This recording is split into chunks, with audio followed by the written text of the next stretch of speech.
"My lord, are you all right?" At this, Moon-gyu could finally let out a sigh of relief. She couldn't help but marvel. Thank goodness what I feared didn't happen. A moment later, Yo-un calmly answered everyone's concerns. "I'm fine. Were you not attacked by Cheon Mu-yian's subordinates?" At these words, Gwang-hyuk was slightly surprised. He involuntarily exclaimed, "How did you know, my lord?" He involuntarily recalled what had happened in the past. At that time, Jin-yoon had thrown out mocking words without hesitation. "Go Gwang-hyuk, I heard you are very loyal, but right now, no matter how strong Yo-un is, he is only under the protection of the demonic academy. If he leaves this place, can he defeat the 6 major clans and other high-ranking sects?" Moreover, he had a triumphant expression. "Young Master Cheon Mu-yian is generous enough to accept everyone in this legion. I hope you don't make the wrong decision by trusting Cheon Yo-un." Suddenly a loud voice interrupted him. "Nonsense." The owner of that voice was none other than Haobong. He seriously warned, "Do you think I'd bow my head to the Mystic Demon Clan just because you say so? And just now you've been carelessly calling our lord's esteemed name. You should add the word elder." Clan leader Gok. At these words, Gok-sin was enraged. He didn't stop mocking his opponent. "All talk. You're just a weakling from an unknown sect." Suddenly, Haobong proposed, "Then would you like to spar with this weakling?" At this sudden action, Gok-sin was enraged and he screamed, "How dare you say that?" But at this moment, Jin-yoon raised his hand to stop him. He advised, "Calm down, Gok-sin, we didn't come here to fight." Hearing this, Gwang-hyuk's face became serious. He emphasized word by word, "I hope our lord doesn't misunderstand that he is alone, because we are always ready to sacrifice our lives for him." The flashback returned to when Jin-yoon raised his voice. He continuously mocked his opponent. "Cheon Yo-un the elder seems to be a man of considerable virtue.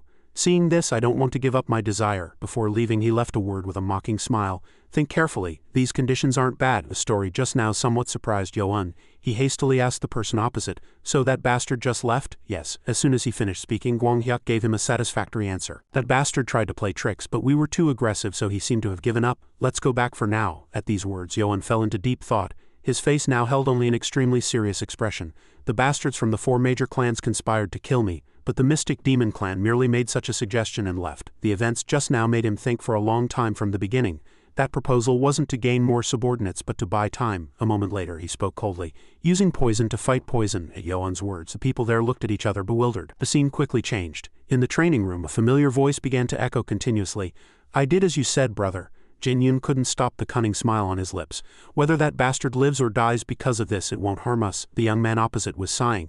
He was none other than Cheon Mu-yian, candidate for young lord of the Mystic Demon Clan. A moment later, he replied to Jin-yoon's words, "This is not certain, as the poison demon's poison didn't harm him." At this indifferent attitude, he still continued with a satisfied smile. "Anyway, if he dies from the poison demon clan's poison, you, brother, will be the winner. Even if he survives, he won't stay still, and he will surely enrage the 4 major clans." At these words, Mu-yian was enraged. He gritted his teeth, his eyes filled with hatred, and fell into thought. "Even if he survives, we have already refused the Poison Demon Clan's despicable method. Since we can't defeat Cheon Yo-un by force, we have to use other forces. It's truly humiliating." Suddenly, there was a knock on the door from outside, and at the same time, boisterous conversation was heard. "Truly, using poison to fight poison, I learned a lesson from you, brother." This made Jin-yoon and Mu-yian turn around cautiously. He continuously complained, "I clearly put up a do not disturb sign. Who is it?" Immediately after, Mu-yian commanded coldly. Jin-yoon opened the door. Jin-yoon heard and hurriedly obeyed. His face still showed lingering vigilance. At this time, the person who came was Jin-song. He was leading a group of people and they had weapons in their hands. This sight astonished Jin-yoon. He stammered, "H-head instructor Ho. What on earth is going on?" But these words received no reply from his opponent. He drew his sword with great momentum, and he involuntarily retreated. Jin-song aimed his weapon forward and stated his purpose directly. "I have come under the instructor's orders to escort the 2 of you to the young lord's room. I don't wish to use force, so I hope you will not resist." Mu-yian and Jin-yoon were both stunned by the sight before them, and the same thought flashed through both their minds. "Is that the smell of blood?" Jin-yoon's face suddenly darkened, and the blood-soaked corpses sprawled on the ground perplexed him. But why are those bastards dead?" Mu-yian's face was filled with worry and his brows were tightly furrowed. Hua Mayang approached and called out to the 2, "Danju Maju Minjun." They cupped their hands and respectfully bowed their heads in reply.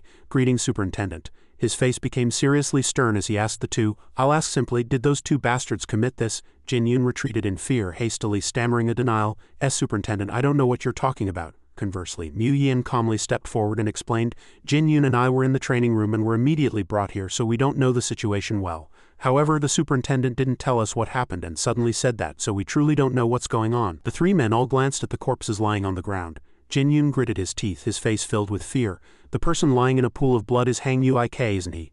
Did he die from excessive bleeding after his right arm was severed? But seeing his face turned black, he must have been poisoned by a potent venom. Why is Hang Ui-k the one poisoned and not Cheon Yo-un?" Hua Mayang turned his face elsewhere, and then a few of them moved together towards the remaining corpse. This person was even more pathetic. A flying dagger was lodged in his chest. Didn't Gong Pyo survive either? As they got closer, they realized where this weapon had come from. Unbelievable, why is it the Yin Demon clan's flying demon hidden sword? Jin Yun, feeling guilty in his heart, had sweat continuously pouring down his face from fear. He had cleverly staged the scene to look like Gong Pyo and Hang Uik had killed each other during a spar, but something was clearly wrong. Another unfortunate person lay face down on the cold snow, the next corpse. Seeing the wound on this person's back, they vaguely guessed who the deceased was. The bruise on the back, that's the fourth form of the Mystic Demon clan's Yuhyun Cloud Palm, Cloud Mirror 8 styles. Jin Yun covered his mouth to prevent himself from vomiting upon seeing the corpse, and his heart grew even more uneasy. Why are there traces of the Yuhyun Cloud Palm? If this continues, my elder brother and I will be mistaken for the murderers of these bastards. He almost spoke involuntarily. Mu Yin, who was next to him, saw it and quickly reminded him through telepathy. Don't react, it's that bastard's trap. Jin Yun turned around with a look of disbelief. A trap? He moved his lips and explained. There is a secret manual teaching the Yuhyun Cloud Palm on the 5th floor of the Demonic Academy's secret manual library. Mu Yin turned to him and reassured him. I'll handle it so you stay calm and still. His eyes sharpened and his heart was filled with contempt. Qian Yuan, your methods are cunning, but using the Yuhyun Cloud Palm was your mistake. Jin Yun nodded slightly in agreement. You're right, brother. Mu Yin learned the Yuhyun Cloud Palm after passing the 5th test. Why am I glanced at the two? This is the last corpse, both of them exclaimed in surprise. The two, dumbfounded, involuntarily cried out simultaneously. What? Jin Yun's face was filled with fear. This was, after all, a corpse lying coldly on the snow with dried blood profusely spread around its body. Unlike the others, this corpse bore two distinct traces, those of the Yuhyun Cloud Palm and the Hyunma Saber Art. Mu Yin's fist trembled with fear. He gritted his teeth in anger, but could only scream inwardly. Left sword, right palm. Mu Yin immediately recognized the user of this powerful technique. This was First Elder Mu Jin's left sword, right palm. The leader of the Mystic Demon clan, he could simultaneously execute techniques with both hands and switch between left and right using the left sword, right palm, which allowed him to become the second-ranked absolute master. These thoughts reminded him of the day the two had sparred. Within the Mystic Demon clan, only the clan leader and Mu Yin could learn this martial art. He had once displayed this martial art in front of others to obtain the single token during the Demonic Academy's 3rd stage test. Mu Yin clenched his fists in anger. What on earth are you scheming? Xian Yuan, he gritted his teeth in fury and sweat poured down his face like rain. It only appeared once 3 years ago, yet you can reproduce that martial art that was displayed for such a brief moment? This is something even my grandfather cannot do? Jin Yun hurriedly cried out, attempting to explain. Superintendent, someone deliberately set this trap. The section master has been training in the practice room until now. How could he have killed these people? Why? Hung furrowed his brows suspiciously at his words. A trap? Jin Yun, hearing that, grew even more flustered, his voice trembling. A trap, he spoke unhesitatingly and directly. It seems you know why they gathered here. He was tangled up like a ball of yarn, unsure how to explain without incriminating them both. Damn it, to prove our innocence, we'd have to confess our involvement in this. Moreover, if elder brother is expelled from the Demonic Academy because of this, Yoan will undoubtedly be the winner in the young cult lord competition. Whatever else happens, I cannot let elder brother be expelled. As Jin Yun failed to produce evidence, Hua Emyong immediately pointed directly at him. Making excuses without evidence only makes you more suspicious. Instructors, quickly escort them away. He hastily waved his hand trying to explain further. Wait a moment. In his fear, Jin Yun shifted the blame to someone else. Elder Qian, it was all his doing. Hua Emyong heard that and waved his hand, stopping the instructors. Mu Yin, seeing him babbling nonsense out of fear, could only sigh inwardly. I told him not to get excited, but now it's unavoidable. Jin Yun shamelessly shifted all the blame to someone else, loudly stating, actually, Qian Jiyu of the Poison Demon clan suggested poisoning Qian Yuan, and while he was weakened, we would all rush out and launch a surprise attack. But we refused, considering such an act cowardly. We knew nothing of this. We only just learned that they had died. He pointed his finger at the instructors, a wronged expression on his face, saying, the one with the motive to kill them is Qian Yuan. Please bring him and the other cadets for a confrontation. You cannot suspect only us. Hua Emyong looked at him with an enraged face. Mu Denju, do you take this superintendent for a fool? The murdered individuals couldn't say a word, only scream. Who do you think discovered their bodies? Jin Yun, hearing that, was dumbfounded. Why yes, wasn't it the instructors? He snarled at him in anger. Elder Qian, along with other section masters and blood reverences, discovered them and reported it directly to this superintendent. At these words, both of them were terrified. Jin Yun still didn't give up, continuously muttering, and no, it can't be. He's the culprit. How could this happen? As Yoan approached, both turned around in astonishment. Why would I be the culprit? Seeing him appear with a smile, his voice involuntarily grew flustered. Qian Yuan, as he appeared, everyone greeted him in unison. We greet Elder Qian. Greet Elder Qian. Mu Yin cursed inwardly, filled with fear. Damn it, Hua Emyong turned to the two and commanded, making them dumbfounded by the request. Section Master Qian, Mu Denju, pay your respects. They ignored his words and turned their heads. Hua Emyong could not tolerate it and loudly commanded, quickly pay your respects. As Jin Yun turned to ask Mu Yin's intention, he saw him reluctantly cupping his hands. Both of them reluctantly had to bow their heads before Yoan. We greet Elder Qian. We greet Elder Qian, he spoke in a sarcastic and significant voice. Mu Denju, is all this a trap set by the Poison Demon clan, Saber Demon clan, Yin Demon clan, and Sword Demon clan, targeting me and trying to frame me for their deaths? Yoan requested. May I examine the bodies? The other party readily agreed. You may here. Yoan looked at the corpses laid out side by side and assessed them.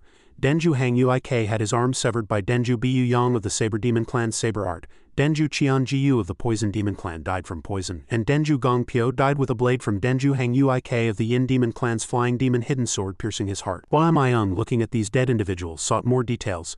Denju Bu Yang died from internal injuries and a crushed head while blocking a palm technique, the Mystic Demon Clan's Yuyan Cloud Palm. Hua Mayung heard that and turned back to look at the two. Lastly, Danju Qian Jiu died from internal injuries and excessive bleeding, having been struck by the Mystic Demon Clan's secret technique. Left sword, right palm. Yoan smiled, curling the corner of his mouth and looked meaningfully at Jin Yun. Strange, Mu Denju. If I were the culprit who killed them as you claim, would I have to know poison arts and so many different kinds of martial arts? He stammered, unsure how to explain. That is, a cunning expression flashed across Yoan's face as he shifted all responsibility away from himself. Combining everything the instructors said, all I saw was that the five of them fought amongst themselves and died. Mu Yin now realized his intention, but it was too late.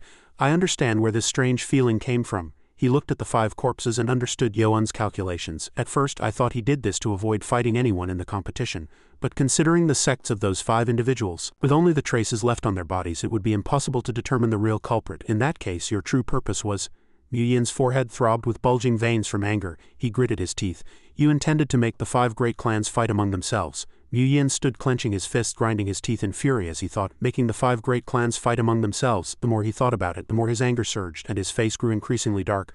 I've fallen into a trap. I've been hoisted by my own petard. Qian Yoan, suddenly. Hua Mayung, who was standing nearby, smiled with satisfaction and immediately gave a loud command. Escort them to the confinement cave. All the scenery quickly changed. In the superintendent's study at the Demonic Academy, Jin Song was carefully stating his opinion. The corpses of the blood reverences from each clan have all been returned to them. His face was filled with seriousness. This subordinate also sent a formal document stating that Section Master Qian and Mu Denju will be confined until the cult lord and the elders return. Hearing this, Hua Mayung, who was sitting comfortably at his desk, did not hesitate to praise. Well done. If they only saw the corpses of their descendants, no one would easily accept it. This subordinate is also very curious about this matter. As soon as he finished speaking, he fell into deep thought. Even a master who has reached the integration realm would find it difficult to execute a technique after seeing it just once, let alone an ordinary technique. But the Mystic Demon Clan leader's secret left sword, right palm.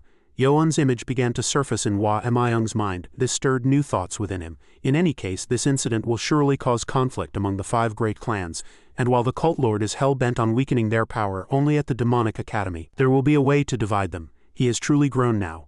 The true cult lord whom the Sword Demon Grandmaster longed for will soon appear, and then the scenery slowly shifted. Inside the Heavenly Demon cult to the west in the Poison Demon Clan's garden, a sharp scream suddenly echoed in the quiet space. Qian Jiu, this time a woman, sat miserably on the ground. She continuously whispered, "My son, I can't bear this any longer." Suddenly, Pyo Munsu shouted loudly, drawing the attention of those around. I had intended to postpone this until my father's soul found peace. Pyo Munsu, the young clan leader of the Poison Demon Clan, said, "They have crossed the line." The owner of that voice was none other than Baekjo, the outer hall master of the Poison Demon Clan. The person standing next to him quickly replied with a vehement attitude, "The young clan leader's words are absolutely right. We cannot allow the Mystic Demon Clan to continue mocking us." Around Qiangu's cold body, sobs continuously echoed. Everyone knew that the clan leader had refused to participate in the 6th stage test but changed his mind after Madame Mo arrived. But at least at the funeral I could see the clan leader's face. The image of the iron-blooded witch suddenly surfaced in Pyo Munsu's mind, and he shouted with even greater fury. Madame Mo has underestimated the Poison Demon Clan. Only by beheading that brazen woman can we avenge my father and Qian Jiu. Immediately after, Qianong, who was nearby, also spoke with determination. Young clan leader, I apologize for saying this, but although we are preparing for the funeral, now is the most opportune time for revenge. His words met with an enthusiastic response from the person next to him. That's right. We must attack the Mystic Demon Clan leader and the women of the Mystic Demon Clan when they are in distress if we are to win. Even the scarred man could not hide the resolve in his heart. He continued to incite. Elder brother, they will also have to prepare for their nephew's funeral, so they won't have time to focus on anything else. We cannot miss this opportunity. These words successfully led Pyo Munsu to make a decision. He thought the words were correct. In an instant his face darkened. His eyes were now filled only with hatred, and a cold voice continuously echoed throughout the entire space. First, enter Qian Jiu, and tomorrow at the hour of the ox, command all forces of the Poison Demon Clan within the inner cult to gather. The scenery quickly changed. This place was now eerily quiet. The next day at the hour of the tiger, Munsu led his comrades and infiltrated inside, not forgetting to remind them. The absence of the Mystic Demon Clan leader right now is our only chance to eliminate everyone. We will use a quick strike tactic to enter their inner hall. One of those following quickly replied clearly, Understood, young clan leader. Suddenly he cleared his throat, and no sooner had he finished speaking than the people there swiftly rushed inside and moved quickly in the darkness, leaving no trace. Suddenly their footsteps faltered. Moonsu stared intently ahead, his eyes clearly showing hesitation. While the scarred man standing next to him continuously whispered, "Brothers, something strange. We've entered the inner hall, but there's not a single shadow of a person." At these words, Moonsu grew somewhat suspicious. He looked around, a thought revolving in his mind. Could it be? He looked back with a flustered expression. At this moment countless arrows rained down from the sky. Facing this sight, Moonsu screamed, "It's a trap!" Immediately after, he quickly used his hands to protect his comrades, but he didn't forget to warn everyone that these were arrows imbued with internal energy. Everyone dodge! Not long after, this place returned to its original quiet state, but on the ground were several corpses, their lives lost, pierced by countless arrows. This sight astonished the scarred man. He continuously grumbled about those mystic demon clan bastards. Meanwhile, Moonsu spoke with a calmer attitude. Did they anticipate our attack? However, that calm quickly vanished, replaced by urgency. He continued to shout loudly, "Since we've come this far, there's no turning back for us. Everyone fight with your lives on the line." Before the people there could collect themselves, several opponents rushed out but were immediately struck down. A long-bearded man leisurely walked out from within. He said calmly, "This is nothing short of trying to crack a rock with an egg." He swept his sharp gaze around and his voice grew increasingly heavy. "You truly stop at nothing." But Moonsu paid no attention to the words uttered by his opponent, and with a vengeful expression he rushed directly towards him. It was truly unfortunate for him. The white-bearded man with a mere wave of his hand was enough to severely wound Moonsu. In an instant he struck down a large number of Moonsu's comrades and did not forget to sneer, "So rats are ultimately just rats." This sight enraged Moonsu. He tightly gripped the sword in his hand and coldly snorted. Immediately after, a martial arts clash occurred between him and the white-bearded man. His opponent continuously questioned him. "Are you the young clan leader of the Poison Demon clan?" His face grew increasingly dark, his eyes filled with hatred, and a mocking voice continuously echoed, "Truly unremarkable." The words he uttered were not baseless. In an instant, Moonsu was sent flying backward, and red blood continuously spurted from his body. This sight astonished the people there. They cried out in unison, "Young clan leader, elder brother." Suddenly, a person in red clothes approached, and with it, a woman's voice echoed all around. "He's as ordinary as I thought." The owner of that voice was none other than the iron-blooded witch. Her face was now covered in a sneer. "Are you underestimating us because the clan leader isn't here?" The iron-blooded witch's appearance excited the people there, and they continuously rushed at her with weapons, shouting, "Madame Mo, you accursed woman!" However, her face was now very calm. She glanced at the trash before her. Die! In an instant, those who first attacked the iron-blooded witch were struck down by her on the spot until the very last moment one of them still bravely called out loudly, "Moon Wang Yu!" This sight terrified Moonsu. He was now caught in the white-bearded man's grasp and the man cleared his throat. "Now only you remain." Before he could react, he firmly pressed Moonsu to the ground and clearly commanded, "Kneel." At this moment, he didn't agree in the slightest, but he couldn't resist. A thought quickly flashed through Moonsu's mind. "I can't believe there are still such terrifying individuals in the Mystic Demon clan." He kept staring at the iron-blooded witch. His whole body began to tremble non-stop, but his voice was still as arrogant as before. "Damn it, I thought you were just the cult lord's wife. You've been hiding your strength all this time." The words Moonsu spat out irritated his opponent. She challenged him without hesitation. "Hiding?" A strange smile now appeared on the iron-blooded witch's face. She calmly opened her mouth. "I just hadn't revealed it." Suddenly, she firmly took action against her opponent, giving him no time to leave any last words. With that, a mocking voice echoed, "Stop mocking me now." The iron-blooded witch coldly watched as her opponent slowly departed this world, enjoying herself. Even at this point she continued to mock him. "What if I keep mocking you?" Everything there gradually returned to its original quiet state. The voices of her subordinates continuously began to echo. "Madam, all the cowardly rats in the manor have been dealt with. Well done. Though it's a pity they're no longer useful." The owner of that voice was none other than the black-bearded man. He cautiously expressed his inner worry. "But madam, how could they dare to raid the Poison Demon clan like this? Will the Saber Demon clan stand by and do nothing?" But the iron-blooded witch quickly reassured him. "Don't worry. If the Saber Demon clan leader doesn't issue a command, they won't dare to act on their own." Hearing this, he no longer argued and calmly replied, "Then tomorrow morning this subordinate will send someone to the Saber Demon army to deal with the young master's and young lord's affairs." But the iron-blooded witch's next words astonished the black-bearded man. "No need, leave it. Mu Yin needs time to reflect, but to leave the young master there." She slowly turned her back and left this place, leaving only one remark. "He's my son, so I must understand. He was too arrogant and fell into his opponent's trap. He needs time to clear his head. It was also time for me to teach him that the position of cult lord is not so easily obtained." Suddenly, the image of Yoan appeared in her mind, and this added a few minutes of resolve to her face, making her emphasize, "Instead, first mobilize all the sect's forces to find out everything related to that filthy disciple. Investigate from Go, the blood reverence, to all the cadets from the demonic academy." Hearing this, the white-bearded old man suddenly spoke up. "Is that all right?" Before he could finish speaking, the old man received an answer from the iron-blooded witch. "Yes, since I've been ambushed I need to pay them back properly." Her face stiffened at this. A thought suddenly flashed through her mind. If this continues, it will become very dangerous. Mu Yin cannot handle them, so I must step in myself. The scene quickly changed. Now Goksin appeared in a shabby state. His hair was disheveled. 4 days after the incident where the blood reverences of the 4 great clans died and Qian, Mu, Yin and Jin Yun were forbidden from using internal energy and imprisoned in the confinement cave, their subordinates were greatly confused. All the subordinates selected to support Qian, Mu, Yin as the young cult lord withdrew their declarations of support. He quietly walked down a deserted street. Qian, Mu, Yin's remaining subordinates could do nothing in the demonic academy, which had become Yuan's territory. So they voluntarily withdrew from the demonic academy and decided to support Qian Mu Yin from outside. 7 cadets who came from Qian Mu Yin's side, and 5 cadets from high-ranking sects who had remained neutral until then. All swore loyalty to Qian Yuan. He selected them very meticulously. Qian Yuan valued loyalty, so he didn't even look at them, nor did he accept any of them as subordinates. Only 2 people were accepted by him. Such was their luck. Sama Chok of the high-ranking Sama clan and Yisa Haam of the small Heidu clan were accepted as his last subordinates because they had sworn loyalty to Qian Yuan before the incident of the 4 great clan blood reverences occurred. They continuously whispered, "We're really lucky." "That's right." In the quiet space, the orange-haired girl suddenly spoke up. "Lord, they were Qian Mu Yin's subordinates, so why didn't you care about the other cadets and accept them?" Her face was now filled only with resolve. Soha understands the Lord's intentions, but to become young cult lord, at least 12 leaders of high-ranking sects must join the assembly. Hearing this, Yuan slightly furrowed his brows, but he didn't reply immediately. At this time, the orange-haired girl continued to persuade him. For a long time, the Lord only recognized them and didn't support anyone, which Soha finds quite regrettable. With just those 5 people, you can meet the required number. Not only that, the people there also quickly responded enthusiastically. Lord, Soha agrees this time too. You must prioritize ascending to the young cult lord position. Please accept them. After a moment of silence, Yuan finally spoke. No, I'll choose another method. Before he could finish speaking, his opponent replied, "Ah." But the orange-haired girl still couldn't hide her curiosity and continued to ask. 2 days ago, didn't the superintendent tell you that 12 leaders of high-ranking sects must join the assembly to become young cult lord? Then Changhua continuously revealed her inner doubts. Is there another method? Hearing this, Yuan unconsciously smiled and calmly replied, "I will leave the demonic academy today." Everyone who heard Yuan's announcement was surprised and cried out simultaneously.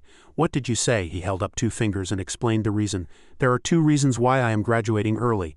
One is to find people to join the assembly through other means, and the other is that 8 elders, including the current cult lord, have all gone to the Central Plains martial arts world and are absent from their positions." Changhua heard his words, rested her chin in her hand and evaluated. "So that means the 5 great clans currently have no leaders, but that's not such a serious matter." Guanghyuk put his hands on his hips and cheerfully reassured them.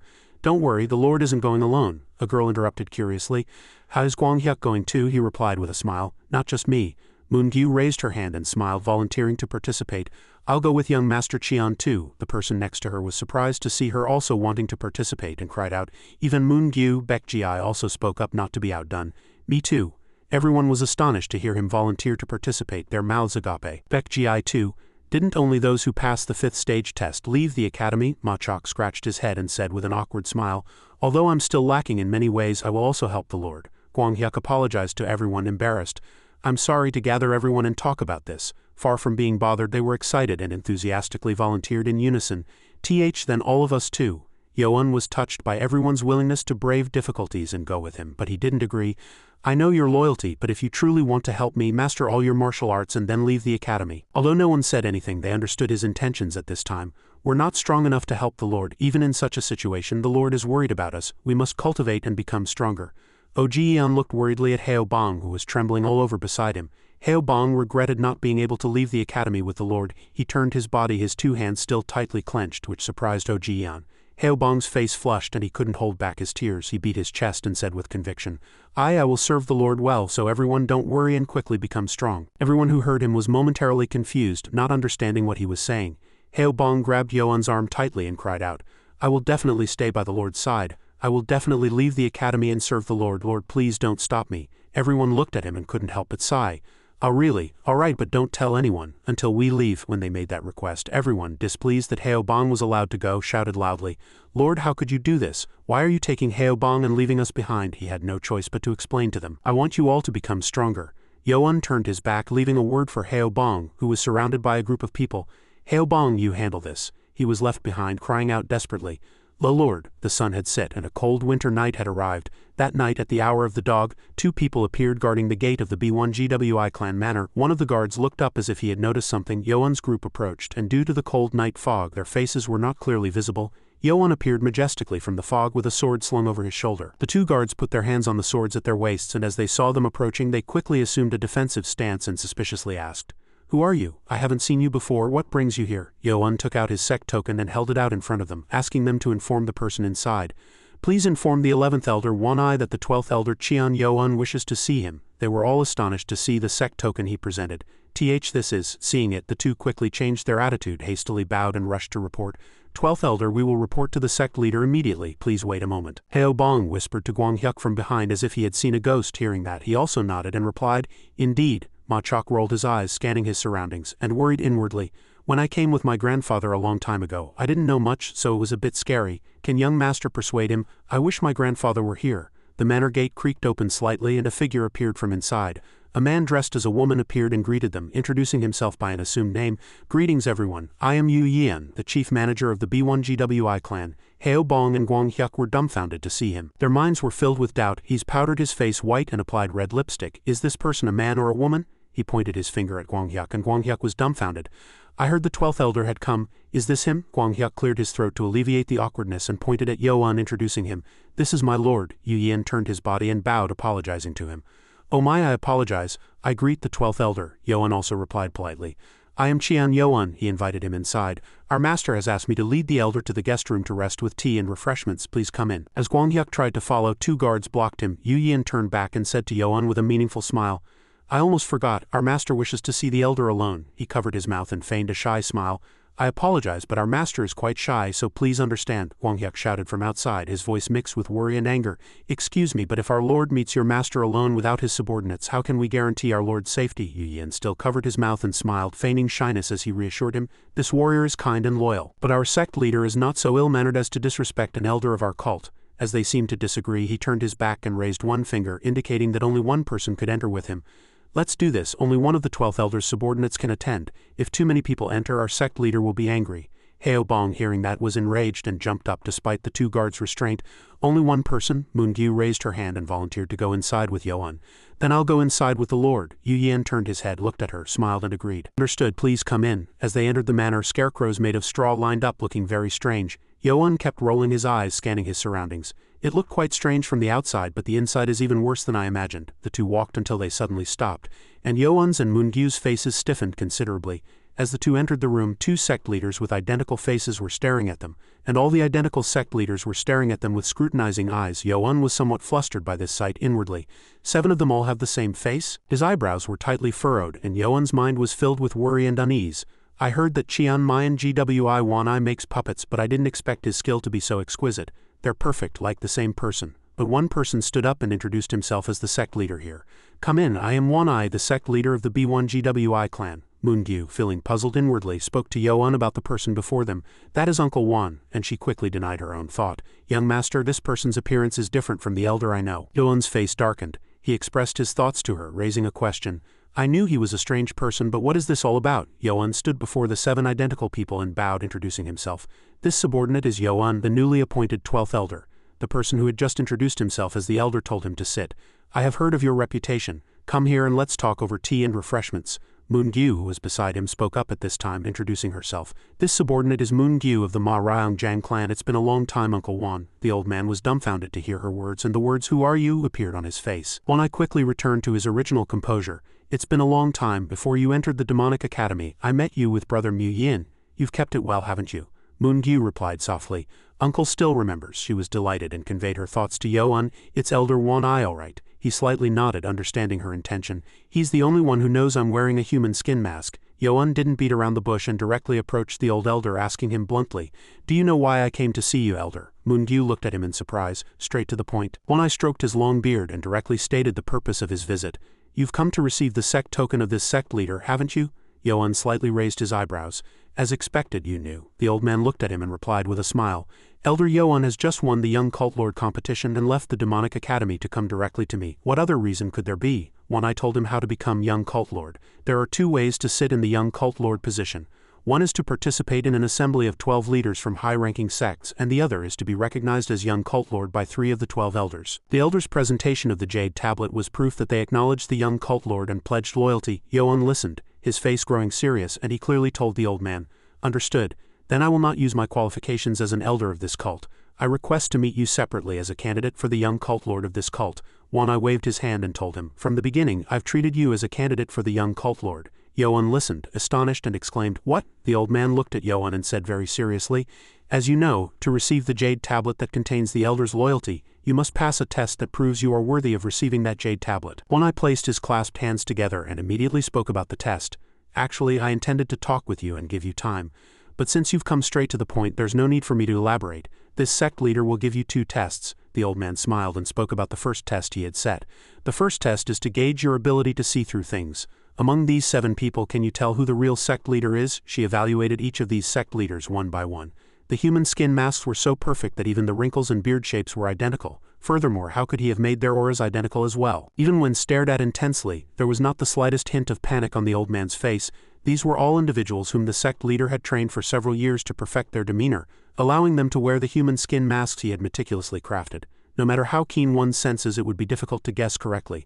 Wanai smiled, gesturing towards an empty chair, inviting him to sit. "Didn't I ask you to guess? Let's sit and talk over tea." Before the old man could finish speaking, he interrupted, "I've already found him." Hearing Yoan's words, the old man's smile vanished and his face twisted in astonishment. "What?" He turned his head towards Yu Yian, who had been standing quietly until then. Yu Yian, seeing him look at himself, stiffened in surprise and muttered to himself, "Could it be?" He pointed at himself in disbelief and asked, "Are you referring to me?" Moon-gyu, standing nearby, thought worriedly, "Young Master Qian, Uncle Wan, no. Didn't the elder ask who among these people was the elder?" Yoan looked directly at Wanai and replied, "Elder, you asked me to find the elder among these people, but you did not say that the elder was among these 7. Hearing his words, Moon-gyu finally understood. Yu Yian, quite surprised, stroked his chin and said, "Are you saying I'm the sect leader just based on that one remark? Too rash a choice often leads to lost opportunities." Immediately after, Yoan opened his mouth. "Excuse me." As soon as he finished speaking, he rushed forward to Yu Yian and unleashed sword chi, giving Yu Yian no time to understand what was happening. "Huh?" Seeing him act suddenly, Moon-gyu screamed. The surrounding space suddenly became very quiet. Yu Yian blocked Yoan's sword chi with his hand, the corners of his mouth turned up in a smile. He tilted his head slightly to the side and his red pupils shone with an intriguing light. "How troublesome." "How did you know?" Yoan calmly replied. "Thanks to telepathy." Yu Yian was quite surprised to hear his words. "Telepathy?" Yoan recalled the moment he first entered. Moon-gyu clasped her hands and bowed to Wanai. "I am Moon-gyu of the Ma Ryong-jang clan. It's been a long time, Uncle Wan." The old man saw her but didn't speak immediately, a slightly puzzled expression on his face. A few seconds later, Wanai smiled brightly and replied, "It's been a long time. Before you entered the demonic academy, I met you with Brother Mu Yin. You've kept it well, haven't you?" Hearing that, Moon-gyu excitedly asked back, "Uncle still remembers." It was then that Yoan noticed something strange. Why didn't he speak immediately just now? He turned to Moon-gyu as if to confirm. She nodded slightly, replying to him via telepathy, "It is Elder Wanai indeed." Her throat trembled slightly. "He is the only one who knows I'm wearing a human skin mask." Moon-gyu emphasized, "When speaking via telepathy, the vocal cords tremble slightly. Whoever among them speaks via telepathy must be the real elder." He immediately found a way to expose the imposter. "I need to say something that the fake cannot immediately respond to." After that, he immediately asked, "Elder, do you know why I came to see you?" Wanai stroked his beard and asked him back, "Haven't you come to receive this sect's jade tablet?" He observed everyone there. None of their vocal cords trembled. On the surface, the conversation continued. "As expected, you knew." Inwardly, he thought, "Did I misjudge? Can one speak via telepathy without vocal cord trembling?" Wanai immediately replied, "Elder Qian has just won the Young Cult Lord competition and left the Demonic Academy to come directly to me. What other reason could there be?" Meanwhile, Yoan requested help from the system. "Nano, find out if I can hear the same telepathic sound that Moon-gyu just sent me inside this great hall." It immediately replied, "Possible." After that, he continued his conversation with Wanai. "Then that's good. Then, Elder, please do not treat me with the qualifications of an elder of this cult. I request to meet you separately with the qualifications of a candidate for the young cult lord of this cult." After a brief check, the system produced results. Adjusted for the user to hear sounds of different frequencies, detected sound waves of different frequencies. "From the beginning, I've treated you as a candidate for the young cult lord." Wanai listened and said, "From the beginning I've treated you as a candidate for the young cult lord." Yoan asked back in surprise, "What?" The system recorded all the telepathic words. "As you know, to receive the jade tablet that contains the elder's loyalty, you must pass a test that proves you are worthy of receiving that jade tablet." Immediately after, Wanai repeated the same thing. "As you know, to receive the jade tablet that contains the elder's loyalty, you must pass a test that proves you are worthy of receiving that jade tablet." Unaware that Yoan had found a loophole, they scoffed inwardly. To even eavesdrop on telepathy. He glanced at Yu Yin standing behind. But thanks to that, I found out who was speaking via telepathy. Returning to reality, he thought to himself, no need to mention this right out loud. He only stated part of his deduction.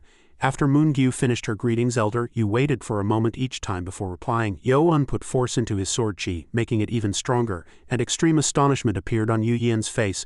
So I wondered who was speaking via telepathy, but none of the 7 people's vocal cords trembled or spoke via telepathy. Therefore, among the people in this great hall, the only one who can speak via telepathy is the Elder.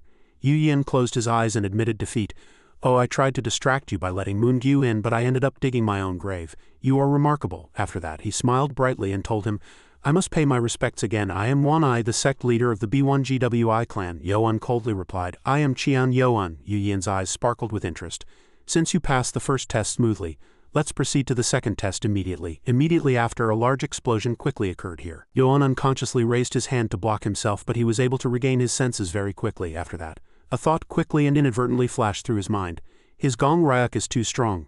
Suddenly, Yu Yin's sharp claws flew towards him like lightning. His face was now filled only with viciousness, and the technique he used at this time was the Ghost Shadow Claw technique. This strike caused countless explosions in the air, which made Yo-un uncomfortable. He tried with all his might to block this strike, but in the blink of an eye he was sent flying out of the room. This sight terrified Moon-gyu. She continuously screamed, Young master. Fortunately, Yo-un was able to counter this strike. He sat leisurely on the ground and murderous intent emanated from his entire body. Meanwhile, Yu Yin slowly walked out of the room. He spoke in a flustered tone. We were fighting in the Great Hall, but the guest room seems to have collapsed. Phew. This sight made Yo-un ponder.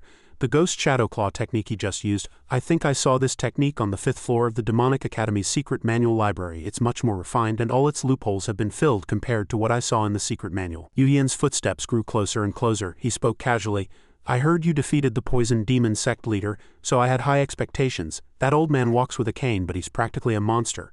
A gentle yet cunning smile now played on his face. I am qualified to contend with him, but I've never actually fought him. However, fighting against you, who defeated him, is enough. A subordinate nearby hurriedly offered a treasured sword. Indeed, having received saber techniques from the 5 great protectors, you can be considered a master of saber techniques, can't you? Yu Yin slowly drew the sword from its sheath, not stopping his words of praise. Just in time, the next moment he took a stance, ready to fight at any moment. This is our sect's unique martial art, the B1GWI saber art. On the opposite side, Yo-un also slowly moved the sword in his hand, not to be outdone. At this time, only determination remained on his face. Seeing his opponent's resolve, Yu Yin couldn't stop his intriguing smile. He continued to provoke, indeed, a peerless treasured saber. This duel will be very interesting. Fight with all your might, as if you were facing Beko. In the blink of an eye, the two quickly rushed forward and engaged in martial arts. Yo-un's eyebrows furrowed slightly, and he continuously and carefully evaluated his opponent. Neither of the two gave way. The moment the two energies clashed, an unconscious explosion occurred between them. This sight astonished the people there.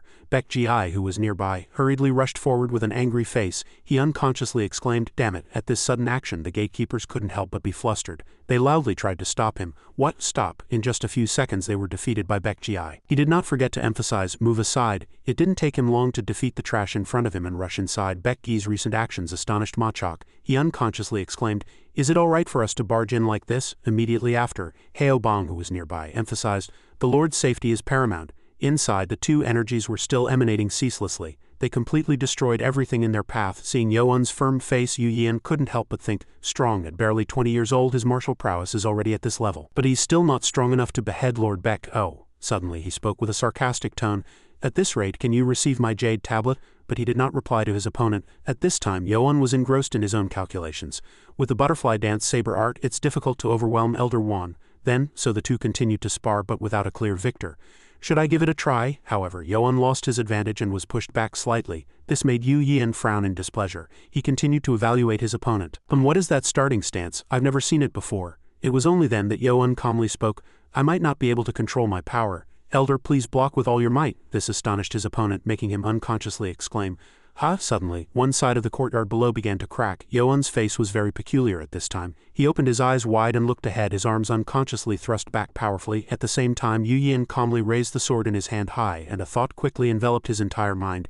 Is this the saber technique that can behead Beko? If so, both sides rushed forward again to engage in martial arts. The technique Yu Yin used was the B1GWI saber art's ultimate skill, and Yo-un was using Bido Guichin. Thus countless explosions continuously occurred throughout the vast space and the two energies continuously clashed, producing a very sharp sound. Suddenly, Yu Yin realized something, and astonishment appeared in his eyes. His palms had already begun to bleed, and Yoan was now gaining the upper hand and a fatal blow was brought down forcefully from above. At this sight his opponent closed his eyes tightly in fear. He couldn't help but plead, "Oh no." Immediately after, a huge explosion quickly erupted, strongly impacting this place. Baek Ji rushed inside to check the situation. "Is the Lord over there?" Suddenly a pair of sharp claws flew towards him to attack. Baek Ji immediately leaped up to avoid the dangerous strike. In the end he was pushed back a few steps. He gritted his teeth and thought inwardly, "A claw technique." Ogong approached and sternly reprimanded, "Hey brat, how dare you barge in here." Suddenly Gwang Hyuk and Ma Chok flew towards Baek Ji covering him. The four quickly took their stances ready to fight. From the left Ma Chok cautiously drew his sword. He said in a low voice,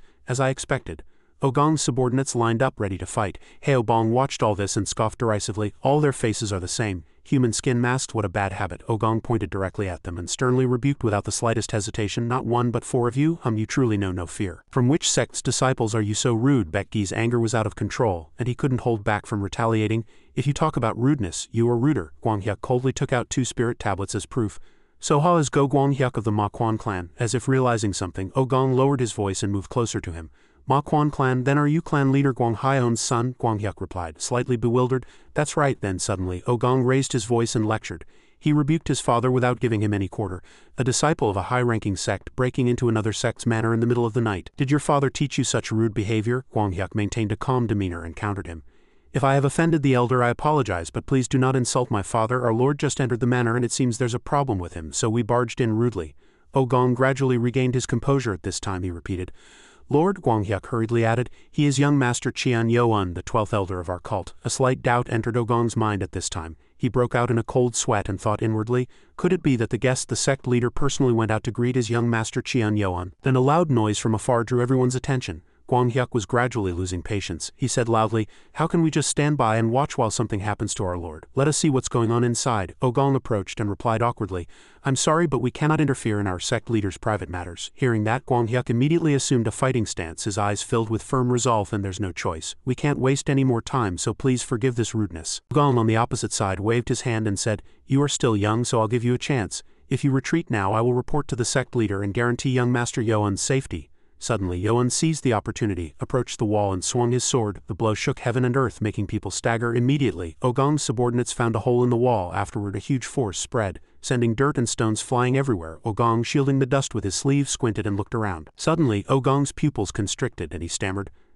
what is this?" A large crack appeared, piercing the wall, and a huge hole appeared before his eyes. Ogong, amidst the stunned gazes of his subordinates, immediately flew over to investigate. Sect leader Gwang Hyuk seized the opportunity and turned to everyone, saying, "Let's follow him too." Here, One Eye was panting from the move just now. His face turned pale and he thought angrily about him. Youn slowly pointed his sword at One Eye. His eyes were hazy. Is he really a monster? Suddenly he dropped to one knee on the ground. One Eye slowly took out a blue jade token and presented it to Youn. "I, One Eye, the sect leader of the B1GWI clan, 11th elder of our cult, acknowledge young Master Cheon Youn as the young cult lord of our cult. Please accept this token of my loyalty." At this moment, Ogong, Gwang Hyuk and the others also arrived quickly. Baek Ji, witnessing this sight, was astonished. That person wasn't the chief manager but the sect leader. Haobong approached Ogong, laughing triumphantly. He turned to him and said mockingly, "Thanks. Our lord is perfectly fine." Ogong's expression now became very stern. He turned and glared at him. A moment later they all gathered around a tea table. One Eye changed his clothes and came out, bowing courteously. "I apologize for the long wait." Seeing his real face, Youn was slightly surprised. He was wearing a human skin mask all this time. Does he really not show his true face? One Eye slowly raised his sleeve and smiled. "Our B1GWI clan has served as assassins and information couriers for generations directly under the dark sect, so we only reveal our faces before the cult lord. When the young master ascends to the position of cult lord, I will reveal my face." Hearing that, Youn asked back curiously, "But isn't Wanya your own son?" He replied with a slight start. "You knew." He calmly explained the situation with an emotionless face. "I met Wanya before he left the demonic academy. At first I tried to keep persuading him, but he said he couldn't side with anyone without the sect leader's command." Youn couldn't help but recall his old friend. Although he knew, thanks to Nano, that he also wore a human skin mask, he still very courteously referred to his father as the sect leader during their conversation. One Eye unconsciously sighed and said, "I cannot have children." Haobong and the others were all stunned. "What?" But One Eye calmly explained with an indifferent voice, "Our B1GWI clan's heart technique is the ghost demon art, which has extremely strong yin energy. To learn it, one must be castrated from a young age." Hearing that, Gwang Hyuk and Haobong both turned pale. Youn hesitantly asked him, "Since the B1GWI clan must have a successor, did you adopt Wanya?" One Eye looked at him with an inscrutable expression. "Actually, it wouldn't be wrong to say Wanya is my disciple." Youn feigned understanding. "Is that so?" Then the atmosphere suddenly became awkward.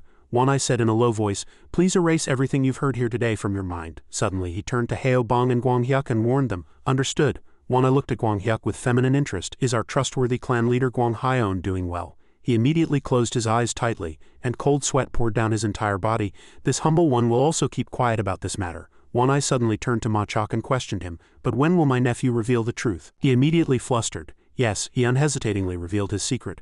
Even after leaving the demonic academy, Ma Chok was sweating profusely. He stammered, trying to stop him. Soon, when my grandfather returns, we will go to the Ma Ryong-jang clan and tell him then." One Eye chuckled inwardly a few times and turned away. "Understood." Yoan smiled inwardly, having witnessed this entire scene. After a long while it was time for Yoan's group to leave. One Eye saw them off to the courtyard and said with a slight hint of regret, "I apologize for the poor hospitality. If it's all right, you're welcome to stay in our B1GWI clan's guest rooms." He saw through it, and though still polite outwardly, already understood inwardly. Is he making a move in advance, knowing that I have no sect to stay in? Thank you for the elder's kindness. Suddenly, Yoan requested One Eye, "If it's all right, may I take one person with me?" He immediately nodded in agreement. "Of course, who would you like to take?" he replied with a satisfied smile. "We'll send someone over." "No, I'll go myself, just tell me beforehand." A moment later the moon shone brightly overhead. South of the heavenly demon cult's inner city, the night was strangely silent. At Cheon Yoan's home, he stood silently in front of the door for a long time, a satisfied smile blooming within him. This place is still so neat, not a single thing has changed. Yoan recalled a childhood scene. Guang Ho Wi was always diligent, waking up early every morning to finish his training, then sweeping the backyard. Now he stood tall at the door, quietly remembering everything. Finally I can meet him again. What expression will Guang Ho Wi have when he sees how much I've grown? The door slowly opened. Yoan's group immediately entered. Ma Chok constantly looked around from behind. "So this is young master's home." Suddenly Yoan stopped, startling him. He hesitantly stared at the room in front of him. "He's not here." Ma Chok was immediately dumbfounded. "Yes." Yoan's face was filled with fear. "I can't sense Guang Ho-Wai's presence." Yoan's face almost changed as a negative thought flashed through his mind. "I can't feel Guang Ho-Wai's presence." He immediately opened the wooden door wide without hesitation. Yoan stepped into the empty study, filled with suspicion. "Guang Ho Wi usually works here. There's no reason for him to leave early in the morning." He lightly touched the brazier, quickly speculating. "I haven't even seen this room heated up. It seems the house has been empty for about 3 or 4 days." At this thought, Yoan's hand unconsciously clenched tightly. If there were any traces of a struggle, I'd immediately be able to guess. If Guang Ho Wi was kidnapped, they seem to have very thoroughly cleaned up the traces. Immediately he used the system to observe more closely. It was difficult to see with the naked eye. "Nano, scan the entire house and garden. Check for any traces of intruders or a struggle." Immediately after it replied, "Understood, master." Scanning all areas within the house. After drawing the entire structure of the house, Nano said, "Scan complete," activating augmented reality mode for the user. Yoan's eyes moved quickly from side to side, and suddenly he found a strange object. That trace. Following the map, he quickly approached the pillar he was looking for. A small crack seemed like a hint for Yoan's deduction. "There's a small trace. It looks like a cut, but it could also be caused by sword chi." At this thought, his teeth clenched tightly. "This alone isn't enough. If it was some technique, I could get a clue about it." Guang Hyuk also didn't stand still and followed Yoan, observing. A sword trace. Was Guang Ho Wi really attacked by someone? But he immediately had to glance sideways and keep quiet. The killing intent on Yoan's dark face startled Guang Hyuk. For a moment he seemed unable to understand. "This is the first time I've seen the Lord emit such killing intent. He's like a volcano about to erupt." To him, Guang Ho Wi is like a parent, so such a reaction is natural. At this time, Ma Chok also stated his speculation. "If it's a sword trace, we can narrow down the person behind this. Among the 6 major clans, there are 3 families that use swords as weapons. The Sword Demon Clan, the Mystic Demon Clan, and the Yin Demon Clan." Hearing that, his entire body stiffened. Those 3 families, they seem to have done this very carefully. Should I exclude the Mystic Demon Clan from the list of suspects? They have no reason to do this. After a moment of psychological struggle, Yoan made his own decision. No, they are meticulous individuals, so they could be the ones who did this. Seeing him still lost in thought, Heobong offered his opinion. "Lord, how about we go and search each of the suspicious clans? Most of their elders are away, so we could easily infiltrate." But everyone was immediately refuted by Ma Chok. "This won't be easy. Even without their elders, we still shouldn't underestimate the power of the 6 major clans. Remember the Wanma family incident. They're still not as strong as the 6 major clans, but their response to intruders was very fast. Even if we're lucky enough to infiltrate, we won't be able to search the entire manor." Then Guang Hyuk called him, as if he had realized something. "Ah, Lord," he said in a serious voice, "perhaps their target wasn't Guang Ho Wi but you, Lord. The moment they knew you left the demonic academy, they might have come looking for you. In that case, how about you try this method, Lord?" In another place, in a prison-like setting, continuous small burning sounds could be heard, and a bloodied hand hung. Afterward, Guangzhang's entire body was revealed, covered in severe wounds, and even his feet appeared weakened. But the cold voice echoed along with the heated iron. "Who said you could sleep, Guangjiang?" The man didn't hold back at all and pressed the iron to Guangzhang's chest, eliciting a desperate scream. The man's face now grew even more vicious, mixed with a hint of excitement. You must not lose consciousness until you answer all my questions, and you too cannot rest. The iron-blooded witch sat nearby, thoroughly enjoying this sight. For a mere bodyguard, he's quite stubborn. She didn't beat around the bush and directly interrogated Guangjiang. I'll ask you one last time. What martial arts did the cult lord teach that man? But the answer the iron-blooded witch received was his denial. And nothing at that answer. She immediately became displeased, gritted her teeth and ordered, "Even on your deathbed you're still stubborn, continue the torture." "Yes, madam." Just as they were about to prepare for more torture, a flustered voice from an assassin was heard. "Madam," he bent down and whispered to the iron-blooded witch, "he has appeared." She still didn't seem to understand what he meant and furrowed her brows slightly. "What do you mean?" But immediately the iron-blooded witch's eyes widened. "Qian Yuan has left the demonic academy." Instead, her strange laughter was heard. "Good for him to leave the demonic academy at this time. His luck ends here." The iron-blooded witch slightly raised her head and interrogated, "So where is he now?" The subordinate understood and immediately leaned closer to her ear. After hearing it, the iron-blooded witch's lips curled into a crescent shape. She unconsciously looked at the bloody figure again, and Guangjiang, before losing consciousness, prayed inwardly, "Young master, please be careful." Back in the morning at a famous inn, Heobong's voice was raised a tone. "Will this method really work?" Moon-gyu replied with slight hesitation. "I'm not sure, but Guanghyuk's guess might be right. They will come directly to us." Although she was outwardly reassuring, she was still very worried inwardly. If we're in a crowded and prominent place, they won't dare to do anything. How about young master acts as bait and the other three observe the movements of the three families? If everything goes smoothly, will they really come to meet us? Yo-un, sitting opposite, continued to quietly pick at his food, and suddenly a mysterious voice echoed in his ear. "Just sit still. If you hear my voice, just turn your head or signal your subordinate." Yo-un understood and immediately quietly observed the two conversing carefully. "I don't know what will happen because of that threat." Seeing him eating and drinking calmly, the voice intentionally added, "I warn you not to try to use my aura to figure out where I am. If I sense even the slightest unusual move, I will immediately kill that man." At this point, Yo-un finally fell silent, lost in thought about those words. They are not ordinary individuals. Their way of threatening is completely different from the demonic academy cadets. He chewed the meat angrily, thinking inwardly, "It's really unpleasant to be threatened by the kidnapping of a relative." Yo-un immediately quietly connected to the nano system. "Can you pinpoint the location of the person speaking via telepathy?" It immediately appeared and responded to his request. "Yes, master." Scanning for sound waves of different frequencies and adjusting user's ability to other frequencies. Meanwhile, the voice in Yo-un's ear continued, "Come to the Poison Demon Clan's manor tonight." The mysterious person from the Poison Demon Clan made an even more arrogant and unreasonable demand. "Do not bring anything there. If you have a saber or sword on your shoulder, your arms must be severed before entering the manor." A moment later, Nano pinpointed the location and identified the person's voice. "And you must come alone within 100 meters. If even a shadow of your subordinate is seen, that man will die. And if you don't arrive on time, we will also kill him. Judge the situation well. You know what the consequences will be if you track me." As the information was quickly delivered, a gleam flashed in his eyes. "Found him." Yo-un slightly imagined the man's hidden location, and his face was veiled. "But I know he's at the entrance. I need to take some action before he leaves my sensory range." After a moment, he nonchalantly slammed the table. As everyone stood up, Yo-un quickly scanned his surroundings, his gaze inadvertently turning towards the entrance with suspicion. Suddenly, Heobong leapt up and swore, "What are you brats doing? How dare you stare at our lord?" A collision ensued. Tables and chairs were pushed aside and an invisible slash was wielded, leaving no shadow behind. A man saw the sight and his face turned pale. Yo-un reached out his hand to him without the slightest hesitation. As his hand tightly gripped the man's neck, his eyes bulged. Yo-un lifted his large body high and interrogated him. "Which sect do you belong to?" The man, choking, stammered frantically. "Say sect." Yo-un's voice grew even colder as he threatened. "You'd better tell me the truth." Intense killing intent was clearly visible on his face. "Even I don't know what I'll do next." The man's face gradually turned pale from lack of breath. His trousers suddenly became thoroughly wet. As his body fell to the ground, Moon-gyu shouted, "Lord, are these the guys?" But Yo-un looked around and denied it.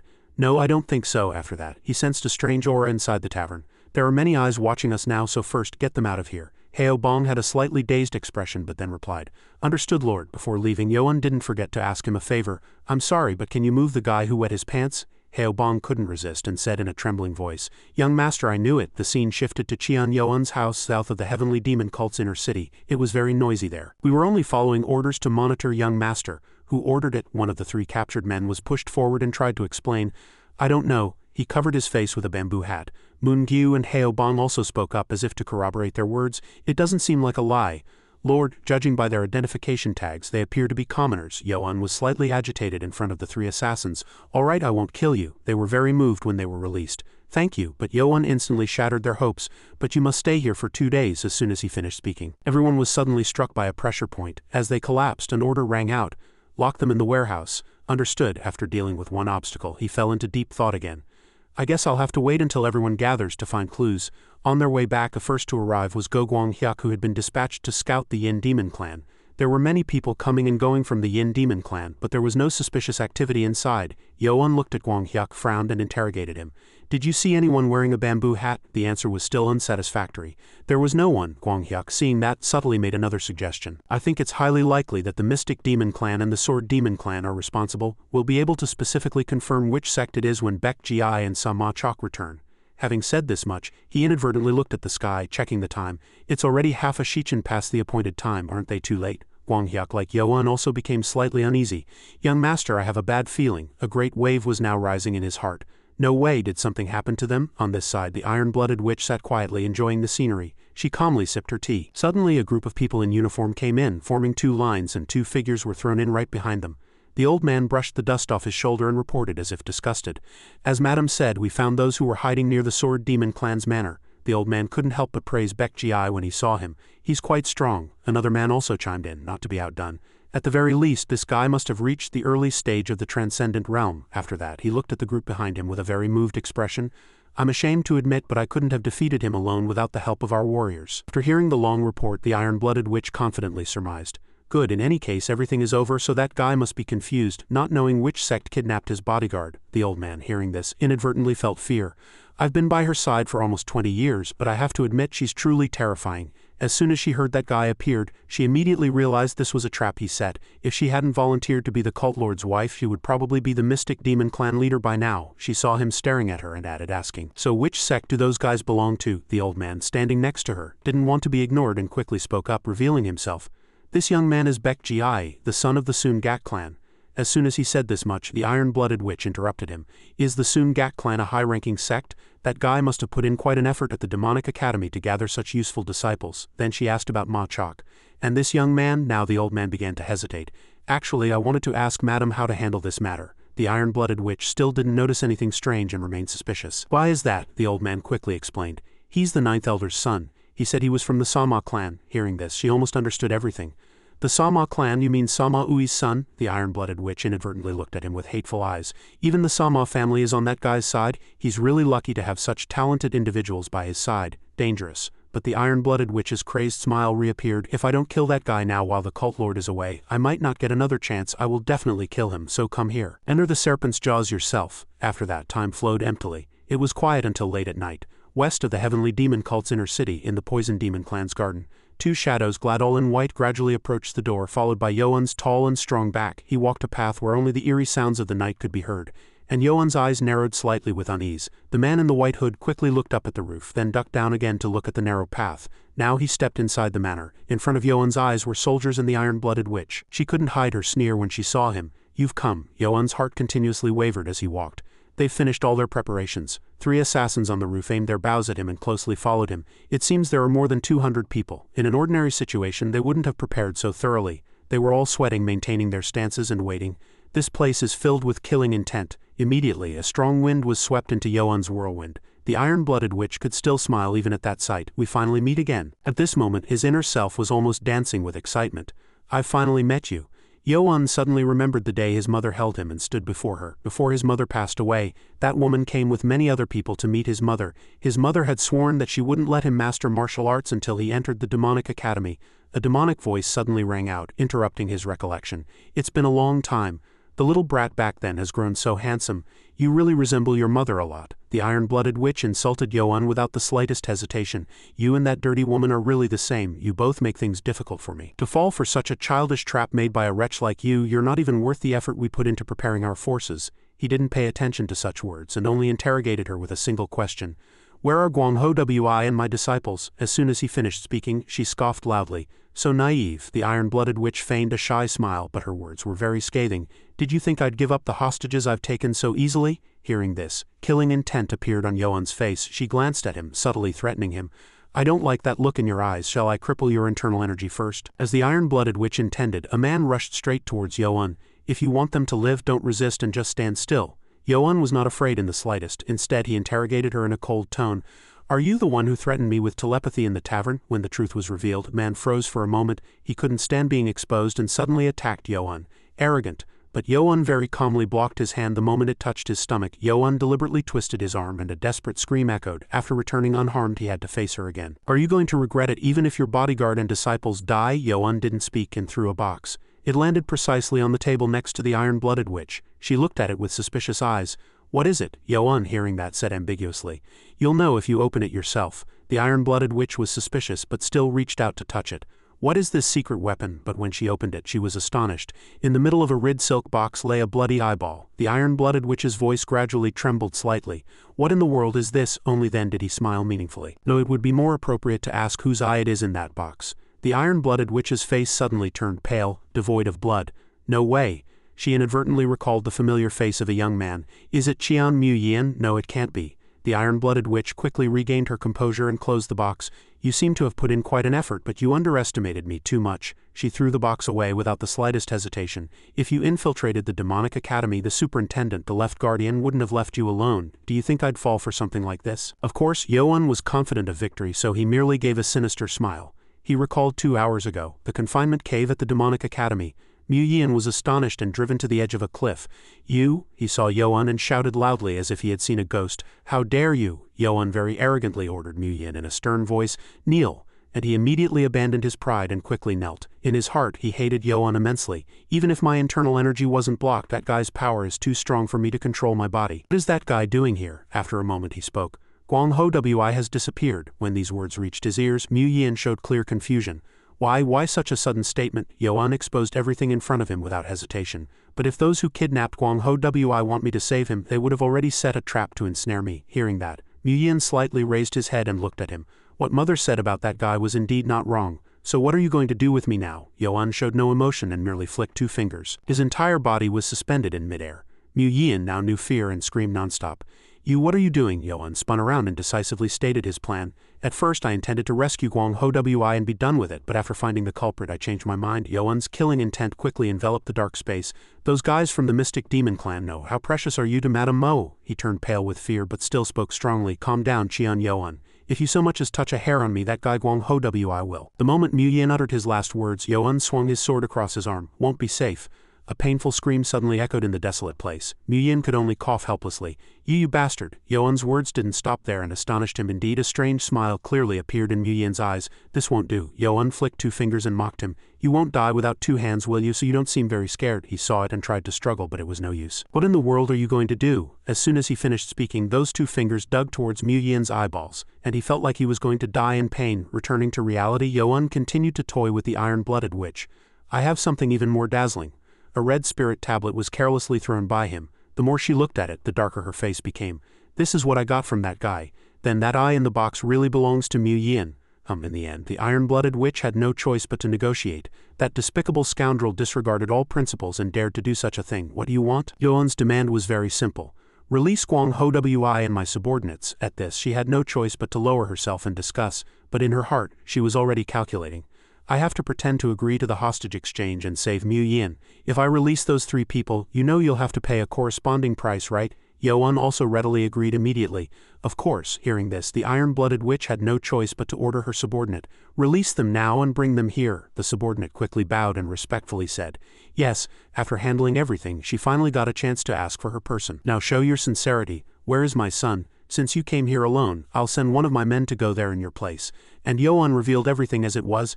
My subordinate is holding Qian Mu-yin and Mu Jinyun captive in the demonic academy's confinement cave. As if waiting for these words, the iron-blooded witch could smile sinisterly inwardly. How could you easily defeat me, foolish fellow? You may think you're smart, but you're still far from my level.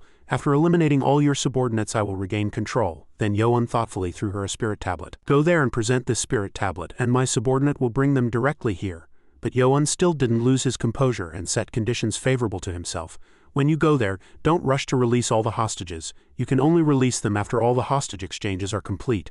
As her ears took in all the meaning, the iron-blooded witch turned to the old man.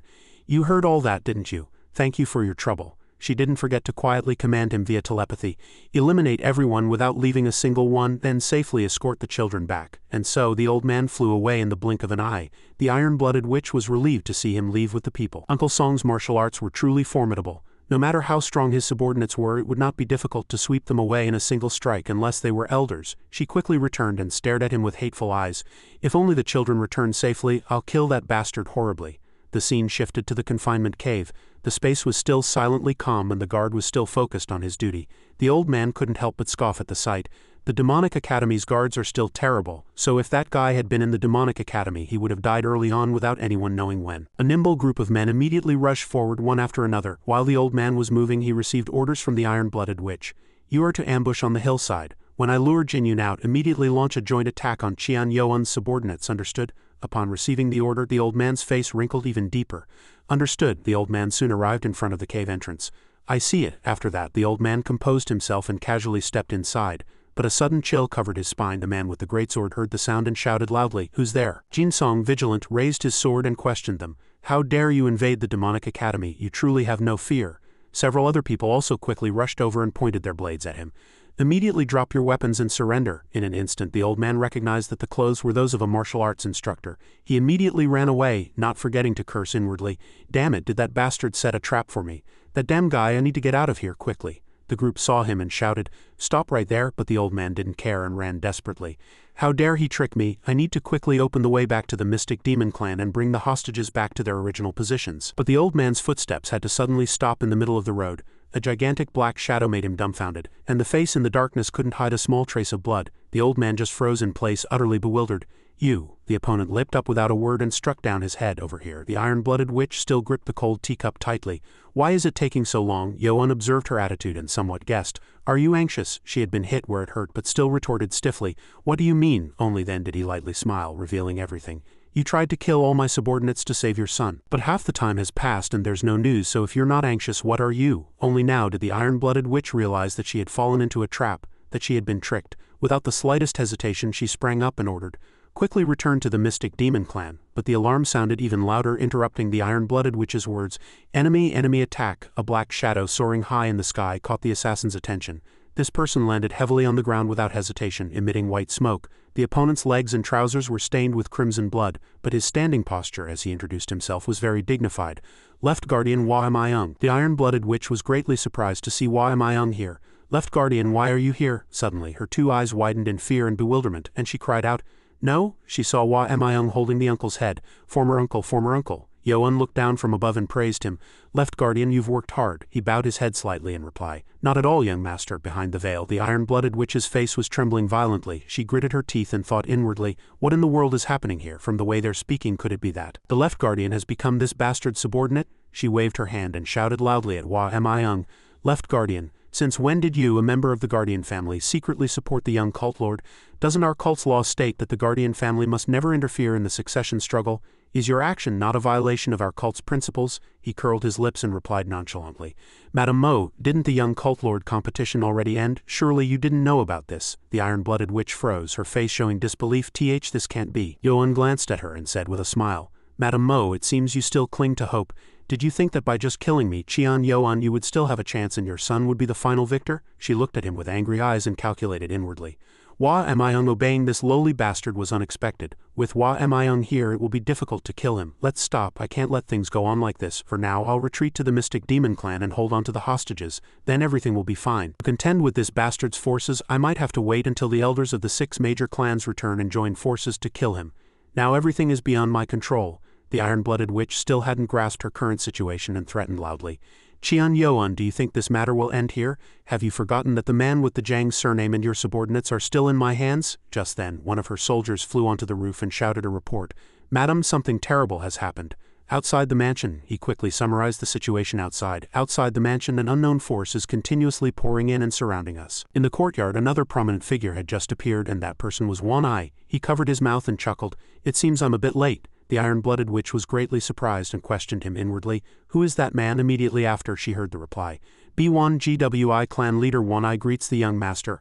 I have already completed the task the young master commanded. I apologize for being late. Please forgive me, young master. Yoan stood on the steps and replied. Elder Wan, you've worked hard. Are my people all right? Only then did the iron-blooded witch become truly terrified and cold sweat streamed down her cheeks. Wait, what are they talking about? B1GWI clan, isn't that our cult's 11th elder? The 11th elder taking orders from that bastard, has he sided with that bastard? Oh my god, no. Wanai stood below and answered his question seriously. Young Master Baekji and Samachok both have only minor internal injuries and are fine, but Guard Jang was not so lucky. His condition is critical, and although I sent someone to fetch a physician, Guard Jang's life is in danger and he could pass away at any moment. As soon as he finished speaking, he realized that the atmosphere around them had changed. From above, the terrifying murderous intent emanating from Yoan's entire body made him and Hua Myung flinch in vigilance. The iron-blooded witch was no exception. She gritted her teeth and retreated slightly. Yoan's killing intent grew thicker with time, as if he was about to transform into a monster that would massacre everyone. All the iron-blooded witch's soldiers there were terrified. What is this murderous intent? It feels like my heart is being squeezed by that bastard. The iron-blooded witch tightly clenched her hands. Her entire body trembled. To think even the B1GWI clan would side with that bastard, only heaven knows who else has become his subordinate. Everything has gone beyond my calculations. She questioned herself inwardly, overcome with humiliation and resentment. So I have been defeated by that lowly bastard? No, it can't be. I am the strategist who elevated the Mystic Demon clan to the position of leader of the 6 major clans. How could I lose? Suddenly, a shout rang out, awakening her, and her 2 eyes darkened. Quickly, release our young master. Moongyu turned her head and retorted, if you don't retreat, don't blame me if I accidentally kill them. Heo Bong and Guang Hyuk escorted people with swords at their throats, among them the iron-blooded witch's son, Mu Yin. Her gaze immediately fell upon Mu Yin, and the hat covering his face fell heavily to the ground. The iron-blooded witch called out loudly, her heart aching, wanting to rush to her son, Mu Yin, but he only bowed his head and replied, Mother, I'm sorry, I have no face to show you. Another person caught with them was Jin Yun. He raised his head and stammered in fear, Aunt. The iron-blooded witch's entire body trembled as if she could no longer stand. She bit her lips so hard they bled. The iron-blooded witch knelt down before Yoan. Seeing this, Mu Yin cried out, Mother, Mother! She banged her head heavily on the ground, pleading for her son's life. Young Master Qian Yoan, I have lost. The iron-blooded witch dared not raise her head, using every word to find a way out for the Mystic Demon clan. Young Master Qian Yoan, I acknowledge that you are the sole successor of our cult. Please, Young Master Qian Yoan, grant us a way to live. Please forgive my son Qian Mu Yin and the people of the Mystic Demon clan, Mu Yin cried out indignantly, trying to break free from Guang Hyuk's restraint. Mother, why are you doing this? The iron-blooded witch could only mutter inwardly. Shut up. Unconcealed hatred flashed in her eyes, but she still had to endure. I hope you remember this humiliation we suffer today. When your maternal uncle returns, I will repay this grudge with interest, and if only I can save you. Mu Yin trembled all over, gritting his teeth as he looked at his mother. I can kneel 1,000 times before this bastard, so if you want to help me, shut up. Blood streamed down the iron-blooded witch's forehead, but she still had to bow her head and plead with Yoan. Young Master Qian Yoan, our Mystic Demon clan swears that we will never harm the young master again. If we break this oath, we will suffer 1,000 cuts. Please, young master, spare our lives. He raised his head and looked forward. Yoan stepped down into the courtyard, one step at a time, stood before her and ordered Heo Bong and Guang Hyuk to release them. Guang Hyuk asked in surprise. Yes? Hua Myung stood to one side, thinking inwardly. Perhaps everything will end here. In any case, the outcome of this struggle is already very significant. The young master has subjugated Madame Mo, made her admit defeat and beg for mercy. However, he wondered, will that woman, known as the iron-blooded witch, truly let it go just because the young master forgave her? Guang Hyuk was confused about what he intended to do. Lord, Yoan spoke seriously once more. I told you to release them and step back. The iron-blooded witch saw that and staggered to her feet. She thought Yoan was being soft-hearted and had forgiven the Mystic Demon clan. Good, I'm safe, just you wait. Suddenly, Yoan raised his arm, and at his action she immediately froze. As if she understood what he would do next, he said to her coldly, Madame Mo, did you think that just by bowing your head and begging for forgiveness I would forgive you? The iron-blooded witch was dumbfounded for a moment, as if trying to process what he had just said. Her face turned pale and her pupils constricted. No, don't do that. Without the slightest hesitation, Yoan unleashed sword chi and ruthlessly slashed towards Mu Yin and the iron-blooded witch's nephew, and blood immediately splattered. Fragments of the iron-blooded witch's nephew's body skedded in the air. Mu Yin was torn to shreds. Yoan's expression didn't change at all. It was terrifyingly cold. Before dying, Mu Yin's eyes stared intently at him, emitting a hateful light. Yoan's 2 eyes were once again filled with killing intent, and he continued to swing his sword, tearing his entire body to pieces. Facing the bloody horror unfolding before her eyes, the iron-blooded witch had to scream loudly. No, don't do that. Yoan's merciless blade continued to sever another head. Mu Yin's pupils were still wide open from such a sudden death. By the time she rushed over, everything was too late. The others also involuntarily froze at the incident. Even Moongyu and Guang Hyuk were momentarily astonished at this time. The iron-blooded witch's 2 hands were trembling as they tried to reach the familiar head. No, she sobbed in the extreme pain of a mother. Mu Yin, my son, my son. The iron-blooded witch almost went mad, clutching Mu Yin's head to her chest. No, only now did he approach her from behind and question her coldly. Is that enough pain now? Yoan's face was also stained with red blood, making him look not easily approachable. That is the pain I felt when I lost my mother. And the pain of losing my people. Now it's your turn to suffer that pain. A masked man rushed forward, taking advantage of Yoan's loss of concentration. You bastard, how dare you? But a gigantic force immediately blocked them. Wai drew a circle on the ground, not forgetting to threaten. Anyone who crosses this line should not blame me for acting mercilessly. Wai confidently stroked the blade. If you're not afraid of death, cross that line. Provoked, he rushed straight at him in a fit of rage. I will never forgive you all. You will all die. He still held a grudge in his heart and aimed his full power at Yoan. Yoan, die. But a person in red clothes very quickly kicked him far away. Wanai chuckled inwardly as he watched him roll on the ground. Over here, the iron-blooded witch still covered her face in the pain of losing her son. Mu Yian, my son. She gritted her teeth as her heart gradually filled with resentment. Why did things turn out like this? Where did I go wrong? Blood suddenly streamed from the iron-blooded witch's eyes. Why on earth? She raised her head with angry eyes, gritted her teeth and questioned him. Why are you doing this to me? I was the one who tried to harm you, so why did you kill my son? Vengeance has its owner. You could have killed me, so why did you have to kill my son? Why? Tell me why. But he retorted very nonchalantly. You speak shamelessly. As the iron-blooded witch fell silent, he directly exposed the truth. How dare you question me? Why, when I know you are the true culprit behind my mother's death that year? When I know everything, how could you even think of begging me to forgive you and your people? Yoan stood before the iron-blooded witch and said coldly, how dare someone like you who killed my mother shamelessly beg me for mercy? Blood streamed from her forehead. Her pupils constricted. What are you saying? Yoan put his hand in his pocket as if to take something out, then threw a letter in front of her. The iron-blooded witch stared intently at the letter. This is, the letter read, I am Dong So of the Poison Demon Clan. Yoan, I have something to tell you. From this moment until the 5th watch of Sinzi 9 to 11 a.m. at the Poison Demon Clan's main hall where Dong So is staying. Outside the door, someone reported, Young Master, the inner hall master requests to see you. Dong So opened his eyes with difficulty and asked in a faint voice, Has the inner hall master arrived? He spoke each word with effort. Was there any movement from the Mystic Demon Clan? The inner hall master remained silent and then replied, According to the soldiers monitoring the Mystic Demon Clan, someone believed to be Yoan's subordinate went to the Mystic Demon Clan. Hearing that, Dong So was astonished and widened his eyes in disbelief. The Mystic Demon Clan, that bastard cherishes his subordinates so much, how dare they touch his subordinate? Sweat streamed down his emaciated cheeks. This is the chance. Not long ago, the Poison Demon sect's forces were reduced by 80 after a failed surprise attack on the Mystic Demon Clan. But if the Mystic Demon Clan wanted to eliminate all Poison Demon sect members to prevent future retaliation, they would first have to make Dong So and Yoan fight each other. In that case, one of them would surely lose their life. Having finished his thoughts, Dong So turned to the inner hallmaster and said, Inner hallmaster. He bowed closer and replied, Yes, young master, please give your command. Dong So opened his mouth with a frail voice. Listen carefully to my words. It was only then that the iron-blooded witch understood everything. It was because of this letter. He knew who kidnapped his subordinate and even the truth about his death, which not even the cult lord knew. Her eyes seemed to bulge and her entire body trembled nonstop. Did that madman backstab me? Realizing that everything was exposed, she calmly admitted, Yes, I did it. The iron-blooded witch screamed madly. Yes, I killed that filthy woman. So what? You'll kill my children for revenge and eventually me, she sneered and didn't show the slightest fear, even threatening him. Yoan. How dare a lowly wretch like you touch me? My elder brother is the first elder. He will not stand by idly. Her eyes gleamed with venom, but at that very moment he blinded her with a single strike. If you touch me, you and your subordinates will all be shattered to pieces. Pain was instantly conveyed, and the iron-blooded witch's agonizing scream echoed through the night. She covered her eyes and cried out, My eyes, my eyes! Blood continuously flowed and dripped onto the ground. Yoan retracted his sword chi and said coldly, You are not worthy to see. The iron-blooded witch's hands were stained with blood. Her entire body trembled uncontrollably. You, this lowly wretch. Hearing those words, Yoan acted even more decisively. Your mouth is no different. He again slashed her mouth with sword chi. A painful scream echoed once more. The iron-blooded witch hastily covered her bleeding mouth. She fell face down on the ground, a truly miserable sight. Yoan looked down from above, showing no sympathy. That's the price you have to pay. The iron-blooded witch's subordinate rushed forward in anger. Stop, stop, are you not afraid of the consequences? He tried to use the First Elder's power to make Yoan retreat. The people here are not all of our sect's forces. If the First Elder knew about this, he would never forgive young master. Yoan's expression didn't change as he repeated his words. If he knew, you say? The man was startled and asked back, What did you say?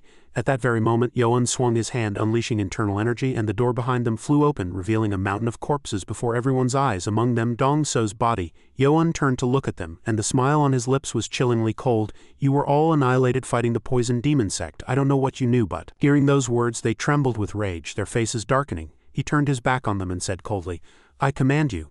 Killing intent emanated from his entire body.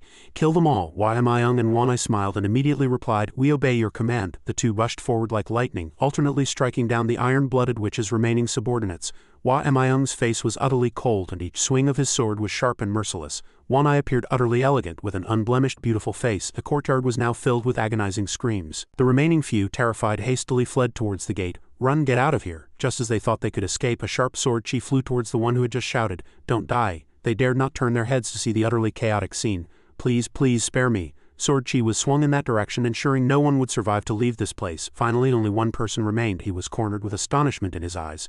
Two blood-stained sword tips pointed at him. The very next moment an agonizing scream echoed. The iron-blooded witch, with her hands on the ground, still couldn't accept this outcome. No, blood continuously streamed from her eyes. My soldiers died unjustly. Suddenly, a foot stomped on her head, pushing her into the ground. That person was none other than Yoan. If no more screams are heard, it's your turn now. The iron-blooded witch was in an inescapable situation. The screams of the soldiers still echoed ceaselessly. Damn it, Jin Yun, hurry up and escape. If no more screams are heard, I might really die. No, I can't die yet, please. On one side, Hua Mayung swung his sword hard sideways and the blood on the blade dripped onto the ground. Afterward, he reported to Yoan, they're all dead. He turned to Wan Ai. Calling him Elder Wan, he immediately cupped his hands in respect and replied, yes, young master. Yoan coldly commanded him, order the B1GWI clan soldiers to search the poison demon sect's medicine store. If there's any useful poison, spread it on the mystic demon clan's corpses.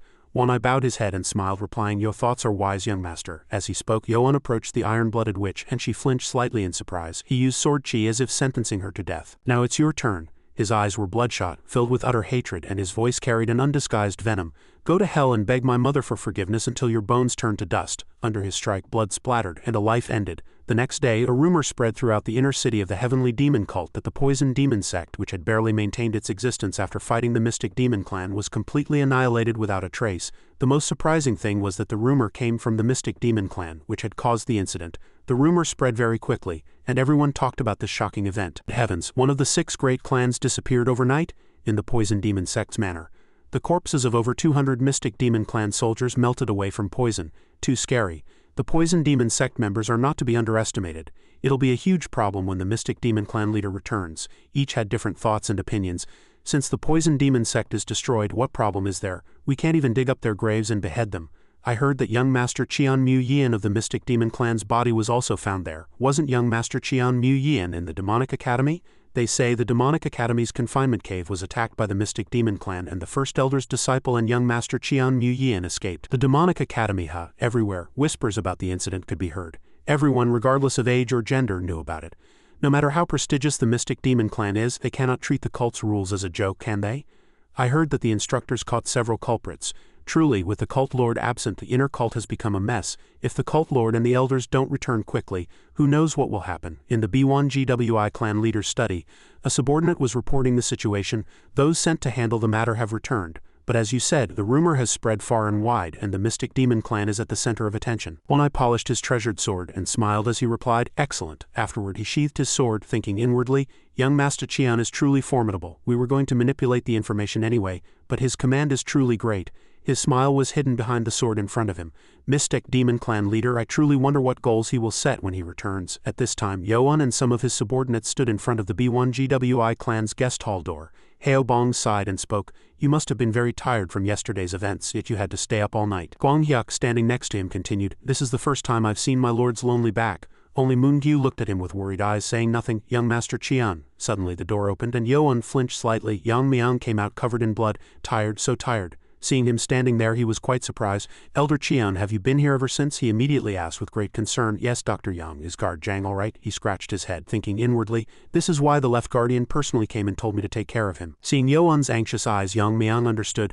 I thought he didn't show emotions. Elder Qian values this person so much that he shows such an anxious expression. He hesitated and then replied, truly it's hard to say, but all his teeth have been pulled out, so he'll have to eat gruel for the rest of his life. Hearing that, he paused, startled, and asked, yes, then, Yang Miang reassured him. Seeing his reaction, don't worry, his life is not in danger. He is barely stabilized, he's a truly strong man. Yoan stammered with joy. The 3 subordinates behind him knelt on one knee. They were genuinely happy for him. Congratulations, my lord. My lord, congratulations indeed. You were worried all night. Seeing them too loud, Yang Miang immediately warned, the patient needs rest, so don't do this here. Everyone please leave first. Guang Hyuk and Heo Bong's faces darkened slightly. So sorry. After leaving that place, they advised Yoan, my lord, please rest a bit. Guang Hyuk spoke first. Guard Zhang is resting and receiving treatment now, so please rest a bit too, my lord. Heo Bong also chimed in. That's right, you stayed up all night yesterday. Suddenly he stopped and the two were puzzled. He still hadn't changed his clothes and blood had dried on his body. His voice sank, becoming extremely cold. I don't have time for that anyway. Yoan closed his eyes and said to the few people behind him, I heard from Elder Wan that the cult lord will return soon. Before that, I need to get 2 more people to join the assembly. The 3 were all surprised to hear that. Yoan thought inwardly it was because the cult lord and the 6 clan leaders were absent that Madame Mo could be easily dealt with. When the clan leaders return, they will try all sorts of ways to restrain me, so I need to prepare thoroughly before that. Heobong stroked his chin and spoke, including my lord, there are currently 4 elders remaining, and the 11th elder has already given his jade tablet, so only 2 more remain. But persuading the 9th elder won't be difficult. Yoan, still with his back to the 3, replied, the 9th elder will come with us once Sama Chok's internal injuries are healed. Guanghyuk smiled upon hearing his words. Then the answer is already decided. Yoan replied yes. He immediately went to prepare for what needed to be done without rest. Let's go to the Mystic Blade Sword clan. The 10th elder of the Mystic Blade Sword clan, Qian Muhua, and the Poison Demon clan leader, Hang Yusu, were the 2 women who held elder positions. Although the Mystic Blade Sword clan was a sect, in fact, there were no martial artists in the sect apart from her. There were also very few workers. Before this, Hua Myung had given Yoan quite a bit of information. There are 2 eccentric individuals whom even the cult lord dislikes. They are the 11th elder, Wan I of the B1GWI clan, and the 10th elder, Mu Hua of the Mystic Blade Sword clan. He also emphasized, in particular, the 10th elder never attends elder meetings that the cult lord does not attend, never leaves the subsidiary residence, and never meets guests who visit the subsidiary residence.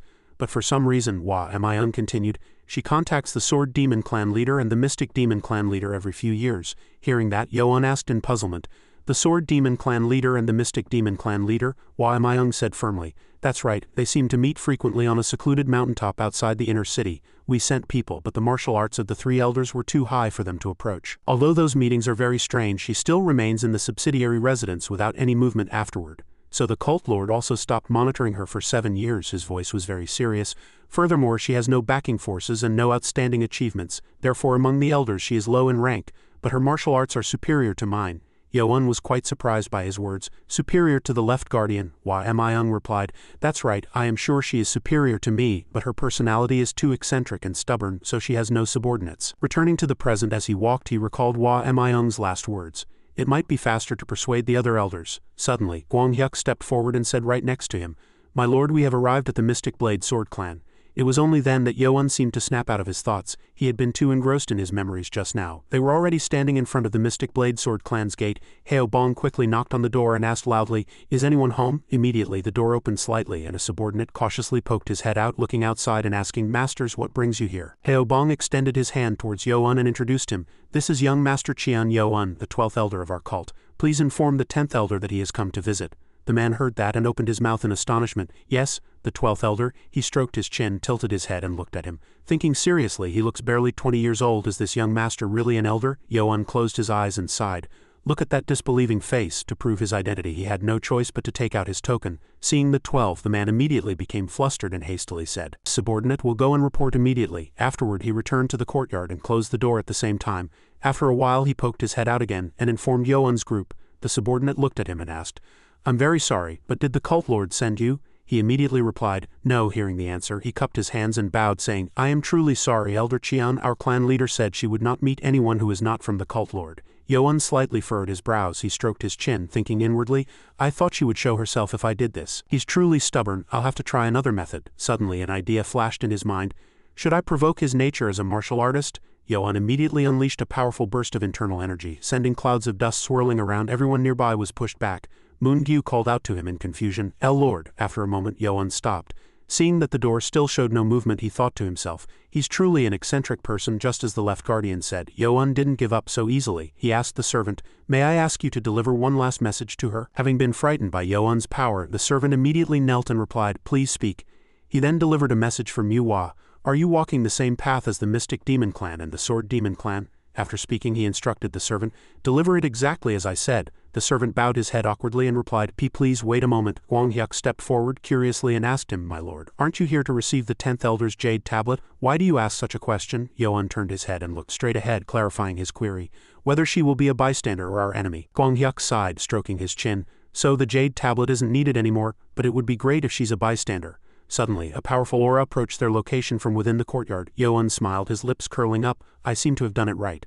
The servant opened the door again and called out yes as he slightly bowed, inviting him inside. The clan leader has asked me to invite the elder inside. Immediately after, Yoan's group followed the servant inside. Reaching the center of the courtyard, the servant bowed his head respectfully and announced, "Clan leader, I have brought the guests." Manhwa commanded coldly, "Step aside." She stood on a high stone step, her face extremely serious and her imposing aura was no less than any man's. Haobong looked up at her and asked, "Is that the 10th elder?" Gwanghyuk looked at the sword in her hand and wondered, "But why is she holding a sword?" Manhwa quickly descended the stone steps. Yoan bowed his head and politely greeted her. 12th elder Qian Yoan, greetings to the 10th elder. Manhwa came down into the courtyard and seemingly enraged shouted at him, pointing directly at his face, "You, whether you're from heaven or an elder, don't think I'll treat you kindly.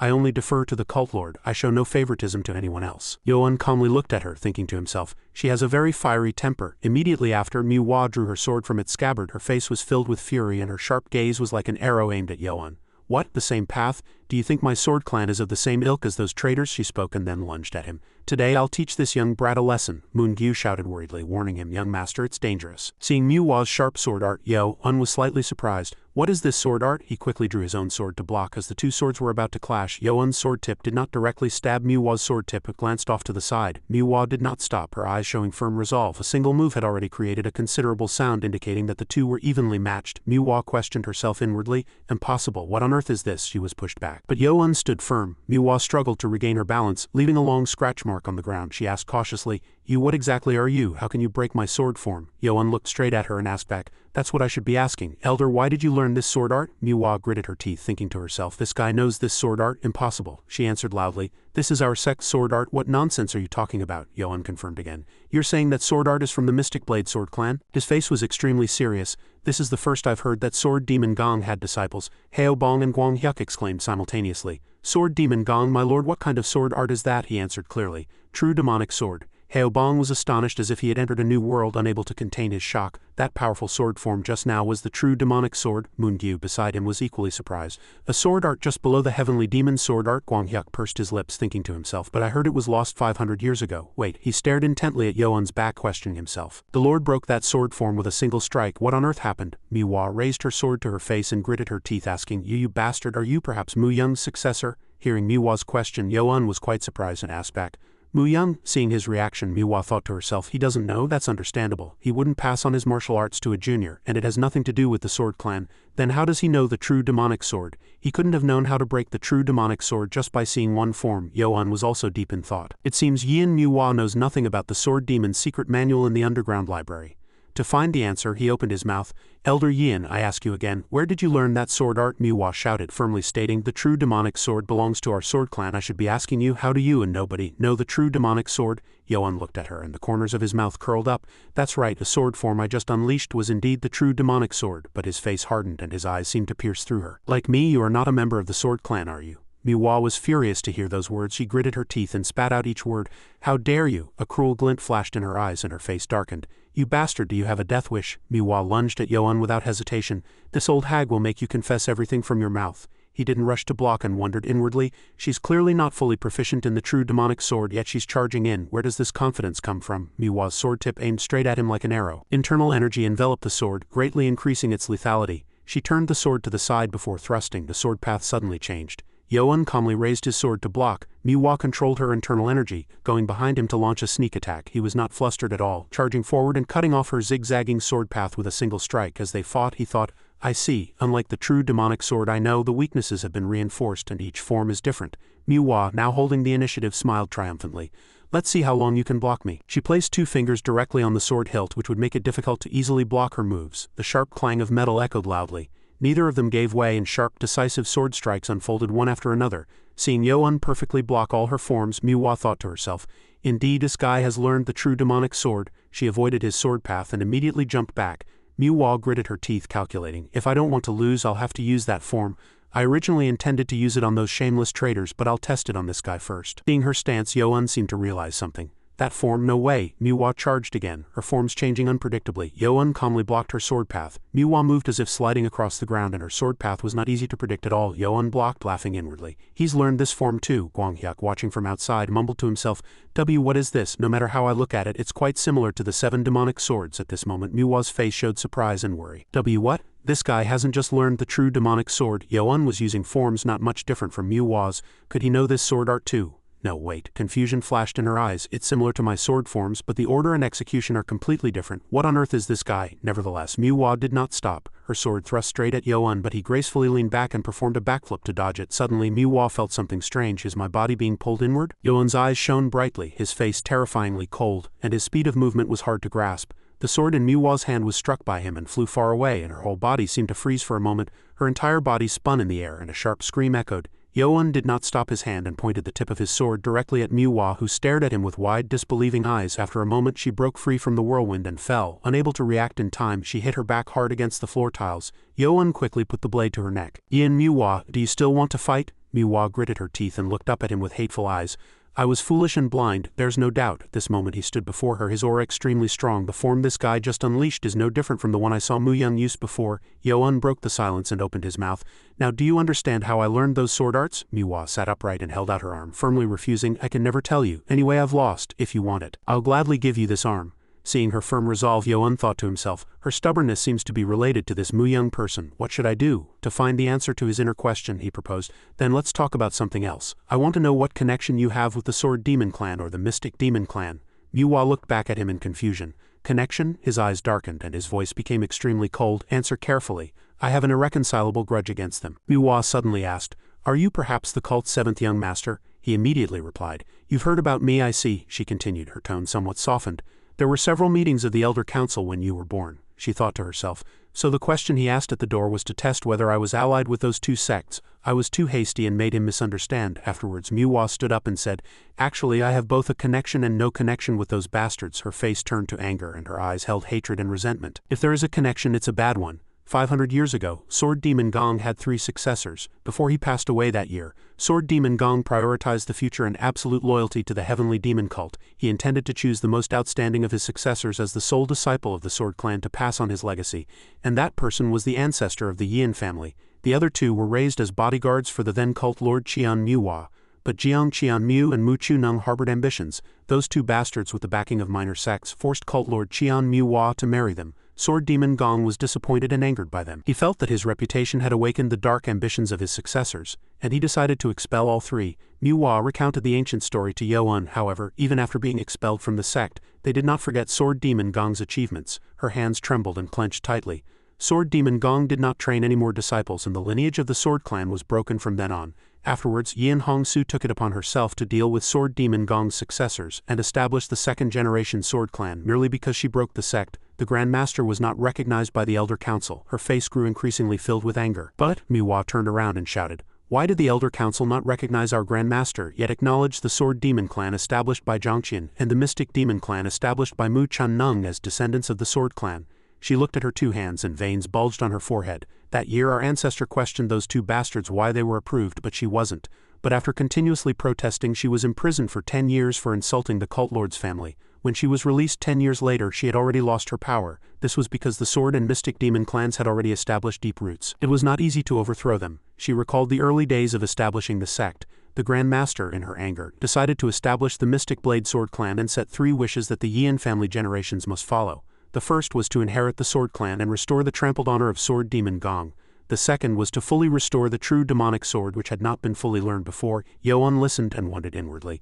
That's strange. If it was only the true demonic sword, how could it have been restored over 500 years? But the ultimate move Yin Manhwa just used is from the 24 demonic swords the second book Sword Demon Gong wrote before he passed away after his duel with Extreme Saber God. So how can that be explained? Manhwa continued, her face extremely serious. The third is to be loyal to the cult and the heavenly demon cult leader, and that was the same as Sword Demon Gong's wish that year. Loyalty to the cult meant sweeping away the trash of the Mystic Demon Clan and the Sword Demon Clan. At this he seemed to understand. My previous thoughts have changed. I originally heard from the Left Guardian that all of Sword Demon Gong's disciples were greedy and ambitious individuals who defiled the cult, but it seems there were also those who inherited the true spirit of Sword Demon Gong and his junior. After that he opened his mouth. Even so, it has been over 500 years, and the Yin family's bloodline still maintains its loyalty. Passing down a swordsman's lifelong wish to their descendants, he placed his hand on his left chest, closed his eyes, and respectfully said, I, Qian Yo-un, recognize the Mystic Blade Sword Clan as the true successor of the Sword Clan. At Yo-un's recognition, Manhwa trembled slightly and made a sound, her eyes shone and tears of gratitude flowed. The very thing I longed for is coming from this young man's mouth. If my father and Grandmaster had heard this, they would have been truly grateful. Taking the opportunity, Yo-un cupped his hands and carefully said to her, I have a request for Elder Yin, 10th elder of our cult and true successor of the Sword Clan. His face was extremely serious and his voice was clear and full of confidence.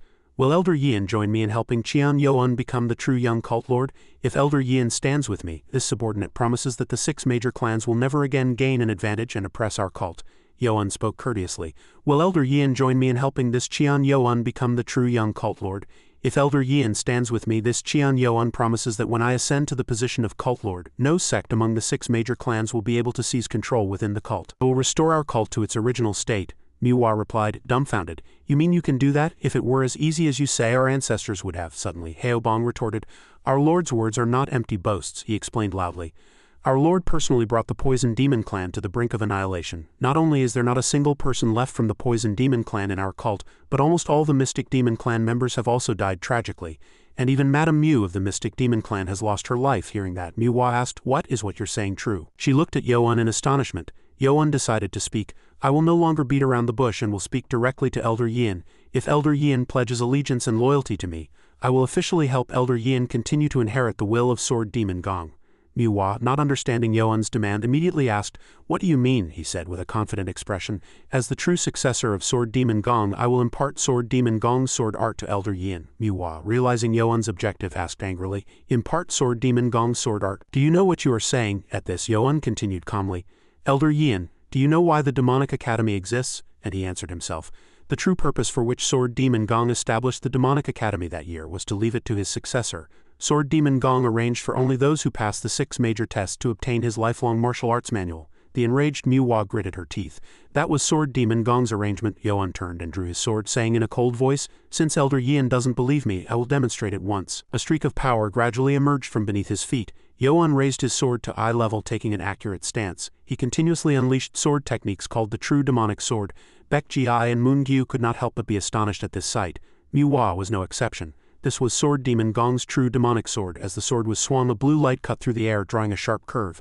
The sword light continued, leaving intersecting streaks of continuous slashes. The sword rotated, leaving illusory images of sword energy. As Yuan forcefully swung the sword in his hand, a blue aura swirled around it like a vortex. As he turned, sharp and cold sword strikes enveloped Yuan. His eyes were firm and full of momentum, and his sword techniques cut through the air. Guang Hyuk exclaimed in astonishment, this sword art is much stronger in both power and technique than the one before. Yuan's hair fluttered with his movements, and he gripped his sword tightly, pointing it forward. She stood silently, watching and thinking inwardly, this is the real thing. Manhwa's eyes reddened slightly as she fell into thought. Is this the 24 demonic swords? This is the key that has kept my martial arts stagnant for so long. Moon Gyu noticed something in surprise. A white figure made a sound and collapsed to the ground. As that person's hand rose, a voice echoed in her mind. No matter how much I tried before, I couldn't comprehend it. Manhwa entered meditation, falling into thought once more. But now I finally understand the true profound meaning of the ancient sword demon Gong. A powerful aura emanated around her, creating a circle that blocked out the outside. Heobong furrowed his brows in confusion. This is 5-chi convergence. Yuan looked at the scene before him, lost in thought for a moment. After this is over, Yin Manhwa will probably reach the pinnacle of the Wajong realm. He knew this better than anyone, having experienced it himself before. Suddenly a red flying dart swiftly flew towards Manhwa. Yuan was astonished and reached out to block it. The flying dart stopped as soon as it approached the aura enveloping her. Heobong quickly picked it up and asked in a panic, what is this? Seeing the small needle on the dart, he cried out in fear. This is a hidden weapon coated with poison. Guang Hyuk immediately identified the person who threw it and quickly rushed towards him, shouting, you scoundrel who threw the hidden weapon, stop right there. As soon as he was discovered, he tried to escape, but Guang Hyuk caught up to him, grabbed him by the neck and slammed him hard onto the ground. Guang Hyuk straddled his body. A voice echoed, you won't be able to escape, so don't resist futilely. Another scoundrel nearby was also slammed hard onto the ground. Guang Hyuk said, dumbfounded. How, there was another one? The scoundrel under Guang Hyuk suddenly gritted his teeth, convulsed and foamed at the mouth, startling Guang Hyuk. Guang Hyuk quickly checked the pulse of the scoundrel, whose body had turned purplish blue, and thought in a panic, dead? Realizing something was wrong, he turned his head and shouted loudly, Lord, this scoundrel has poison in his teeth. One of them, seeing a hand extended towards him, opened his mouth in fear. His body stiffened and his mouth hung wide open. A fearful thought, what is this? How did it get into my mouth? As one of his teeth was forcibly pulled from his mouth, he screamed in pain. Yuan looked at the tooth he had just pulled out and commanded, everyone go and protect Elder Yin. Guang Hyuk, Heobong and Moon Gyu nodded in response to Yuan's command. 3 people appeared around where Manhwa was sitting, encircling her. He raised the bloody tooth. Seeing that it was tied to a small pouch, he said in a sarcastic voice, this poison pellet was tied to your molar. You intended to commit suicide if things went wrong, didn't you? Yuan bent down and released the scoundrel's pressure points. He opened his mouth. I'll release your pressure points so you can answer. His face contorted and he stared at him with wide eyes. Yuan interrogated, now tell me who sent you. The scoundrel replied firmly, I will never tell, he smiled slightly. Oh really? Yoan quickly struck his pressure points again, startling the scoundrel inwardly. Why is he striking my pressure points again? A cunning expression appeared on his face and a voice echoed. Do you think that just because you're a spy you'll never confess? Seeing that, the scoundrel's face turned pale with fear and his entire body trembled non-stop. As one of his fingers was twisted backward, a pained groan escaped. Yoan watched this scene with interest and spoke. I'll break your fingers one by one. So if you change your mind, quickly signal with your eyes, he said, testing the scoundrel's limits. But since you're a spy, you won't easily give in just because a few fingers are broken, will you? As his fingers were gradually twisted, the scoundrel's eyes widened. He foamed at the mouth, blue veins bulged on his forehead, and he screamed inwardly, Someone save me, this madman. Desperate groans echoed in the space. Heo Bong glanced at the scene and Moon-gyu also looked over slightly. The aura around her grew increasingly intense. Strange cracks began to appear on Manhwa's face. Yoan crossed his arms and thought, she's reached the stage of metamorphosis and bone transformation. The cracks on her face widened further and streaks of light emanated from them. Manhwa's entire body gradually became enveloped in dazzling light. Heo Bong was utterly stunned and dumbfounded. As Heo Bong pointed, Gwanghyuk exclaimed, What is this? Her eyes were still tightly closed, but the wrinkles on her face had disappeared. Manhwa slowly opened her eyes, and her face was magnified, young and beautiful. Moon-gyu stared at Manhwa, completely captivated. She stood below looking up, and he stood on the stairs looking down. Manhwa knelt, her robes fluttering, and extended her hands forward. Manhwa smiled slightly. Yin Manhwa, clan leader of the Mystic Blade Sword clan and 10th elder, pledges allegiance to young master Qian Yoan, the true successor of Sword Demon. Please accept me, young master. Gwanghyuk looked at her in surprise and admired inwardly. After completing metamorphosis and bone transformation, Elder Yin looks like a 20-year-old maiden. She's truly beautiful enough to make one's heart flutter. Heo Bong blushed, admiring inwardly. Was Elder Yin such a great beauty in her youth? Yoan smiled gently, thinking inwardly, finally I have gained my second loyal follower. Manhwa looked at him with respectful eyes. Yoan calculated. According to the Left Guardian, Yin Manhwa's martial prowess is currently the highest among my subordinates, so she will be a strong ally. The 5 people sat around a circular table in the Mystic Blade Sword clan's study conversing. She gritted her teeth, cursing angrily. Damn it, a servant I hired for 10 years was a spy planted by the Sword Demon clan. It's truly terrifying and infuriating to think about it again. He cautiously asked, Elder Yin, if you don't mind, may I ask what your relationship is with them? Manhwa was silent for a moment, then spoke. Young master, to tell this story, I probably have to go back 8 years. The flashback returned to one night. She stood facing a strange black-clad man, and Manhwa's low voice echoed. One night, while I was immersed in training in the manor, a mysterious black-clad figure suddenly appeared before me. His face was covered with a black cloth, with only his eyes showing, and he looked at her and said, his entire face was covered with a mask, but his 2 eyes had a very mysterious gleam. Manhwa crossed swords with the black-clad man. I didn't know why he had infiltrated my manor, but since he was here I had to greet him courteously. But Manhwa was defeated and she was flustered. A cold sword was pointed at Manhwa's neck, but what I didn't expect was that I would be defeated by him in just one move, and he said, he stood under the moonlit night sky and spoke, You have almost completely restored the true demonic sword, but if you wish to inherit the lineage of the ancient sword clan, come to the peak of Mount Oyan, southwest of the 10,000 mountains in 3 days. You will find your answer there. And the black-clad man disappeared, leaving only a light cloud of dust. As soon as he finished speaking, he suddenly vanished without a trace, just as he had appeared. Since he disguised his voice, I had no idea who he was. The night deepened, and fog hung heavy, with a figure on a nearby cliff. She confessed frankly, I was very startled that he recognized the true demonic sword, so after a moment of contemplation I decided to go to the peak of Mount Oyan in 3 days. His knowing the true demonic sword alone was not enough to sway me, but when he mentioned the word sword clan I could no longer ignore it. Manhwa frowned in surprise at something she saw. But when I arrived at Mount Oyan, something completely unexpected happened. There were 2 other men there, Jiang Qianji, the Saber Demon clan leader, and Mu Jinwan, the Mystic Demon clan leader. As the 3 gathered on the cliff, he also appeared with the wind. I was wary of both of them, wondering why they were here. As I was deep in thought, the black-clad figure appeared again. Jiang Qianji frowned and shouted loudly, Who are you? Why did you mention the Sword Clan and gather us here? What are your intentions? The black-clad man replied calmly, Who I am is not important. Jinwan spoke. Then what should we call you? His sharp eyes looked at them. The black-clad man spoke, If you need a name for convenience, call me Nameless. He raised his voice, Since you are here, I will clearly state why I gathered you here. Today I will impart the true demonic sword to the 3 of you, because you are the descendants of the Sword Clan from that year. They were all surprised. Jiang Qianji hesitated. What, you mean? As the black-clad man unleashed a technique, sword slashes swirled around him, blowing away everything nearby. All 3 of us couldn't believe we were being taught the true demonic sword, which was said to have been lost in legend. When we witnessed that black-clad man, Nameless, unleash the true demonic sword, we had no choice but to admit that it was indeed the true demonic sword. Its power was comparable to the cult lord's heavenly demon sword art. Jinwan was puzzled. Who are you? How do you know the true demonic sword? The black-clad man calmly sheathed his sword and replied, I cannot reveal that. Jiang Qianji eyes stared at him with a pale face and said, "Then if I may be so bold as to ask, why are you imparting the true demonic sword to us?" The black-clad man glanced at Jinwon and replied coldly, "It's simple. I believe Sword Demon Gong's lifelong knowledge and insights should be passed on to his descendants." Manhua shouted angrily, "I cannot accept your words. Didn't those two scoundrels, Zhang Qian and Mu Chuneng, disappoint Sword Demon Gong and were expelled from the sect? So what right do the descendants of those two scoundrels have to learn Sword Demon Gong's sword art?" Jiang Qianji frowned, looking at her with displeasure. "What are you talking about? How dare you insult my ancestor?" Jinwon widened his eyes and warned Manhua. "Yin Manhua, say that again if you dare," she snarled in anger. "Ridiculous. Why wouldn't I dare? Did I say anything wrong?" The black-clad man did not look at them. He interrupted, "Enough all of you." He slowly drew his sword from its scabbard once more. All of them simultaneously fell silent and stopped arguing. The black-clad man pointed his sword at them and his voice echoed, "I did not come here to listen to your squabbles. I merely wish to impart Sword Demon Gong's knowledge so that it does not cease to exist." As the black-clad man unleashed each technique, they were astonished and frowned. Jinwon thought inwardly, "What kind of sword art is that?" Why, he stopped his movements and explained, "This sword art is called the 24 Demonic Swords, a sword art left by Sword Demon Gong in his later years." The black-clad man turned and looked at them. "Today I will only impart the true demonic sword to you. If in 3 years you have cultivated the true demonic sword to a perfect level, then I will impart the 24 demonic swords to you again." Returning to the present, Manhua calmly continued her story. "I trained the true demonic sword day and night to defeat those two scoundrels and obtain Sword Demon Gong's true legacy. I thought I was the only one among the three who would cultivate it to the most perfect level, but I was mistaken. Those two scoundrels from the Sword Demon Clan and Mystic Demon Clan also succeeded in cultivating it easily because they had the foundation of the Sword Clan's internal energy." Yoan listened attentively to her explanation. 3 years later, when I met those two scoundrels on the peak of Mount Oyan, they also unleashed the true demonic sword just as perfectly as I did. An antique room with a landscape painting screen, a wooden table and chairs. Manhua's voice echoed, "Even Nameless found it difficult to judge who among us three had a more perfect true demonic sword." In the end, Nameless made another proposal. This time the deadline was 2 years. Nameless demanded that we improve the true demonic sword, as it was 500 years old and had many weaknesses, and the one who did it best would earn the right to inherit the 24 demonic swords. So I entered secluded training, and only emerged after thoroughly patching up all the weaknesses in the true demonic sword.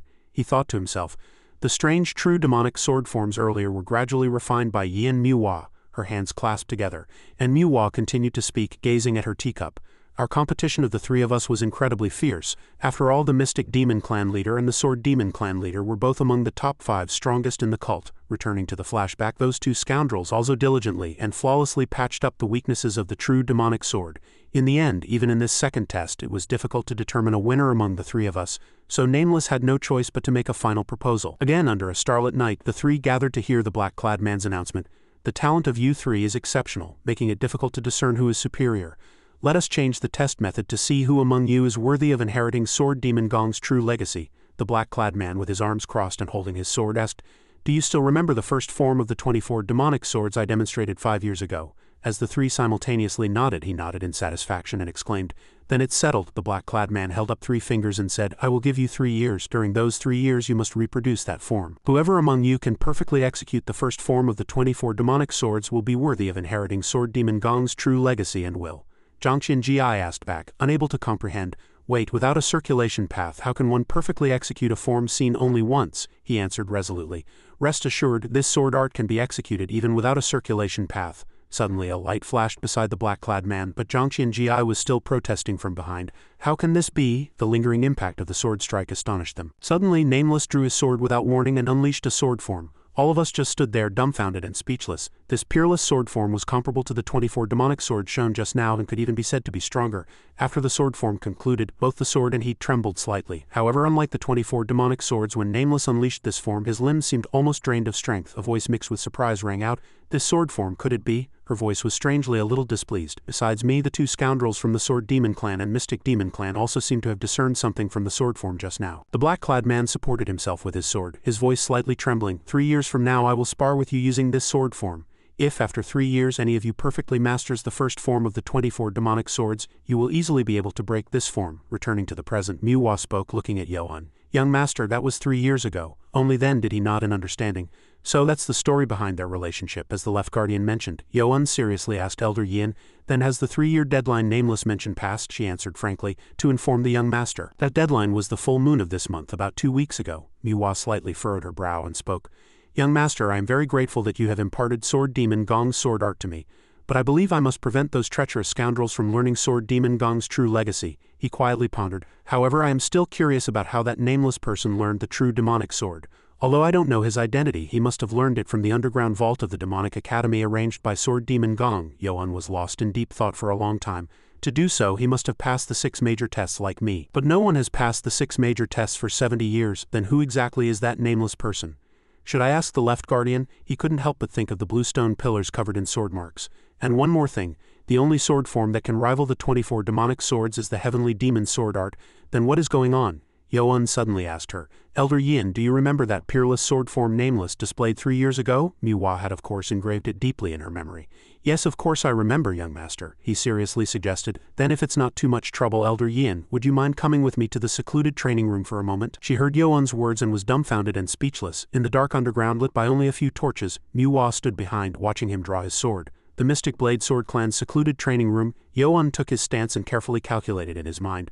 To break the first form of the 24 demonic swords, that sword form must be. He thrust his sword straight forward, and the sword tip was enveloped in a whirlwind spreading around it. She raised her hand to block the wind, extremely astonished. How can this be? This sword form is exactly the same as the one Nameless displayed 3 years ago. Manhwa spoke in a flustered tone, and at this moment she desperately wanted an answer. Master, how do you know this sword form? No, the sword form you displayed was even more natural and fluid than when Nameless displayed it. Yoan heard those words and was astonished. How can this be? Indeed, that nameless person has learned the first form of the heavenly demon sword art. Images of the blue stone pillars covered in sword marks in 3 books came to mind. That year, before Sword Demon Gong created the sword-breaking form, he recorded all the sword marks engraved on the blue jade stone in the secret manual kept in the cult leader's chamber. Then could Nameless's true identity be the cult leader? No, that doesn't make sense. Because of Nameless's 24 demonic swords, a man's back appeared, and a voice echoed in the space. The 24 demonic swords are kept in the underground vault of the demonic academy. To learn it, one must pass the 6 major tests arranged by Sword Demon Gong, and my father, the current cult leader, is only 50 years old this year, and the left guardian said that no one has passed the 6 major tests for 70 years besides me, so Nameless cannot be the cult leader. But if he's not the cult leader, then who exactly is that nameless person? He became curious as he thought about his body. Moreover, his heavenly demon sword art is not perfect, as it lacks the circulation path I found. It seems I'll only know who that nameless person is when I meet him directly this full moon. As Yoan and Manhwa reached the door, a welcoming voice was heard. Clan leader, you've returned, she sternly ordered. I have something to tell everyone. Moongyu looked at Manhwa with a puzzled expression. With an inexpressible solemnity she declared, From now on I will assist young Master Qian. Guanghyuk's jaw dropped in surprise. The elder herself, Manhwa explained to herself, looking at the many documents scattered on the desk. I need the young master to become the young cult leader for my own personal reasons, but there are too many enemies now. I know young Master Qian's abilities well, but I cannot predict what will happen when he confronts the 6 major clans. Guanghyuk stroked his chin and thought, that makes sense. In contrast to his expression, Moongyu's face was very displeased, and at the same time she blamed herself. Why am I like this? Why do I feel so suffocated? She took a deep breath to regain her composure and made her own suggestion. The elder assisting our lord will be a great help to him. The more Moongyu spoke, the more her worry was revealed by the cold sweat pouring down her face. But if the elder leaves the subsidiary residence, won't the Sword Clan and others become wary? She was swayed by her persuasion. You have a point, I hadn't thought that far. Suddenly Guanghyuk burst out laughing, and his laughter sounded like an engine, startling those around him. He patted Moongyu's shoulder, comforting her like a true comrade. Don't worry about that, Moongyu, she asked back, unable to understand what. And Guanghyuk turned to Manhwa and suggested, Clan leader, how about this? B1GWI clan. 4 figures walked in the courtyard. Yoan stood before them and politely asked, So young master, has everything gone smoothly? His gaze shifted elsewhere, seeing something strange. Seeing the cold-natured Manhwa, I was unconsciously puzzled. Who is this young lady? Her eyes were sharp. She looked at him with clear anger. You're still in disguise. Why are you staring like that? I paid no attention to Manhwa's irritation and replied with a bright smile. Are you talking about me? She gritted her teeth and replied, Yes, I'm talking about you. Wanai's face contorted in thought. This voice and rude manner are quite familiar. Manhwa growled and shouted loudly. What's rude? He was startled, his pupils constricted, and he opened his mouth wide, stammering. Seeing her with a familiar demeanor, Yoan exclaimed, Elder Yin? As soon as he recognized an acquaintance, he looked around and asked a barrage of questions. Look at her face, has she reverted to youth? How enviable. How did you do it? Manhwa warned, stopped staring. Only then did Yoan speak and suggest, Elder Wan, could you make a human skin mask for her? Wanai asked back curiously. To hide her reverted youth, he replied with a meaningful smile. No, we need someone to impersonate her. He immediately understood upon hearing that and clapped his hands. So she can accompany the young master? What a great idea, whoever thought of it. Guanghyuk from behind didn't notice Moongyu looking at him with a displeased gaze. Guanghyuk was slightly puzzled, but for some reason he felt like he had done something wrong. After that she bid farewell to everyone and left. Wan-I agreed to the suggestion and immediately went to make the human skin mask. Yo-won had been busy after leaving the demonic academy, so he decided to take a day off. During that time, Gwang-hyuk and Heo-bong returned to their sects to see their parents, and Moon-gyu decided to visit her younger brother who was alone at the Ma-ryong-jang clan. And a day passed. During that time in a wooden room, Ma-chok knelt before Yo-won and apologized. "My lord, I am sorry for causing you worry." He generously forgave him and asked about his well-being. "It's all right, are you well now?" He replied courteously, "Yes, I only sustained internal injuries so I can move as usual now, but Baek-ji suffered external injuries and won't be able to move for a few days." Yo-won approached Ma-chok's body worriedly and regretted. "I'm sorry you were injured because of me." He immediately denied, "No, my lord, please don't say that." As they were talking, 3 people returned, and one of them shouted, "My lord, your best swordsman Heo-bong has returned." He asked about his family's well-being. "Are your parents well?" Heo-bong replied innocently, "Yes, they are well." As soon as he finished speaking, Yo-won turned to Moon-gyu and spoke. "How is your younger brother?" She spoke softly. "I was a little worried because my grandfather passed away, but thankfully he seems to be doing well." He smiled gently. "That's good then." Moon-gyu looked at Yo-won with sparkling favorable eyes. Finally he gave instructions. "Everyone is gathered except Baek-ji, so I will share our next plan of action." They all replied in unison. "We are ready to receive your command, my lord." Yo-won began to explain his plan. "First, I will divide you into teams. Gwang-hyuk, Heo-bong, Moon-gyu, the 3 of you will be responsible for building the assembly and intelligence network composed of the subordinates we brought from the academy." Gwang-hyuk offered his opinion. "Shouldn't there be at least 3 people by your side? Heo-bong and I can handle that task sufficiently. So please take Moon-gyu with you." Heo-bong grumbled unhappily. "He's not considering my feelings again," but Moon-gyu was pleased with this suggestion. "At least he knows how to get out of the way," Yo-won happily agreed. "Good, I will handle the Sama clan. I'll leave that task to the 2 of you." East of the Heavenly Demon Cult, a high-ranking sect, the Sama clan, Yo-won had observed this place for a long time and concluded after deep thought, "This place is vast and luxurious, its scale comparable to the 6 major clans. Can I easily obtain another banner?" One of the guards guarding the gate suddenly called out to the young master. He shouted, "Ah, Central Senior." They quickly ran up and spoke to Ma-chok. "I never imagined the 2 of you would grow up so handsomely. Have you finished everything at the Demonic Academy, young master?" he replied. "Yes." Ma-chok leaned in close to their ears and whispered, "Quickly inform my father that young Master Yo-won has arrived." "Understood." He glanced at Yo-won and admired inwardly. "The atmosphere is good. It seems the Lord will easily get what he wants this time too." Maui himself came out to greet the 2. "Young Master No, Elder Cheon Yo-won. Thank you for visiting our humble abode. Please come in." He also politely replied, "Thank you for your generous hospitality, Elder." He happily welcomed his guests. "Let's go inside, since you've come all this way. Should have a feast. Even though it's still daytime, let's drink until we're full." Ma-chok looked at Maui worriedly. "Father, you're being too hospitable." Yo-won's eyes were somewhat difficult to read. "In the main hall of the Ma-kwan clan," he said with a slight humility. "It's nothing special, but please enjoy." Maui began to flatter him. "I was very impressed by the martial arts you displayed in your duel with Elder Byuk." He felt a little uncomfortable. "You're too kind." Yo-won slightly bowed his head and went straight to the point. "Elder, I have something to say today." He was as gentle as a Buddha. "Please speak, I will do my best to help if I can." Yo-won suddenly slapped the table and stood up, cupping his hands respectfully and stating his problem. "Please join my side and help me become a candidate for young cult leader." Maui asked back in surprise, "How can someone who will soon become the young cult leader be so humble?" He quickly approached and took Yo-won's hand. "Please make yourself at home." Maui snapped his fingers and a servant immediately rushed over. "Is anyone there?" "Yes." The person received the order and immediately ran off to execute it. Someone's feet slowly entered. Her lustrous hair cascaded with clothes that exuded wealth and elegance. She was Ma Yang with an extraordinary aura. "Greetings, Elder Cheon Yo-won." "I am Sa Ma Yang," he replied with his usual politeness. "My name is Cheon Yo-won." Maui introduced her with a bright smile. "How is she?" "She's my daughter and Sa Ma-chok's sister." He had to stop drinking water at his father's words. "Of course I would be happy to join the elder's side, but don't you need something to build trust?" Yo-won frowned, unable to understand. "What do you mean?" He stroked his chin and smiled meaningfully. "If I'm not mistaken, you're not married yet, are you?" Just then the opposite door swung open and Moon-gyu immediately looked up, a hint of surprise in her eyes. Ma Yang entered from outside and bowed respectfully. "Greetings, Elder Cheon. I am Sa Ma Yang." Maui chuckled with delight. He boasted incessantly. "How is she? My daughter and Chok's elder sister." Hearing this, she couldn't help but be puzzled. Why did he call Sa Ma-chok's sister here? Then Maui suddenly changed his tone of voice. "But don't you think something is needed to build trust?" Moon-gyu asked back with a flustered expression. "What do you mean?" Immediately after, he asked without hesitation, "If I'm not mistaken, you're not married yet. My daughter has many shortcomings, but what do you think about marrying her?" At this sudden news, she spat out all her wine. The person opposite exclaimed in surprise, "Moon-gyu." She stared at him with astonished eyes. "Marriage?" Yo-won appeared with a solemn attitude, giving no quarter, and retorted, "Elder's words are too sudden." Hearing this, Maui again extended his hand towards Ma Yang. Surely Elder Cheon doesn't dislike my daughter? Yoan replied as if disgusted. That's not the problem. Seeing that, he turned, sounding as if to test him. If that's not it, does Elder Cheon have some special problem? He looked at Maui with an unpleasant expression. No wonder he welcomed me so warmly. This was his objective all along. Meanwhile, Maui began to calculate. I must establish a blood relation with young Master Cheon by any means. He looked at Yoan with admiring eyes. Seeing young Master Cheon defeat the poison demon sect leader, I'm confident he will become the young cult lord. Even though we haven't been part of the 6 great clans for 500 years, we've risen to the position of a high-ranking sect, but to no longer be wary of the 6 great clans. Reaching this point in his thoughts, he inwardly resolved, our Sama clan must become in-laws with young Master Cheon. Maui suddenly burst into laughter. He politely added, from ancient times, to establish close ties between families, we have formed blood relations through marriage. At this sudden remark, Yoan lowered his head in thought. He curled his lips into a sneer.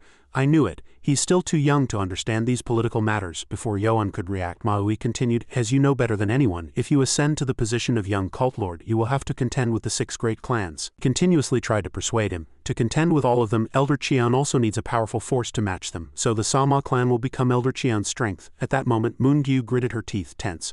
Why is that guy's mouth so glib? At this rate, young Master Cheon will marry that woman. A thought flashed through her mind, and Moon-gyu's senses sharpened. She was lost in a daze of chaotic thoughts. Why am I worrying about this? I'm just a subordinate who swore loyalty to young Master. Feeling a pang in her chest, Moon-gyu placed a hand on her chest. At the same time, Maui praised him lavishly. Elder Cheon is not from any sect, so to compensate for that, we must establish a foundation of blood ties. I will be on Elder Cheon's side, and moreover, if we become one family, the foundation of this relationship will become even more solid. Finishing his words, he chuckled. Considering the future, this is the best method, isn't that right? Contrary to expectations, Yoan suddenly agreed. Your words make sense. Moon-gyu's facial muscles stiffened. She was almost losing her mind at that moment. A wave of emotion surged in Moon-gyu's heart. It makes sense. So young Master has decided to marry that woman. She lowered her head, and an inner voice kept echoing. My heart aches so much. I love young Master Cheon. Why did I only realize it now? Moon-gyu quietly turned her eyes to Ma Young's elegant figure. Her mind was in turmoil. She's so beautiful, so it's only natural that young Master Cheon likes her. She slowly brought her hand to her face and her chest throbbed. Compared to that woman, I'm someone who always wears a human skin mask and acts like a man. Young Master Cheon must not see me as a woman. Maui laughed heartily, as if he had secured victory. That truly is the right choice. Now that we will be one family, there is no need to be modest. Yoan suddenly shattered the illusion. You seem to have misunderstood. Maui's face turned pale. He stared at Yoan with wide eyes. Yes, what do you mean? Yoan spoke firmly. I merely said that Elder's words made sense. Seeing his demeanor, Moon-gyu's mouth fell open in surprise. Immediately after, Yoan loudly retorted, aside from wanting to marry your daughter, do you have no intention of being on my side? At this sudden question, Maui stammered. That is, he couldn't help but be tense.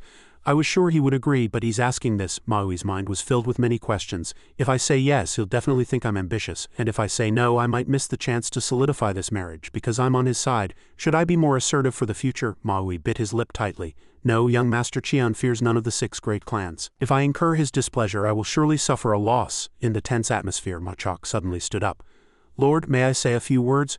Maui, as if seeing a savior, prayed inwardly. Chok, I trust you. He made an unexpected proposal. From the moment the Lord defeated Elder Gu, I have taken a liking to you and paid close attention. This banquet was prepared today because I believe the Lord is the most suitable for the position of young cult lord, regardless of marriage. Maui immediately looked at him with a disgusted expression. This scoundrel. If he says that, meanwhile, Yoan stared straight at Maui. Is that so? He glanced from side to side and slightly parted his lips. That is, before Maui could finish speaking, Yoan suddenly bowed his head. Elder must also agree with your son's opinion. If so, Elder Sama must also be someone who walks the same path as me. Thank you for your warm hospitality. He looked at Yoan, flustered, and his lips twitched. But on this side, Moon-gyu's heart was secretly pounding and dancing. Her joy was short-lived as she asked herself in bewilderment, but if the Lord refuses so firmly, won't it be disadvantageous later? Turning to Yoan, he walked straight out, not forgetting to command, let's go. The people in the room immediately stood up. Seeing that, Maui quickly chased after him. Wait a moment. He tilted his head in bewilderment. Elder Cheon, what's wrong? Why are you leaving like this? Is it because of the marriage? Yoan spoke softly. That matter can be done as Elder wishes. Immediately after, he turned around in anger. But do you know why I want to become the young cult lord? His voice grew louder and louder. Where do you think the 6 great clans' grasping of privileges and tyranny began? After a moment, Yoan lowered his voice and lightly added, Elder Sama, one of the 5 great leaders of our cult, must know that the 6 great clans were founded through marriage alliances. At that moment, Yoan was almost going mad, asking indignantly, I am doing this to set things right and restore our cult to its original state, but to form a close relationship with me on that pretext and do what the 6 great clans did, I don't need such blood ties. As soon as he finished speaking, Yoan bit his lip tightly, and his face instantly became displeased. Meanwhile, Maui was lost in a daze. To think about the future of our cult like this at barely 20 years old, I was the naive one. Young Master Qian truly has extraordinary qualities. At this moment Yuan bowed his head respectfully. I appreciate elders' kindness, but elders' intentions differ from my own, and so does the matter of marriage. Before leaving he emphasized once more, I wish to marry someone I love. Excuse me. Immediately Yuan and his group left. Seeing that, Maui knelt down in regret and loudly said, I was foolish and did not understand young master's thoughts. Please put aside your anger. Hearing this, Yuan turned around. What are you saying? Maui did not explain but pleaded. I, Samaui, sect leader of the Sama clan, 9th elder, pledge my loyalty to young master. Please accept this jade tablet and take me in. Seeing that scene, Moon-gyu and her group looked flustered. At the same time, Yuan's lips unconsciously curved into a smile. After a long while, the room returned to silence. Outside, Yuan's group walked straight ahead, and as he turned back toward Maui, he suddenly chuckled. Maui looked at Yuan with longing eyes. To be swayed by the presence of someone not yet 20 and pledge loyalty, I hope I haven't misjudged him. At this moment he suddenly called out, Yang-ah, she quickly replied. Yes, father. Maui reminded her in a stern voice, this person must not be let go. Hearing that, Ma Young smiled faintly. Don't worry, there's no tree that won't fall after 10 axe swings. Maui blinked and looked pleased. Yes, I only trust you. At that moment she clenched her fists with a determined expression. My beauty is second to none, yet he didn't even glance at me. I'll definitely make him look at me. He wore a satisfied expression. Indeed, my daughter. Turning back to the group, Moon-gyu hurriedly chased after them. She looked at Yuan with wide eyes. His firm back was directly in Moon-gyu's sight, and she smiled foolishly. Her eyes curving, Yuan's voice kept echoing in her ears. Marriage, I want to marry someone I love. As soon as he finished speaking, he suddenly looked up and saw Moon-gyu. Returning to reality, she denied it. Embarrassed, I must have been mistaken, but it seems young master looked at me. Thinking this far, Moon-gyu stamped her feet with joy. In a special room at an inn near the demonic academy, Hua Mayung suddenly sighed. He looked at Yuan in bewilderment. Yi and Miwa achieved metamorphosis and bone transformation, and he even persuaded her. Truly unexpected. At this moment, Hua Mayung slowly opened his mouth. Young master, you said you had something to tell me? He asked directly, without beating around the bush. Do you know who passed the 6 major tests 70 years ago? Hearing this, he did not reply but asked back, the one who passed the 6 major tests 70 years ago. Can you tell me why you're asking that question? Just then a woman suddenly spoke up. I will explain that. After a long while, Hua Mayung couldn't help but exclaim, Is that true? He asked back, flustered. Are you saying that the one called Nameless has mastered the heavenly demon sword art, which contains the insights of the heavenly demon lord? Hua Mayung pondered for a moment. This matter truly is. Yuan looked at him worriedly. What's wrong? Then Hua Mayung suddenly replied, the one who passed the 6 major tests 70 years ago was none other than Supreme Cult Lord Jaeon in Gil. He was astonished, his mouth agape. My Grandmaster, Jaeon in Gil, Qian Yuan's grandfather and Supreme Cult Lord, was known as a genius among the successive cult leaders for 500 years. In the war against the demonic alliance, he was the cult leader who expanded the heavenly demon cult's entire territory to Zhejiang and remained undefeated. At this moment, Yuan furrowed his brows and his mind was filled with bewilderment.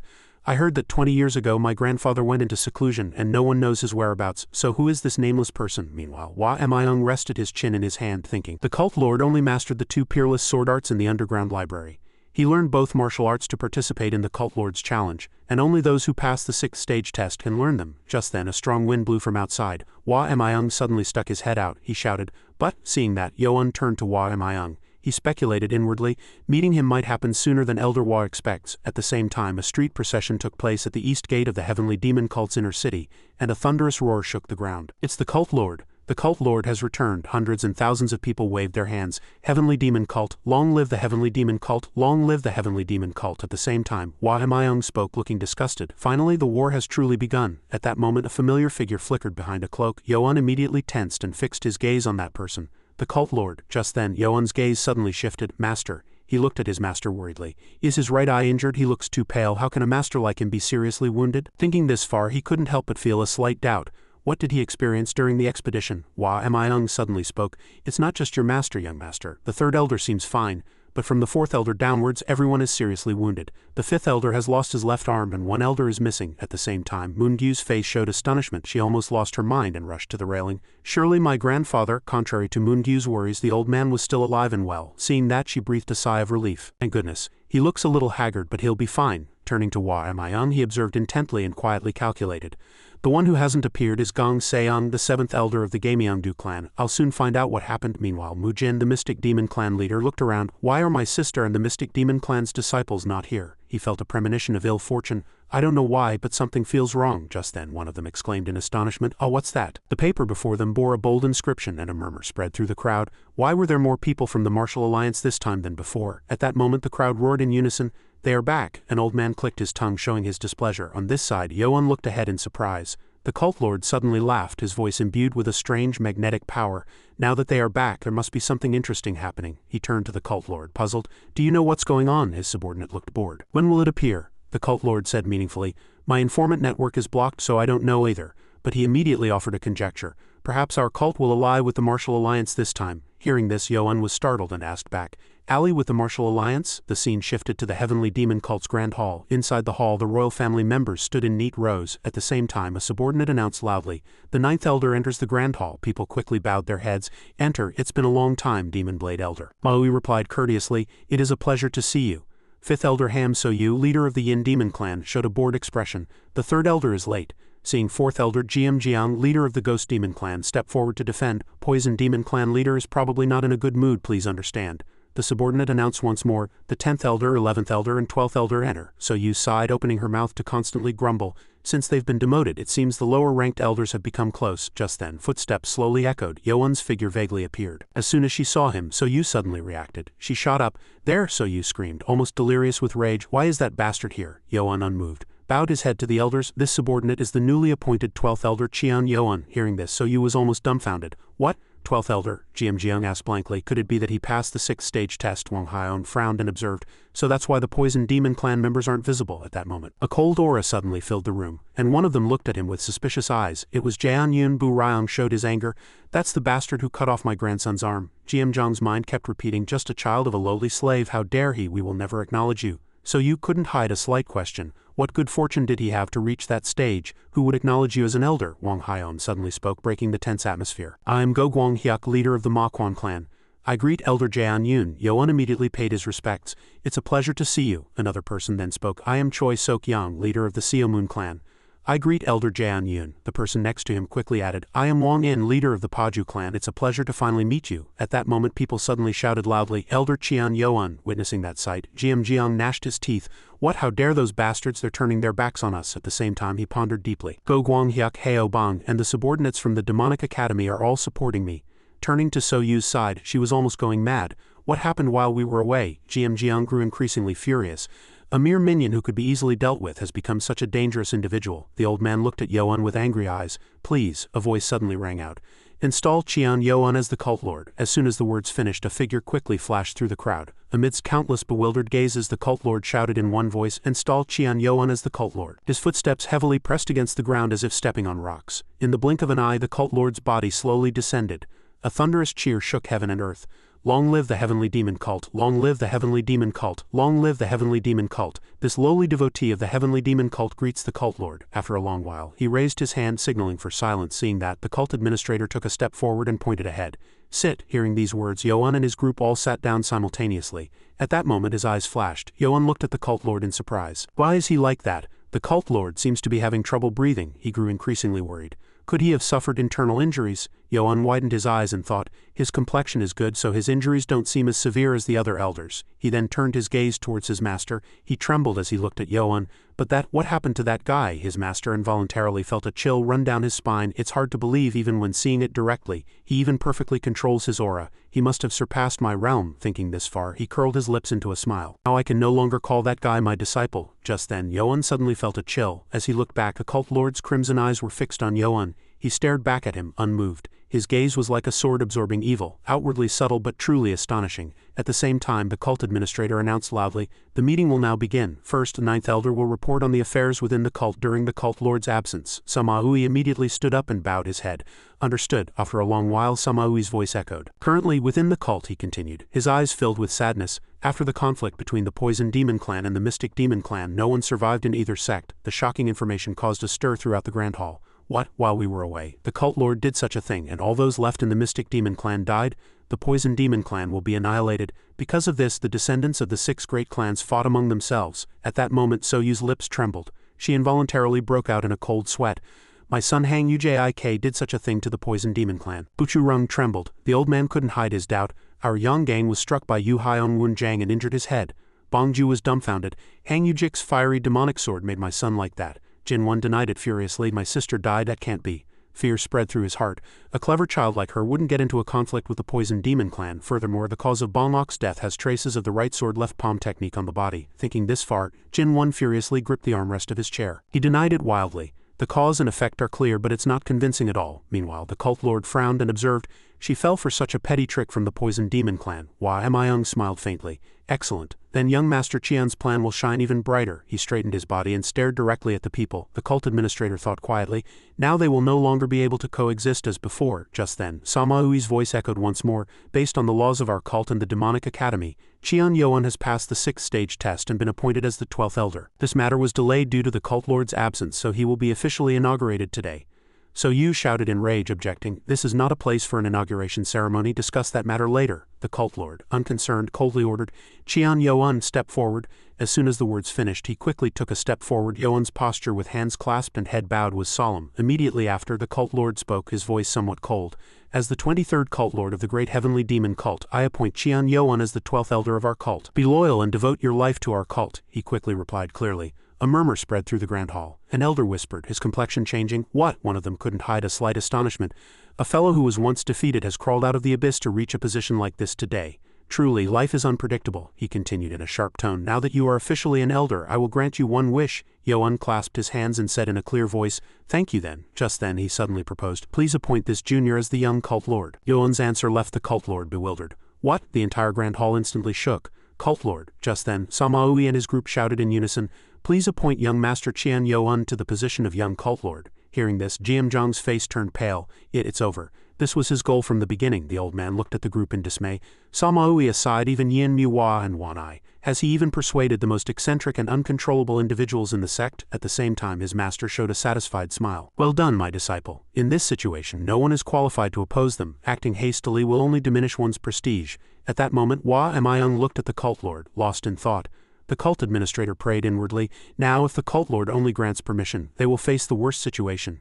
Just then he directly questioned, do all three of you acknowledge the 7th young master as the young cult lord? People shouted in unison. This subordinate acknowledges that young Master Qian is fully qualified to hold the position of young cult lord of our cult. Hearing this, the cult lord fell silent and did not reply. After a long while he spoke, then today, Qian Yuan will officially be. Jinwon gnashed his teeth in anger. He agrees immediately, as if he has been waiting for this day for a long time. He almost growled from his throat. Qian Yuan, you bastard. Just then a sword tip suddenly pointed at Jinwon. Hua Myung loudly ordered, first elder, withdraw your killing intent. The cult lord is in the grand hall. How dare you act so rudely? Hearing this, he became even more frantic. Immediately after, Jinwon roared in one voice, do you think I don't know your schemes? Yuan turned to look at him with his angry eyes. At that moment the corners of his mouth clearly curled up. Witnessing that sight, Jinwon roared in anger. Just then the cult lord's voice echoed, that's enough. Under his intimidating presence he withdrew his frantic demeanor.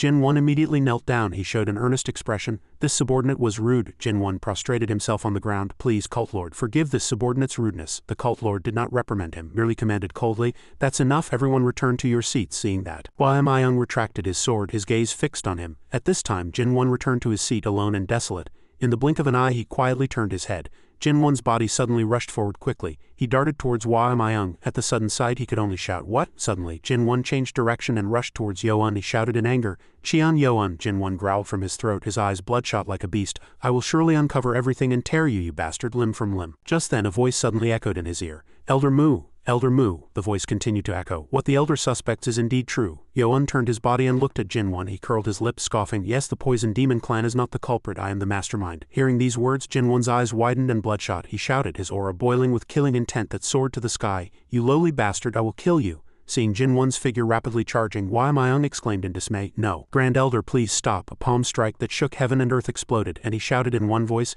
everyone move aside. Immediately his body was sent flying backward violently. In the faint aura, Hua Myung was almost sucked into it. Immediately after, his body hit hard, and blood spewed from his mouth. Witnessing that sight, the cult lord was slightly dumbfounded, and Miwa's eyes showed clear astonishment. Impossible. Is this really the true demonic sword? At the same time, Yohan observed calmly, he is indeed very strong. The true demonic sword in his hand seems to surpass the original. To have overcome all weaknesses in its original form, truly remarkable. At that moment a ray of light streaked through the air. Yohan's body closed in on Jinwon. Before Jinwon could react, he consecutively swung his sword, and he couldn't hide a slight astonishment. Isn't this the 24 demonic swords? Thinking this far, doubt sprouted in Jinwon's heart. But how does that bastard know this sword chi? At the same time a streak of wood flew from Jinwon's body. At that sight, Yohan was momentarily astonished, seeing him madly attack himself. In the blink of an eye, Yohan's abdomen was injured. The ray of light suddenly pierced his stomach. Yohan was almost dumbfounded. He looked at Jinwon in astonishment. He uses the true demonic sword with his right hand and the mystic demon blade with his left. This is no longer right sword left palm but right sword left sword. To be able to wield two different sword arts simultaneously with both hands, how is this different from fighting two Wajong realm masters? The system immediately reported, healing the damaged area with materialized energy. Yoan gnashed his teeth. I might have died if I didn't have Nano. Meanwhile, Jinwon's figure rapidly approached him. He resolved inwardly, while this bastard is injured I must take his life. He raised his arm, his voice echoing like thunder. True demonic sword absolute technique, 24 demonic swords first form, Mu Jinwon's strongest secret technique. Jinwon's mind calculated. If I unleash this technique, even the cult lord wouldn't be able to block it. Right sword, left sword, he suddenly shouted. Qian Yoan Dai. Manhwa couldn't help but feel nervous under Jinwon's oppressive aura. Dangerous. Young master might not be able to block this move. Yoan frowned. If it's difficult to break this move with the 24 demonic swords, I'll have to use this. Just then, Jinwon paused. He looked at Yoan with a puzzled expression. Knife strong doo-doo gang. Manhwa seemed to regain her senses. She stared intently at Yoan.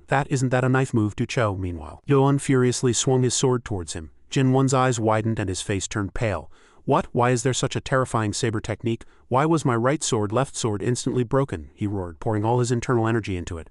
I must block it. A brilliant light burst from Yoan's eyes, and in an instant Jinwon's body was then flying far away. He thought seriously. The saber in his hand drew a beautiful circle of light as if a heavenly dragon had descended. Extreme Saber God's final saber tied Gukdo Shin Choehu Dojo. He didn't know the name, but for now he would call it Flying Dragon by Ryong. He saw Jinwon's eyes widen. His complexion changed. At the moment of life and death, as Yoan shouted, a fierce light burst from the saber in his hand. Blood splattered everywhere, and his appearance was like a celestial being descending. Everyone in the main hall changed their complexion, and Bu Ryong and Jiang couldn't believe their eyes. Just then, Yoan's figure rapidly dashed downwards. Saw Moon looked up at him, his heart filled with shock. That saber move is like a flying dragon dancing. When did that guy learn such a terrifying saber art? Jiang wore an expression of disbelief. But that saber art is truly peculiar. It's the first time I've seen it, yet why does it feel so familiar? A speculation formed in Manhwa's mind. Isn't that the extreme saber god's saber art? He gritted his teeth, his eyes filled with astonishment. I truly didn't expect it. Not only has young master mastered both of the sword demon Gong's sword arts that suppress the extreme saber god, but he has also mastered the extreme saber god's saber moves. Could it be that young master is a born genius? His natural talent is probably unmatched by anyone in the world. Having thought this far, Manhwa suddenly turned his gaze towards the left guardian. Just then, Yoan looked directly at Manhwa. I have something to discuss after the meeting. Manhwa immediately bowed his head. Understood. In the distance, the Grand Guardian saw Maui smiled slightly, marveling. Oh, young master's handling of things to this extent is truly remarkable. Thanks to this battle, young master has laid a foundation to prove his abilities before the cult's elders, and they will truly submit wholeheartedly from now on, he smirked.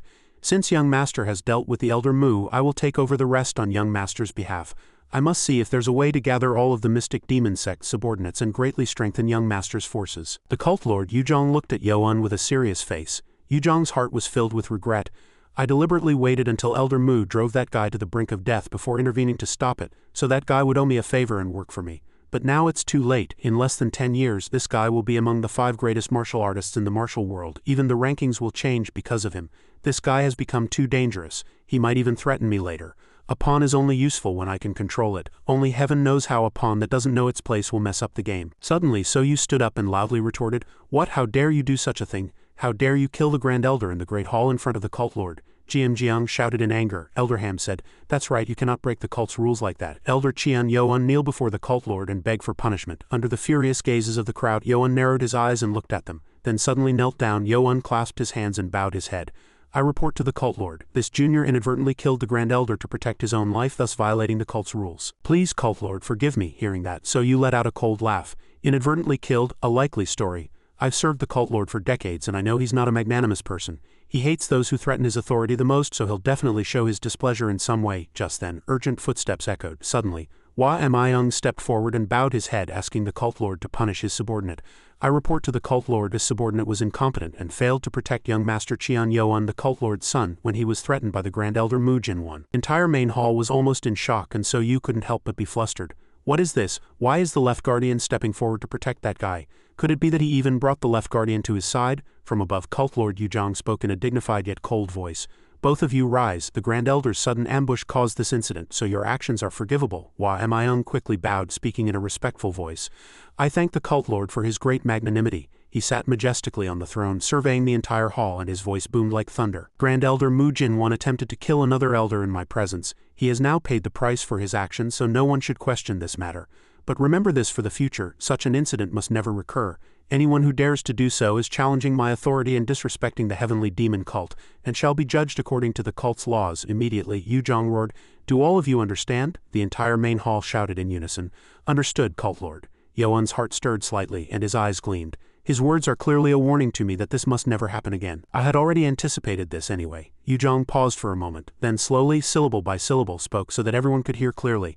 "I have an announcement to make publicly. From this moment on I designate my seventh son, Qian Yoan. You have been recommended by 3 elders and at the same time you have proven your qualifications, so you shall be officially appointed as the young cult lord." Chapter 105 Yuzhong said in a low voice, his eyebrows raised slightly. "Does anyone object to my decision?" The people were so quiet that their heartbeats could be heard. Seeing that, he boldly declared, "Then from this moment on, 7th young master Qian Yoan shall officially become the young cult lord of the great heavenly demon cult." As soon as he finished speaking, the people in the main hall shouted, "Long live the heavenly demon cult! Long live, long live!" Wang Haiyan looked at the crowd with astonished eyes.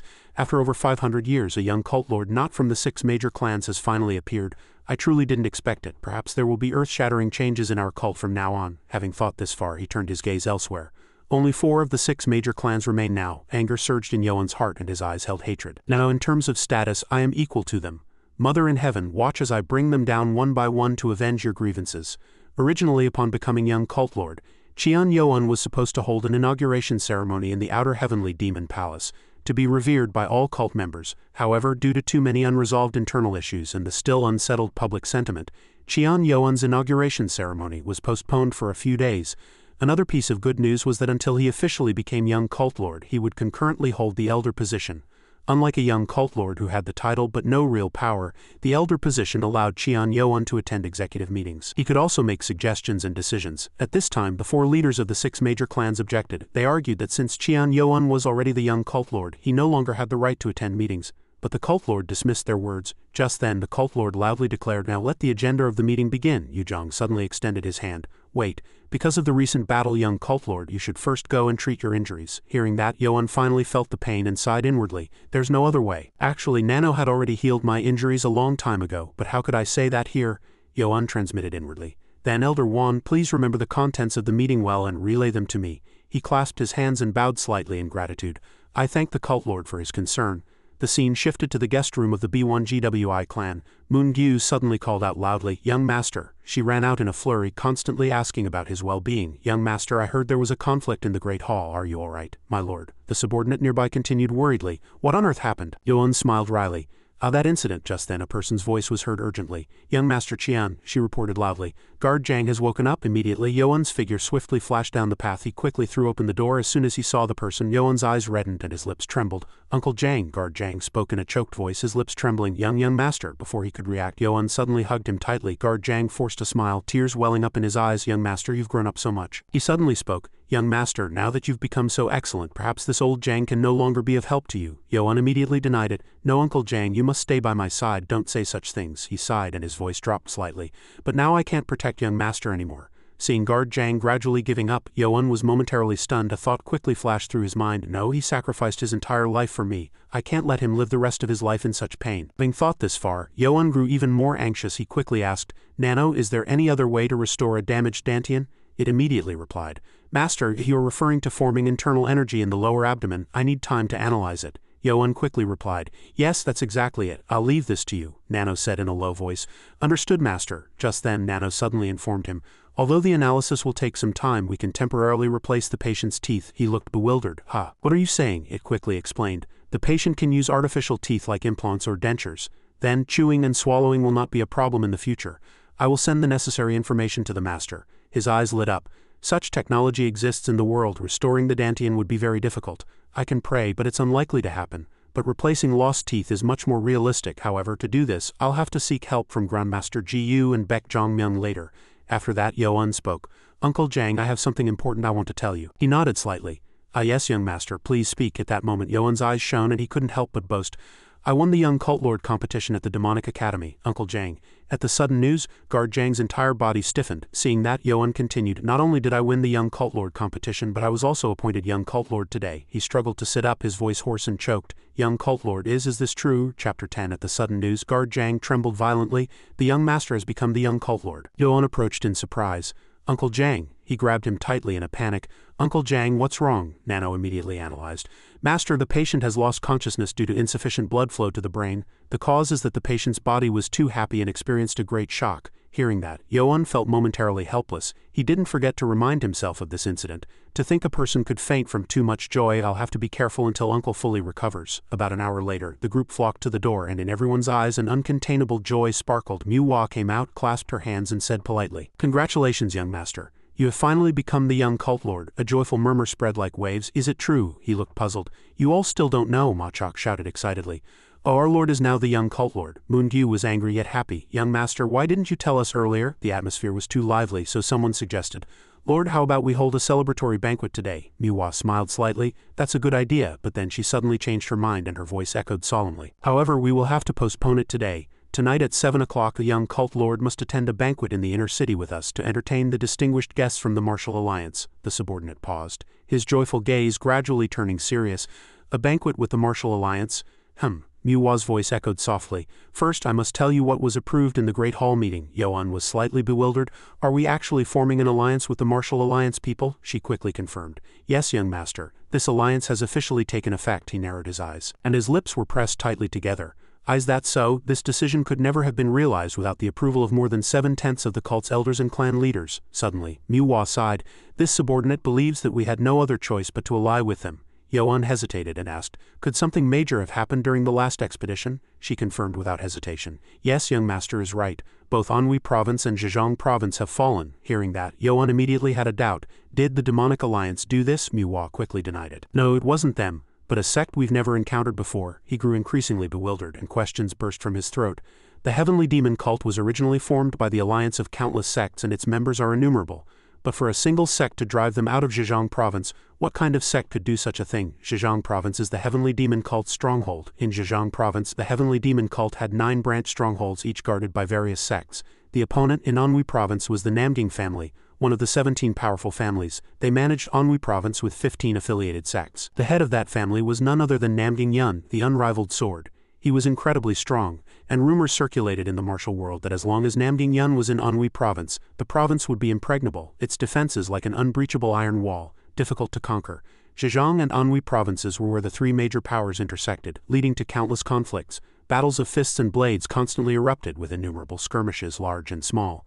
Because of this, the forces in these areas never let down their guard for a moment. Not long ago, our cult received news that 3 of our branch strongholds in Zhejiang province had been simultaneously attacked by a newly appeared unknown sect. They reported that this sect had never been heard of before. After receiving the news, our cult believed it to be an attack by the Martial Alliance, so we sent letters of encouragement to our 2 branch strongholds in Jiangxi province, and together with the remaining 6 strongholds in Zhejiang, planned to reclaim the lost territories. However, 2 weeks after they gathered their forces and departed, our cult completely lost contact with them in Zhejiang province. Our cult thought that the neighboring Martial Alliance and Anhui province were behind this war and hastily prepared for battle.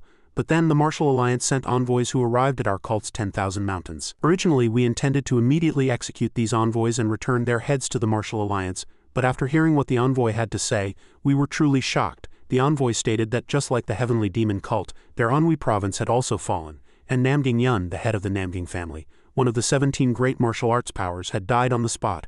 At that moment, Yi and Manhwa suddenly burst out laughing and explained, the Martial Alliance also thought this was our demonic cult's doing, but they sent envoys to see how we would explain ourselves. They wanted to know the real cause rather than get entangled in a war. Yoan was momentarily puzzled. So that's how we learned that a third force instigated this war. Yi and Manhwa quickly replied, that's right, so both sides made a pact not to wage war against each other until they jointly reclaimed Anhui and Zhejiang provinces, she continued in a low voice. Sometime later the Martial Alliance sent another envoy, and surprisingly, this time it was Hong Paul Wu, the Beggar's sect leader, one of the 17 great martial arts powers. Sect leader Hong came with a proposal from the Martial Alliance that both sides send their most elite forces simultaneously to attack and reclaim the 2 lost provinces. Yoan quickly surmised, so this expedition was to reclaim the 2 lost provinces. At this, Yi and Manhwa nodded with a serious expression. That's right, young master. The purpose of this expedition was to reclaim both Anhui and Zhejiang provinces, she continued. Our cult joined forces with the Martial Alliance and launched a simultaneous attack to weaken the enemy's defenses, preventing their head and tail from supporting each other, making them unable to defend. However, we failed. You must have seen that the cult lord and the elders in the main hall were all wounded. Her voice lingered in his ears. Even the 7th elder Kai Myung, Ung Sonung, also lost his life in this war. Ah, no wonder they didn't mention this utter defeat at the Grand Hall meeting. Hearing this much, he continued with a serious expression. So the alliance between both sides was officially announced. Yin Muhua confirmed again. That's right, because we have a common enemy. She slowly opened her mouth with a sharp gaze. Since both forces met a common enemy that neither could defeat, both forces had to join hands and form an alliance. Furthermore, they wanted to make it known that this alliance was to prevent the Heretic Alliance from backstabbing them. This is also the second objective for both sides deciding to form an alliance early. As information poured in, Yoan grew increasingly impatient and immediately asked, then exactly which sect is it that has pushed us to this state? Yin Muhua pondered carefully and then spoke. This subordinate doesn't know precisely, but from what I heard that sect is. In front of Yoan's tense expression she gave the answer. The Extreme Blade 6 Art Sect, it seems that's what they call themselves. Chapter 106. In the inner city, the Heavenly Demon Cult's Cult Lord's palace, left Guardian's office. The scene shifted to Wai Myung's study. Wai Myung sat neatly in a chair. He slowly opened his mouth. The situation is like this. Wai Myung's eyes gleamed brightly, and he carefully speculated. If that's the case, then the young Cult Lord is truly the person we've been waiting for. Seeing this, he looked at Wai Myung with suspicious eyes. The left Guardian's reaction is strange. Even with the successor of the Sword Demon Gong appearing, he seems completely uninterested. After a moment of hesitation, Wai Myung cautiously opened his mouth. Left Guardian, is something wrong? He didn't answer but instead said meaningfully, Extreme Blade 6 Art Sect. As that name was spoken, the atmosphere immediately became heavy. He whispered in surprise, could it be because of that child's name? Wai Myung slowly nodded, his gaze seeming to delve deep into blood-stained memories. Although this matter was not revealed at the Grand Hall meeting, one of the Extreme Blade 6 Art Sect's masters cut off the fifth elder's arm and gouged out the right guardian's eyes. When we arrived in Zhejiang, we were unfamiliar with the terrain and had to act secretly. But they ambushed us there as if they had been waiting, launching a surprise attack. Although they had the advantage in numbers and strength, our cult also used core tactics so we could immediately retaliate. And not long after, 3 peerless masters appeared, using sword, palm and claw techniques. By all appearances, they seemed to be the leaders of the Extreme Blade 6 Art Sect. They easily killed the major and minor chiefs, and eventually, the elders had to step forward to face them directly. Even with 2 elders combining their strength, they could barely hold them off. After a tough struggle to maintain balance, the 7th elder Gong Sonong lost his life. The 5th elder Ham So-yu fell, her arm severed. Eventually, the cult lord and I had to intervene to barely stop them. Wai Myung slowly opened his mouth, his voice hoarse. Among them, the one I faced was the master who used the sword. You would know, elder, having fought them. He took a slight breath and continued. Sword, palm and claw techniques, they acted as if these extreme martial arts were deeply ingrained in their blood and flesh. They were all created from one type of martial art. As soon as he finished speaking, Wai Myung took off his outer garment, revealing his back covered in scars. Seeing it, Wai Myung looked shocked. But why does it look more like stab wounds than cuts, and those scars resemble the extreme saber god's saber techniques too much? After a moment, Wai Myung spoke in a somewhat cold voice. Even my attacks couldn't fully block his moves. If he had used saber techniques instead of sword techniques, my fate would surely have been the same as the first elders. On the other hand, inside the grand banquet hall next to the Heavenly Demon Cult's Grand Hall, Yu Zhang sat solemnly on a high platform. Meanwhile, Yoan slightly frowned, thinking inwardly, I don't like these kinds of gatherings. Yin Muhua suddenly whispered, plain robes don't suit the atmosphere of the banquet. Just then, a voice echoed, enter. Feng Zhang-yun, one of the 6 of the 17 great martial arts powers, and the leader of the Huishan sect. Murong Kong, one of the 7 of the 17 great martial arts powers, and the head of the Murong family. Amidst the many people, the figure of a woman vaguely appeared. Murong Kong suddenly leaned close to her ear and whispered something. Only after a long while did Su-hee's figure gradually become clear, and she cupped her hands with a serious expression.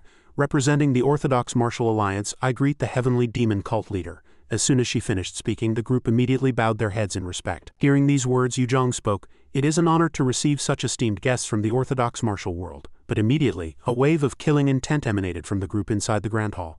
Murong Kong paused with a puzzled expression, and his eyes showed displeasure. What does it mean to cover your face in the Martial Alliance's Grand Hall? Hearing that, Su-hee hastily untied the strings of her cloak. She stammered an explanation. Ah, my apologies. This subordinate was too eager to meet the cult lord and committed an offense. At this, Su-hee's hand slowly pulled back her veil slightly. Her lips were as red as cherries. At that moment, Su-hee's face clearly entered the eyes of the crowd. She hesitated and then spoke. Ah, my apologies. The group inside the Grand Hall was almost spellbound. Murong Kong curled his lips into a sneer and his eyes showed clear disdain. Everyone will look up to her. This is indeed the most beautiful woman in the Central Plains, you demonic cult scoundrels. Amidst countless mesmerized gazes, someone involuntarily bowed their head and muttered, even Shi or Wang Zhaojun wouldn't be this beautiful. It wouldn't be wrong to call her a peerless beauty. Just then, someone clapped their hands, drawing attention. The group awkwardly turned their heads elsewhere. I stared too much. She walked out, her movements graceful and her voice clear and dignified. Su-hee, second strategist of the Martial Alliance, greets the cult lord. Please generously forgive this subordinate's rudeness. Yu Zhang nodded slightly and said in a booming voice, the Alliance leader has sent esteemed guests. I welcome you all once again. Welcome to the Heavenly Demon Cult. In the somewhat solemn atmosphere, Feng Zhongyun laughed heartily and said half-jokingly, "Thank you for the cult lord's hospitality, but the food prepared by the sect will get cold. This subordinate is extremely hungry while waiting for the banquet." Hearing that, he immediately ordered, "Since sect leader Feng has spoken, that's right. Quickly usher all the distinguished guests. As you command." After that, one person from the demonic cult side came forward in turn, cupped their hands and introduced themselves. "This subordinate is Sama Ui, 9th elder of the great heavenly demon cult," she quickly continued. "This subordinate is Yin Muhua, 10th elder of the great heavenly demon cult." One Eye immediately stepped forward. "This subordinate is One Eye, 11th elder of the great heavenly demon cult." On this side he observed intently. The Alliance's intelligence network had mentioned these people. Suddenly a young figure stepped forward, his demeanor calm but exuding an overwhelming presence. He cupped his hands and spoke clearly. "This subordinate is Qian Yuan, 12th elder and young cult lord of the great heavenly demon cult. I greet the distinguished guests of the Martial Alliance." The entire grand hall buzzed with murmurs and many glances inadvertently exchanged. "Young cult lord, I heard the demonic cult hadn't decided on a successor yet, but it seems that's not the case." Feng Zhongyun had a doubtful expression. "So young and already an elder? So, are the Poison Demon Clan leader and Mu Jinwan, the twin swords of evil, not present?" Murong Kong frowned. His face was full of sneers. The demonic cult is truly the demonic cult. To appoint someone not even 20 years old as young cult lord, truly unpredictable. Amidst the crowd, Murong Kong gritted his teeth, sweat beading on his forehead. "Damn it, there's a monster here too, a monster just like that guy." At that moment that person thought inwardly, "Elders alone are still not enough." Having thought this far, he turned his head and looked behind him. In the boisterous atmosphere, a plan formed in his mind. That guy alone will be enough. Immediately that person slammed the wine bottle hard, and the sound struck Suhi's heart directly. She suddenly stood up. After that, Suhi quickly walked towards where Yoan was. She smiled kindly. "Elder Yin Muhua, would you mind giving up your seat?" Hearing these words, Yin Muhua, who always loved to watch, could not hide her interest. "Oh my, what's going on?" Turning back to the group, everyone was flustered. Suhi sat calmly, her gaze fixed on him. Yoan was momentarily puzzled. "She seems drunk, can't she dispel the alcohol with internal energy?" Just then, Suhi's lips curled slightly. "I've admired you for a long time." She suddenly leaned closer, simultaneously confessing her feelings. "I wanted to meet you." Witnessing that scene, Murong Kong was dumbfounded. What is she doing? What is that woman doing?" Suhi slowly placed her hand on Yoan's hand. Seeing that, he didn't flinch in the slightest and pulled his hand away. She didn't stop and moved her chair closer to Yoan. He unconsciously sighed, his gaze fixed on Suhi. "This is truly troublesome." Just then, Yoan's gaze turned forward. The man suddenly slammed the bottle hard and his lips curled up. "The time has come." Immediately, her body swiftly flew towards Yoan. As Suhi powerfully swung her hand towards Yoan, he slightly frowned. Annoying. He suddenly noticed something strange. Immediately, Yoan ordered, "Nano, check if that woman is drunk. If not, why is she acting like that?" Nano's voice echoed in his head. It was a mechanical, cold voice. Performing facial analysis of the subject. In an instant, data appeared. The subject's pupils are constricted and there are abnormal signs in her eye movements. The subject is in a hypnotic state induced by suggestion. He couldn't help but be flustered. Hypnosis. Yoan hastily added, "Nano, transmit information related to hypnosis to my brain." At the same time, Suhi suddenly rushed rapidly towards him. Witnessing that scene, the group hastily shouted, "Strategist Zug." Turning to Suhi, she swung her hand towards Yoan. At that moment, he could only dodge at this. Yoan raised his head. "So she's being controlled by someone?" At the same time, Suhi was almost losing her mind. She furiously unleashed her techniques. Realizing the urgency of the situation, he hastily opened his mouth. "Nano, is there no way for that woman to break free from the hypnotic state?" It quickly replied. "The subject will awaken if the person who hypnotized her voluntarily releases her. Or more simply by electrically stimulating the subject's nerve centers." After hearing that, Yoan sighed. "All right then, begin." After that, he didn't hesitate in the slightest and firmly gripped her head. Suhi's legs immediately slammed hard onto the ground. Seeing it, Feng Zhongyun pleaded, "Young cult lord, please stop." At the same time, Yin Muhua couldn't help but snarl. "How dare you attack our cult's young cult lord? Tell me, beggar's sect, is this strategist Zug's intention?" Amidst the chaotic scene, the man observed calmly. He smiled maliciously. "Yes, do it. Just throw one more spark and both sides will fight until heaven and earth are overturned." Yoan didn't speak but quietly gave a command. "Nano, apply an electric shock." It immediately replied, "Understood, master." Just then an electric current erupted from his palm. Suhi screamed desperately. Only after a long while did her body gradually lose strength. Jiang was momentarily shocked. The old man shouted furiously, "Young cult lord, what are you doing?" At that moment the man chuckled. "Well done, this is even better. If things get worse I won't even need to sow discord." Simultaneously, Suhi's eyes slowly opened and she collapsed to the ground. Feng Zhongyun rushed over and asked, "Strategist Zug." Just then, Suhi looked around blankly. "What happened to me? Did I drink too much and do something foolish?" In a dark corner a figure gnashed his teeth. His complexion turned menacing. "No, why did she suddenly break free from my hypnosis?" At this moment he calmly ordered, "What are you doing standing there blankly? Quickly execute the second plan." Another person quickly replied, yes, understood, senior brother. Simultaneously, Feng Zhongyun gently helped Su-hee up. Just then a familiar voice was heard again. Murong Kong suddenly paused and the person next to him whispered, young cult lord. Immediately after, he charged forward with fierce momentum. You bastard, how dare you harm strategist Zug? I will take your life with my own hands. Just then a streak of energy suddenly brushed past Murong Kang's face. Yo-un subdued him with just one hand. He chuckled. Why is this young hero suddenly resorting to violence? Do you perhaps take us for puppets in this chaos? Murong Kong struggled and shouted in a flustered voice, let go immediately. Seeing that, Manhwa silently knocked him down. Murong Kang's head slammed directly onto the ground. Simultaneously, Yo-un grew increasingly bewildered. Strange, he was fine just a moment ago. Why is he suddenly acting like a madman? Then this matter must be related to the hypnotist nearby. He tilted his head slightly and silently commanded, if the culprit dares to act deep within our cult's inner city, they surely aren't acting alone, Nano. Find all sound wave vibrations that can be generated by telepathy. It immediately replied. Understood, master. I will adjust the user's earphones to pick up all types of sound waves within the Grand Hall. Meanwhile, the man grumbled discontentedly. Damn it, to encounter such a problem right at the start. Another voice echoed in his head. Senior brother, it seems we have no other option, the man immediately ordered. Then execute the third plan. Yo-un suddenly flashed forward. He whispered in his ear.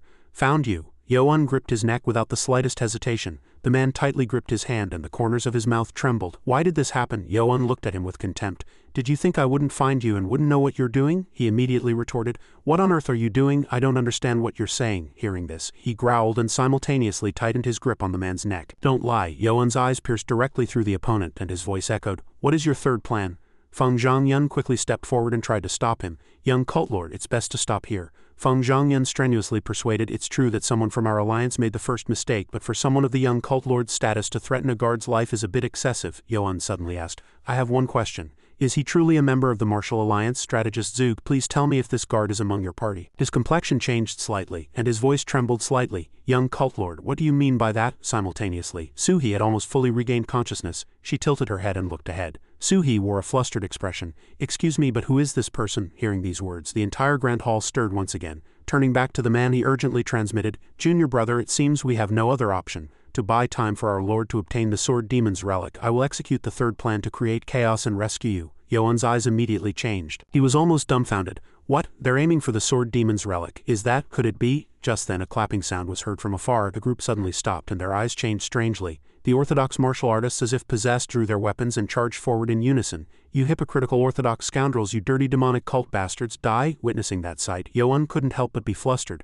Since when did these guys become hypnotized all at once? Wait, could that clapping sound have activated the hypnosis? He suddenly recalled a familiar voice. It wasn't that time. The more Yo-un thought about it, the more suspicious he became. But how can such a large number of people be hypnotized simultaneously by just a clapping sound? There must be another reason for this. Seizing the opportunity, the man shouted. The dirty demonic cult bastards are attacking our people, don't be fooled by them. He did not stop and continued to provoke. This alliance is a trap, brothers. Follow me and counterattack. Inside the Grand Hall, both sides began to declare war. Seeing that, Yo-un quickly rushed in and urgently shouted, everyone stop. Amidst the chaotic scene, Yo-un shouted, they are hypnotized. Hearing these words, Feng Zhongyun wore a disbelieving expression. Hypnotized, what do you mean? He turned his body and looked at him with cold eyes. Sect leader Feng, you remember strategist Zug's strange behavior just now. They have set a trap to destroy the alliance between our cult and your alliance. At that moment, Feng Zhongyun had no choice but to compromise. He slowly opened his mouth. Then, young cult lord, what should we do in this situation? Yo-un clearly replied, our cult's elders and the martial alliance's esteemed guests should quickly restrain those who are not hypnotized. Feng Zhongyun asked curiously, then what about those who are hypnotized, young cult lord? He slightly curled his lips and his voice was low and firm. I will handle them myself. As soon as he finished speaking, Yo-un leapt high. At this moment, Feng Zhongyun growled, elders of the Huashan sect and the Murong family, follow me. Immediately the group followed his command and left. Seeing that, the cult lord turned around. Cult lord. Simultaneously, Yuzhong gripped the armrest of his chair so tightly it seemed it would break. He opened his mouth wide and growled in rage, and a cold killing intent flashed in Yuzhong's eyes. He gnashed his teeth. How dare they cause a disturbance in my residence? Turning back to Yo-un, the group below continued to fight. You bastards, die, stop. He couldn't help but lament, it's too difficult to distinguish them. Nano quickly suggested. Then I will activate the user's augmented reality vision. Yo-un commanded inwardly, show me those who are hypnotized. It immediately replied, I will mark them. Before joining the fight, he didn't forget to remind himself, when I touch them, give them an electric shock. Nano replied softly, understood. Immediately after, Yo-un's hand tightly gripped the man's head. Thousands of lightning bolts erupted from his palm. In the blink of an eye, electric currents spiraled, pulling people in. Just then, Suhi suddenly flung open the main door. She looked at Yoan with suspicious eyes. That person is the demonic cult's young cult lord right now. After a long while, the man put his hand on his forehead and thought, what on earth did I do? Meanwhile, the man gnashed his teeth.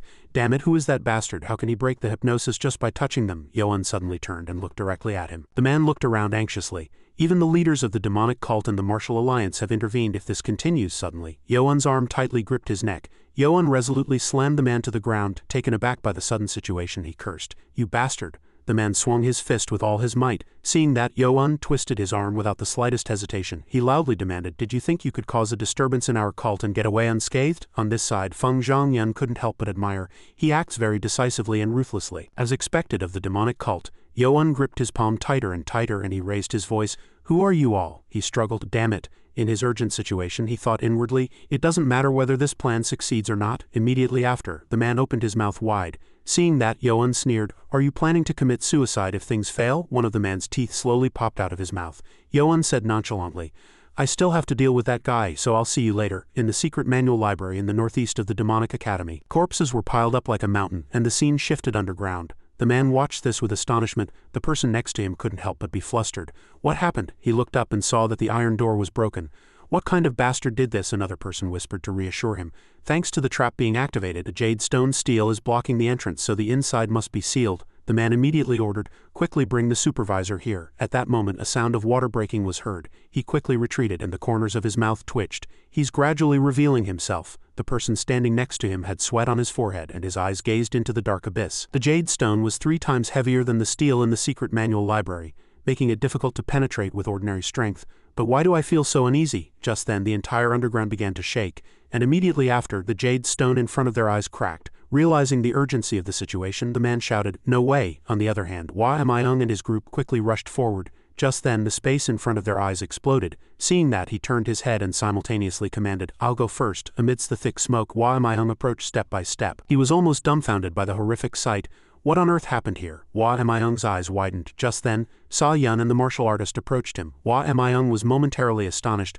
Are those the guards I saw in the Martial Alliance procession? Thinking this far, he immediately denied. But that guy's internal energy is definitely not that of a guard. The guy curled his lips and smiled. I was disappointed to only see small fry, but now I'm finally seeing someone capable. In the blink of an eye, Hua Mayung was surrounded by the group simultaneously. The group whispered in unison, what happened? Is this guy the one who infiltrated the demonic academy? Immediately after, the young man shouted in anger. He came out of the underground vault. Why did they do such a thing? Sa Yun sneered and replied calmly, who knows? After a moment, Sa Yun calmly suggested, if you search the corpses down there thoroughly, maybe he'll reveal himself. Hearing these words, the young man couldn't help but shout loudly. He hesitated and called out, Supervisor. Hua Mayung suddenly commanded, wait a little longer. He narrowed his eyes and looked at the group, demanding, are their objective the underground vault? At the sudden question, Sa Yun laughed coldly. As you can see, the guy opened his mouth softly. I'll take care of this and follow you, so go ahead. You know the way out, right? The martial artist nodded. Understood. Hua Mayung waved his hand and his voice echoed, are you trying to escape? Capture those two alive. The group shouted in unison, understood. Sa Yun leaned back, taking a deep breath. Immediately after, Sa Yun emitted a white aura. The entire space almost vibrated. The ground cracked and the soldiers fell to the ground. Everyone groaned in agony. The man roared in anger. Damn it, they know dark arts, Sa Yun chuckled. His internal energy is quite deep. In a short moment, the guy easily defeated him. Sa Yun looked towards Hua Mayung and smiled provocatively. A man gnashed his teeth and growled, swinging his sword with all his might. Damn it. But just as the blade was about to strike, Sa Yun calmly gripped it with his hand. He pulled the blade in a panic. Damn it. Just then, Sa Yun appeared before his eyes. The guy swung his hand joyfully. Blood spurted like a fountain, and blood continuously flowed from the young man's mouth. Sa Yun coldly released his body, and simultaneously mocked, you're no different from that guy in the secret chamber below.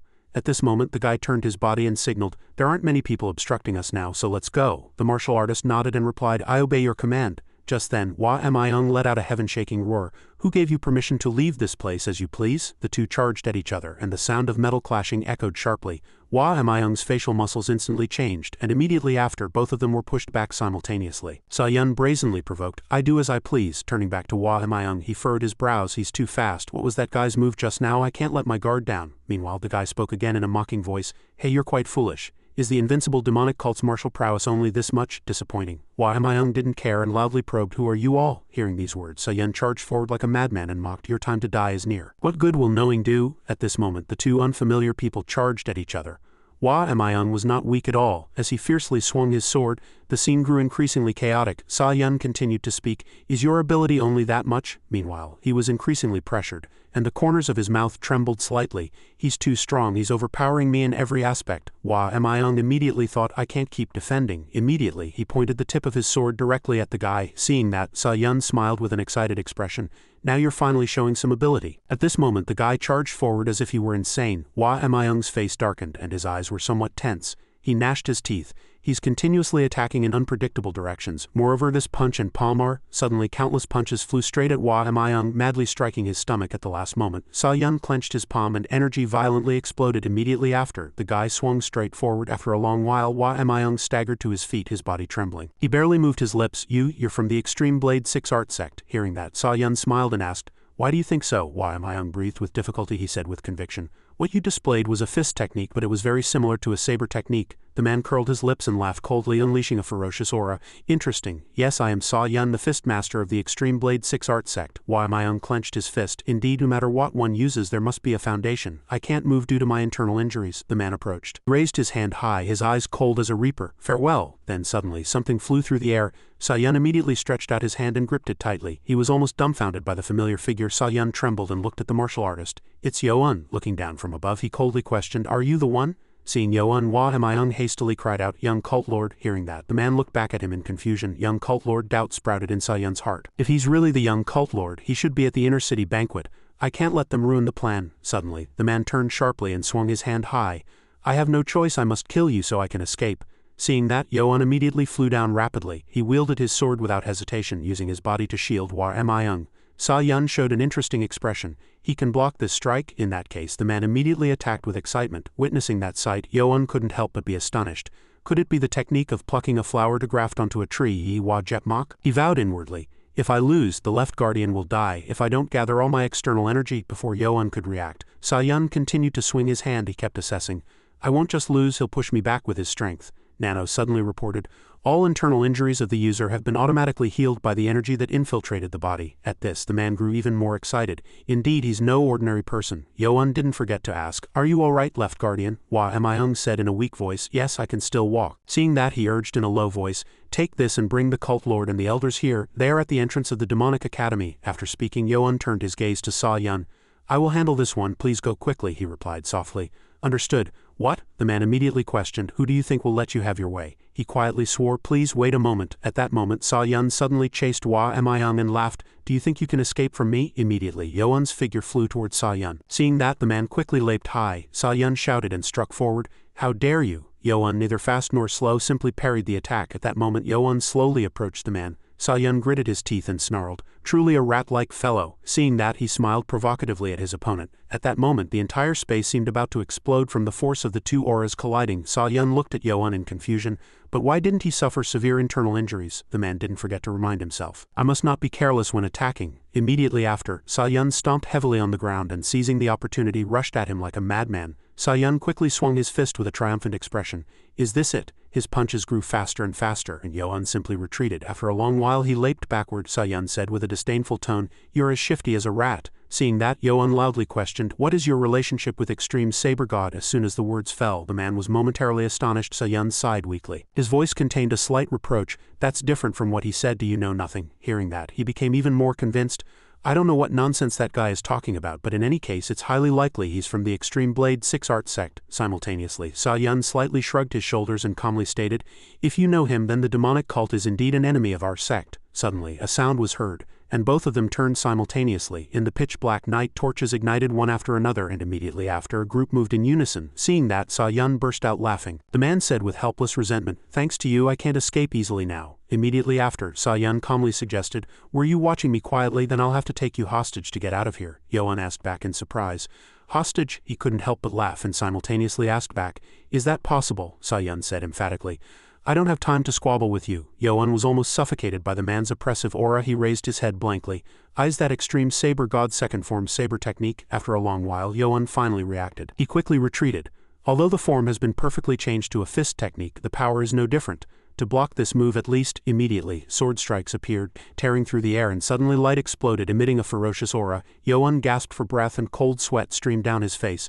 Too strong. Even the power of the 24 demonic swords is weakening. Suddenly, Sa-Yun's arm curved and flew straight towards his face. At that moment, Yo-Un hastily ducked. He constantly blamed himself for revealing a weakness while trying to find a gap in the man's defenses and using a variation of the technique. At the same time, the man suddenly smiled and his eyes gleamed. Seizing the opportunity, Sa-Yun struck Yo-Un's abdomen hard. He gritted his teeth and anger welled up. Damn it, I can't keep up with the variations. At this, Yo-Un wildly swung his sword forward. Seeing that, the man scoffed, "Do you think using a sword can trouble me?" As soon as the words finished, Sa-Yun swung his fist hard and the space almost vibrated. In an instant the sword in Yo-Un's hand cracked, and the man softly praised, "Quite capable, but in every aspect I am superior to you." Immediately, Sa-Yun struck him straight in the center of his chest. Yo-Un could be heard gritting his teeth, his eyes filled with astonishment. Damn it! Before he could catch his breath, the man's body rushed at him again.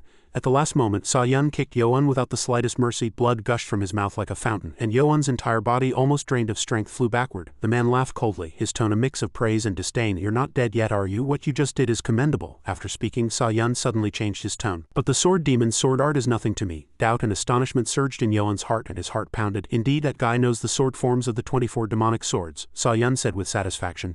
"Now the outcome is clear. The demonic cult cannot defeat our sect." After that, the man approached him step by step. "Stop your futile resistance and quietly come with me over here." Yo-Un suddenly let go of his sword hilt. His voice dropped low, filled with burning rage. "Our sect cannot defeat you?" Hearing that, Sa-Yun replied in annoyance. "Do you still have something to say?" Just then, iron fragments fell one after another. In the blink of an eye, the wounds on Yo-Un's face disappeared, leaving only bloodstains on his smooth skin.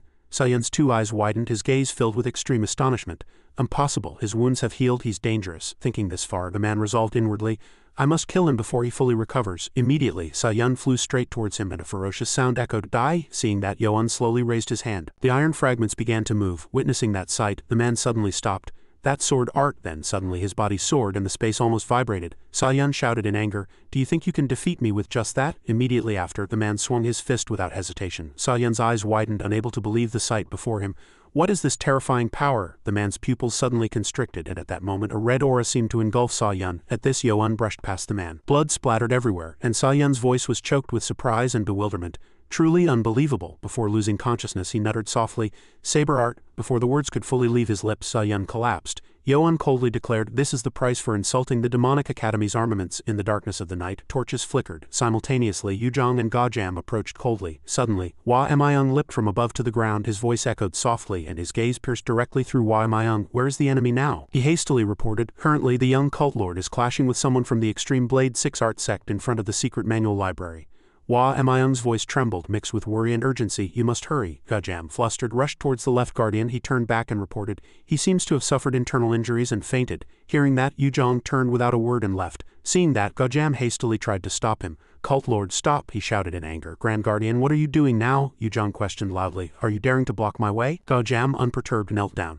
"This subordinate will go ahead and investigate." At this, Gajam grew even more urgent. "Cult Lord, please preserve your health. The internal injuries you sustained in the duel with that person have not yet recovered." Yuzhong, seeing his firm stance, reluctantly agreed.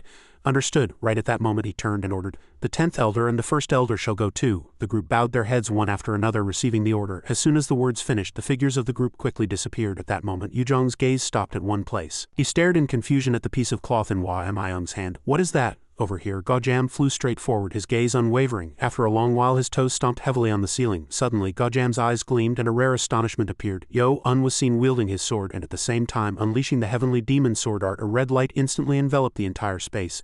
At this, Sa-Yun's body twisted continuously. Witnessing that sight, Gajam couldn't help but be flustered. That sword form, that moment blood gushed like rain. Sa-Yun's body immediately plummeted to the ground. Seeing that, his eyes quickly swept over the sword in Yo-Un's hand.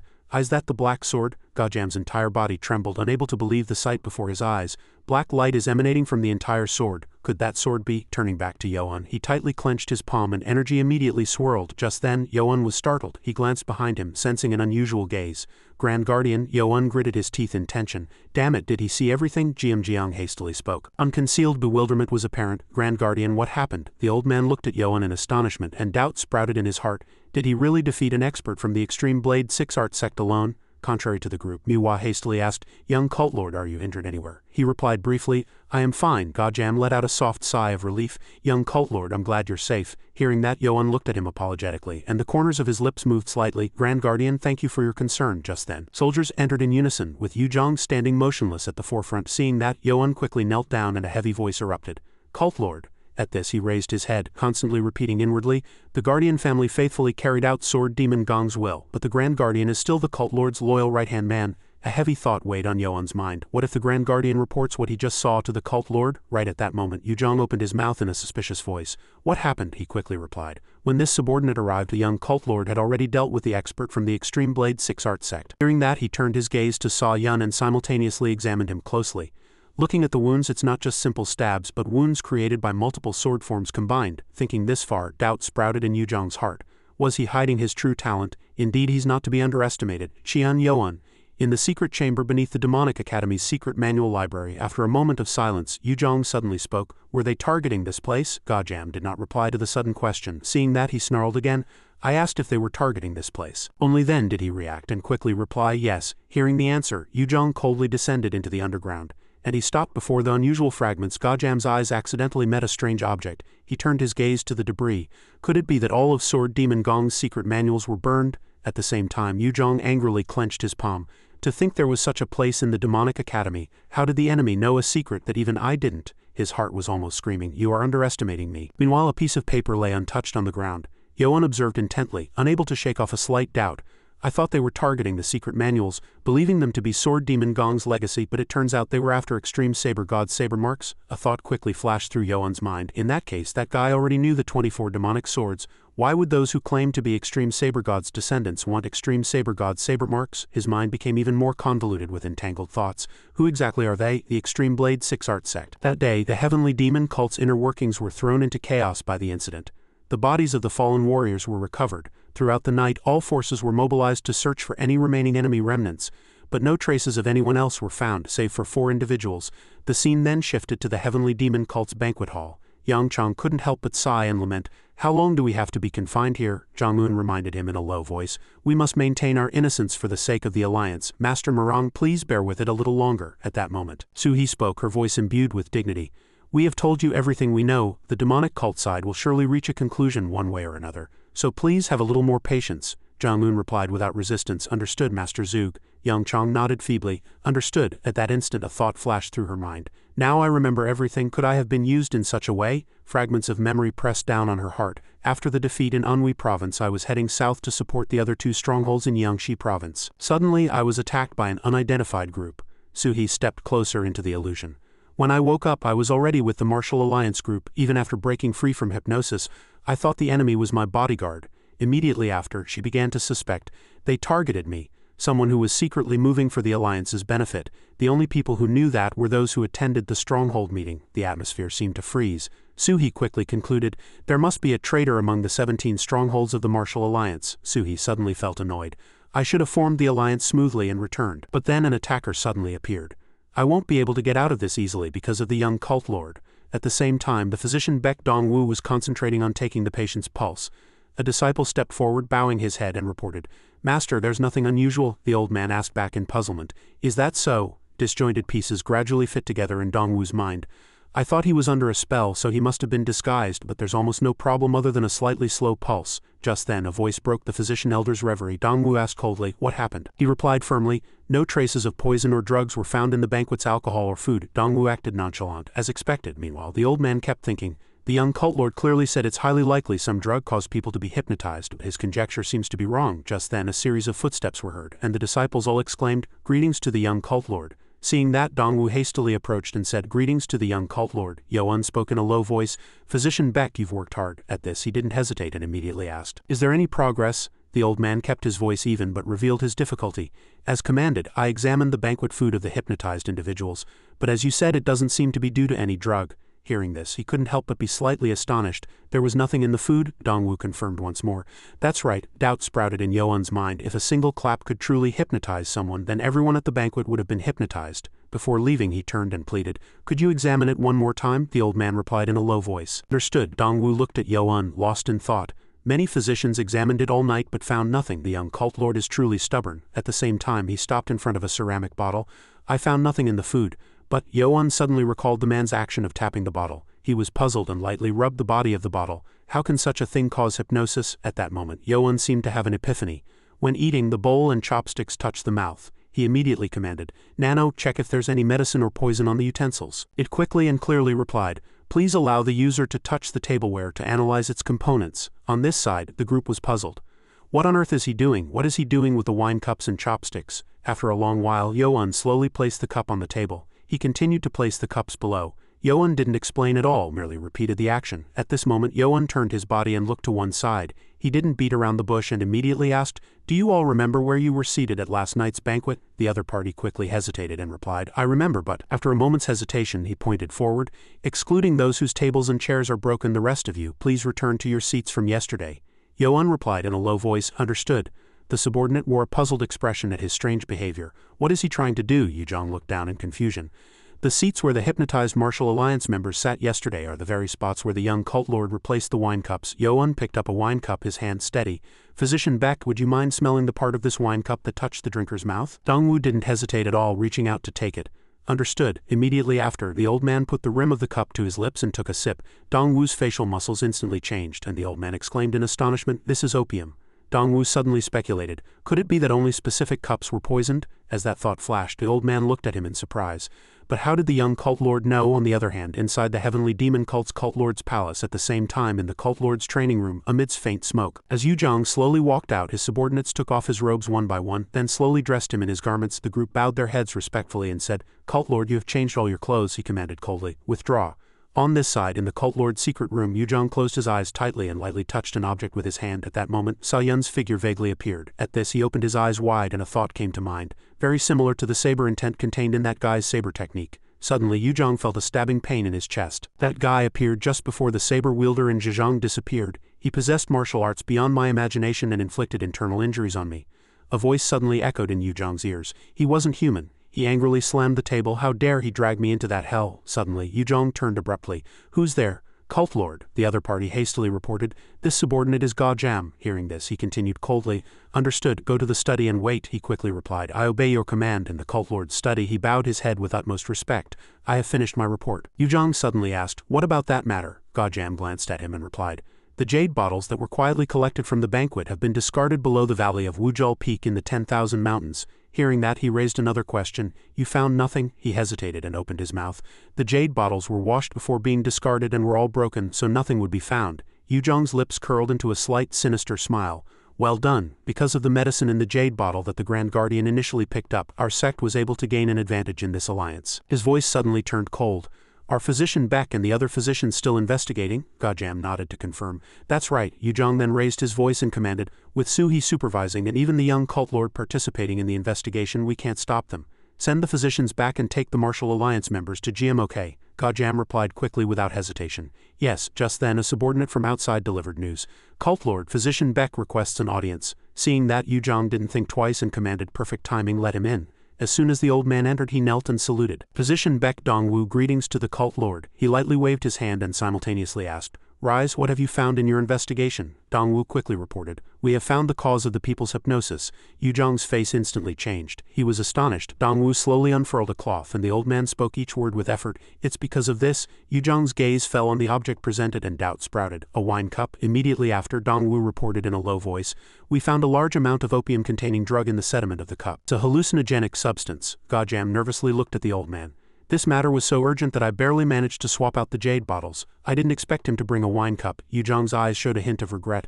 "Physician Beck found the evidence. It was my mistake to let them investigate freely." Immediately after, he urgently asked, "Who discovered this?" Dongwu's reply echoed with respect. "The wise young cult lord discovered this." The atmosphere grew quiet and only Yujong's heart pounded loudly in his chest. "The young cult lord?" After a long while, the old man leaned in to explain, "If this drug is used, a person will fall into a hallucinatory state. So the person who came up with this idea must be very skilled in hypnosis." Suddenly, Dongwu changed his tone. "But there is one suspicious point, which is the amount of drug used," the old man slowly continued. "A larger amount of drug should be used to put a user into a hypnotic state, but there was nothing wrong with the wine in the jade bottle, so the young cult lord suspected that it might have been swapped and personally tasted the wine in the jade bottle." He suddenly exclaimed. Grand Guardian Ga Jam immediately came forward, bowing and kneeling. A steely reply echoed, "This subordinate is here." Immediately after, Yujong raised his voice and commanded, "Since the cause of the people's hypnosis has been found, release the guests and issue an order to the young cult lord." His voice resonated with authority. "To stop the investigation." He immediately replied, "I obey your command." Hearing this, Dongwu couldn't help but marvel inwardly. As expected, the cult lord was hiding something. I was about to report that there's a high probability of a spy among those who examined the food, but there's no need for that now. In the inner kitchen, Yoan couldn't help but wonder. The cult lord ordered me to stop the investigation? Gojam replied briefly. That's right, he suddenly admitted. Actually, by the cult lord's order I hid the jade bottles. He immediately understood the implication. So he planned this matter to carry it out? I know well that he is a cunning man and used me as bait when I was in the demonic academy. And Yoan changed the subject. He asked directly, did the Grand Guardian know about this plan from the beginning? Having said this much, he turned his gaze towards the object. Then was the one who handled the jade bottles also the Grand Guardian? Gojam confirmed without hesitation. That's right. Yoan gently touched the bottle and spoke. Even if I had to place the cups a second time, I wouldn't have thrown away all those jade bottles. He showed curiosity. Do you have any good ideas? He was lost in thought, looking at the object in his hand, and his lips curled into a slight smile. If we can analyze that point and devise a counterplan, the enemy will also fall into that trap. Then Yoan changed his demeanor. He sighed slightly.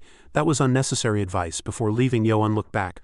I'll go first. At that moment, Gojam's heart was conflicted. It's a pity that the cult lord's plan fell through, but thinking long term. If someone discovers the remaining medicine, it might actually be a good thing. Outside, a group was murmuring. Jong-moon smiled faintly. Fortunately, the misunderstanding has been resolved. Hearing this, Young Chong turned and quietly asked, anyway, they can't fight us and destroy the alliance, can they? He was slightly startled and replied, that makes sense. Immediately after, a sharp thought flashed through Suhi's mind.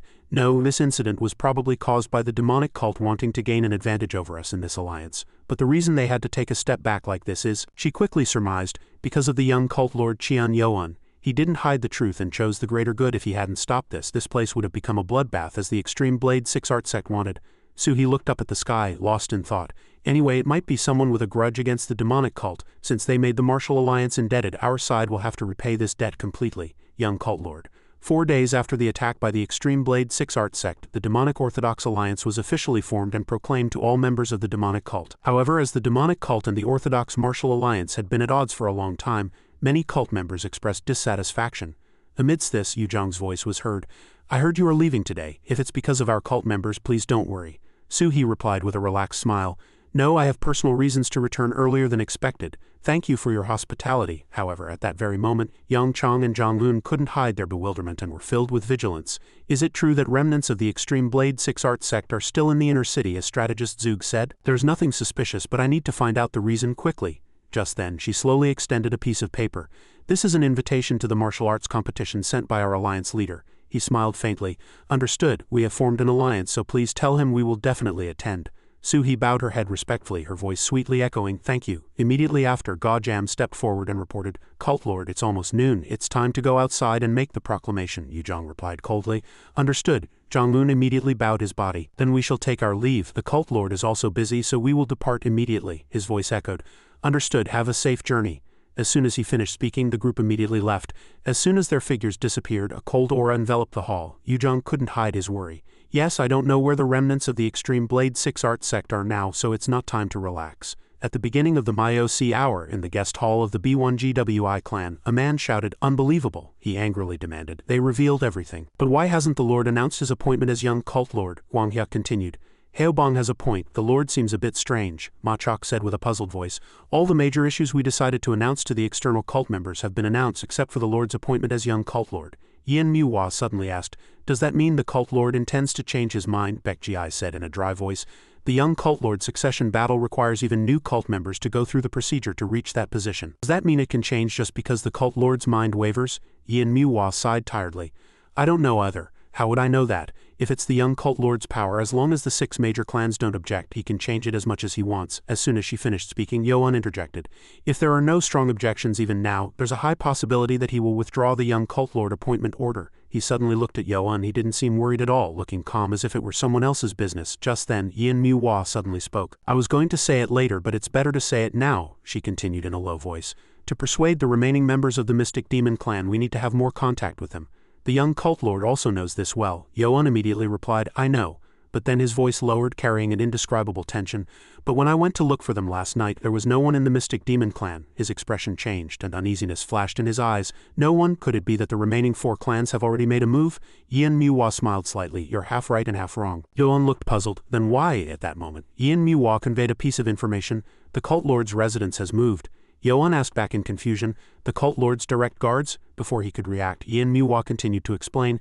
Half of the remaining members of the Mystic Demon Clan have joined the Sword Demon Clan and the other half have joined the Saber Demon Clan, Machok suddenly shouted.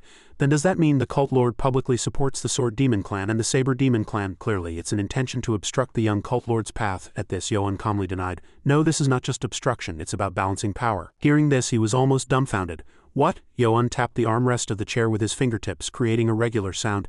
He has strengthened the power of the two clans to keep me in check, thereby balancing the power. The fact that the young cult lord's position has not been publicly announced to external cult members is because the other four clans still have an opportunity. Having said this much, Yoan hesitated for a moment, then immediately concluded, he is encouraging me and the remaining four clans to oppose each other. Hearing this, Haobong was deflated. He couldn't help but be flustered. Why is the cult lord doing this? In contrast to the group, he showed unusual interest. He knew the cult lord very well, he thought to himself. The cult lord I know is a very cold person. He doesn't care about family or bloodlines, he just sees everything as his chess pieces to seize power. The atmosphere seemed to freeze and everyone's heart sank heavily. The cult lord is not our ally, so what should we do now? Just then, Yoan stood up abruptly. Without the slightest hesitation, he asked loudly, I want to ask each and every one of you here. If something happens, will you still trust me and follow me to the end? At the sudden question, the group was flustered and looked at him.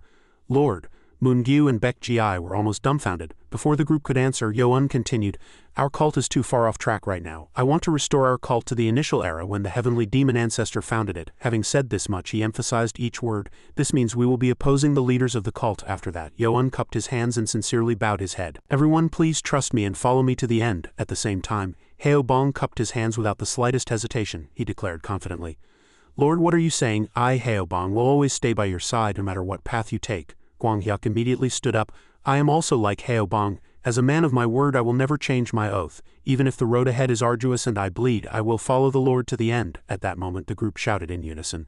No matter what happens in the future, we will follow the young cult lord. Hearing this, Yoan immediately cupped his hands and his eyes showed clear emotion. After a long while, Manhwa spoke with a puzzled expression.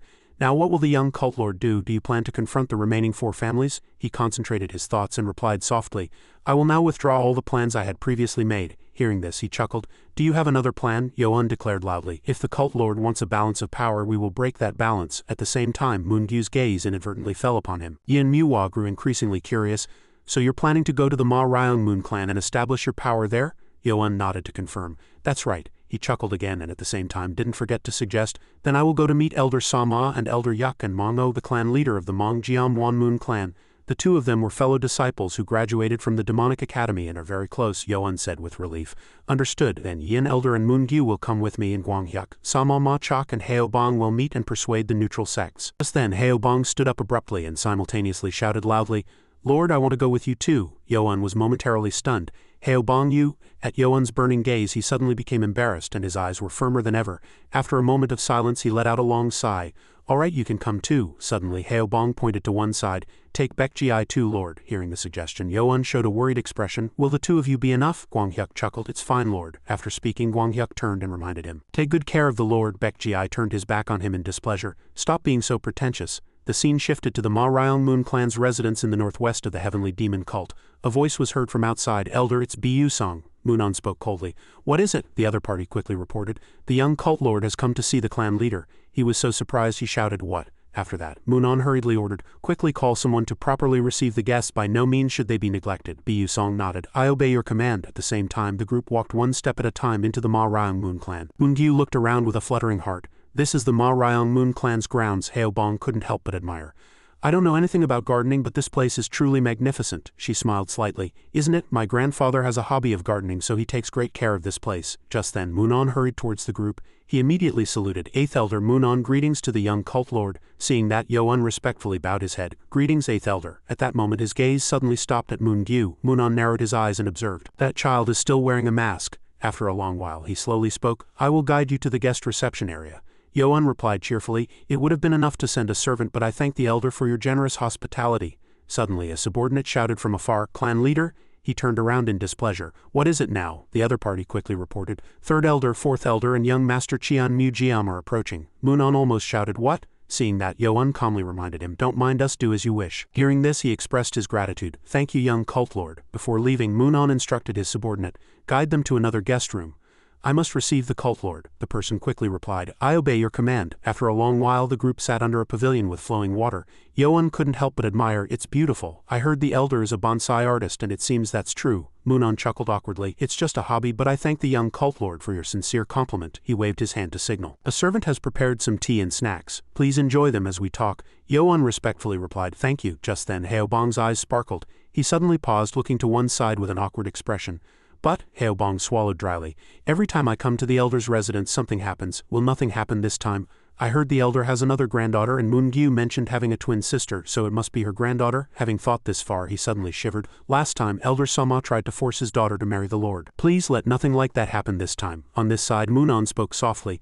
Let's talk. A subordinate hurriedly stopped him. Sir, you mustn't come this way. The clan leader is currently entertaining guests. Byuchu Ryan immediately shouted, Get out of the way, didn't I say it was urgent? Sensing something strange, he immediately turned around. Fourth elder Jiam Jiang, third elder Byuchu Ryan, and behind them young cult lord candidate Qian Mu Jiam. As soon as he saw the group, Yoan's expression changed. Moonon hurriedly stood up. Excuse me, young cult lord. He hurriedly stepped forward, cupped his hands and saluted the two elders and young master Qian. At that moment, Moonon softly questioned, I asked the three of you to wait there while I entertained other guests, so what is the meaning of this rude behavior? Jiam Jiang chuckled slightly. We heard the young cult lord was here, so instead of neglecting him we came here to show him proper respect. After that, the old man suggested, May we meet the young cult lord? Moonon hesitated slightly. Come in. After that, the old man quickly approached. Third elder Byuchu Ryan, greetings to the young cult lord. Fourth elder, greetings to the young cult lord. Hearing this, Yoan did not reply, but shot a cold glare at Yoan's gaze. Mujiam suddenly shivered, and his heart was filled with displeasure. I didn't expect the young cult lord to also want to meet the eighth elder. Mujiam spoke tiredly. Greetings to the young cult lord. After a moment, Byuchu Ryan spoke. I didn't expect the young cult lord to have business with Elder Moon. Yoan replied nonchalantly. I have some business. Hearing this, the old man shamelessly continued. Is that so? We also want to hear Elder Moon's answer. Moonon turned around in confusion. What are you talking about? Byuchu Ryan chuckled slightly. Elder Moon, please don't make things difficult for me. After a moment, the old man uttered a threatening remark. Don't do that. Didn't I send a letter? Surely you haven't forgotten? Hearing this, Moonon stammered an explanation. No, certainly not. Seeing that, Byuchu Ryan shamelessly cut him off. At that time, Elder Moon said he would think about it. Having said this much, the old man extended his hand towards Mujiam. Because of that, young Master Qian Mujiam came directly to meet Elder Moon's granddaughter. Moonon slightly bowed his head. At that time, it was difficult to flatly refuse, so I said I would think about it. But did they misunderstand? Just then, Yoan suddenly called out to Elder Moon. He immediately turned around. Yes, young cult lord. Yoan looked directly at Moonon and questioned, For a marriage, isn't the opinion of both families equally important? At the sudden question, he was almost frozen. After a moment, Moonon burst into laughter. That's right, I respect the child's choice. Hearing this, Byuchu Ryan sneered coldly. Is he going to follow that person? No matter how important the opinions of both families are, how dare he openly refuse the cult lord's son? At the same time, footsteps continuously echoed on the ground. Moon-gyu had a displeased expression, and her gaze was somewhat cold as soon as he saw her. Mujiam couldn't help but be flustered.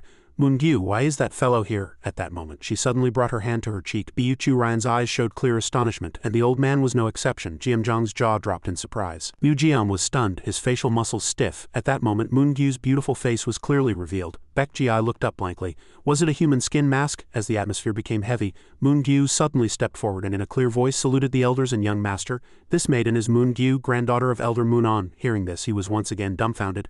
Moon-gyu was a woman. Meanwhile, Haobong had already turned into stone. After that, he growled from his throat. On this side, Mujiam gritted his teeth. Impossible. Surely when I was at the demonic academy, after a long while, Byuchu Ryan chuckled awkwardly. I didn't expect the young lady to be so beautiful, yet wear a human skin mask. If it were me, I would also let my granddaughter decide for herself. Jiam Jiang suddenly patted his shoulder. Young Master Qian, you are truly lucky to marry such a great beauty. Mujiam looked back blankly. Ah, father. Hearing this, Moon-gyu smiled slightly. I happened to want to see young Master Mujiam, and when I was at the demonic academy, young master said this to me. The old man quickly took a step forward. Did the two of you meet before? That's even better, Mujiam exclaimed in alarm. Wait a minute. After that, Moon-gyu innocently said, when this maiden kept refusing young master's proposal, young master said that if he became the young cult lord, he would first expel the Ma Raongjang clan from the cult. Fortunately, young master did not become the young cult lord. Hearing this, the old man almost shouted, What? At that moment, a powerful aura erupted from Moonon's body. He stared with wide eyes and in a powerful voice shouted, You would expel my clan? Realizing the gravity of the situation, Byuchu Ryan stepped forward to explain. Elder Moon, young Master Qian Mujiam is still young and seems to have spoken out of turn. Moonon snarled. Is an apology for a slip of the tongue enough? Seeing this, Jiang did not back down and retorted loudly. Elder Moon, are you really going to do this? He continued coldly. What is it that I cannot do? As soon as he finished speaking, two powerful auras enveloped the entire space. At this, Bu Churan hastily intervened, stopping their hands. Both of you, calm down. He urgently opened his mouth. I understand Elder Moon's thoughts, but what power do the words of young Master Mujiam hold from his immature student days? Having said this much, Bu Churan turned around with a gentle smile. Furthermore, do you think there's any sect in our cult that can easily touch the Ma Raojiang clan? And he said with a sneer. And I heard that for several years Elder Moon has been looking for a skilled physician. Bu Churan secretly breathed a sigh of relief. I knew this would be useful someday, so I didn't touch it. At that moment, Bu Churan emphasized once more, if Elder Moon's granddaughter and young Master Qian Mujiam are to be married. He pulled out a jade tablet without hesitation and said, I will offer this as a betrothal gift. Hearing this, Moonon was almost dizzy with astonishment. Without making him wait long, Bu Churan immediately explained, this jade tablet allows one to meet the divine physician, he declared in a low voice.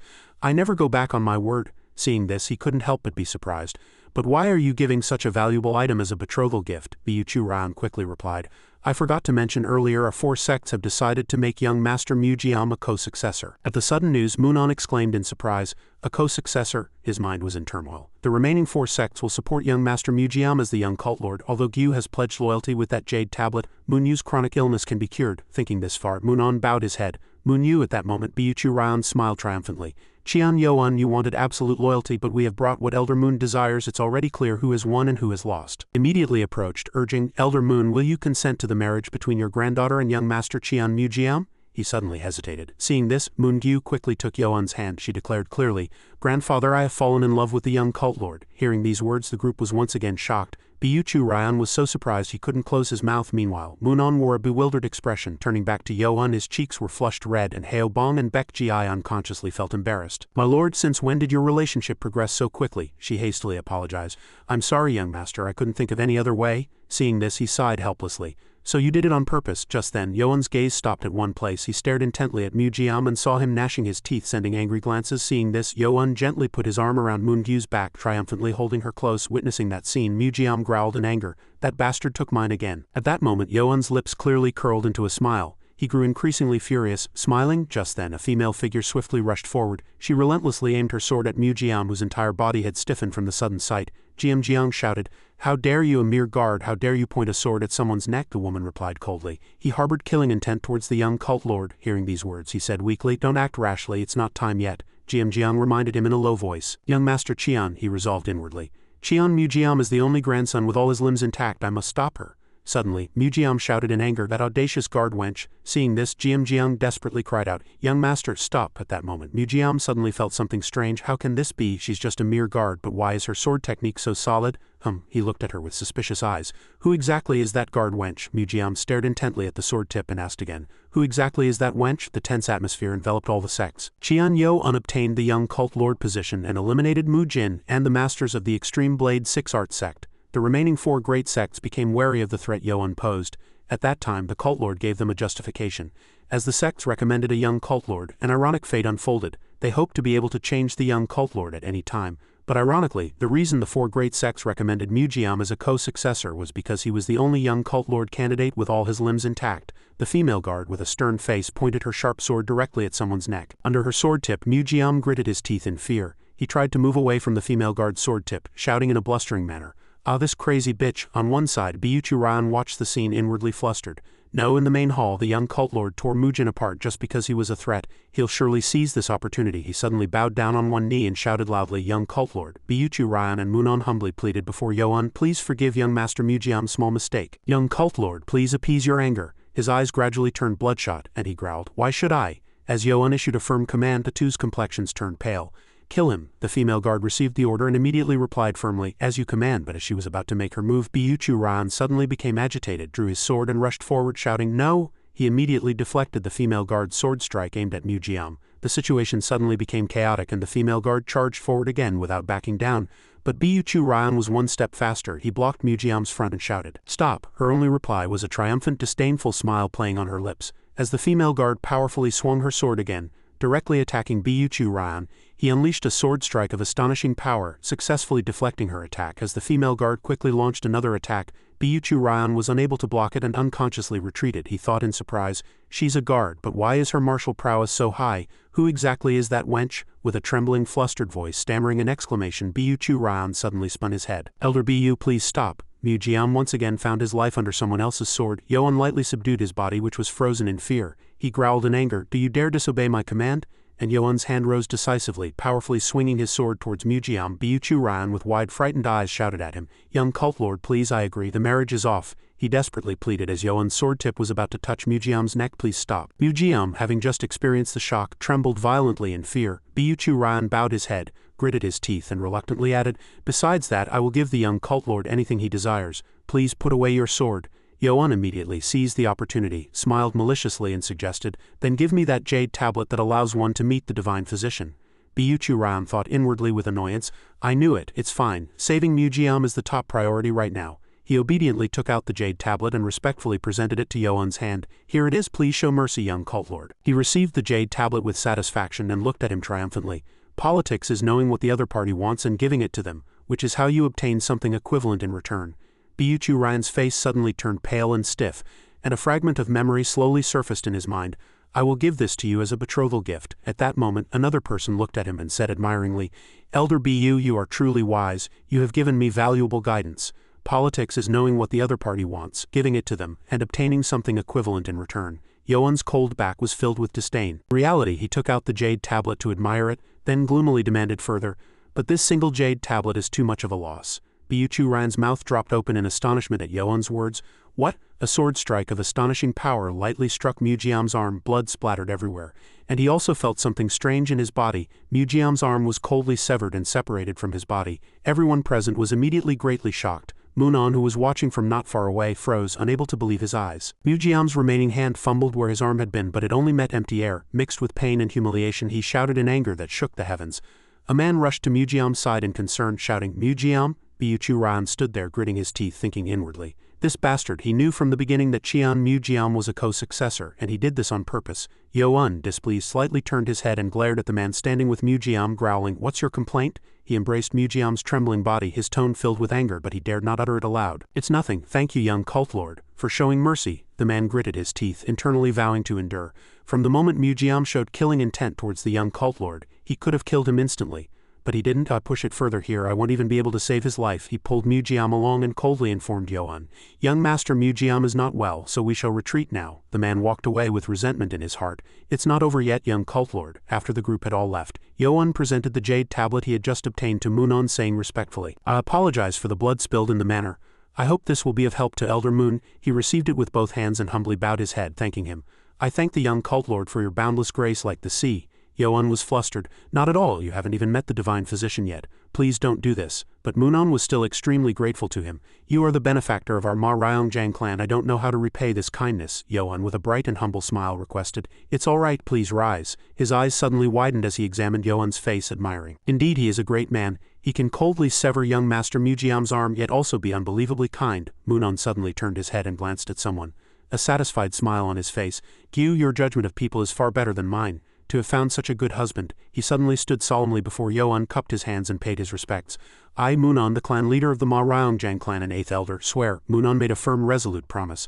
Our Ma Ryongjiang clan will serve the young cult lord with all our might until the day I die. Please accept this sincerity. Yoan also humbly returned the gesture.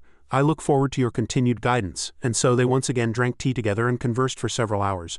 Moonon suddenly cleared his throat and hesitated, calling out, Young cult lord. At his words, Yoan blushed and spat out his tea. But when do you plan to marry my granddaughter? Moon-gyu, blushing, loudly called out, Grandfather? His subordinate, unaware of the situation, teased Yoan. Marriage? Congratulations, my lord. He was flustered and embarrassed, thinking inwardly, how am I supposed to explain this? And a long, awkward silence followed. Qian, Yoan and Moon-gyu had to spend a lot of time clearing up this misunderstanding. Moonon, knowing the truth, couldn't hide his regret, but he wasn't disappointed. Moonon stroked his beard, observed the two, and speculated. Judging by the reactions of the young cult lord and Gyu, they definitely have feelings for each other. I'll have to watch them patiently, he called out loudly. Is anyone there? A subordinate humbly bowed his head. Yes, clan leader. Moonon commanded, bring Moon-yu here. His lips curved into a joyful smile. How can I hide my grandson? I received help from the young cult lord, so there's no need for me to hide him. Moonon suddenly bowed his head and spoke in silence.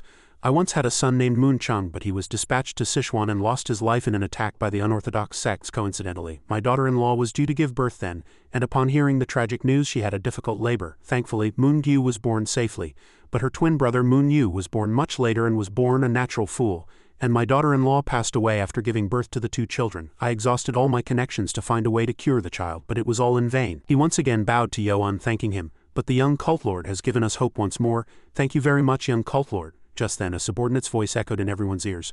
Clan leader, I have brought young master.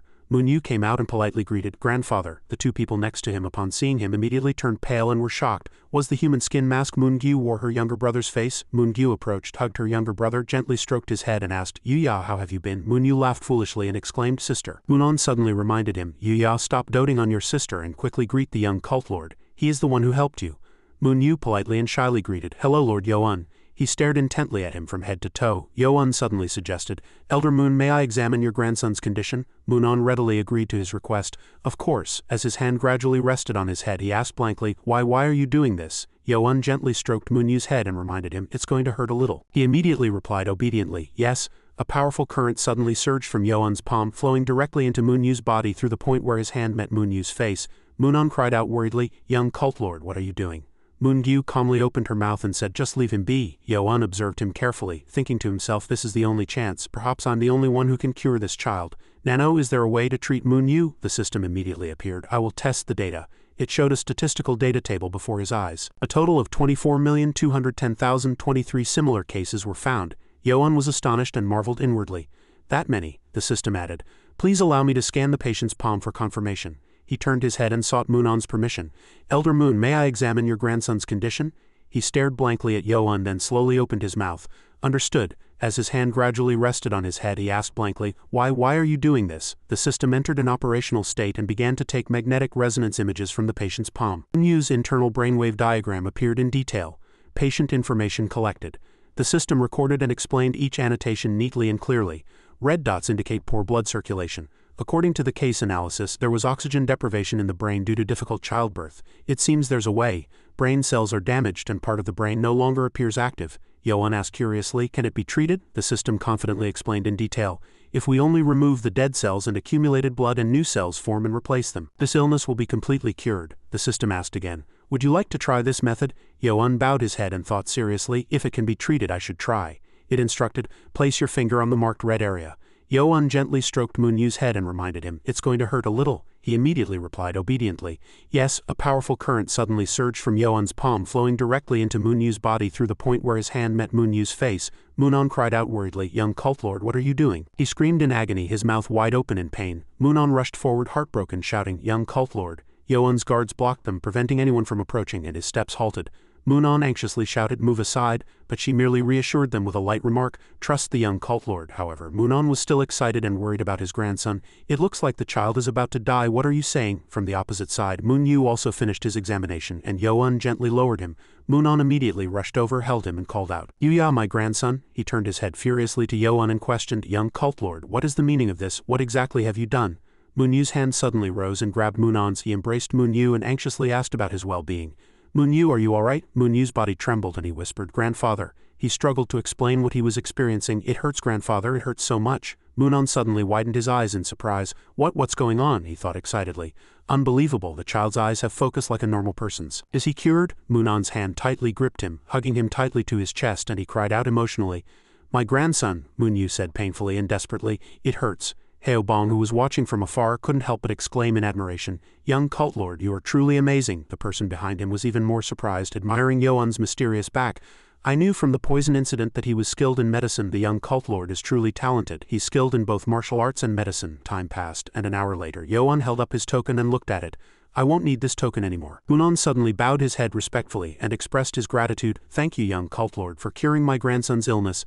The principle of treatment was so simple. He won't have to suffer anymore from now on. He happily muttered to himself, from now on my grandson can live a normal life. Yo-un suddenly turned his head regretfully and glanced aside. Moon Gyu suddenly blushed, tightly gripped his hand, and with firm determination declared to everyone, from now on I will only follow the young cult lord. Yo-un was flustered and placed his hand on his chest where his heart was quietly pounding rapidly. What is this feeling? He looked at the siblings, laughing and talking, and thought, Moon Gyu is a very loyal person to me, but this feeling is truly inexpressible. That night at Yushi 7 to 9 p.m. in the guest hall, Yoan's eyes shifted slightly, and he looked aside in surprise. Yes, Yin Manhwa asked excitedly. Young cult lord, congratulations, has everything gone smoothly? This subordinate heard the news. Yoan observed the person in front of him with curiosity. Is the person next to Elder Wan disguised as the elder? Yin Manhwa was suddenly surprised to see Moongyu's face. He covered his mouth and laughed happily, inwardly scoffing. My granddaughter, you've finally taken off that mask. It's a shame to hide such a beautiful face, she said in annoyance. Stop teasing me. Yin Manhwa returned to his original respectful demeanor. Young cult lord, congratulations. The clan leader of the Ma Ryongjiang clan will surely be a great help. Yoan happily reminisced with him. It's all thanks to Moongyu. How is Elder Wan? As soon as he heard this question, he suddenly rushed to the ground and knelt. I apologize, young cult lord. I and Sao went to the Mongwan Jiamjiang, but there was an early visitor, so they wouldn't meet us. He asked curiously. An early visitor? Yoan muttered in annoyance. Could it be that bastard? Why? His face suddenly darkened, and he seemed to realize something. Is that so? Yoan raised his head again and asked curiously. Why is the elder here? He replied casually. I was about to tell you. He suddenly suggested to Manhwa. Elder Yin, please speak. She immediately stepped forward and respectfully bowed her head. Greetings to the elder and young cult lord. This subordinate's nickname is 24. Manhwa's next words were even more surprising. Elder Yin, there was an intruder in the Sword Demon clan, she asked excitedly. An intruder, a swordsman? She shook her head slightly. No, Manhwa recalled the situation then, an hour ago. In the Sword Demon clan leader's study, Manhwa was suddenly startled by a sinister voice and widened her eyes. Strange, she firmly opened the door, but the air outside was terrifyingly empty and quiet. Suddenly the voice echoed again. Don't try to find me, act as usual, they transmitted nonchalantly. Everything has changed, so the plan will proceed 10 days earlier. Present Manhwa spoke with an anxious heart. After that, there was no more telepathic communication. This subordinate tried to search outside but found nothing. This is not something this subordinate can handle alone. So I came to report to the elder. Yoan furrowed his brows and asked sharply, Is that so? Yoan's guard suddenly opened her mouth and called out, Young cult lord, she reported in surprise. 10 days ago was today, and such a thing has never happened before. He closed his eyes tightly and exclaimed, It seems something has happened. Yoan showed an intrigued smile. Good, I wanted to meet him too. A few days later, deep at night in the 10,000 mountains, Manhwa swiftly ran from the bottom of the hill to the mountaintop. She landed lightly on the ground. Manhwa warily looked around and coldly shouted, Was it you? Jiangban sat mysteriously in a corner and opened his mouth. Jiangban, leader of the Mongwan Jiamjiang, I thought the three of us would meet here again this time, but it seems there are only two of us. Seeing that you've climbed all the way up here, your lightness skill has improved greatly. Manhwa turned her head furiously. I have nothing to say to a traitor, he scoffed. Are you still angry? Jiangban inwardly smiled sinisterly and thought, Although such a thing happened in the end, aren't we all old acquaintances? If my guess is correct, he must be here. This promise has been worth waiting for after all these years. He suddenly spoke to the black-clad man approaching. Even with the change of time, you arrived on time. Manhwa was shocked and thought inwardly, I've already reached the Wajong realm, yet I can't gauge how strong he is. Judging by his reaction, he must know about Nameless's death. Who exactly is this person? The masked man spoke coldly. Let's get straight to the point. Which of you? He suddenly looked at Jiangban with displeasure and questioned, What are you doing? He happily introduced himself. I am Elder Li Jiangban, leader of the Mongwan Jiamjiang. Greetings. Jiangban politely introduced himself and paid his respects. Greetings to the Supreme Elder. He felt the power emanating from him, and thought inwardly, the sword art from 3 years ago is very similar to the heavenly demon sword art used by the cult lord in battle. Jiangban confidently nodded, affirming his suspicion. Yes, only the Supreme Cult Lord can freely enter and exit our sect and know the secrets of the Sword Demon clan. The masked man suddenly sighed. Jiangban, you're misunderstanding something. His eyes suddenly shifted slightly. The masked man became wary. Who's there? Jiangban was flustered. What are you talking about? He questioned in a stern voice. Who broke the promise? Before Jiangban could finish speaking, the masked man suddenly unleashed a powerful move. That can't be. A force of immense power surged outward, flattening an entire area. Jiangban suddenly bit his teeth, watching something in shock. One person's footsteps scraped heavily against the ground, firmly planting his body. From the smoke, Yoan's figure gradually appeared, and a sudden cry was heard. Young cult lord. He was flustered and thought inwardly, I thought I had completely hidden my key, but he still detected me. Jiangban turned his head furiously. He accused Elder Manhwa. Was this your doing? She coldly waved her hand. I don't know what you're talking about. He was flustered and hastily explained to the masked man. Supreme Cult Lord, this was not my doing, Jiangban hastily suggested. I kept my promise, so please pass on the sword art of the Sword Demon clan. But he merely turned and walked away coldly. Too late, the masked man snarled furiously. The moment the promise was broken, everything ended. I no longer intend to pass on the 24 demonic swords to you.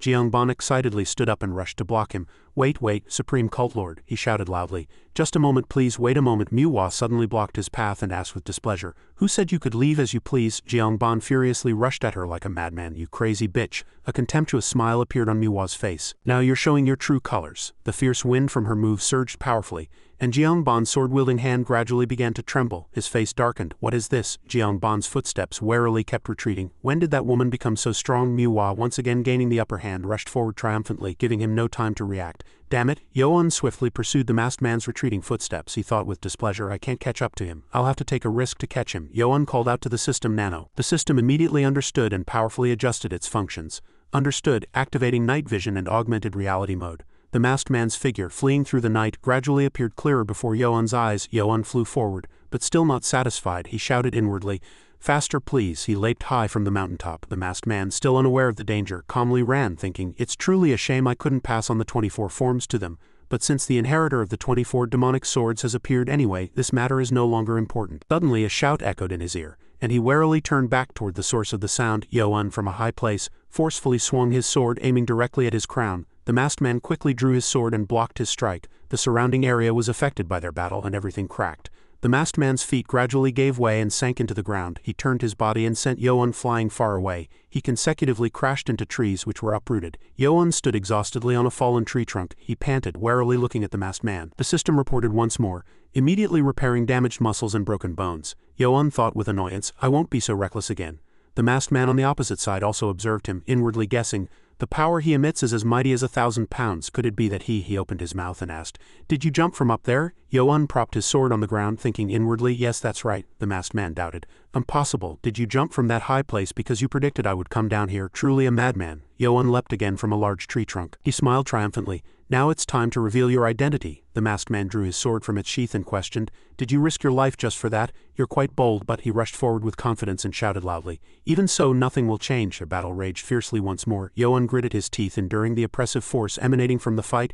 Is this really the 24 demonic swords? This sword form is completely different from the elders. Its power is much stronger. He gripped his sword tightly and muttered to himself, I must use all my strength. As Yoan leapt high, the spot where he had just stood exploded violently. The masked man realized, Is that the extreme saber god saber technique? The system warned once more.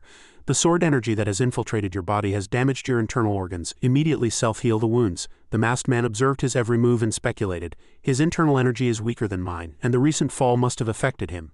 The extreme saber god's saber form is one level above the 24 demonic swords, so I can't determine the winner immediately. Then, he firmly swung his sword. The masked man's footsteps lightly shifted, then he charged forward and fled. Yoan's eyes grew steadily resolute as he resolved inwardly, I must not let him escape. The distance between the two gradually narrowed. Yoan unleashed a powerful technique. Extreme Saber God Saber Art Third Form. The masked man's hand loosened and he let go of his sword. He concentrated and chanted something, and immediately, numerous sword strikes appeared, filling the sky. Yoan exclaimed in surprise, This is Yijiao sword control through Qi. He quickly turned his body to block the masked man's technique. Dangerous. Furthermore, the Qi cultivation method he used was inaccurate, reducing its power by half.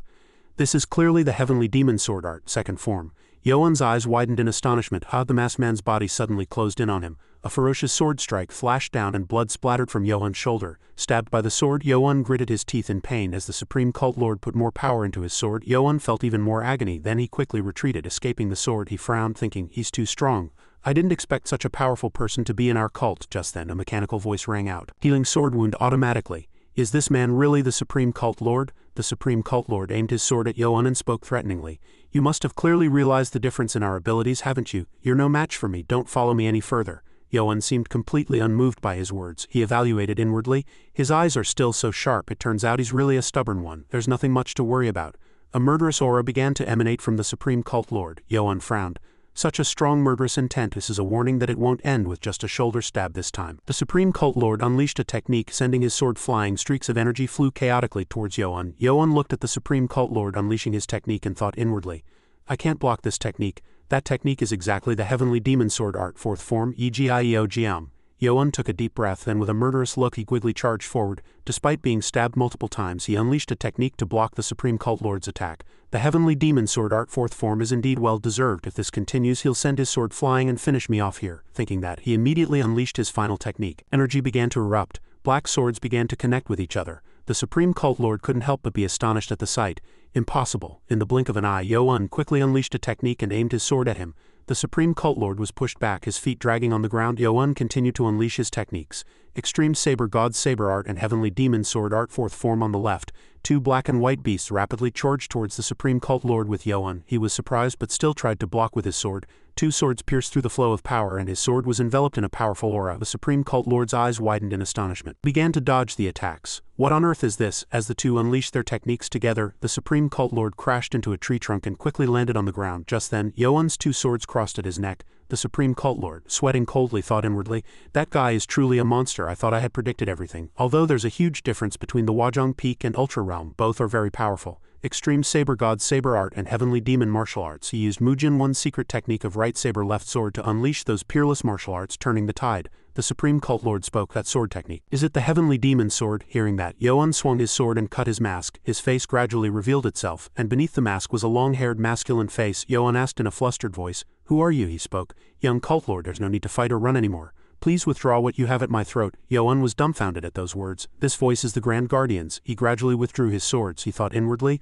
Then he wasn't the Supreme Cult Lord. Was he disguising his voice all this time? And he said, "Grand Guardian, please explain everything." He frowned and replied, "Before that I have something to tell the young Cult Lord first." Before he could finish speaking, a streak of energy suddenly brushed past. The two immediately became alert. "What is that? What is that fierce energy I feel from up there?" At that moment, the two had the same thought.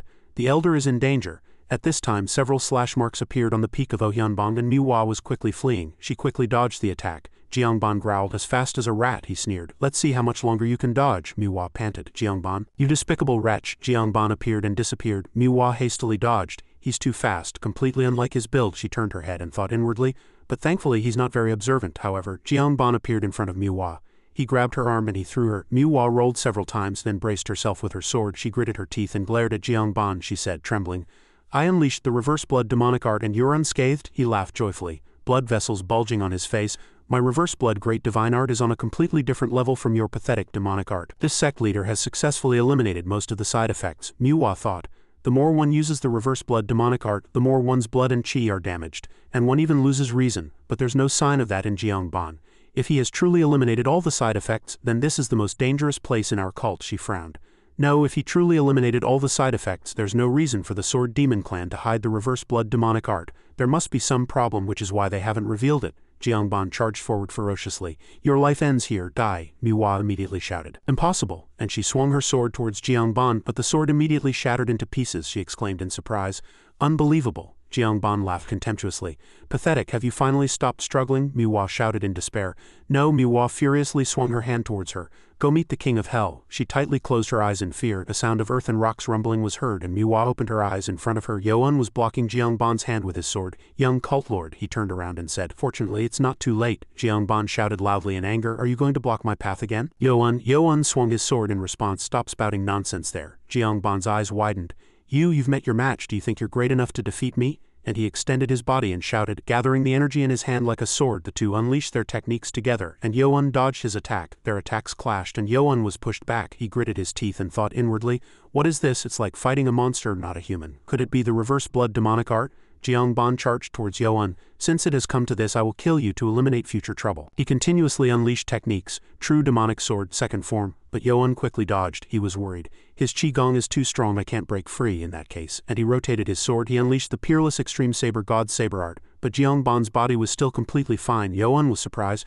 "I even used the white dragon saber and he's still fine?" Jeongban retorted. "Did you think you could hurt me with that?" He punched Yo-un with a fistful of energy. "Time to end this." He was dumbfounded. Just then the Grand Guardian leapt up from below. He paused at the sight before him. Yo-un was sent flying far away and crashed hard into a rock. The Grand Guardian thought worriedly, "What on earth is that monstrous appearance? Could it be that the second elder has unleashed the reverse blood demonic art? This is a disaster. The young cult lord has consumed a lot of internal energy fighting me." Jeongban at this moment laughed triumphantly.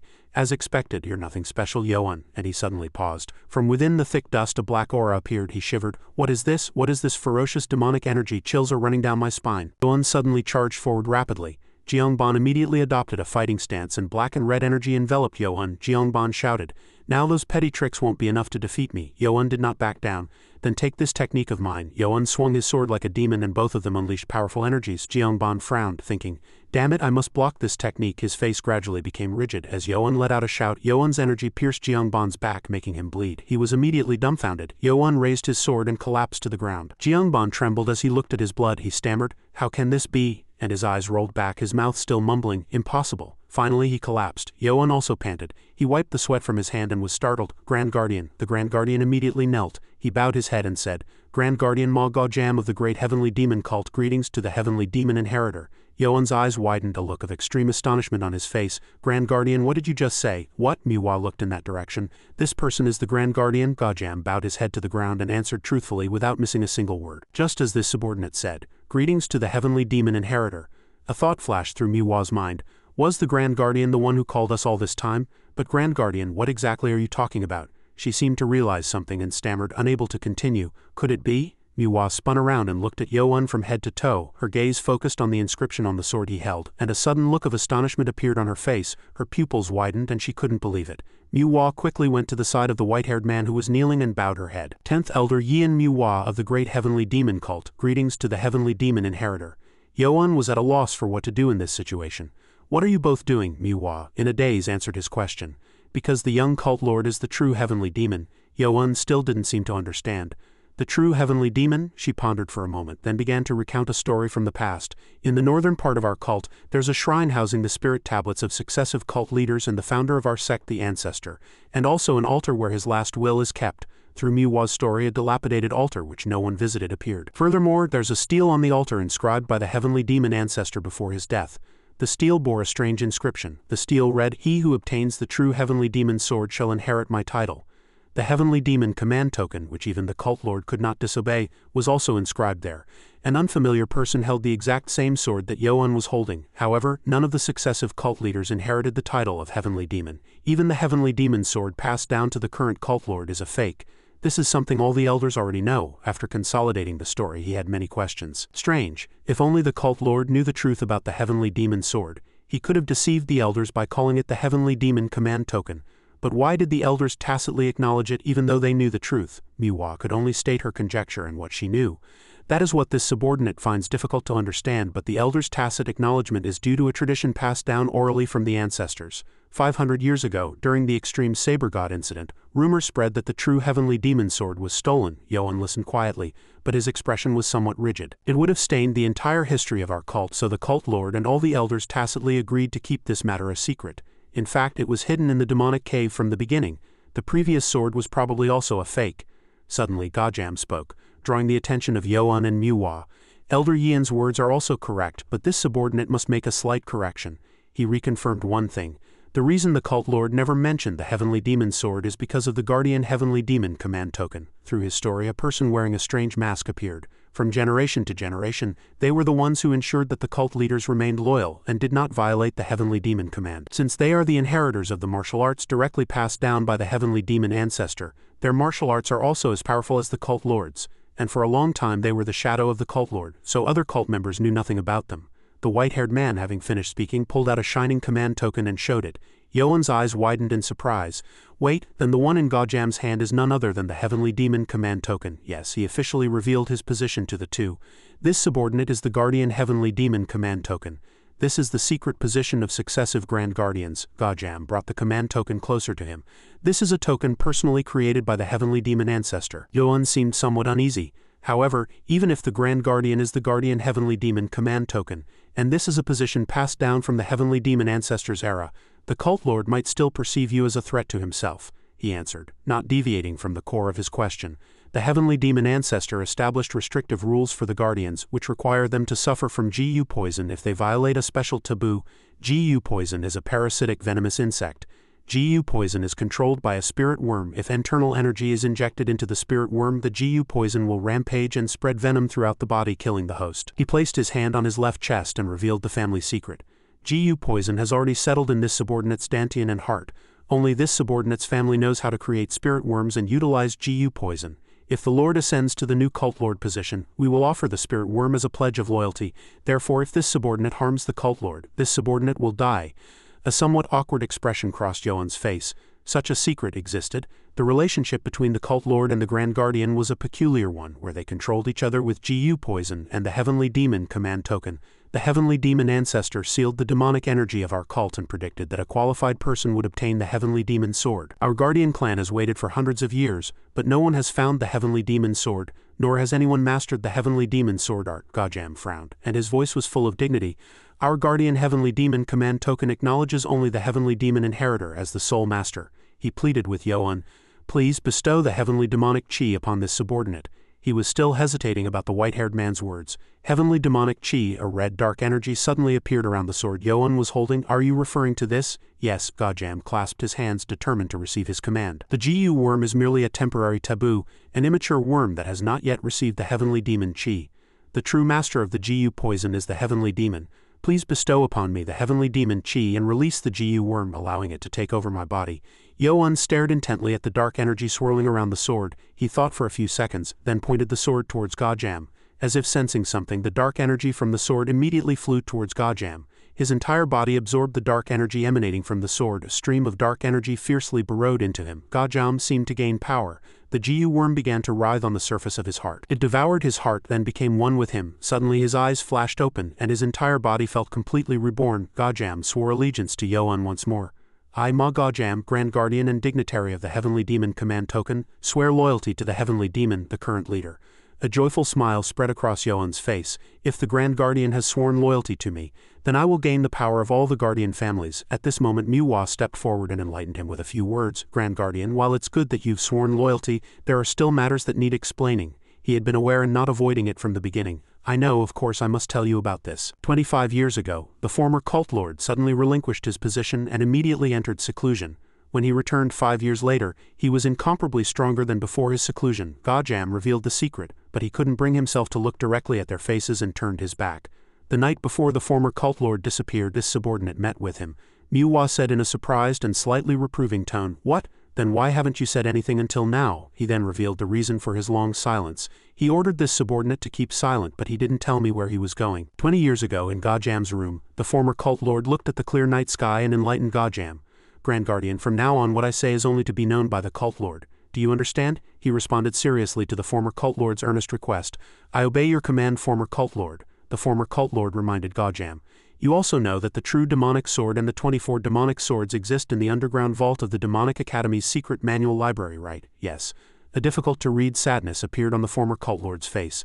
The heavenly demon cult lord, former cult lord Jaeon and Jae. I must go elsewhere soon. If I don't return after 10 years, you no longer need to follow the sword demon Gong's wishes. Pass on the sword demon Gong's martial arts to someone fated to be with the sword clan. The former cult lord did not forget to hand Gajam an envelope. Take it, he asked in bewilderment. What is this? You'll know when you read it. Gajam opened the envelope as commanded and read it in order. He stammered in surprise. Former cult lord, this is, ultimately, the former cult lord had no choice but to reveal everything. I researched during my 5 years of seclusion, but these techniques have only reached the stage where they can be barely executed, not yet perfected. The former cult lord asked Gajam, while I am gone, please continue to research and perfect the heavenly demon sword art on my behalf. He hesitated, unable to readily accept the former cult lord's proposal. How can this subordinate do what even the former cult lord could not? The former cult lord still firmly hoped that Gajam would fulfill his wish. I know it's a difficult task, but please do it. Returning to the present, a slight sadness was etched on his voice and facial expression. I tried to restore the techniques of the heavenly demon sword art for 8 years, but I only managed to apply them to Yi-Gi-Yeojiam sword control through Qi, let alone the essential water attribute techniques. And 10 years have passed, but he still hasn't returned. What happened after that? The elders already know. Yoan rested his chin on his hand and pondered for a long time. I don't understand, why didn't the former cult lord directly pass on the heavenly demon sword art to the cult lord? Gajam's next words quite surprised him.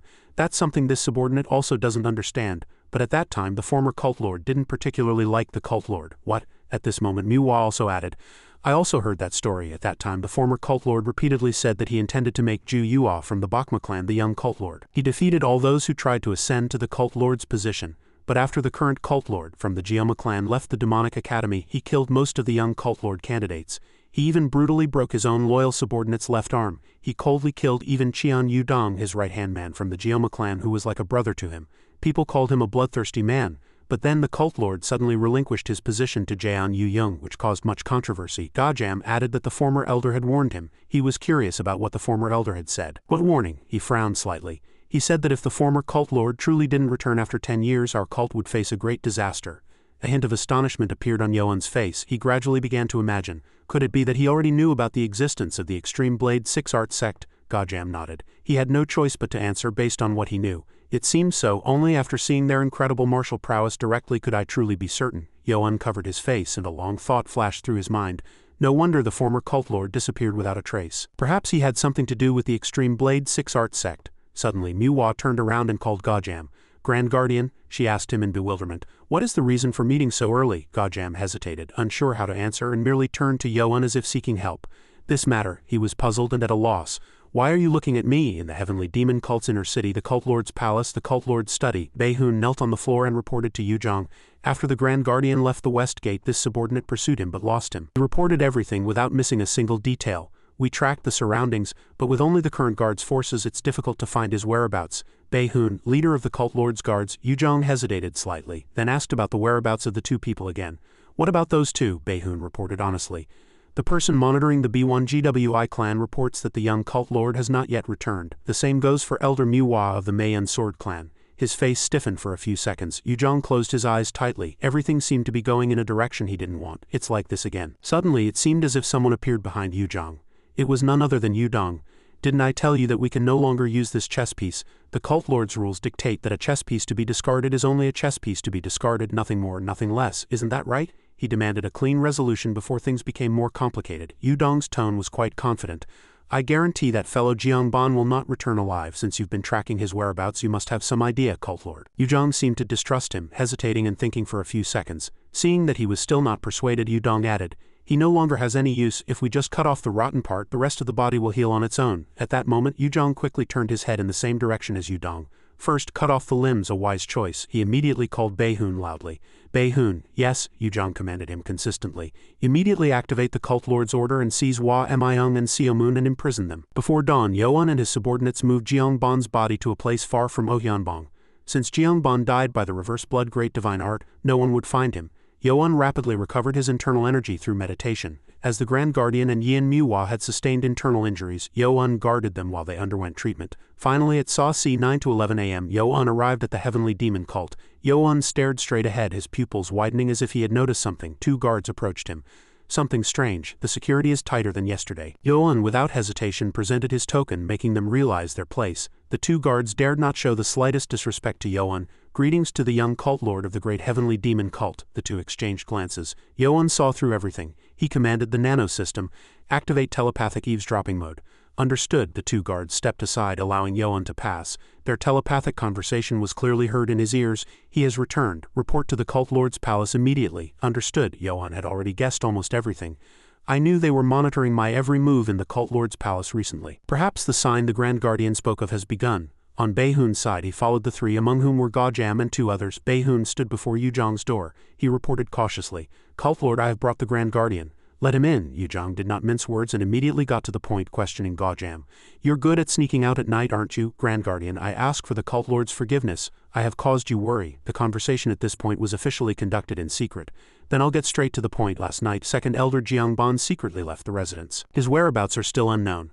My words are not yet finished. Yu-jong's next words slightly surprised Gojam, but he did not show it outwardly.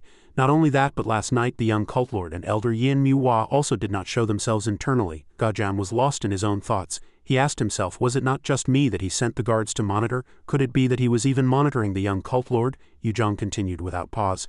Whenever I thought about the young cult lord's whereabouts, I guessed that something must have happened to the second elder. If the young cult lord lured the second elder out of the residence and killed him, his words contained a hidden meaning that Gojam had to understand on his own. He must have crossed the line due to personal grudges, isn't that right? Is this what they want? To find a reason to suppress the heavenly demon, the current leader? Gojam consistently denied what Yu-jong had just said. Cult Lord, that matter is not related to the young cult lord's personal grudges. He questioned him sternly until the end. If not, then what is it? Gojam thought for a long time, then had to state the reason. I have no choice. I must only say what does not harm the heavenly demon, the current leader. This subordinate will speak. He stated all the reasons but omitted the important parts. So because the reverse blood demonic art caused his body to swell, making him unable to move on his own, this subordinate intended to report to the cult lord and bring him inside. Yu-jong also gave an order based on what he had just said. Good. Then I will send a guard with you, and you shall also bring the second elder's corpse. I obey your command. Yu-dong on one side sneered and passed judgment. Then it's too obvious. Clearly Ma Gojam is helping that brat. Yu-jong closed his eyes and sighed deeply, putting his hands in his sleeves. If this happens, I can't proceed with the plan. But this is the only way. From that spot he took out a secret key. Yuzhong inserted it into the desk drawer. He slowly pulled out the drawer, revealing a hidden box. Yudong watched in astonishment as he opened the box. That is, Yuzhong took out the creature from inside the box and looked at it without the slightest fear. It's a GU worm. This is what the Grand Guardian received 25 years ago when he swore allegiance. I didn't drink it and had you examine it, and I recently got the results. Next moment he crushed the creature and threw it into his wide-open mouth. Yudong, watching him chew it from the side, felt a slight disgust. After the creature was completely swallowed, Yuzhong wore a demonic smile that was difficult to understand. From now on that brat will have no choice but to follow my orders. In the guest room, Yoan and Gajam's group were discussing an important matter. So both the left guardian and the right guardian are imprisoned, you say? Baek Ji, the deputy leader of the Boksom unit directly under the Bokma clan, and Go Guanghyuk, who became the deputy leader of the Gi Gapma unit under the Geoma clan also. His tone was extremely serious. All of them have been assigned to those 4 clans. Gajam was grasping the situation from various sources. The Cult Lord's palace issued such instructions early in the morning under the pretext of increasing the responsibilities of those holding the position of clan leaders. Heobong's voice was filled with excitement. But my lord, this subordinate safely escaped this incident. We were already going astray anyway, as there was no big plan. Gajam did not forget to inform Yoan of other information. It's not just the 2 guardians and the clan leaders. Elder Sama has gone to lead an inspection team to Hunan province to prepare for battle with the Extreme Blade 6 Art sect. Hunan was ordered to establish a defensive line in the northeastern region of Jiangxi province. The braided young man also admitted to them. It turns out he also gave me an order. Gajam had to make a decision. Seeing the Cult Lord's palace guard searching for the elder like that, it's certainly true. I will remove my mask. I have no intention of returning to the cult's interior. Heobong disagreed with this, and his tone was somewhat aggressive. How could the Cult Lord do such a thing? How is what he's doing any different from isolating the young Cult Lord? He's changing his attitude like turning a palm. The next moment his tone became gentle and cheerful. But fortunately, Elder Wan hasn't been chased away to another place like me. One-Eye smiled in response.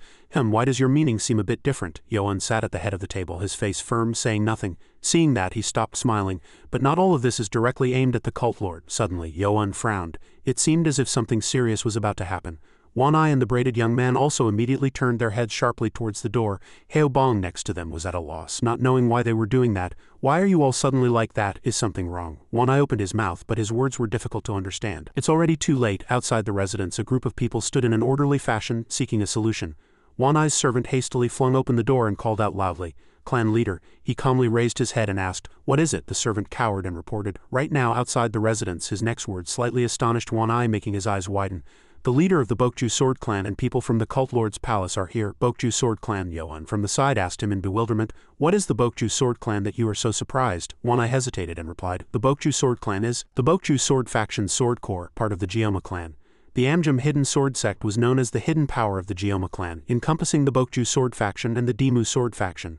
However, 3 years ago, the entire sect was disbanded due to its involvement in an incident where criminals practiced the reverse blood demonic art during the Demonic Academy's ranking evaluation. Now only the Bokju Sword Faction remains, and it is known as the Amjam sect. Yin Muhua frowned in disbelief. They moved so quickly. This is truly troublesome. Suddenly, Yoan stood up abruptly, surprising him slightly. Yoan, ignoring Heobong's bewildered call, silently rose and left. "My lord." Yoan slowly walked out step by step. He sighed, looking exhausted. Yoan recalled his younger self weeping by his mother's corpse. "My grudge against him is merely that he left my mother to die. I didn't expect to meet him again in this way." He looked up at the sky and asked, "Is this fate?" Heobong and One-Eye followed him out. "My lord." Yoan quietly called out to him. "Elder Wan." "Yes, young Cult Lord." Yoan half turned his head to One-Eye and asked with a puzzled expression, "I once asked you for a favor, Elder. Are you fully prepared?" One-Eye slowly fanned himself, replying with a confident smile, "Of course." Outside the manor, Beihun and Ugi Yom waited by the gate. He sneered contemptuously. "Lord Beihun, it seems they will be out soon." Ugi Yom, leader of the Bokju Sword Corps. Beihun remained silent, offering no reply. He stared intently at the door. After a long while they still didn't emerge. Beihun thought to himself, "It's a bit delayed, but we didn't mobilize all our forces anyway." As soon as the thought finished, the door slowly opened. Yoan appeared first. Beihun and Ugi Yom bowed their heads in respect. "Greetings, young Cult Lord." The two silently bowed their heads and Yoan returned their greeting. One-Eye's voice echoed from behind Yoan. "Why are so many warriors gathered at the gate of our B1GWI clan?" Ugi Yom forced a businesslike smile and tried to explain. "Forgive us if we gave that impression, Elder Wan. Please don't misunderstand. The Bokju Sword Corps did not come to threaten the B1GWI clan." Beihun, unlike him, didn't speak much and held out a scroll. "Young Cult Lord, receive the Cult Lord's order." Yoan knelt as commanded. "Young Cult Lord Yoan, I shall obey the Cult Lord's order." Beihun unrolled the scroll. He read the contents of the letter with a sneer.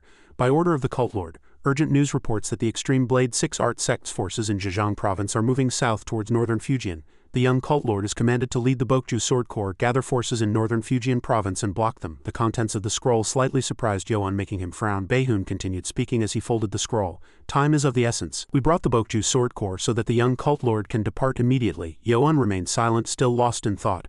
To be ordered to handle external affairs instead of internal cult matters. Heo Bong grew angrier the more he heard, clenching his hands into fists and trembling. Heo Bong, not daring to let Yoan go alone, pounded his chest and loudly declared, "And I shall go with you too." Before Yoan could reply, Baehoon stepped in front of Heo Bong. "This is a cult lord's order. How dare you interfere?" The cult lord commanded the young cult lord to depart alone. The braided young man frowned in thought. He knows it's a trap, but he has no choice but to walk into it with his eyes closed. His power and foundation are constantly threatened. Could he really be trying to kill his son? Baehoon chuckled sinisterly. "Now let's depart." The scene shifted to near the heavenly demon cult's inner city morgue. A group of people were pulling a wooden cart there. Ma Gao-jam stood there observing everything. He speculated inwardly, something strange must have happened while I was retrieving the body. Several warriors moved through the inner city, and the servants also seemed somewhat off. The quartermaster reported to Ma Gao-jam, "We need to show the body to the cult lord first, so we'll dispose of it now." "Do so." As soon as they took a few steps, he recalled something and rushed to stop them. Ma Gao-jam called out to them loudly, but a hand reached out to stop him. "Wait, the incinerator," Baehoon sneered and politely informed him. "This is the cult lord's order, so let's not draw attention from others. He still has much unsaid, and now is not the time for the Grand Guardian to worry about such matters. The cult lord ordered me to bring the Grand Guardian to the main hall upon his return." Baehoon's words raised many questions for Ma Gao-jam. "I can't enter the main hall without a meeting, can I? Did he tell me nothing and only say that the Grand Hall meeting had already started an hour ago? Let's hurry." Ma Gao-jam, still unaware of what was happening, continued to ask. "But what is this meeting about?" Baehoon slowly spoke syllable by syllable. "It's a meeting to depose the young cult lord." Upon hearing that, Ma Gao-jam froze for a few seconds. He immediately turned and left. "Excuse me first," Baehoon vaguely guessed. As expected, he was the young cult lord's man, but on Ma Gao-jam's side. He rushed to the main hall to find Yoan, but encountered Yuzhong, and not only that, he was caught by his weakness. "The young cult lord you're looking for isn't here." Ma Gao-jam, without replying, followed behind Yuzhong. "What is going on?" I looked at Yuzhong, who was sitting below with a puzzled expression. "The young cult lord is absent from a meeting to discuss his deposition, and why is Elder Wan, who is on his side, here?" Yuzhong commanded Ma Gao-jam. "Grand Guardian, come to the center." "I obey your command." He obeyed the order and went down to stand in the center. Before the meeting began, Yuzhong spoke a few words to Ma Gao-jam. "Grand Guardian, I ask you, you only need to report exactly what you just told me." "Yes." The meeting began. The first question Yuzhong posed to him was rather unexpected. "Is it true that you were present when young cult lord Yoan attacked and killed second elder Jiangban?" Ma Gao-jam hesitated, unable to answer. Cult lord Yuzhong secretly transmitted a message to him from above so that he would understand. "Only give the answer I want to hear, otherwise." He glared at Ma Gao-jam, threatening him. "The GU poison in your body will rage." After a long while he still didn't answer. Yuzhong pressed on, intensifying his aura. "I ask one last time, Grand Guardian. Is it true that young cult lord Yoan attacked and killed second elder Jiangban?" Ma Gao-jam hesitated, but he still remained loyal to Yoan. The young cult lord did not attack the second elder. Upon hearing that answer, Yuzhong was furious but forced himself to contain it. When Ma Gao-jam raised his head to say something more, Yuzhong no longer wanted to listen. He made his decision. There's no other way. A streak of dark energy erupted from his body. Yuzhong intended to control the GU poison in Ma Gao-jam's body using this method. He continued speaking as if nothing had happened. He did not arbitrarily kill second elder Jiangban. Yuzhong had to ponder Ma Gao-jam's actions. Why is there no reaction? He freely confessed everything. Second elder practiced the reverse blood demonic art. Before Ma Gao-jam could finish speaking, Yuzhong could no longer restrain himself and leaped from his chair. He rushed at Ma Gao-jam intending to strike him. A streak of light flashed past and Wan-I quickly stood in front of Ma Gao-jam, blocking Yuzhong's attack. He looked at Yuzhong with a meaningful smile. Yuzhong's eyes widened in astonishment. Wan-I immediately told him everything. Because he practiced the reverse blood demonic art, the young cult lord intervened to prevent him from going berserk. Yuzhong frowned, gnashing his teeth in anger, speaking each word with force. "Elder Wan, how dare you do this to me?" Yuzhong's body, filled with rage, drew his sword and attacked Wan-I, but he quickly dodged and said with a triumphant smile, "I am not Elder Wan." Wan-I raised his hand and grabbed something on his face. Yuzhong held his breath, watching his every move. Surprisingly, when Wan-I removed his mask, the person behind it was none other than Yoan. The crowd began to murmur, their mouths agape and eyes wide. "What?" Yuzhong, unable to hide his astonishment, sweat beading on his forehead, kept muttering, "No, it can't be, this can't be happening. Why are you here, young cult lord?" Yoan stared intently at him and said in a resolute tone, "I've come to inherit the cult lord's position." In a distant, secluded forest deep in the mountains, loud noises continuously echoed. A group of horses swiftly galloped through the quiet, isolated area. Yoan led the group straight ahead. He didn't notice two people secretly exchanging messages telepathically behind him. "Core leader, we are about 150 li from the main cult. This place seems suitable." A sturdy-looking man nodded. The two continued to communicate in code. Yoan suddenly sensed something amiss and subtly turned his head to glance at them. One person drew his sword and, unable to contain himself, looked at Yoan with a sinister and malicious expression. Yoan, puzzled, turned his horse's reins and stared intently at them, questioning, "What are you doing?" The man pointed the sharp tip of his sword directly at Yoan and said arrogantly, "What else would I be doing? This place will be your grave, young cult lord." He suddenly rushed at Yoan, roaring, "Die!" But in the face of his sharp sword strike, Yoan showed no panic. Instead, he let out a long sigh of admiration. "I've been waiting for your ambush for a long time. I knew it." He quickly ducked back, making the man's attack cut through empty air. Yoan's sword shot up like lightning, creating a dazzling sword light imbued with immense power. A streak of red blood splattered into the sky, and the man's head, eyes wide in terror, fell to the ground just a moment ago. The remaining traitor looked at Yoan with fear-filled eyes and asked, "Young cult lord, are you planning to resist?" Yoan suddenly brought his hand to his neck and with an excited smile said, "Unfortunately." The traitor was horrified by the sight before him. Yoan's mask was removed, revealing Wanai's arrogant face as he cocked his head.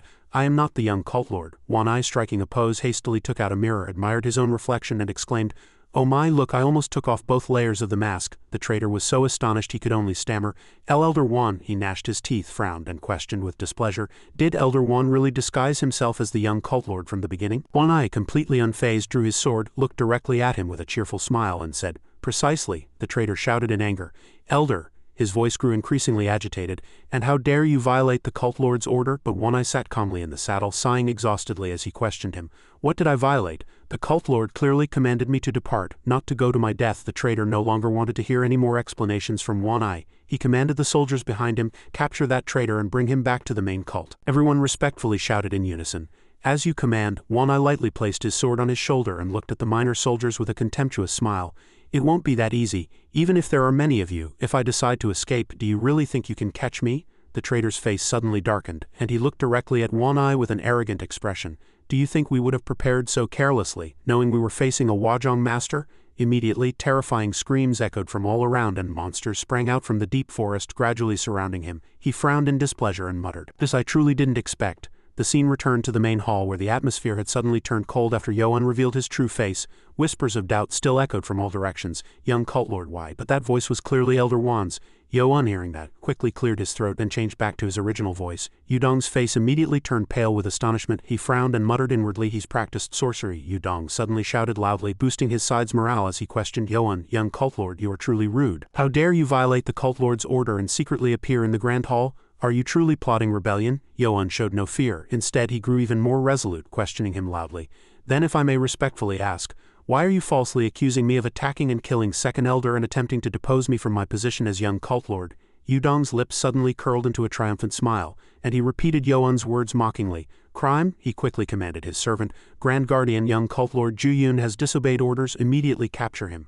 Magajam stepped forward as commanded, but then hastily bowed his head and quietly said, "I cannot do so." His eyes became even more triumphant. Yudong turned his head and shouted loudly to everyone, attempting to mislead them. "Look, Grand Guardian Mao has not followed me and has already defected to the young cult lord. Do you still believe his testimony?"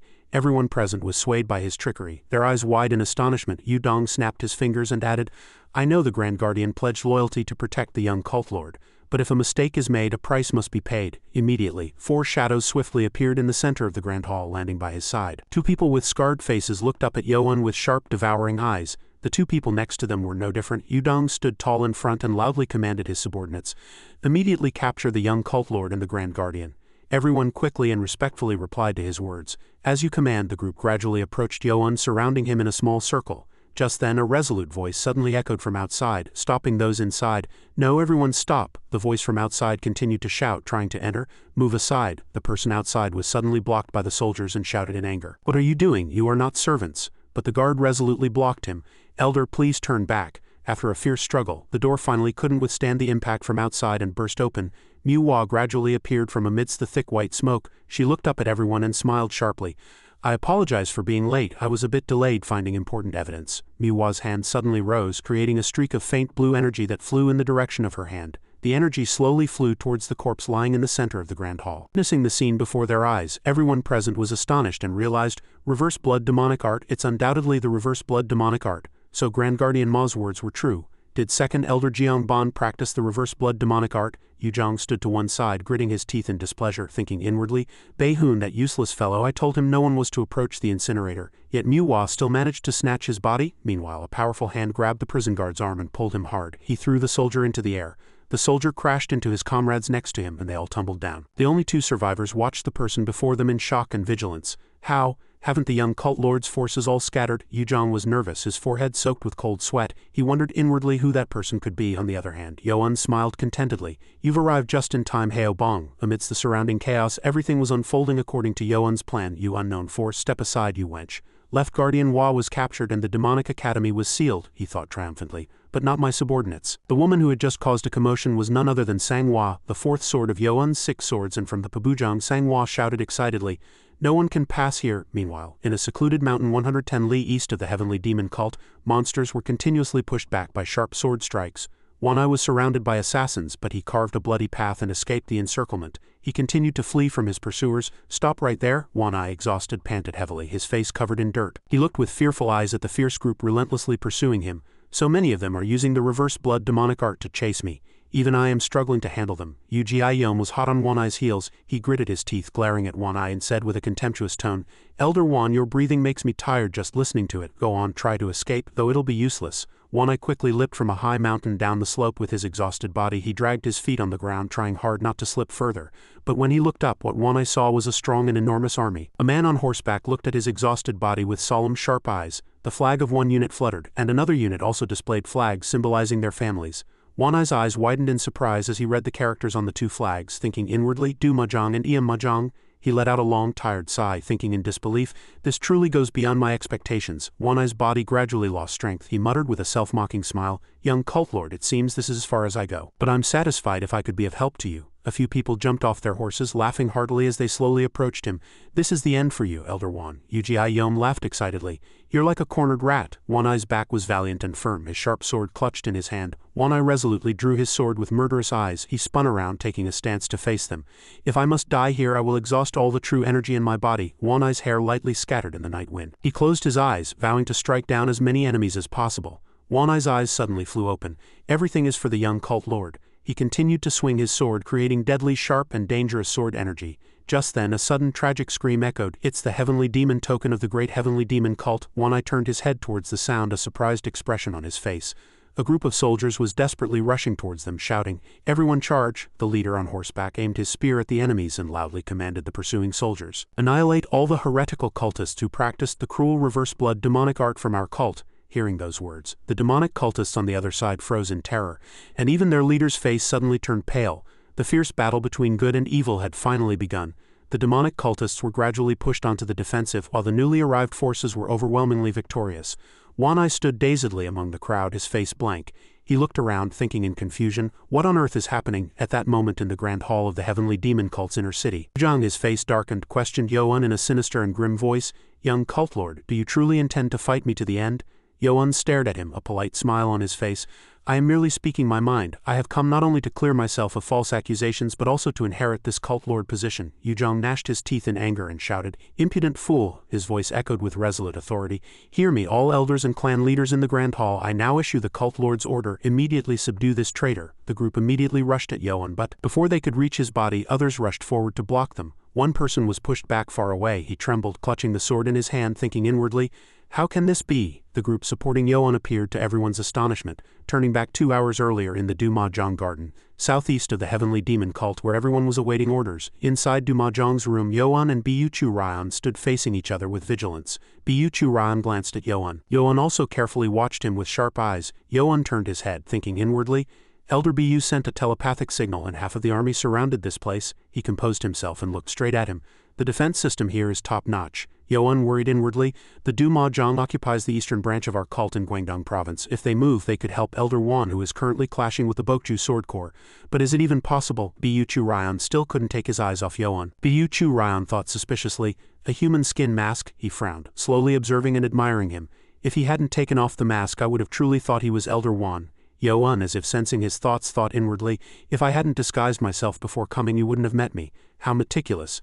Biuchu Ryan seriously considered the proposal Yoan had just made. Putting aside the enmity, the young cult lord's words about the change in cult lord certainly make sense. Not only I, but other elders also feel it. Biuchu Ryan's mind flashed back to the memory of him shouting, the memory of their negotiation and Yuzhong clutching his head in pain. Biuchu Ryan closed his eyes, trying to find an answer with a troubled heart. In reality, can't even the young cult lord who possesses the greatest power push him aside? Just then, Yoan suddenly reminded him, "We don't have much time." Bu Chu-ran with his hands behind his back said seriously, "Young cult lord, as you know, if you were to speak like that in the cult lord's palace, this matter would end smoothly, wouldn't it?" Yoan, as if understanding his decision, calmly replied, "If Elder Bu has chosen that, then let it be so." Bu Chu-ran was surprised, thinking inwardly, "The more I get to know him, the more I realize what a bold and courageous man he is," and he asked, "Do you know why the 6 great clans, though called the foundation of our cult, must bow their heads to the Yu family?" Yoan quietly awaited his answer. Bu Chu-ran, as expected, began to explain.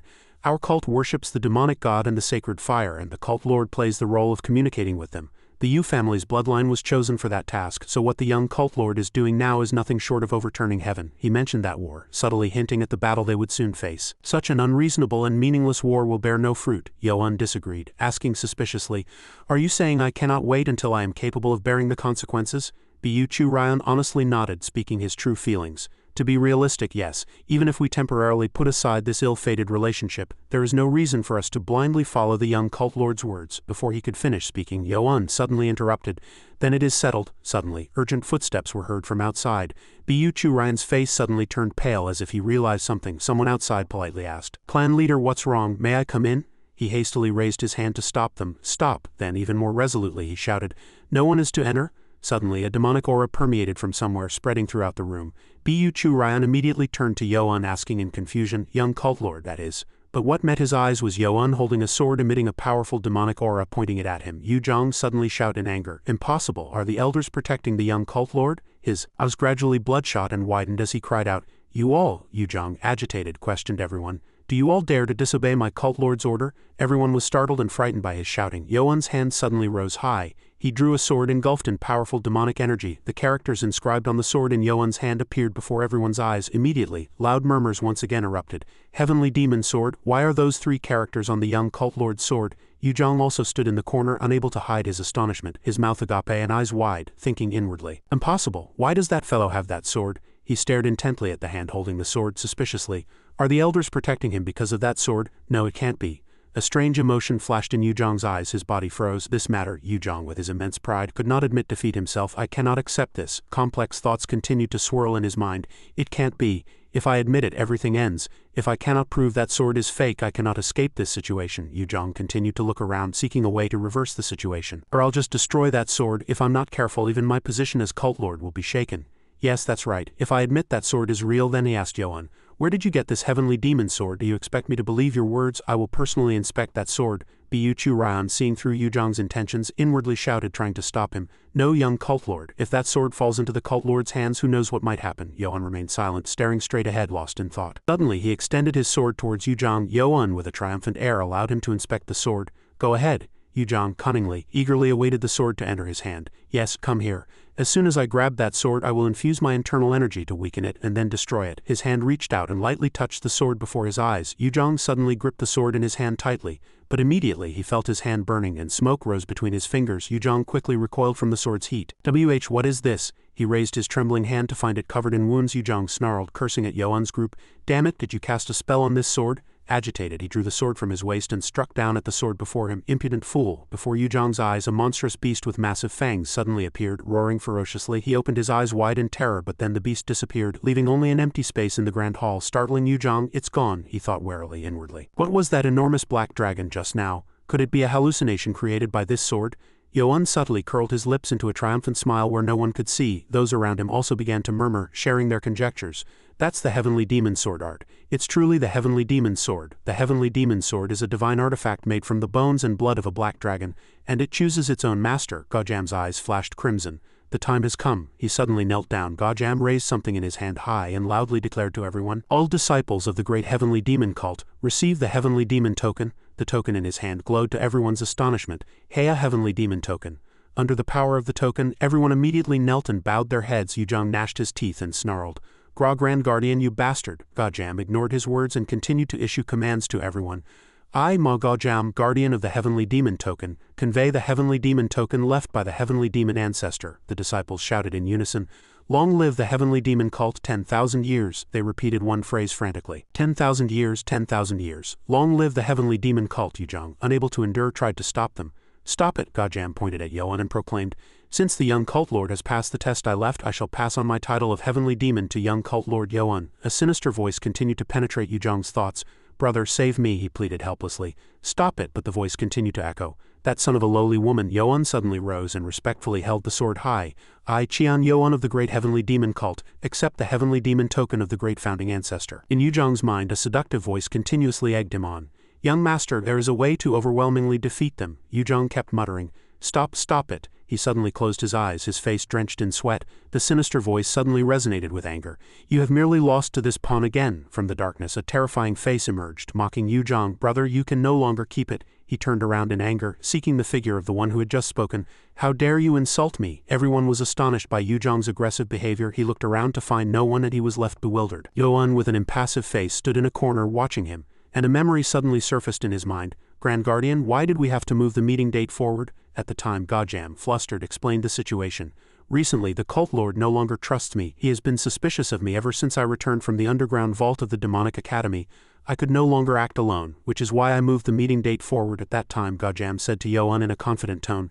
The cult lord you have seen until now, young cult lord, is different from before. He has become calmer, but he is never an emotionless person. Yoan let out a long weary sigh and coolly remarked, Is that so? He looked at Yoan seriously and continued, It may be difficult to persuade you by saying this, but recently something has happened to the cult lord. No, to be more precise, he has changed. Yoan crossed his arms and asked back with a puzzled expression. Changed? Manhwa also couldn't contain her curiosity. What do you mean? Are you saying he has changed mentally? Gajam pondered for a moment, then spoke with some hesitation.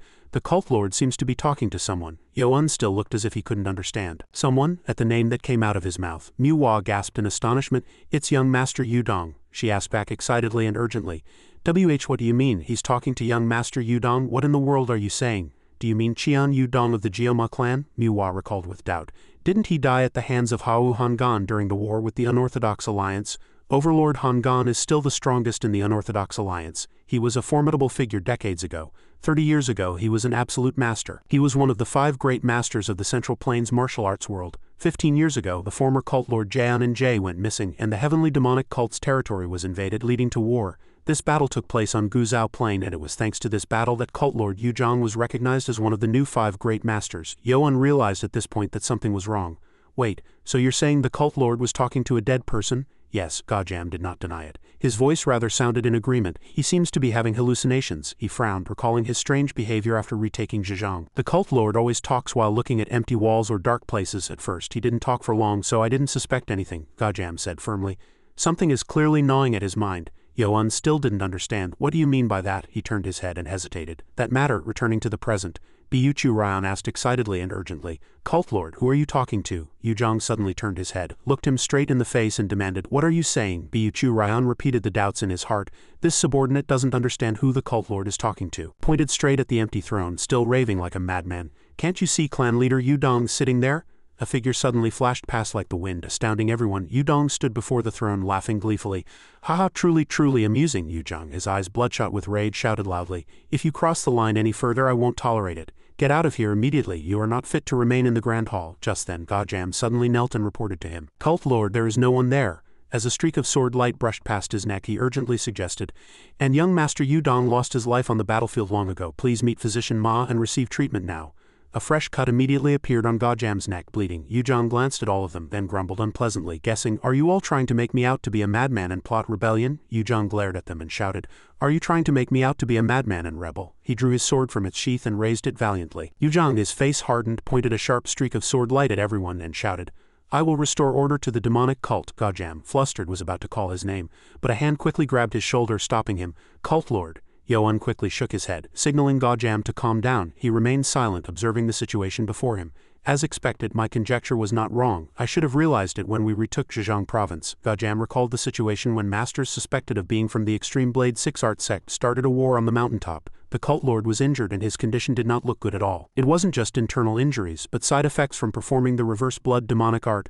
That was why Yuzhong was acting like a madman now. He continued to point his sword at Yoan and boldly shouted, How dare you, a mere pawn, throw the entire sect into such chaos? Now I will personally send you to the afterlife. He frowned and his face hardened, thinking to himself, Is he going to call me a pawn until the end? So that's what he wanted after all. Yoan waved his hand and commanded his subordinates behind him, Everyone step back. Everyone quickly replied in a polite tone. We obey your command. His hand rose again and touched his clothes. Yo-un valiantly cast off his cape. He observed everyone's expressions and thought to himself, now I have the justification and everything. But Yu-jong's blank face flustered Yo-un. He's half awake and half dreaming, and his injuries haven't healed yet. He was wary of his power but thought he is a master and one of the 5 great masters of the Central Plains. Yo-un boldly charged forward thinking, does the current young cult lord have the strength to contend with him? Suddenly a streak of sword light flew right past him. Yu-jong's sword path was powerful, laying waste to everything in its wake. Yo-un, astonished, struggled to endure the powerful aftermath. But his eyes were still bloodshot, showing no intention of letting him go. Yo-un's footsteps were forced back by his successive attacks. He calmly assessed the situation and judged that he was inferior to him in internal energy. This fight has too many disadvantages for me. Yo-un's hand gripping his sword trembled with displeasure. If it weren't for the heavenly demonic sword, my sword would have already broken. As expected, I cannot underestimate the difference in a higher realm. He began to unleash his immense power without restraint. There's no need to hide the heavenly demonic chi anymore. I will unleash all my abilities. Immediately a terrifying demonic energy erupted around Yo-un. Bae-hoon, who was watching the situation from the side, couldn't help but exclaim in astonishment. Demonic energy is enveloping his body. He has changed so much compared to last time 2 swords clashed, fighting a close match. Yu-jong, still with a sliver of sanity, gasped in astonishment and thought to himself, is that sword energy black? Has his cultivation increased so much? No, it's different. This demonic energy strengthens sword energy, but it has no foundation. He seized the opportunity and quickly retrieved his sword. Yu-jong took a stance, preparing for his second attack. His hand danced for a moment, creating a powerful technique that flew fiercely towards Yo-un. Heavenly demonic sword art, only a jade-green light and a thought of admiration remained before his eyes. Too fast, Yo-un was not to be outdone, raising his sword and pouring all his strength into it. 2 swords imbued with different powers finally clashed. Heavenly demonic sword gong. Yu-jong was surprised to see the sharp sword tip approaching him. He quickly thrust the sword in his hand forward, blocking the attack. The spot where Yu-jong stood suddenly shattered, and strange phenomena began to appear. His footsteps were gradually pushed back by the force. Yu-jong thought in disbelief. Could this be the heavenly demonic sword gong that can only be learned from a sword manual? His hand once again gathered strength, creating a massive aura. Yu-jong quickly retreated. I haven't mastered it yet because I couldn't unravel the chi cultivation method. How can he do it? The swords in the hands of the surrounding people began to jump out of their sheaths as if they had a will of their own. Oh, before their astonished gaze the swords all flew up, leaving their owners. Sword, sword. The swords gradually gathered behind Yu-jong. Yo-un looked at him with a contemptuous smile. So you also have the same idea as me? Yu-jong asked in confusion. What? Before he could understand, Yo-un suddenly called out loudly, Haobong! A figure suddenly flew towards the sound like lightning. Haobong leapt over all obstacles, rushed to Yo-un and threw an object at him. My lord, catch! A massive sword was immediately thrown far from his hand. Yo-un's hand reached out and the sword flew towards him with terrifying speed. But Yo-un's hand was still quick and accurately grasped the hilt. The sword in his hand suddenly emitted a dazzling light. Yo-un took a stance, preparing for the next battle. Yu-jong, excited, looked at his sword and admired. A black sword in the right hand and a white saber in the left. Do you really think your elder Mu-jin won? How foolish. He quickly raised his hand and no longer used weapons. A series of saber lights with terrifying power erupted and flew towards Yo-un. He was not flustered in the slightest and still calmly observed them. Yo-un shouted loudly, pouring all his strength into fighting them. He charged forward with immense power. Heavenly demonic sword gong in the right hand, extreme saber divine art in the left. Yo-un's sword lightly created a shield, batting away the attacks Yu-jong had just unleashed. Witnessing the scene before his eyes, he was astonished and frozen stiff. The techniques Yu-jong had just unleashed were gradually destroyed by his sword, once the most powerful weapons, but after being defeated by Yo-un's sword shield, they fell in tragic fragments. Yu-jong trembled with rage. You bastard, did you use Yijiaeojium's sword control through chi? Yo-un on the opposite side was still very amused, thinking to himself, I should thank the Grand Guardian. The power of this single sword seems much stronger than 7 swords combined. He charged fiercely towards him with confidence. At this rate, the remaining 4 swords will also be destroyed, and everything will be much simpler. Yo-un charged straight forward with his sword imbued with immense power. With this momentum, the remaining 4 swords will also be destroyed, and everything will be much simpler. The next sword also shattered into pieces, blocked by him. Yu-jong snarled, you bastard. He suddenly clutched his head in pain. The powerful swords in the air suddenly slowed down as he weakened. Yo-un gasped in astonishment at the scene before him. All the swords simultaneously plunged straight into the ground. He cut off the connection with Yijiaeojium's true chi. The bystander stood by, a satisfied smile on his face. As expected, it's because of that injury. The cult lord has weakened. If the young cult lord doesn't miss this opportunity. Yo-un on the battlefield quickly realized and seized the opportunity to soar up. He's faltering, now's my chance. His footsteps landed on the broken ground and he urgently approached Yu-jong. His face was grimacing with displeasure and drenched in sweat. Yo-un flew towards Yu-jong, who had no strength to resist. Yu-jong's bloodshot red eyes widened. His feet moved slightly, leaping up. After that, Yu-jong leveled the ground, turning it into cracked stone slabs. A room was immediately reduced to ruins before his sword. Yoan gradually rushed out from the corner, then suddenly stopped, his eyes wide, slowing down. Everyone else present was similarly shocked and frozen. Yuzhong still clutched his head unpleasantly and shouted, "Don't come near me." But his warning, far from scaring Yoan, made him charge even more valiantly. Powerful sword strikes erupted one after another. Yuzhong wanted to counterattack, but he couldn't move due to a hammer-like headache. Broken earth and stones fell towards him with Yoan's figure. Immediately, a huge explosion occurred, sending earth and stones flying everywhere. People outside the spectators' area quickly sought safety, reminding each other, "Run, run." Everyone stepped back. Yuzhong gritted his teeth in displeasure, but Yoan didn't let him go, charging in again. Yuzhong's hand quickly thrust a sharp sword tip at him. Yoan was not to be outdone, raising his sword. The two swords were about to clash in a tense moment, but as soon as they brushed past each other, a huge explosion occurred. A sharp fragment flew and deeply cut Yoan's face. He continued to charge without hesitation. Yuzhong, witnessing that sight, fell silent, but his pride wouldn't let him admit defeat, so he charged again. The sword he was holding suddenly cracked and shattered into pieces in midair. Yuzhong was dumbfounded by this sight and didn't notice Yoan slowly approaching him. His sharp gaze seemed to stop everything. "This is enough." The sword in Yoan's hand was raised high, and a series of sharp sword strikes slashed towards him. From this side to that side, as Yoan passed by, his body gradually broke down. Yuzhong raised his head and spat out a mouthful of blood. Everyone present was astonished, their mouths agape. Their faces were filled with fear and awe towards Yoan. How can he wield such power with just the back of his sword? The broken sword in Yuzhong's hand fell. The outcome of the battle was clearer than ever. He rolled his eyes, spat out a mouthful of fresh blood, and the blood stained the ground red. Everyone watched the scene, too astonished to even breathe deeply. Suddenly, a man's back outside fell silent. "At this rate, the cult lord will die." He gritted his teeth and reminded himself, "You still have things to do." Yoan at this moment turned his head and looked at Yuzhong, who was on the verge of collapsing. His gaze was cold. Yuzhong's body knelt on the ground, still gasping in disbelief. Whispers continuously echoed around. Did the heavenly demon win, as expected of the heavenly demon? He bowed his head, assessing his situation, and murmured, "I lost." Yuzhong suddenly opened his bloodshot eyes wide and shouted, "No." The sinister voice in his mind once again lured him. "Are you going to surrender victory to this traitor? Are you going to let the 6 great clans who harmed your mother and beloved wife get away with it?" As he continued to instigate, his body staggered to its feet. "Do not retreat." Yuzhong once again returned to the battlefield with a sharp gaze fixed on Yoan. "Slay the traitor before you, behead those who support him, and restore order to the new cult. If you do not retreat," the sinister voice continued to encourage him, "the reverse blood great divine art will help you." Yuzhong furiously clutched his face, lost in thought. "Reverse blood great divine art?" The sinister voice continued to echo in Yuzhong's ears. "The reverse blood great divine art will help you, my lord," he muttered madly. "The reverse blood great divine art?" Yuzhong screamed and clutched his face. His eyes were like those of a demon eyeing its prey. Yuzhong glared with rage. He gathered his remaining sanity and fell into thought. Qian Yuzhong, his mother, Jia Yianha, was the adopted daughter of the previous Jioma clan leader, Jiam Bonggang. Jiam Yua, Jiam Bonggang's biological daughter, could not conceive a child with the former cult lord Jian and Jie. So Jia Yianha bore the Jioma clan's young cult lord candidate in Jiam Yua's stead. But by a twist of fate, when Jia Yianha became pregnant, Jiam Yu also coincidentally became pregnant.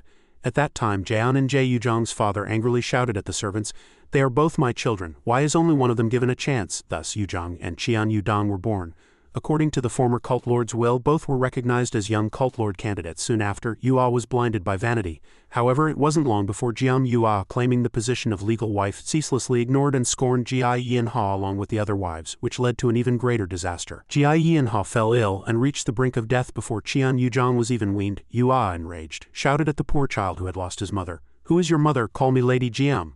She instilled distorted and twisted thoughts in the child's mind. "In this sect, your only task is to help Yudong ascend to the cult lord's position. Remember that." The child obediently prostrated himself on the ground and respectfully replied, "Yes, lady. This servant will remember." One day, Qian Yudong stood sincerely before him and genuinely apologized. "Brother, I apologize on behalf of mother for what happened just now." He firmly asserted, "I will definitely become the young cult lord and ensure such things never happen again." The child sitting under the tree heard Yudong's warm words, sighed and smiled. "Thank you for saying that." He thought his brother was mocking him and shouted excitedly, "I'm serious. I truly care about you, brother." Thus Yuzhong's childhood was solely that of Qian Yuzhong, who grew up amid scorn. His only joy was Qian Yudong, who treated him like a real brother. But early on, a group of people pointed at his face and threw contemptuous remarks. "How dare you, a mere servant, play as an equal with us? A concubine's child, lucky enough to be born into one of the 6 great clans, should know his place as his master's subordinate." That emotion, along with rage, continuously followed him. Even after entering the demonic academy, the 5 great clans continued to ignore him.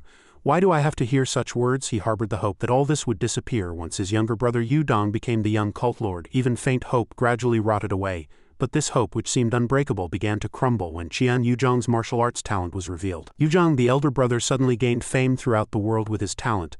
His talent was so exceptional that other young cult lord candidates couldn't keep up. In less than 3 years he passed the Demonic Academy's 5th grade examination. One day he came in curtly from outside. Yudong worriedly placed a hand on his brother's shoulder and asked about his well-being.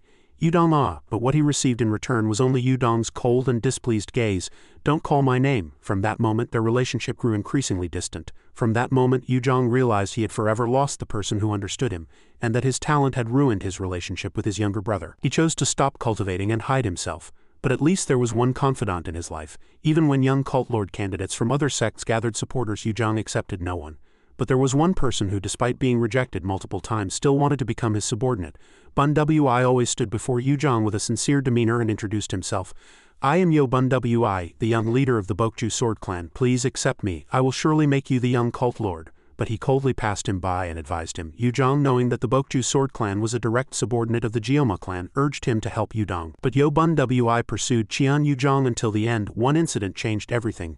Towards the end of his 4th year at the Demonic Academy, Bun-Wi cupped his hands and sincerely informed him, "Young master, as soon as you leave the Demonic Academy you must immediately attack the other young cult lord candidates." Yudong, still suspicious, asked back, "What did you say?" He frowned and in a low voice told him about their cruel plan. "The other young masters have decided to join forces to eliminate you first." Bunwai's next words astonished him even further. "Young Master Qian Yudong has also agreed to it." Yudong couldn't believe his ears and excitedly grabbed his clothes, shouting, "Don't talk nonsense. Why would Yudong do that to me?" Bun-Wi, flustered, urgently shouted, I know where they will gather. Young master can go and see for yourself." That night, a voice echoed among the crowd. "Is everyone gathered?"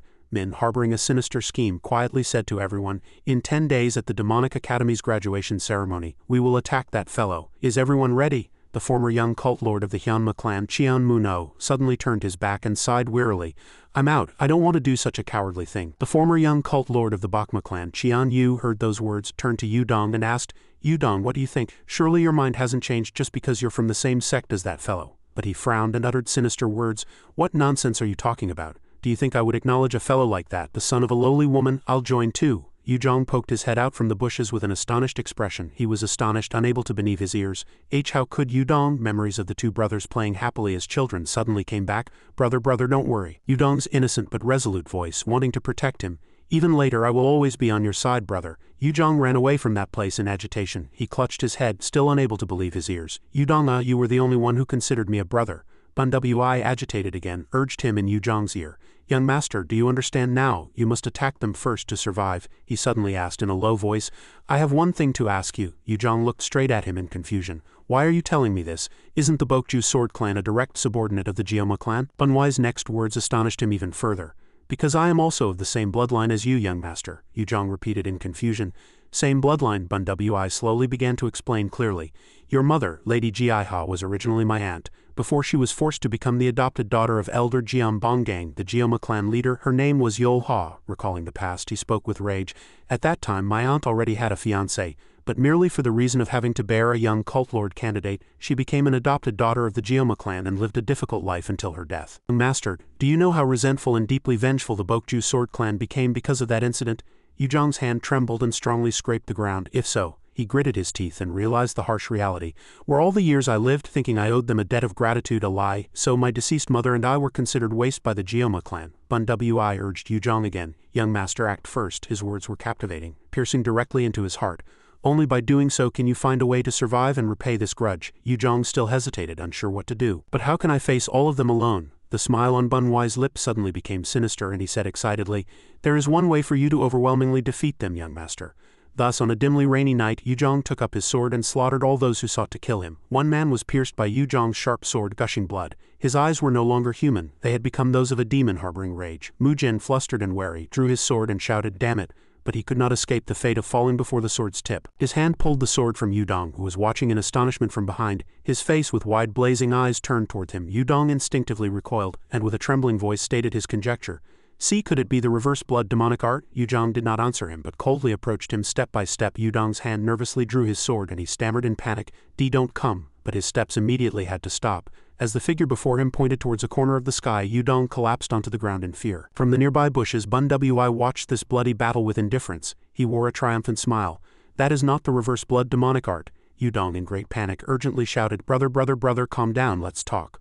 but Yuzhong's mind was already beyond sanity. This is the new demonic art refined according to the Geoma clan leader's orders, allowing the practitioner to not lose reason and reducing side effects. He stared straight at him with bloodshot eyes. This is the reverse blood great divine art. Yuzhong stared straight at him with bloodshot eyes. This is the reverse blood great divine art. Yuzhong trembled and rolled his eyes. He stammered and continued to prostrate himself before him, shouting, "Please, brother, forgive me. I was wrong. We are brothers. Please forgive me." Yuzhong's face hit the hard, cold ground severely. "I will absolutely not say a single word to anyone about today's events, so please forgive me." Hearing his pleas, Yuzhong's mind seemed to return slightly, but Manhwa walked out from behind a bush and shouted at him. "You must not forgive him. Kill him quickly. You must kill him to eliminate future trouble." Yuzhong still desperately pleaded, "Brother, please forgive me." Manhwa raised his voice even higher. "Young master, you must not hesitate." Yuzhong, flustered, could only manage one more word, "Brother." After that, his face distorted and his eyes widened in terror. Yuzhong raised his sword high like a demon and pointed it at him. As Yuzhong uttered a soft word, his hand suddenly stopped in midair. "Brother." Beautiful memories suddenly rushed back. "I will be on your side, brother." But Yuzhong's body was already cut by his sword, gushing blood. His eyes widened in disbelief. Yuzhong screamed in pain. Manhwa, standing nearby, gritted his teeth in displeasure. He rushed at Yuzhong and shouted, "You cannot forgive him." But Manhwa was also subdued by his grasp. Yuzhong growled. From now on, veins bulged on his face, and with blazing red eyes he continued, "When I tell you to bark, you will bark like a dog. You will live a miserable life fitting your status." Thus the next day, Qian Yuzhong was imprisoned in a great jail for the crimes of murdering 4 sect's young cult lord candidates and severing Qian Yudong's arm. Yuzhong continuously began to see hallucinations. Although the reverse blood great divine art did not cause him to lose his reason or suffer other side effects, the after effects of using it were very severe. The voice of his deceased mother constantly lingered, never leaving him. "Yudong, ah, my son." She, the hallucination, always repeated one question to Yuzhong. "Why didn't you kill that child? Why?" Yuzhong tightly closed his eyes to regain his senses. "No, you are not my mother." Only after a very long time could he return to his usual self. It took him 5 days to calm his mind and soothe the after effects through meditation and cultivation. By the time he completely eliminated the after effects, he had already been imprisoned for 10 days. The 4 sects who lost their young cult lord candidates threatened and demanded that Qian Yuzhong take responsibility, but the Geoma clan leader strongly opposed and their intentions failed. Years later he gained the power he desired. Yuzhong turned his back and instructed his subordinate, "As promised, I saved you, so do not reveal the research on the reverse blood demonic art through the Amjam sect." That person respectfully replied, "Understood." Soon after, Yuzhong once again madly shouted at the person behind him, "Don't come near me. Didn't you say the reverse blood great divine art had no side effects? Do you know how much I writhed in pain because of the hallucinations?" Yuzhong spoke to Manhwa, emphasizing each word. "Since you who share my mother's bloodline saved me, I will not kill you. But never come near me again." Manhwa said nothing, but quietly cleared his throat as he watched Yuzhong's retreating back, where no one could see. Manhwa muttered with a contemptuous smile, "It would have been fine if he hadn't touched that purple energy from the start, but once you lay hands on such things, don't think of stopping." Time flew by. A year later, a resolute voice suddenly informed Yuzhong, "I will hand over the cult lord's position to you." Yuzhong was astonished. "Yes," he immediately shouted at the man in confusion. "Why me and not you? Ah." He, the former cult lord, tightly closed his eyes and thought seriously, "That child is too weak and will not be able to endure the dangers that will soon come." The man, the former cult lord, suddenly turned his back, looked straight into Yuzhong's eyes and shouted, "The might of the cult lord is not merely power but also a burden and a mission. The fate of 100,000 cult members rests on your shoulders. Put aside the rage within you and only think of this sect's future." Yuzhong's hands were tightly clasped. He loudly swore with firm resolve, "This subordinate swears before the spirit tablet of the heavenly demon ancestor. This subordinate will dedicate his entire life to the heavenly demon cult." Thus later, Yuzhong officially inherited the cult lord's position to keep his promise with the former cult lord Jaeon in Jae. He suppressed the rage in his heart, but the anger that had accumulated for years would not subside so easily. Because of that, Yuzhong never indulged in women and gave no affection to the concubines he took according to tradition. In his heart there was always a firm will. "I must become strong. I cannot rely solely on the Grand Guardian's protection." Because he inherited the cult lord's position so suddenly, Yuzhong's martial arts were weaker than those of the elders. In those days, Yuzhong always cultivated his martial arts with unwavering resolve. He spent all the time remaining after handling the cult lord's duties on cultivating martial arts. His only pleasure was the soft voice of one woman. Today she looked at him with shy eyes, then softly admired, "Your clothes are truly clean." At those words, Yuzhong, embarrassed, immediately whipped his head around. "It was tiresome to change clothes every time, so I practiced martial arts with my outer robe off," she suddenly exclaimed with excitement. "Thank you for always caring about me." Yuzhong, usually so fierce, was suddenly flustered at this moment. "I never did such a thing." The feelings between the two began to sprout through trivial conversations. At first he had merely exchanged a few words with this maid because she was cute. The cute maiden gradually swayed his heart, but Yuzhong gradually fell for Hua Jian. the maiden who always smiled at him. The warm sunshine in Yuzhong's heart suddenly shifted to that maiden. Her every word swayed his heart and every gesture made him smile. To Yuzhong she was the sun itself, but soon an unexpected calamity struck. A few months later, Yuzhong exclaimed excitedly, "Are you truly pregnant with my child?" The maiden knelt, tears streaming down her face. "I'm sorry, my lord. This goes against our cult's rules. I will leave the cult and keep this matter a secret." But his hand suddenly gripped the maid's shoulder and he said with a firm tone, "Where are you going? Don't go anywhere. Stay by my side. I will protect you and our child." Yuzhong, with firm resolve, held a meeting with the clan leaders to seek their opinions. Afterward, Yuzhong announced that Hua Jian was pregnant with his child and that he wished to marry her. But the clan leaders opposed so vehemently that even the grand cult leader, who had already retired and gone into seclusion, had to intervene to resolve the matter. It was a happy ending for the two, or so it seemed. In the end, Hua Jian could not stay in the cult lord's palace and had to live outside. Her pavilion was not grand or opulent, but the cult lord visited her every day, wishing for this happiness to last forever. However, that was not the final conclusion. But the more the cult lord cherished Hua Jian and Qian Youun, the more jealous the wives of the 6 great clans became. Hua Jian gradually became isolated by the jealous women. She gritted her teeth and endured until another day. Then one day the grand cult leader Jian, who was in seclusion, suddenly disappeared. The heavenly demon cult sent people to search for him and prevent this news from leaking outside. The internal and external situations were both tense. But finally, Overlord Han Gan of the Unorthodox Alliance led a large army to invade the heavenly demon cult in Guzhou. The war lasted for almost 6 months. Yuzhong was forced to personally go to the battlefield, unaware that Hua Jian was suffering alone. No one could stop the momentum of Overlord Han Gan. 2 elders died and even his half-brother Qian Yudong fell in battle. In the end, the cult lord had no choice but to take personal action. But after the war began, Hua Jian had somehow fallen ill and was dying. Every time a task was finished, he rushed to her, exhausted and gasping for breath, to hold her hand. "Are you all right?" Cult lord Yuzhong was heartbroken and blamed himself. "I'm sorry I couldn't protect you by your side." But Hua Jian, despite her exhaustion, gently tilted her head and replied softly, "Please go, cult lord. Don't worry about me, your concubine. Physician Beck is taking care of me, so I will recover soon." Outside, the urging shouts of soldiers echoed again. "Cult lord, it's time to depart." He looked at his wife with worried eyes and informed her, "I will return soon." At that time, Yuzhong didn't know. She tightly held his hand. "Yes, I will wait," but there was no next time. That was the last time he saw the only person he ever loved. A terrible collision exploded and the ground cracked. Stones flew everywhere, and at the same time he ignored the pain and charged straight forward. Han Gan appeared opposite him with a ferocious smile and crazed eyes. Then he suddenly swung his hand at Yuzhong and the force was powerful enough to push him back and the ground beneath exploded. Yuzhong spat out a mouthful of blood and clear pain was etched on his face. Seeing this, Han Gan burst into laughter. "For someone like you to ascend to the cult lord's position, compared to Jian, you are merely a greenhorn." Having said this much, he growled excitedly, "Thanks to you, I will be a person who leaves my name in martial arts history. Future generations will praise me as Overlord Han Gan, the master who defeated the demonic cult." At this moment, Yuzhong was almost losing his sanity. He suffered from recurring thoughts. "No, if I lose." At that moment, Lady Hua's pale face seemed deeply etched in his mind. Yuzhong clawed at the ground, thinking to himself, "I just mustn't use this." Immediately, Yuzhong's body began to change and he clutched his chest. Han Gan, witnessing that sight, was momentarily astonished. Before he could react, Yuzhong's body charged forward, and he extended his hand towards Han Gan's eyes. As Qian Yuzhong's internal energy suddenly surged and he launched a fierce attack, Han Gan was forced to retreat after repelling Overlord Han Gan. Qian Yuzhong was revered as one of the new 5 great masters, following in the footsteps of the Grand Elder. But the internal news that awaited his return was the death of his wife, Hua Jian. Physician Beck Zhongwu said that his wife had been poisoned. Yuzhong turned the entire cult upside down to find the culprit, but in the end he found nothing. What made him even more desperate were the side effects of the reverse blood great divine art. It forced him into seclusion in the training room.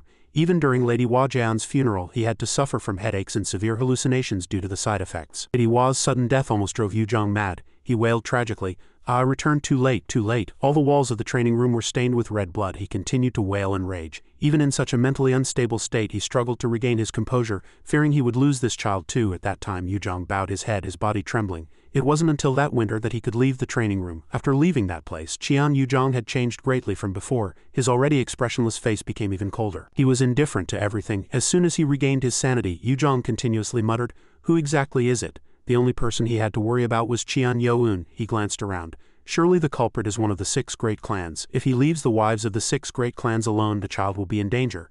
At this moment, Yuzhong shouted in anger, "Are you saying I must prevent that child from learning martial arts?" Gajam nodded to confirm.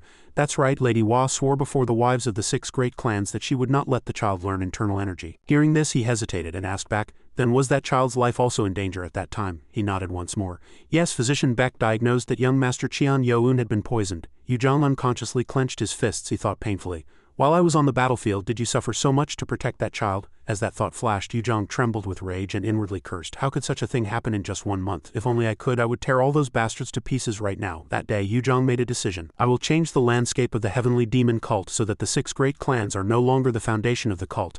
He bit his lip until it bled, and a thought suddenly came to mind.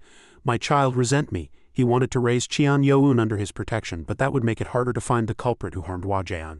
In heart-wrenching pain to protect Youun, he used his son as bait to prevent him from suffering the same fate as Hua Jian. 10 years later, on the day of the Demonic Academy's entrance ceremony, Yuzhong walked quickly across the ground, his footsteps echoing very strongly. He could not hide his nervousness. Fearing that his heart would weaken, he tried not to meet his son. Immediately after, Yuzhong declared in a dignified voice, "Cultivate martial arts at the Demonic Academy and become a pillar of the cult's strength." Xiaomun, who was next to him, immediately bowed his body, but he was forced to attend the opening ceremony. Just then, Yuzhong's gaze suddenly shifted to one side. There, Youun was looking at him. Though his face was expressionless, he recognized his son at a glance. His son resembled Hua Jian so much that his nose twitched. He turned his back, fearing he couldn't suppress his emotions. As soon as he entered, Yuzhong couldn't help but ask, "Right, guardian, keep an eye on that child." Gajam immediately replied, "Yes, understood." Hearing this, he didn't forget to instruct the left guardian as well.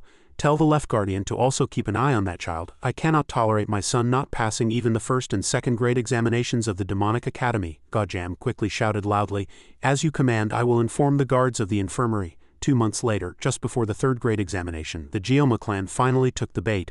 They violated the ban on practicing the reverse blood demonic art. When the Demu Sword clan, part of the Amjam 2 sects, revealed traces of researching the reverse blood demonic art using prisoners, Yuzhong sent the 5th guardian to arrest the entire Demu Sword clan. He ordered that anyone who resisted be killed, and 3 years later, Zhejiang province was occupied by an unknown sect, and the situation became increasingly serious. Yuzhong tried to defeat them using the treaty with the Orthodox Martial Alliance. He had only one thought in his mind: I must resolve this before that child graduates from the Demonic Academy. He was in a great hurry, fearing that a new war would break out after 15 years. He feared that the past would repeat itself, and he would again fail to protect his child. These individuals were more dangerous and stronger than the masters of the Extreme Blade 6 art sect he had faced before. When the elders couldn't resolve it and he personally went with the Grand Guardian, that person appeared. Facing that person, Qian Yuzhong felt that he was merely a greenhorn who hadn't reached the Yunjiang realm and was being toyed with. After barely 10 exchanges, he was on the defensive. The opponent looked at Yuzhong with cold eyes, then uttered a meaningful remark. "It wasn't you," after that inexplicable remark. He delivered a final blow towards Qian Yuzhong. At that moment, the images of Hua Jian and the child flashed through his mind. At the brink of death, Yuzhong almost cried out to hell. "No, if I die like this," he painfully recalled Youun. "That child will be left alone again." Yuzhong continuously recalled him. That child, I cannot leave that child alone." Just then, a familiar voice echoed in his ears, "Cult Lord." Zhang Wu hesitated and opened his mouth.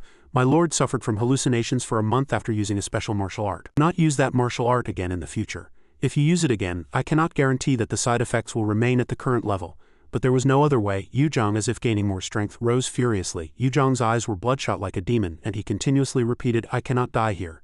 In the end, Yuzhong once again performed the reverse blood great divine art, and his memories were erased. After a while, Gajam continuously called Yuzhong, "Cult Lord, Cult Lord." As soon as he woke up, Gajam hastily approached. "Cult Lord." Gajam continuously asked about his well-being with worried eyes. "Cult Lord, are you all right?" Yuzhong stared blankly at him, and his lips moved slightly. "Grand Guardian." Gajam bowed his head and replied, "Yes, Cult Lord. It seems the enemy has retreated." At that moment, Yuzhong felt as if his mind was being torn apart.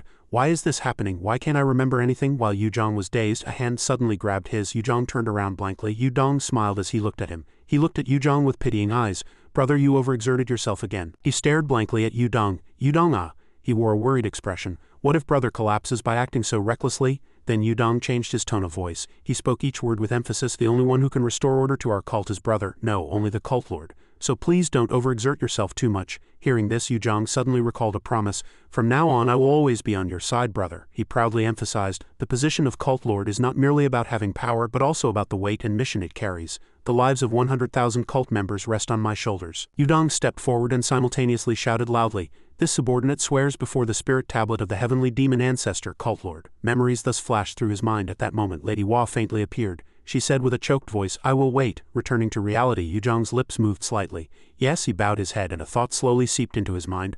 "I will personally set things right." Yuzhong stared straight ahead with firm eyes. The balance of power in this cult. Suddenly, the scene returned to reality. Yuzhong, almost mad, frantically cried out, "Yes, you are just a loser. I will immediately set this cult right." Witnessing that scene, Jiamguang suddenly shouted, "His eyes are bloodshot red." So Yu was momentarily astonished. She speculated with a choked voice, "See, could it be that he is performing the reverse blood demonic art?" Contrary to the crowd, the man secretly chuckled. "Stimulating him telepathically has its advantages. I must do my best to eliminate both the young cult lord and the 6 great clans and accomplish my goal. No, if this entire place becomes a bloodbath because of your mistake, that would be even better." Just then the ground beneath began to shake and immediately the ground exploded, sending debris flying everywhere. In the blink of an eye the scene became very chaotic and the pillars began to break in two with stones and gravel flying everywhere. One of the people who realized the urgency of the situation shouted, run away quickly." Turning back to Yuzhong, blue veins gradually bulged on the back of his hand, and Yuzhong's body suddenly grew enormous. His eyes were bloodshot red, and a sharp scream was heard along with it. Immediately after, Yuzhong let out a shout, and sound waves immediately swirled in the space before him. Was being horribly destroyed. Stones began to float up and then flew straight towards everyone. Realizing the urgency of the situation, everyone screamed in unison and fled. At the same time, Youn charged forward from the front. He urgently commanded, "Nano, show me the predicted landing points of these stones." It immediately informed him, initiating landing point prediction. The group looked up in astonishment at the floating stones. Just then a figure swiftly streaked across the sky and the ground exploded every time Youn landed. After a long while he finally stopped, his feet sliding along on the ground. Seeing this, the person behind him shouted, "We thank the heavenly demon lord." Youn commanded loudly, "Everyone retreat to a safe place." Yuzhong on this side was like a madman. He roared in anger, "All who betray me shall die." As soon as he finished speaking, Yuzhong gathered his strength and slammed his hand onto the ground, causing rocks to shoot up and fall towards Youn. At that moment he quickly dodged. A moment later Youn, without the slightest hesitation, placed his hand on Yuzhong's forehead. His other hand pressed hard on Yuzhong's heart. Without time to think, Youn commanded inwardly, "Nano, begin." It replied clearly. Immediately an electric current flowed from Youn into Yuzhong's body. He screamed in agony. He kept calculating, "If I use my right hand, the current can flow into the Beihui acupoint." Youn stared intently at his palm and formed a plan. Inject internal energy into the Yutang acupoint with his left hand. Meanwhile, Yuzhong continued to scream, both eyes bloodshot. Youn grew weaker, gritting his teeth, and suddenly Youn lowered his body and his feet quickly kicked a fragment. Yuzhong's body fell before Youn's terrified eyes. In the blink of an eye, the surrounding scenery became indescribably chaotic. Those nearby stared at Youn with astonished expressions, all showing the same look of surprise. Their eyes were wide and their mouths agape. At the same time, Youn stared intently at the unconscious Yuzhong, thinking to himself, "I analyzed the MRI scan of Jiangban's corpse in detail last night." As Youn narrowed his eyes, his pupils clearly contracted. Just then, the young man spoke hesitantly. "Although I've never shown myself, I have secretly protected the heavenly demon lord many times until now." Turning back to Youn, he couldn't help but feel a slight doubt. "Unbelievable, he protected me without considering me an enemy. I'll hear the truth directly from your mouth." And suddenly, Youn turned around, his eyes filled with vigilance. His body seemed to almost disappear into thin air. In the blink of an eye, Youn teleported directly in front of Bun Wi. He said nothing but tightly gripped his neck. Youn glared at Bun Wi and questioned in a stern voice, "Who exactly are you?" His entire body trembled violently. He gritted his teeth, gasping for breath. Youn showed no sympathy and lifted Bun Wi's body. He continued to speculate, "Is this Yi Hyung Wan Wi? Who is this guy? While I was performing the reverse blood great divine art, he managed to block it so splendidly." When Bun Wi didn't reply, Youn clenched his palm in anger. "I asked who you are," he struggled. "What are you talking about?" Just then, a man quickly stepped forward. "Heavenly demon, he is Yo Bun Wi, the leader of the Bokju sword clan." He immediately turned around. "Bokju sword clan? Youn immediately stared directly at Bun Wi. Thought to himself, "Is the Bokju sword clan one of the Amjum-2 sects belonging to the Jioma clan?" At that moment he stared intently at him, repeating inwardly, "Eliminate the traitor and behead all his subordinates to restore order to our cult." "You sent this message telepathically to the cult lord, didn't you?" Youn sneered. "Are you surprised that I can hear your telepathic messages? You dare call me a traitor and now you're feigning ignorance." Hearing this, Bun Wi was almost dumbfounded and he desperately denied, "No, that can't be. He really heard my telepathic message." Bun Wi looked outside with despair in his eyes. "This is dangerous. If I'm not careful, the plan will be exposed. I must understand this." A moment later his lips trembled and he sent a telepathic message. Hearing this, Youn quickly gripped Bun Wi's neck, and his voice resonated with authority. "Who told you to open your mouth as you please?" Under Youn's scrutinizing gaze, Bun Wi gritted his teeth. "Damn it, I must quickly get them out of the city. A person secretly sent a message. This plan has failed. Core leader Yo." At that moment, Bun Wi gasped and turned around sharply. "Hey, no, on this side." Youn looked at him with cold eyes. "I have no choice but to accept this. Core leader Yo, you must sacrifice yourself with the young cult lord while we handle this place and retreat." On the other hand, two men were fighting fiercely. Beihun wielded his sword frantically like a mad killer. Inside, Bun Wi looked up at him and roared, "Baehoon, there's no other way." At the same time, Yoan lifted his body and simultaneously threw a punch. Yoan spoke softly. His voice was somewhat cold. "I knew that technique would be useless." Immediately after, he punched directly at Bun Wi's face, and a stream of energy could be seen shooting outward. The surrounding space vibrated once more and the ground exploded. Just then, Bun Wi was almost insane. He quickly rushed towards him. Yoan immediately dodged. He furrowed his brows thinking, "I blocked the Baiwi and Yutang acupoints, yet he can still move?" Bun Wi's punch was powerful enough to shatter the ground beneath his feet. At that moment, Yoan without hesitation reached out his hand towards him. Suddenly a streak of light brushed past his side. At the same time as Bun Wi quickly landed on the ground, the area beneath him immediately exploded. He stared intently at Yoan with resentful eyes. Seeing this, he was momentarily astonished. "No, he seems to have performed the reverse blood demonic art, but his pupils aren't red. Is the path of internal energy different?" Bun Wi smiled slightly. "Everyone has a trump card. Did you really think we would teach the Cult Lord and the Sword Demon clan the true reverse blood great divine art?" he confessed nonchalantly.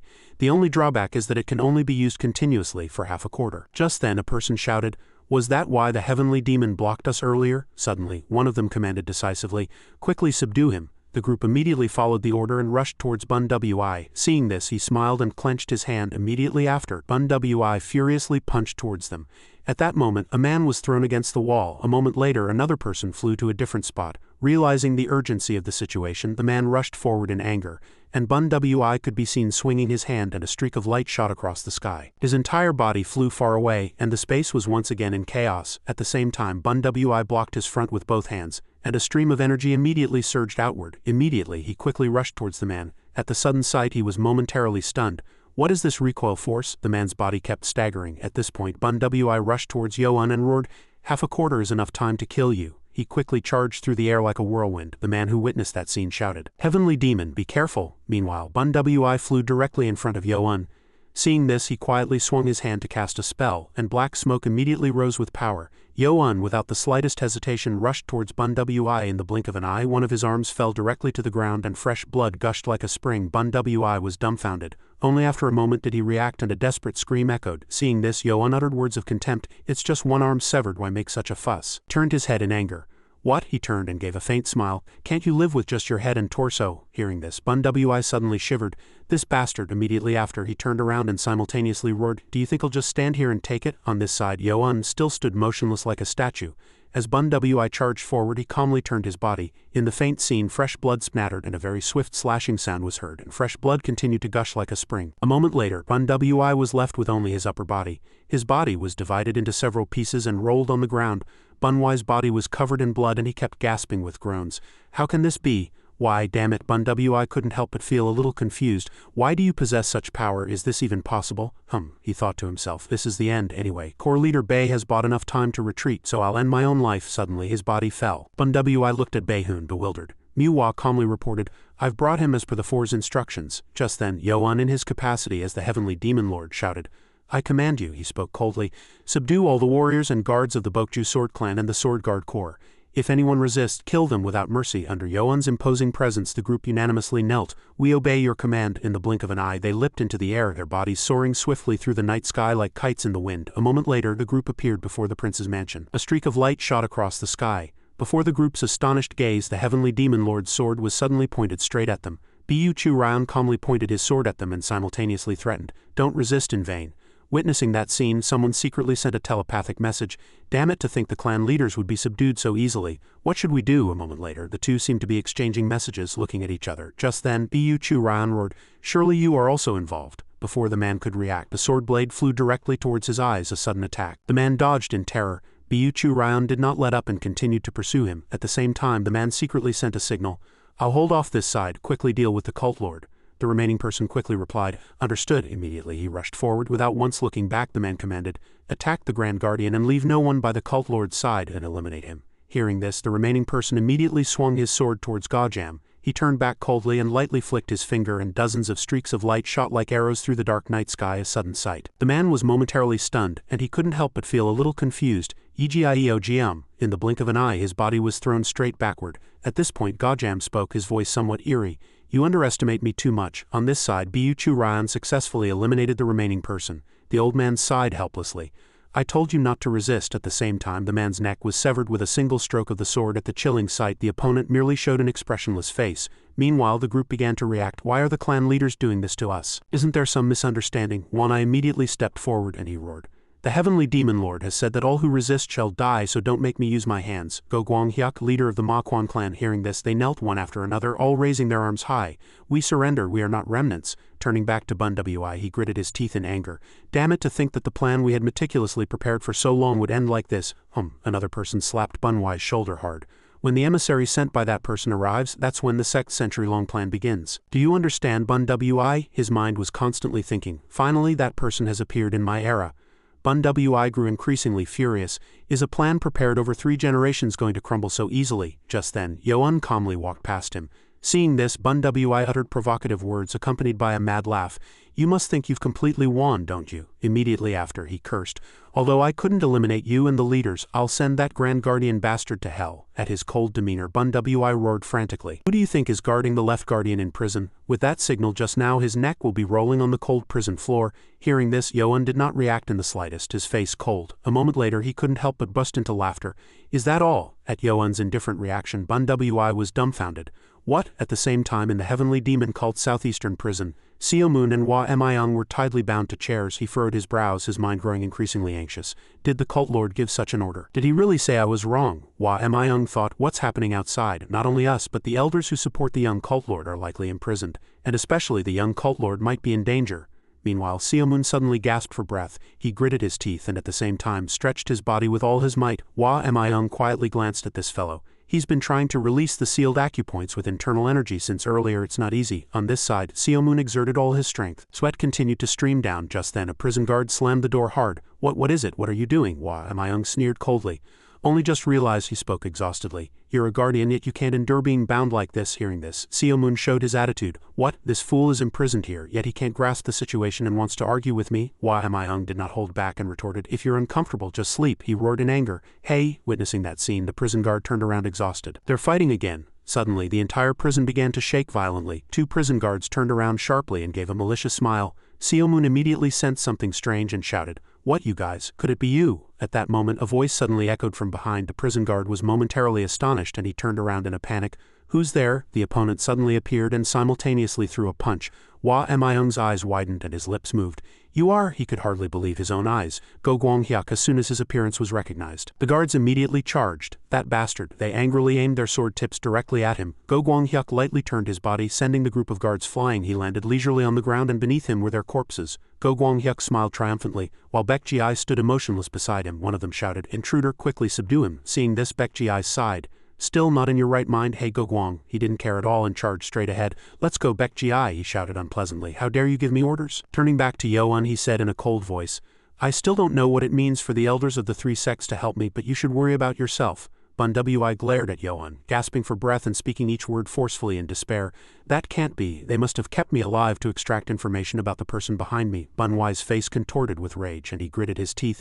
To keep me alive and torment me like this, it would be better to reverse my chi and end this life. Noticing something strange, Manhwa hastily approached. Young cult lord. He saw Bun Wi tense his body as if trying to get up. As Yoan bent down, he said in a contemptuous voice, Still trying that? It's useless. Bun Wi bit his lips until they bled, but still resisted and shouted, his eyes filled with rage. Don't get cocky just because you've overcome this danger. There's no place our cult's power can't reach. Immediately, Yoan's hand was placed in front of his eyes. Bun Wi looked down at the moving hand in confusion. Is your hand glowing? A moment later, he growled from his throat. I told you it's useless. But just as Bun Wi became triumphant, the light from his palm suddenly erupted even more strongly.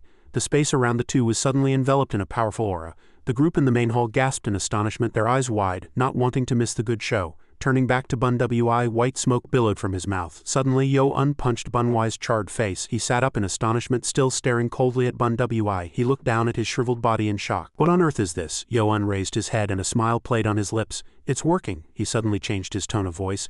So what did you say about your sect earlier? He gritted his teeth. At that moment his confident and arrogant demeanor turned into terror of death. After the main hall was secured, the 4th Elder Gojam and the 6th Elder Moonon led troops to the Bokju Sword Clan's manor. All the gates of the outer city were sealed. The city was put on high alert, making it impossible for anyone to escape easily. But when they arrived, while everyone looked bewildered, the Bokju Sword Clan's manor in the east was already engulfed in flames. 4 days later, Heo Bong reported in a low voice. The fire at the Bokju Sword Clan has been extinguished, but there are no survivors. Most of the bodies were burned, leaving only traces. It seems the remaining ones all committed suicide. His low voice resonated in the heavy air. They seem to have always been prepared to eliminate all remnants. Suddenly, Yo-un turned around coldly. What about the investigation into the Geoma clan in Yobun Wi? Yobong quickly replied, since yesterday, the Left Guardian has personally interrogated Beihun and Ugi Yom, but learned nothing. Furthermore, all those within the Geoma clan related to the Bokju sword clan were found dead. All blood relatives of the Geoma clan were arrested, their soldiers disbanded and all operations suspended, he continued. Among the guards of the Ho Wi Jaeon Guard Division, 14 are from the Bokju sword clan. Although only 5 were on paper, 9 more were recently added. Yo-un lowered his head and muttered. Was that so? Just then a guard's polite voice echoed. Heavenly Demon, the 11th Elder, requests an audience. He was slightly surprised for a moment, then ordered him to enter. He entered, his robe fluttering, and bowed his head. 11th Elder Yin Muwa, greetings to the Heavenly Demon. I have something to report. Yo-un smiled slightly. You've returned, Gojam quietly observed. He's wearing a different mask. Yin Muwa chuckled. How could I rest when the Heavenly Demon is working so hard for this cult? Hearing this, he seriously asked, is it about the pursuit? He spoke without hesitation and frankly. 4 days ago, after fighting the Bokju Sword Corps and recovering their bodies, we found that the Bokju Sword Corps leader Ugi Yom and 4 other bodies were missing. We sent a pursuit team. Through the Yumjong's communication network, we found them in Fujian and Jiangxi provinces. Having said this much, Yin Muwa spoke each word forcefully. And today, news came from northern Fujian province. Yo-un furrowed his brows. Did you find them? He nodded to confirm and at the same time bowed his body. Yes, we found their traces there. Although we requested support from the branch to search, we lost them during the search. Please forgive me, he turned around, his voice calm and unconcerned. It's all right, we can't blame them. Please continue your story. Yin Muwa bowed once more. Thank you for your forgiveness. At this moment, Yo-un looked at the map in front of him with a serious face. He pointed to a spot and muttered. Northern Fujian province is Tongmu Gate. Yo-un tensed for a moment. I have to cross the Yangtze River. Yin Muwa continued. I thought so too. He seemed lost in thought and many ideas came to his mind. As expected, my prediction was correct. The Ho Wi Jaeon Guard Division also inspected the wine bottles at the Martial Alliance banquet. So the Bokju Sword Clan must be. After a long time, Yo-un finally opened his mouth to confirm. It's highly likely to be related to the Extreme Blade 6 art sect. Having said this much, he suddenly turned around. Grand Guardian, is it true that the Bokju Sword Clan was an external sect incorporated about 60 years ago? Gojam quickly replied. That's right, after the Supreme Cult Lord won the Northern Expedition in his prime and reformed the cult, it joined our sect. Hearing that, Yo-un furrowed his brows. He couldn't help but be suspicious. Truly incomprehensible. They waited that long? The Extreme Blade 6 art sect only appeared in the martial world a month ago. That's too long a time to establish a connection. He suddenly recalled Bunwai's voice. Don't get cocky just because you've overcome this danger. There's no place our cult's power can't reach. Yo-un thought carefully. The sect he mentioned isn't the Bokju Sword Clan. The way to make him talk is. At this moment he seemed to have almost realized something, and Gojam asked in confusion. Heavenly Demon, what's wrong? Yo-un sneered and simultaneously gave an order. Grand Guardian, prepare yourself. He unconsciously smiled and made a cryptic remark. I suppose I'll have to go meet Physician Ma in the medical hall of the Heavenly Demon cult's inner city. As soon as he arrived, Baek Jongwoo immediately knelt and paid his respects. Greetings to the Heavenly Demon. Yo-un replied lightly. Physician Ma, you've gone through a lot of trouble. Hearing this, the old man became even more flustered and lowered his voice. Not at all. As the cult lord's physician, this is my sacred duty. However, my humble medical skills are still lacking, and I cannot be sure exactly what happened to the cult lord, so please punish me. On the other hand, Yujong tensed his body and shouted. No, as soon as he finished speaking, his voice trembled as if suffering in despair, repeating, I'm sorry, I'm sorry, I'm sorry. Tears welled up in Yujong's eyes, and he gasped for breath. I'm sorry, Hua Jian. Returning to reality, the intention to uncover the truth suddenly turned into guilt. Yo-un quietly thought to himself, I wanted to know the truth about him and the hidden circumstances behind it, but I never expected things to turn out like this. Having thought this far, he closed his eyes tightly, his face etched with fatigue. Yo-un's voice softened and he comforted in a low voice, Don't blame yourself too much. I came to see you today for another reason. Have you finished investigating that medicine found at the last banquet? Baek Jongwoo looked up in surprise, his eyes containing a hint of doubt. Are you referring to the medicine containing opium? This humble physician has finished the analysis, but why? Yo-un merely confirmed with a smile.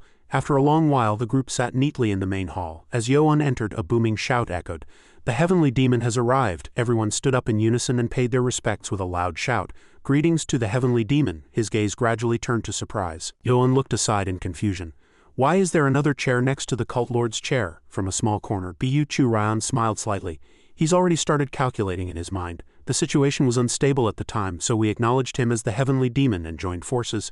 But now that things are settled, does he really think we helped him for nothing? No matter what, we must receive a generous reward. After a moment, Yoan was no longer displeased. He smiled faintly, and Yoan placed his hand on the armrest of the chair in front of everyone. At his strange behavior, Biuchu Raun flinched for a moment, and then Yoan immediately sat down in the prepared chair. Seeing this, the old man sprang up and stammered, "Heavenly demon, the chair next to you is—" As soon as the words left his mouth, the chair suddenly cracked, then shattered into pieces. Yoan lightly raised an eyebrow, a cold smile playing on his lips, and firmly replied, "Chair next to me, there's no such thing." Witnessing that scene, Biuchu Raun was dumbfounded. Jiang, who was below, gritted his teeth. Did he inject internal energy when he touched the chair just now? Truly stubborn. At this moment, Biuchu Raun kept trying to calm himself down. First, endure.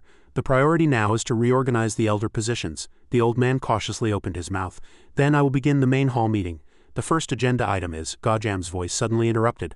"Wait, third elder, please be seated." He slowly walked forward and at the same time announced, "Before we begin this meeting, let us first discuss the Heavenly Demon's inauguration ceremony." Those words were like a spark dropped into a barrel of oil. Biuchu Raun couldn't hold back and shouted, "What are you talking about?" Jiang sprang up, his voice cracking in surprise. "The young cult lord's inauguration ceremony? So you immediately stood up. Grand Guardian, I object. I had no idea about this before coming." The old man nodded in agreement. "That's right, why are we suddenly discussing something unplanned?" Biuchu Raun said loudly. "Let's wait until the current cult lord awakens to discuss the heavenly demon's succession." Immediately, the atmosphere gradually grew somber. The old man looked around unhappily. How ridiculous to have to be wary of 3 different sect leaders among the 3 sects.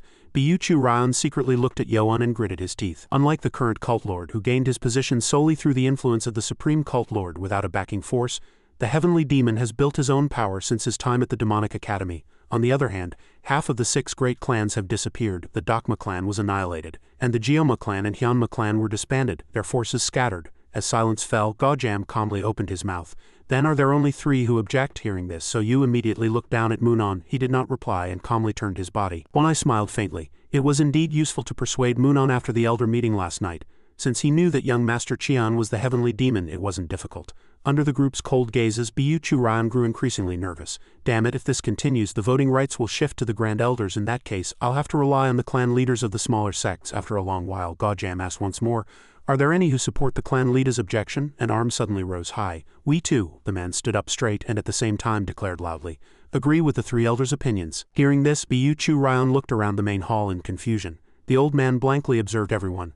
"Only them." At that moment, Yin Muhua sneered. "Truly naive, the peerless heavenly demon has reappeared in the world, yet you still think the situation is the same as before." No one replied. Biuchu Raun gritted his teeth. No choice. Soon after, the old man knelt on the ground, his voice resonating firmly. "Heavenly demon, our cult also has legitimate procedures. I heard that the cult lord fell into the enemy's trap this time because of a spy. We must wait until he awakens, and the succession should be carried out according to the full procedure." On this side, Moonon gently stroked his beard. He thought for a moment. Using the current cult lord as an excuse, continuing to quarrel like this internally is not good at all. Having thought this far, Moonon turned his gaze towards Yoan. The heavenly demon must also be very uncomfortable. Just then, One Eye angrily sprang up. Physician Ma reported no progress in the cult lord's treatment. "I understand the 3 elders' intentions, but we cannot leave this position vacant when we don't know when the extreme Blade 6 art sect will invade our cult's territory." Before he could finish speaking, a refuting shout immediately followed. "Then it suits my purpose even more. If Physician Ma cannot do it, then summon the divine physician to treat him. Once the cult lord recovers, we can proceed with the established procedures." Biuchu Raun growled without the slightest hesitation.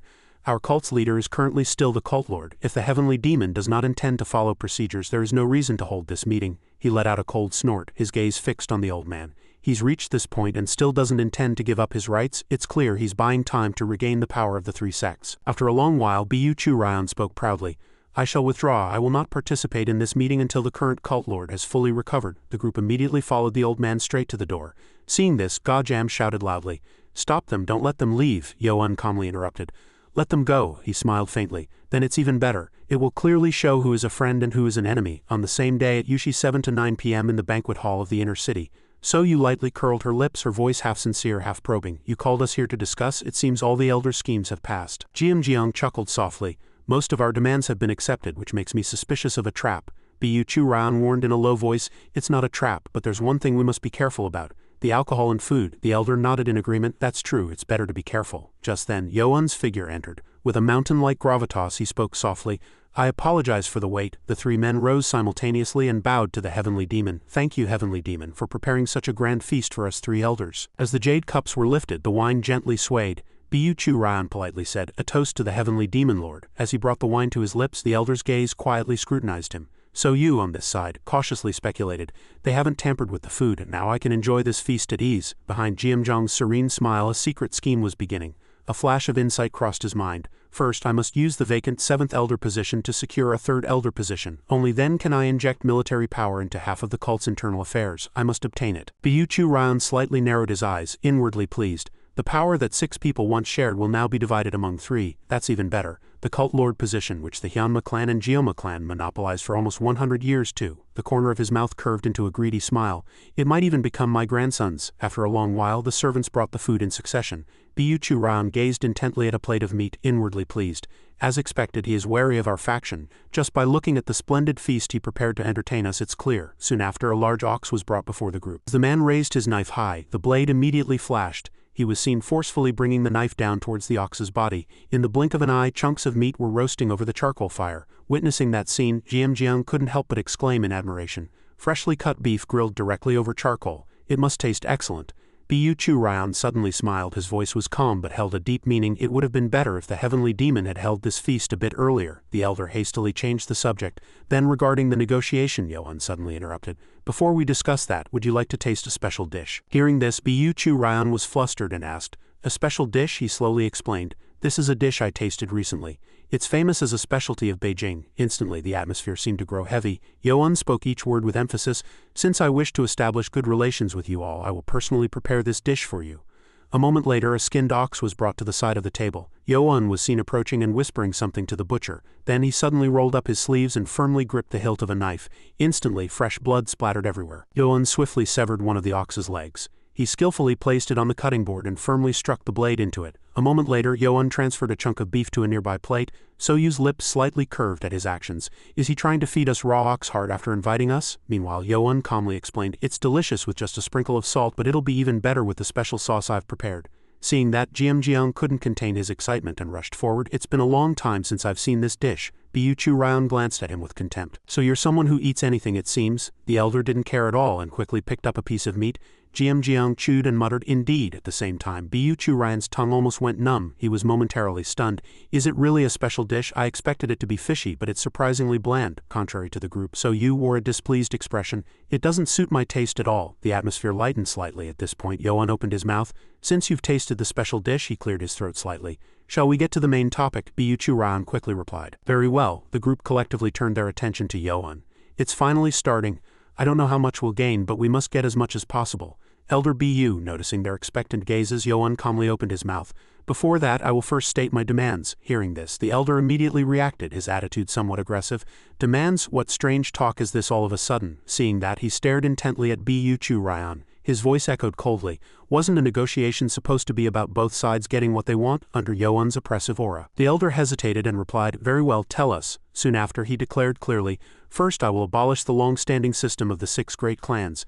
Bu Chu Ryan once again raised his voice and exclaimed, Heavenly Demon, what are you saying? Yohan stared at the elder without the slightest hesitation and spoke with emphasis, I am not yet finished. Seeing that, Bu Chu Ryan once again lowered his voice. Understood, he continued in a solemn manner. Second, I will reorganize the current elder positions and base them on merit, according to tradition. The order of elder ranks will be determined by martial prowess. Soyu sprang to her feet. She could hardly believe her ears. Despite the group's intense reaction, Yohan continued, Third, all factions within this cult may only possess one military organization, and all other military organizations will be reformed to operate like those run by the cult. Hearing this, Bu Chu Ryan could not bear it and slammed his hand hard on the table. Gojam rushed forward instantly, his movements so fast they were barely visible. He swiftly placed the blade close to the elder's neck. At this, Bu Chu Ryan cried out in anger, What exactly are you trying to do? Yohan sighed.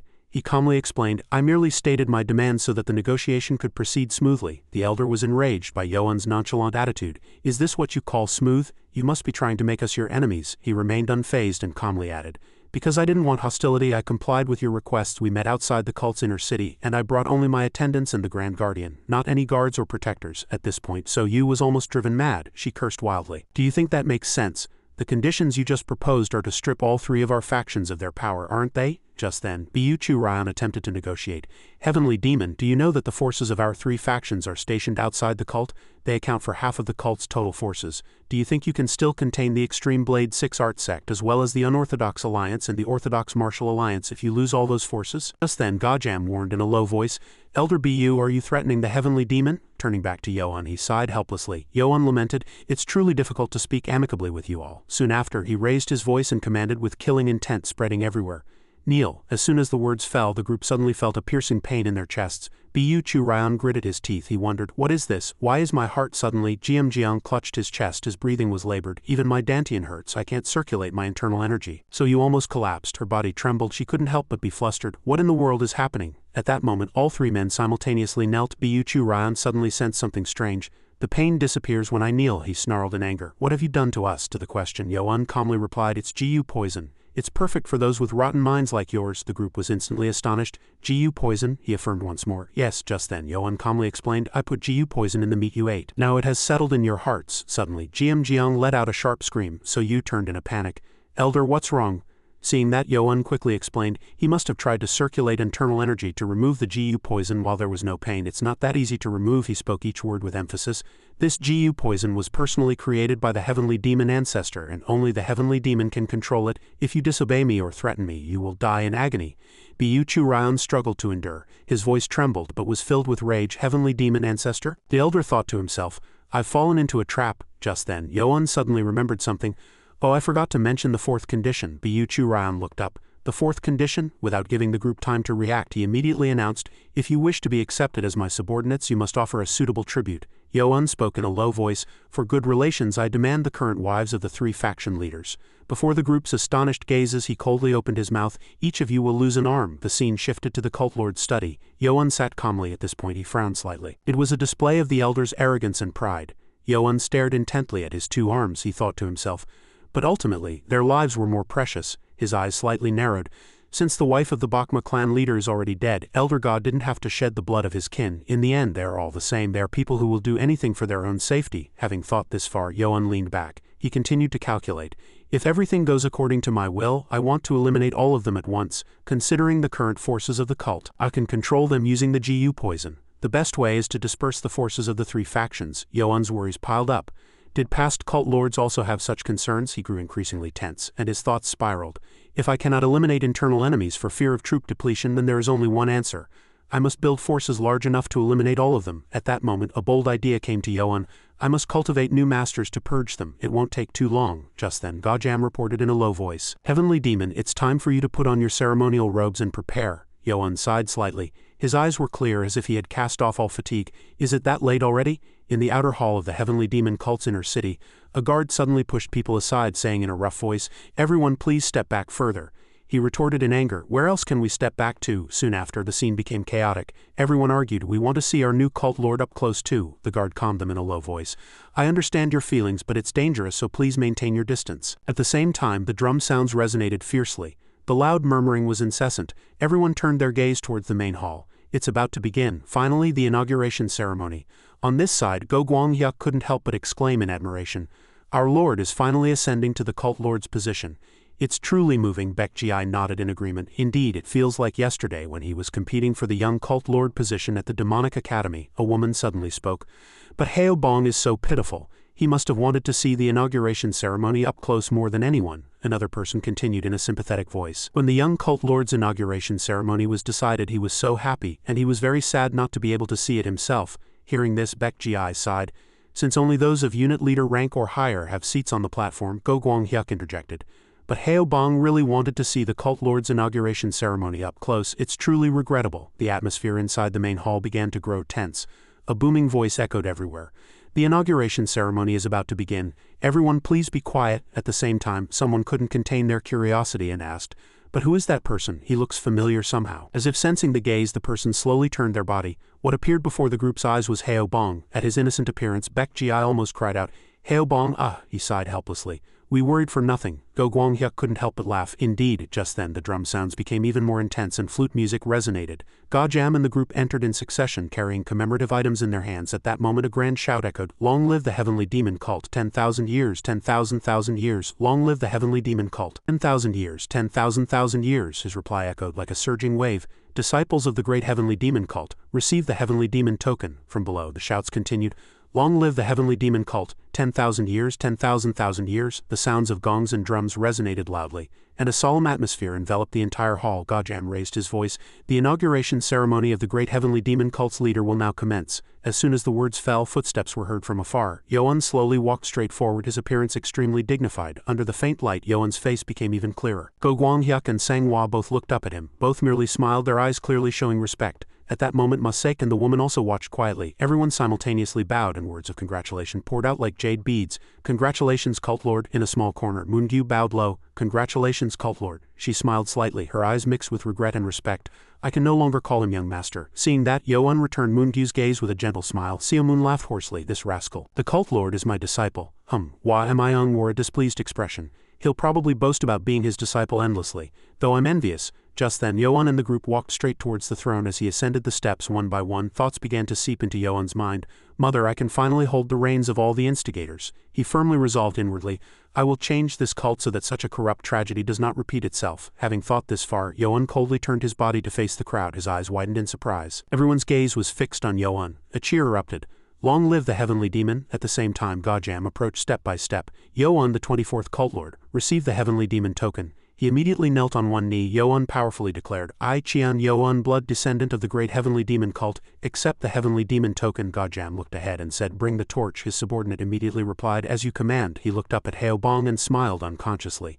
"My first subordinate, Haobong, you always believed in me no matter the situation." Haobong sobbed. "Cult Lord, congratulations." This subordinate will never forget this moment for the rest of his life. Seeing Haobong's trembling arm, Yoan gently placed his hand on it. He lightly patted his shoulder and whispered, "Me too." Hearing those words, Haobong was even more moved. "My lord." At this moment, Yoan aimed the torch towards the prepared brazier. Instantly, fierce flames erupted. He immediately shouted, and the burning flames reflected in his eyes. "I shall burn this body in the sacred flames with no regrets in life or death. The path I must tread will shine brightly, and all worldly vexation shall turn to dust." Yoan cried out like an oath. "I shall burn this body in the sacred flames with no regrets in life or death. The path I must tread will shine brightly, and all worldly vexations shall turn to dust." He continued to speak with force. "I pity the suffering sentient beings." The crowd collectively shouted like a mass oath, "We pity the suffering sentient beings." The atmosphere reached its peak. Gajam proclaimed, "According to the heavenly demon token, the position of Cult Lord shall be passed to the heavenly demon. Young Cult Lord Qian Yoan, the 24th Cult Lord Qian Yoan, receive the official cap." He immediately bowed his body and lowered his head. He prepared to receive the position. Just then, Yoan looked down in bewilderment. "What is it?" He closed his eyes tightly, and a doubt arose in his mind. Why is this person's aura not like that of an ordinary person who hasn't practiced martial arts? Having thought that far, Yoan quietly raised his head. Just then, Guard Zhang stood before him. He shed tears of emotion. "Young master, no, young Cult Lord, congratulations. Lady Hua in heaven must surely be smiling happily." Yoan embraced Guard Zhang tightly without a word. He smiled happily and held him close. "Guard Zhang." Yoan expressed his gratitude. "My subordinates have prepared the best gift for me. Thank you." Soon after, as he advanced step by step, Yoan waved his hand and immediately energy surged forth. The crowd simultaneously turned their gazes towards him, and anticipation was evident in everyone's eyes. Moongyu looked up at Yoan and smiled happily. As Yoan, with a solemn face, pointed his sword tip straight at the sky, the crowd immediately shouted, "Great heavenly demon cult, 10,000 years, 10,000 years." Thus the 24th Cult Lord and second heavenly demon of the great heavenly demon cult has been born. Later in the Bakro Chronicles, which recorded the history of the Central Plains, it was written, "This day was when the demonic god revived in the great heavenly demon cult.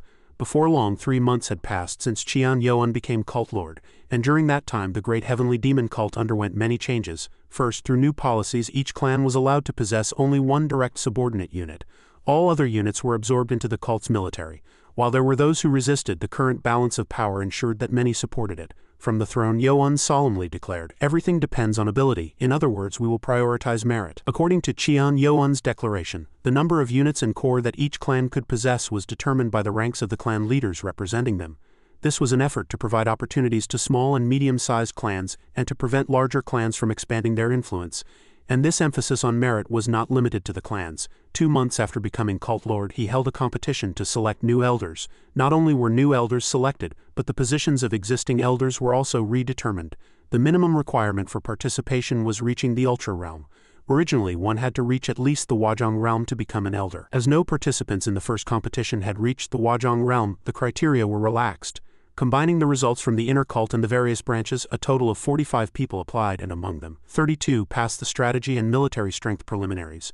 There were also masters who had been hiding, and among them the first place went to the eldest son of Mong Mu, the leader of the Mongwen sword clan. Everyone was surprised that 2 people from the same clan had reached the Wajong realm. Mong Mu had shown exceptional talent in the previous Demonic Academy examination. He had once served on the Western Front in Guizhou province. That was where battles occurred most frequently. For 5 years he had countless bloody experiences, repeatedly transcended the boundaries of life and death and attained enlightenment.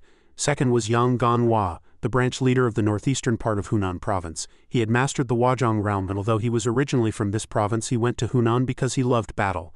As the cult formed an alliance with the Orthodox Martial Alliance, the front lines were no longer fierce, and he lost interest. However, the newly appeared Extreme Blade 6 Art sect greatly piqued his interest, and the last, third person was recommended by the Grand Guardian. At that moment, Gao-Jam bowed his head, his voice earnest. Heavenly Demon, please give a chance to Seong of the Nasa Sword Clan, who has been in exile on Hainan Island, Guiyang, for 15 years. 15 years in exile. Yuan turned around in surprise. Who is he? To the sudden question, he replied concisely. Most of the elders also know him. Soon after, Gao-Jam introduced him in a low voice. The Nasa Sword Clan was originally a clan specialized in recording the history of our cult. His voice was full of bitterness. However, the Hyunma clan continuously interfered with the historical records. Unable to endure it any longer, they led all their forces in a night raid. Gao-Jam's voice grew heavier. However, since the Hyunma clan had planted spies within the Nasa Sword Clan long ago, the raid failed. The Hyunma clan leader, knowing this, did not wish to deplete his own forces and reported the matter to the cult lord's palace. The atmosphere settled, and Gao-Jam seemed to be digging through his memories. Although Seong was a historian, he possessed absolute loyalty and thus immediately surrendered before the Grand Guardian Corps soldiers. Only after a long while did he conclude. The 6 great clans demanded his execution, but the former cult lord, wishing to use him as a weapon against the 6 great clans in the future, did not cripple his martial arts and sent him into exile. Hearing those words, Yuan decisively commanded, "Good. By cult lord's order I grant his release from exile. Immediately command the Grand Guardian Corps to deliver this news," Gao-Jam quickly replied. "As you command." Seong had waited 15 years for this cult lord's order, and finally he could return home. Just as the rear waves of the Yangtze River pushed the front waves, a new era for the great Heavenly Demon cult was about to begin with the rebirth of the second Heavenly Demon. The elder ranking competition was conducted based on merit, and all positions were completely reshuffled. The Hyunma clan and Jeoma clan had disappeared. Bu Chu Ryan, the leader of the Duma clan, saw all his competitors eliminated, and he himself was eliminated in the second round, failing to reach the top ranks. Seong defeated Yin Muhua, mastered the Demon Sword's 24 demonic swords and became the first elder. During 15 years of exile in Guiyang, he cultivated his martial arts and reached the Wajong realm. The second elder was Yin Muhua of the Mayan Sword clan. The third elder was Munon of the Mariangjang clan. The fourth elder was Yang Ganhua of the Bokyungmu clan. The fifth elder was Bu Chu Ryan of the Duma clan. The sixth elder was Mong Mu of the Mongwen sword clan. The seventh elder was Wan I of the B1GWI clan. The eighth elder was Mong O of the Mongwen sword clan.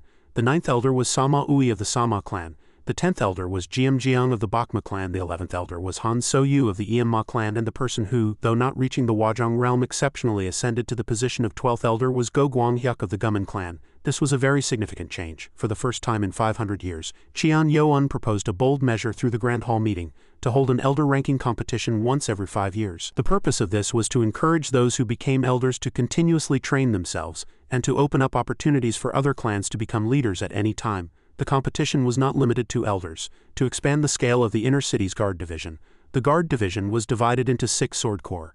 The 6 sword corps were his subordinates and had to compete with each other. Most of the soldiers in the 6 sword corps were subordinates Yuan had acquired from the Demonic Academy. All 6 sword corps agreed to appoint Ho Jin-sang, who had been a martial arts instructor at the Demonic Academy, as the head of the guard division. Most things were reformed, but only the Grand Guardian Corps remained as before. This was because they had always upheld tradition since the era of the Heavenly Demon ancestor. And during those 3 months there were fierce battles with the Extreme Blade 6 Art sect. Rumors spread that the Extreme Blade 6 Art sect was gathering forces at the border of Fujian and Zhejiang provinces. The first elder set out with the 2nd, 10th, and 11th elders. Contrary to expectations of a major battle, everything ended in small skirmishes. According to the Yumjang, the Extreme Blade 6 Art sect's internal structure is very resolute, so there will be no major problems for the time being. In preparation for emergencies, the 4 elders decided to temporarily station themselves in northern Fujian to observe the situation. Returning to reality, Yuan said in a low voice, "The Extreme Blade 6 Art sect also proved useful this time. Now is the perfect opportunity to disperse the forces of the three clans within our cult. Gojam straightened his body and bowed his head. As you command. A month ago, an envoy from the Orthodox Martial Alliance brought a letter from their leader, which congratulated the newly inaugurated cult lord and inquired about his well-being. Along with that, there was also news that the martial arts competition, to which the cult lord had been invited at the beginning of the year, was tentatively postponed. GM Jiang quickly reported, currently the Martial Alliance is doing its best to prevent information leaks, but there are spies from the Extreme Blade 6 art sect within them. Hearing those words, he turned around and politely replied, "You have worked hard." GM Jiang continued, "Unlike our cult, that alliance has many participants, making it difficult to find them immediately." In addition, Qian Yuan had instructed Physician Ma to recreate the medicine that the Extreme Blade 6 art sect spy had used to make Yi Bun Wi and Bei Hun talk, but obtaining the poppy for it took a long time, so the task had to be delayed, and a month later, despite Physician Ma and many other doctors treating him, there was still no news from the former cult lord Jian Yu Yong. The last method Qian Yuan considered was a divine physician at this moment. Gojam delivered the news. After completing the investigation, we found the location to retrieve the divine physician's jade token. However, that place is none other than Broken Sword Valley in Hubei, which belongs to the Zheng family and the Wudang sect. Yuan's eyes wavered, and he tensed, frowning. This is difficult. Although we have allied with the Martial Alliance, the divine physician is someone who can cure all illnesses except raising the dead, so there will surely be many within the Martial Alliance who covet his jade token. Seeing that, he immediately made a suggestion. How about sending a few elite masters there? Yuan turned around in surprise. Elite masters, yes, Gojam nodded lightly and explained at the same time, we will dispatch masters who are not known to the outside world. Thus Second Elder Yin Muhua and Baekgi's Ho Sanghua from the Six Swords were specially dispatched. In particular, Yin Muhua, who normally acts as an elder, is now wearing an additional old-looking mask, making him even more suitable for this mission. And under their guidance, some spies from the Amjong who usually operated as agents in Orthodox faction territories were also dispatched and are currently moving to the Cult Lord's Palace martial arts training ground. Guang Hyuk was training vigorously, sweat pouring like rain. Meanwhile, Moon Gyu leapt high and swiftly swung her leg. She paused for a moment, her mind wavering. Unbelievable, he's too fast. Is it true he hasn't even used half his power? From above, Gojam calmly observed, thinking inwardly, the heavenly demon is even faster. But Gojam looked at Yuan with curious eyes. What is that special technique? He couldn't help but complain inwardly. At first it seemed very simple, but with the addition of internal energy and wind god art, it has become even harder to predict his movements. Just following him with their eyes is already too much for them. Turning back to Guang Hyuk, he continuously reminded himself, I must wait for an opportunity. No matter what method I use, I can definitely attack him. Just then, Guang Hyuk's eyes flashed and he swiftly threw a punch straight at Yuan. Now, seizing the opportunity, he mercilessly struck Yuan's abdomen hard. Pain was immediately transmitted and Guang Hyuk gasped for breath. In the faint light, a streak of smoke brushed past and Yuan shot straight into the sky while Guang Hyuk free fell. His body suddenly crashed hard against the back wall. She almost lost consciousness. How? He hasn't even fully exerted his abilities, yet he's getting stronger and stronger? Moon Gyu and she looked at Yuan with worried eyes. What martial art is young master performing? It's completely different from other martial arts, closer to body techniques. At that moment he seemed lost in thought. He has gained quite good control over his strength. The martial art combining boxing and wind god art Taekwondo was about 75 complete. Yuan was satisfied. Having nano-analyze the reverse blood great divine art and apply it to my body also helped. He clenched his fists and firm resolve filled his eyes. Fighting strong enemies, I realized how much I still lacked. To become stronger, I must improve my basic techniques. At this moment, Guang Hyuk continuously gasped for breath, fumbling with his lower body. Are you all right, Sama Chok? Yuan immediately extended his hand. Are you hurt anywhere? This subordinate is fine. Guang Hyuk hastily reached out his hand to reply, speaking respectfully, my lord. He couldn't help but admire. Indeed, you are formidable. Even the four of us cannot defeat my lord, he replied with a smile, his demeanor calm but his eyes burned, filled with aspiration. But I still have a lot of effort to put in to reach the Yunjiang realm. Hearing those words, Guang Hyuk was momentarily astonished. Yunjiang realm? Yuan sighed, he lamented tiredly. I meditate every night to gain enlightenment, but I still haven't grasped the core. However, this matter cannot be rushed. From a distance, Elder Wan approached and respectfully bowed. Greetings, Cult Lord. Yuan immediately turned his body. Elder Wan quickly reported. Cult Lord, a letter has arrived from the Yumjong's headquarters in Hubei province. At the sudden information, he slightly frowned. His gaze grew heavy. Hubei province? What happened? His voice trembled slightly. The detachment sent to find the divine physician has gone missing in Broken Sword Valley. 10 days ago, a group headed toward a bustling inn. The innkeeper pointed in a direction.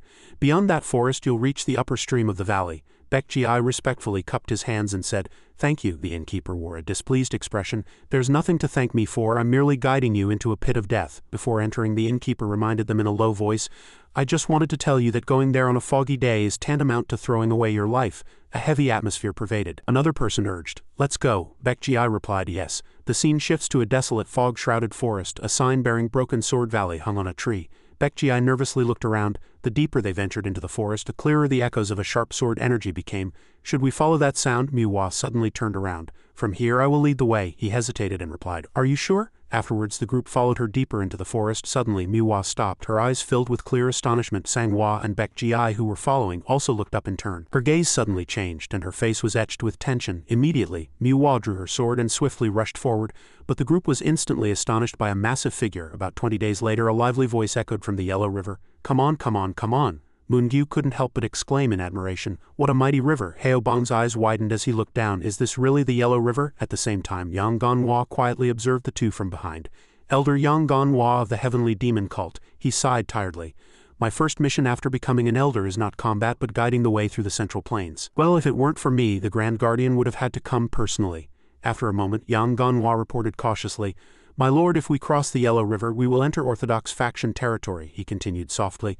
"Although no one will recognize us with our human skin masks, it could still be dangerous, so I am concerned." Then Yang Ganhwa immediately cast his gaze downwards. He did not forget to remind them, "Furthermore, further down there's a raft. Many people come and go here, so it would be best to hurry." Despite the tense atmosphere, it softened slightly as Haobong smiled excitedly. His voice held an awkwardness. "My lord, this is my first time riding a raft." Moon-gyu smiled subtly. "Actually, me too." She turned her head and looked into the distance, then sighed. "All the 6 swords wanted to come along, but it's a shame," he continued with an unconcerned expression. "It can't be helped. We are moving secretly." Haobong suddenly whispered, "Besides, Go Guanghyuk's physique is so large he'd definitely stand out easily." Moon-gyu nodded in agreement. "True." Afterwards her voice lowered. "And Go Guanghyuk gets easily agitated, so I'm worried about Baek Ji." Suddenly Haobong chuckled softly, the corners of his mouth curving meaningfully. "Unit Leader Moon, you clearly had no idea." Moon-gyu turned around in bewilderment. "What don't I know?" he grinned. "You'll find out later." Yang Ganhwa quietly evaluated. How truly naive. He suddenly narrowed his eyes and stared straight at Haobong. "But to anyone he doesn't seem ordinary. Haobong is the aide to Guard Division Head Ho Jin-sang." A suspicious glance flashed, and Yang Ganhwa couldn't help but think, in any case his position is higher than a 6 swords unit leader. His peak master realm cultivation is by no means weak. However, the cult lord's policy of valuing talent and appointing people based on skill is still hard to believe. Thinking this far, he shrugged slightly. "Anyway, as long as my loyalty is recognized, that's what matters. For the past 10 days I have served the cult lord without rest." Yang Ganhwa's gaze inadvertently settled on Moon-gyu. Unit Leader Moon is currently hiding her true appearance with a human skin mask, but her beauty is truly captivating. Moreover, among the cult lord's 6 swords of the Guard Division, her martial prowess is the second highest. He quietly observed Yoan, and his heart couldn't help but feel a slight bewilderment. But the most astonishing is the cult lord himself. Yang Ganhwa was swayed by the fact that the second heavenly demon in the cult's history, who was not yet 20 years old, had dismantled half of the 6 great clans and saved the sect from crisis twice. It was truly hard to believe. He suddenly smiled. "But one thing I know for sure is that his martial prowess is superior to mine. I hope this opportunity allows me to confirm the cult lord's true worth." After crossing the river, Xian Yoan's group set foot on Hubei province soil and rode nonstop for 5 days, changing horses. Fortunately, thanks to Yang Ganhwa, who lived in the northeastern part of Hunan province, they were able to travel smoothly without any problems. Near Broken Sword Valley, northwest Hubei province, Yang Ganhwa's gaze turned to the ashen sky. He immediately reported, "It looks like rain." Haobong quickly pointed in one direction. "My lord, there's an inn over there." Yang Ganhwa continued with solemn eyes, "My lord, let's stay there tonight and resume our journey early tomorrow morning." Yoan looked up, his heart filled with doubt. The overlapping mountain peaks look very rugged. "Is Broken Sword Valley among those peaks?" he continuously prayed. "With the martial prowess of Elder and Baek Ji, they wouldn't have been easily defeated. Please, nothing bad must have happened." Scene shifts to Dongwon Inn. Moon-gyu looked around. "It's not very big, but it has everything one needs." At this moment, Yang Ganhwa quickly flung open the door, and he paused for a moment, looking surprised. Yang Ganhwa frowned. His heart was displeased. "I tried to avoid encountering orthodox martial artists." He looked at the opposite side with cold eyes. "Why of all places did I have to encounter Wudang Taoists here?" After a moment, rain poured down from the sky, and the sky was ashen. Yang Ganhwa glanced ahead, frowning slightly. "This is awkward." As soon as he saw the group, Yang Ganhwa became even more flustered. Of all people to meet, it had to be Wudang, one of the 3 most renowned sects among the 9 great sects of the Orthodox martial world. Even if the cult lord is wearing a human skin mask, if the Orthodox Martial Alliance discovers his whereabouts, it will be difficult to escape this place, so I must be careful. He slowly turned to Yoan and informed him, "Cult lord, there are many Orthodox martial artists here. Most are mere low-level practitioners, but those Taoists are from Wudang. What should we do?" After taking a few breaths, he glanced behind him and whispered, "It's not good to search the valley in this weather, and it's best not to cause trouble in Orthodox territory. Let's keep quiet." Hearing those words, Yang Ganhwa nodded slightly as if understanding his intention. Heo Bong hurriedly ran inside from outside. He panted, "It's suddenly raining." Before Heo Bong could react, a voice immediately echoed in his ears. "Heo Bong, don't show your emotions." Yang Ganhwa quickly turned around, his gaze as if it would burn Heo Bong. Realizing the situation, he quietly sat down. He observed each person, but Heo Bong and Moon-gyu are extremely tense. Yang Ganhwa almost unconsciously whispered. In contrast, he once again looked up at Yoan and his heart couldn't help but feel admiration. Even though it's his first appearance, I can't even guess what the cult lord is thinking. He's so calm. Indeed, the cult lord has remarkable courage. After a long while, the innkeeper came out, bending at the waist. "Are the guests only dining?" Seeing that, Yang Ganhwa quickly asked, "Are there any vacant rooms?" Hearing those words, he sighed. "What should I do?" He quickly assessed the situation. "Are you saying there are no rooms?" The innkeeper chuckled. "The weather isn't good today, so there are many guests. I'm not sure myself." After a moment, the innkeeper looked at the group and made a meaningful remark. "There is one vacant room, but it's a bit small if the guests are all right with it." Hearing those words, Yang Ganhwa slightly shook his head. He frowned, thinking the cult lord cannot sleep in such a place. Amidst the tense atmosphere, a clear chant resonated. "Great Primal Celestial, Great Primal Celestial, it seems you are short on rooms." The innkeeper giggled. "Is Taoist priest Jin Ga planning to give up his room for us?" Jin Ga said in a gentle tone. "Since the guests are in trouble, how can I, a practitioner of the Tao, not give up my room?" He immediately extended his hand towards him. "Very well, this is Taoist priest Jin Ga of Wudang, and he says he will give up a room for you. What do you think?" Yang Ganhwa did not hesitate in the slightest and bowed his body. "Thank you for Taoist priest Jin Ga's consideration." He merely smiled gently. "It's nothing, aren't all within the four seas, brothers?" After speaking, Jin Ga chuckled slightly. "The three of you seem to be martial artists. I can help you with such a small matter." Yang Ganhwa was silent for a moment. He speculated, "It seems he has mistaken us for orthodox martial artists." Suddenly, Jin Ga signaled to Yang Ganhwa and said, "It seems to be because of the young master you are accompanying. Don't worry and use the room I gave up." As soon as he finished speaking, he suddenly turned in one direction, then gave Heo Bong a strong wink. At his actions, he unconsciously shivered. Heo Bong's body trembled. Yoan secretly suppressed his laughter. Yang Ganhwa immediately turned to him. "Is that so? Among us, only Heo Bong has revealed his martial prowess. He must think Heo Bong represents us." He couldn't contain himself and accused, "My lord, that Taoist is strange. Could he be in league with Elder Wan?" At this moment, Yang Ganhwa stared intently at him. "Cult lord, you gave a vermilion jade token to the special detachment to meet the divine physician. So we should prioritize searching the entire Broken Sword Valley to find them." Yoan looked out the window and sighed. "I hope the rain stops tomorrow." The innkeeper suddenly let out a dry laugh and narrowed his wrinkled eyes. "The rain will probably stop by dawn." Heo Bong couldn't help but be astonished. "Has it rained that much?" He chuckled slightly, explaining without pause. "This old man has lived here for almost 30 years, and this much isn't even a heavy rain. It's just a shower." Hearing those words, Heo Bong smiled excitedly. "Then that's fortunate," the innkeeper suddenly emphasized, but he couldn't suppress his curiosity and immediately asked, "Are the guests also going to Broken Sword Valley?" Primal Celestial suddenly turned around sharply, and his subordinates also looked at the group with angry eyes. Yoan immediately became wary. As soon as Broken Sword Valley was mentioned, almost everyone stopped talking. At the same time, the innkeeper slowly intervened. "I'm just naturally concerned for others, so I'm advising the guests not to enter Broken Sword Valley." Yoan, having said this much, he reminded them in a stern voice, "Recently only people have entered there, and no one has been seen coming out, so I hope the guests don't waste their efforts." Yang Ganhwa suddenly became suspicious.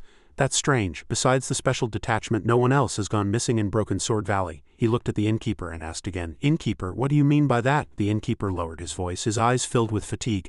"A few days ago, a few guests who seemed to be martial artists arrived. I saw them enter that valley, but I never saw them return alive." As soon as he finished speaking, lightning suddenly struck downwards. Yoan leaned over to observe. "Is something happening in the valley?" He slightly shook his head. "How would I, a merchant, know?" Before leaving, the innkeeper reminded them once more. "Anyway, this old man has warned the guests. When the rain stops, there will surely be fog, so don't enter the valley to seek death. Go back." After a long while, Yang Ganhwa bowed his head and transmitted a message. "There are many eavesdroppers now, so I will ask that old man for details later. Cult Lord, please eat and rest." Yoan replied softly. "Understood." At the next table, whispers were exchanged among the group with the sound of chanting. "Senior brother Mew, there's definitely something wrong with him. Doesn't the innkeeper know something?" He immediately stopped him. Primal Celestial, junior brother, do not make wild guesses," Jin Ga firmly asserted. "Something must have happened in Broken Sword Valley." Yoan looked around. There were telepathic messages everywhere in the inn. He continued to whisper, "It's too early to draw conclusions. The deputy leader wouldn't be easily defeated." "We will find him as planned," the other person quickly replied. "Understood." Yoan's eyes widened and doubt arose in his mind. "That's strange. Is it because that item is missing? No, that can't be. There were those who didn't bring it before, but they died because of it." On the other side, a group continued to discuss. A thought flashed through someone's mind. "Then could something have happened to the divine physician?" The other person asked in a louder voice. "Don't you know who is protecting the divine physician?" Another person nodded. "Indeed, that must be it." Whispers continued to echo. There are too many people, so when the rain stops at dawn we must leave quickly too. Yoan quietly observed the item they were talking about. It's probably the vermilion jade token that allows one to meet the divine physician. He bowed his head, his mind continuously evaluating. The divine physician is definitely in Broken Sword Valley. But why did the elder and the special detachment go missing? Thinking this far, Yoan grew even more worried. What on earth happened in Broken Sword Valley? At this moment, Yang Ganhwa spoke. Though I am worried about their safety, it would be best to rest now for tomorrow's journey. At this point he offered an opinion. Cult Lord, you should use the room given up by Wudang and we will. Heobong suddenly interrupted. Wait, he crossed his arms and quietly replied. The innkeeper said the room was too small for 3 people to share. Yang Ganhwa immediately raised his voice. What are you talking about? Of course the Cult Lord should be alone. Heobong subtly glanced at Moon-gyu and at the same time whispered, the room is so small and it's a bit much for 3 people, especially with a woman. Afterwards he suggested, wouldn't it be better if Moon-gyu and the Cult Lord share a room and the guard share a room? She almost screamed, what?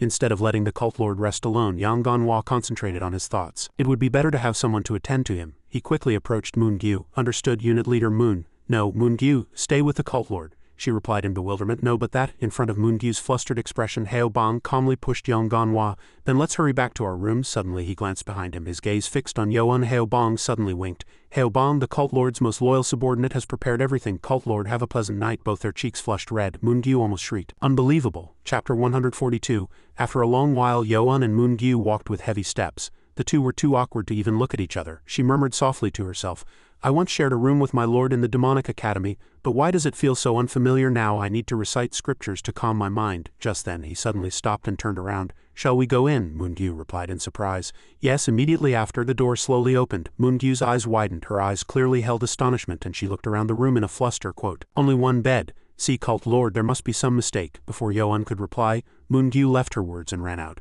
This subordinate will go to the innkeeper and ask to change rooms again. He blankly reached out his hand. Yoan stood motionless, still looking at Moon-gyu. Meanwhile she stood quietly outside the room. Moon-gyu's heart pounded violently. I'm so nervous, oh my, I didn't realize being alone with the person I like would be this exhilarating. She tried to maintain her composure and resolved, anyway I can't sleep in a room with only one bed. Perhaps the room the Taoist priest gave up wasn't a double room. As she thought, she acted. Moon-gyu knocked hard on the door in front of her. She looked at the door in a fluster.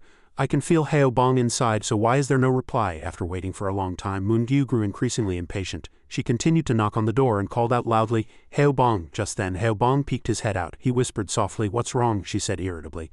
We need to change the room my lord will use. There's only one bed. Heobong drew out his words suspiciously. Only one bed. His gaze shifted to one side, then he suddenly furrowed his brows. I see. Moon-gyu immediately cut off his thoughts. Heobong, that expression of yours is very suspicious, he said nonchalantly. What to do? This room also has only one bed. She growled. Don't lie. Heobong awkwardly added, no, it's true. That's why I'm sleeping on the floor, but Elder Yang Ganhwa is sleeping right now. Shall I wake him? Hearing those words, Moon-gyu's killing intent flared, and she turned around in anger. He replied curtly, forget it, inside the room. Heobong chuckled softly. You'll thank me later. Yang Ganhwa suddenly narrowed his eyes. Deputy Heo, I'll let it slide just this once, he smiled bashfully. Yes. At the same time, Moon-gyu stood motionless in front of the door. She gritted her teeth and clutched her chest. What do I do? My heart is pounding so hard I can't enter the room. Just then the door swung open, startling Moon-gyu. Yoan narrowed his eyes and looked at her. You said you were going to change rooms. Moon-gyu hesitated and replied, no, that room also has only one bed. He was slightly puzzled. Is that so? After speaking, Yoan gestured with his head. Come in first, she blankly replied. Yes. After entering the room he suddenly suggested, Moon-gyu, you sleep in the bed, I will meditate tonight. She was momentarily flustered. Yes. Yoan turned to one side and repeated, you sleep in the bed. His red ears were clearly visible to Moon-gyu and she was momentarily dazed. What is it? Moon-gyu froze for a moment. Is he also embarrassed? Even someone as calm and cold as the Cult Lord can be embarrassed. At that moment a thought flashed through her mind. Then perhaps the Cult Lord also. After a while, Yoan continued to urge, go to sleep now. Moon-gyu grew increasingly flustered. But Cult Lord, he said softly. I'm fine, she asked back. Are you sure? Immediately. Moon-gyu took off her outer robe, she whispered softly. Then Moon-gyu quickly hung her outer robe on the hanger. Then she suddenly asked curiously, will you continue to wear the human skin mask? Moon-gyu was already standing right next to Yoan. She stared at him and smiled. Yoan awkwardly moved his hands over his face in a flurry. That's right. I had forgotten. Suddenly, Moon-gyu reached out and touched his face, then quickly pulled off the mask. Moon-gyu smiled and lowered her voice. I told you have to apply glue to the human skin mask every day. Instantly, memories flooded back and Yoan smiled. I remember the first time I met her, perhaps it was from then. His face suddenly flushed and his gaze was almost entranced. Meanwhile, Moon-gyu raised her head, smiled gently and couldn't help but ask softly, Cult Lord, what do you think of young miss? At the sudden question, Yoan's cheeks flushed red. At the same time, Moon-gyu stared directly into his eyes. In the ambiguous atmosphere, the two remained silent. Then Yoan looked around and hesitated. That matter. Seeing that, Moon-gyu felt both sad and amused. He's so awkward. She felt sad for a moment. After his mother passed away, he grew up without receiving any love, so he must be this awkward in expressing emotions. Then Yo-un inadvertently reached out his hand to Moon-gyu. He gently caressed her cheek and warmth emanated from his hand. Yo-un's eyes wavered slightly and he finally whispered softly, "That day. From the moment I first saw you," he whispered with a flushed face and a pounding heart, "I always thought of you." At the sudden confession, Moon-gyu almost held her breath. The two exchanged loving glances. Yo-un suddenly called her name, his voice very sweet. "Moon-gyu." Yo-un's other hand gently touched her cheek. Nano suddenly warned, "Heart rate is rapidly increasing. Hormone levels are increasing," he shouted in anger. "Nano, be quiet." Immediately after, Yo-un kissed Moon-gyu's lips sweetly. Elsewhere, Heo-bong was dozing off in bed. Just then, Yang Ganhwa suddenly shot up. He quickly rushed to the door holding a strange object in his hand. Yang Ganhwa furrowed his brows. It's the hour of the rat now, so everyone must be asleep. Thinking this far, he carefully opened the door. His gaze was fixed straight outside. Yang Ganhwa stiffened on the bed, his bedding disheveled. He couldn't help but feel a little confused. Why isn't that old man visible? Yang Ganhwa looked down. The bedding is so disheveled, someone must have been lying there. At this moment he glanced to one side, thinking softly to himself. Where did he go? The rain is bothering me, so I need to open my senses. At the end of the corridor a ray of light dimly shone and a black shadow vaguely appeared. Yang Ganhwa looked that way. A group of horses. Without time to think, he quickly rushed outside. Yang Ganhwa carefully hid behind the wall, observing ahead. He held his breath and hid behind the wooden pillar, waiting for the two shadows to converse, and then suspicion arose. Have new guests arrived first? A jade-green light flashed in the night from Primal Celestial's hand. Yang Ganhwa was startled. Isn't that the vermilion jade token needed to meet the divine physician? Furrowed his brows and calmed himself inwardly. First, let's wait until they finish talking. Suddenly, the innkeeper stabbed his head directly with a staff. At that sight, Yang Ganhwa was astonished. Meanwhile, he merely looked at Primal Celestial's corpse with cold eyes. Yang Ganhwa was even more surprised. Good heavens, I thought he didn't know martial arts, but he was a master, he observed the innkeeper once more. A master so powerful that I didn't notice at all. Turning back to the innkeeper, he bent down to pick up something, continuously lamenting, it took so long to find this jade token. Then the innkeeper suddenly spun around, a malevolent smile on his face. Now shall I go hunt that eavesdropping rat? Hearing those words, Yang Ganhwa reacted immediately. He rushed forward without time to think. Seeing that, the innkeeper curled his lips into a smile, and immediately Yang Ganhwa swung his sword directly at him. The innkeeper sneered quite fast. He massaged his stiff shoulders and threatened, "My body was aching from constantly bowing, so thank you for helping me stretch." Yang Ganhwa's eyes twitched slightly. He asked directly, "Who exactly are you?" He chuckled softly, and in a hoarse voice said, "Who am I?" The innkeeper replied nonchalantly, "As you know, I am the innkeeper."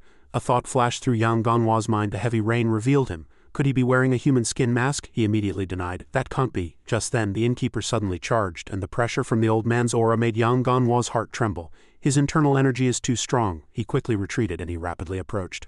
A faint aura could be seen emanating from the innkeeper's fingertips. Yang Ganhwa desperately swung his sword in the air. Before he could react, the innkeeper had already charged.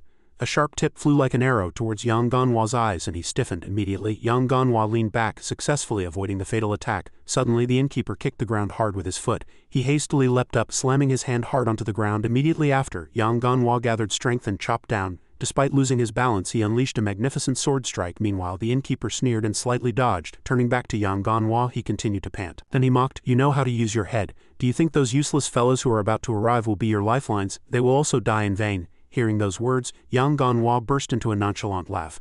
"Is that so?" The innkeeper's body suddenly split into two. He replied softly, "Do you think I'm tricking you?" Immediately, two figures simultaneously rushed at Yang Ganhwa, and the pressure was so intense he couldn't circulate his chi. His heart was suddenly flustered. Which one is real? Yang Ganhwa quickly swung his sword hard at the two figures, and he curled his lips into a smile, muttering at the same time, "This won't do." Suddenly, the innkeeper's finger brushed past in the night, and Yang Ganhwa's left chest was severely pricked. The innkeeper landed lightly. He wore a contemptuous smile.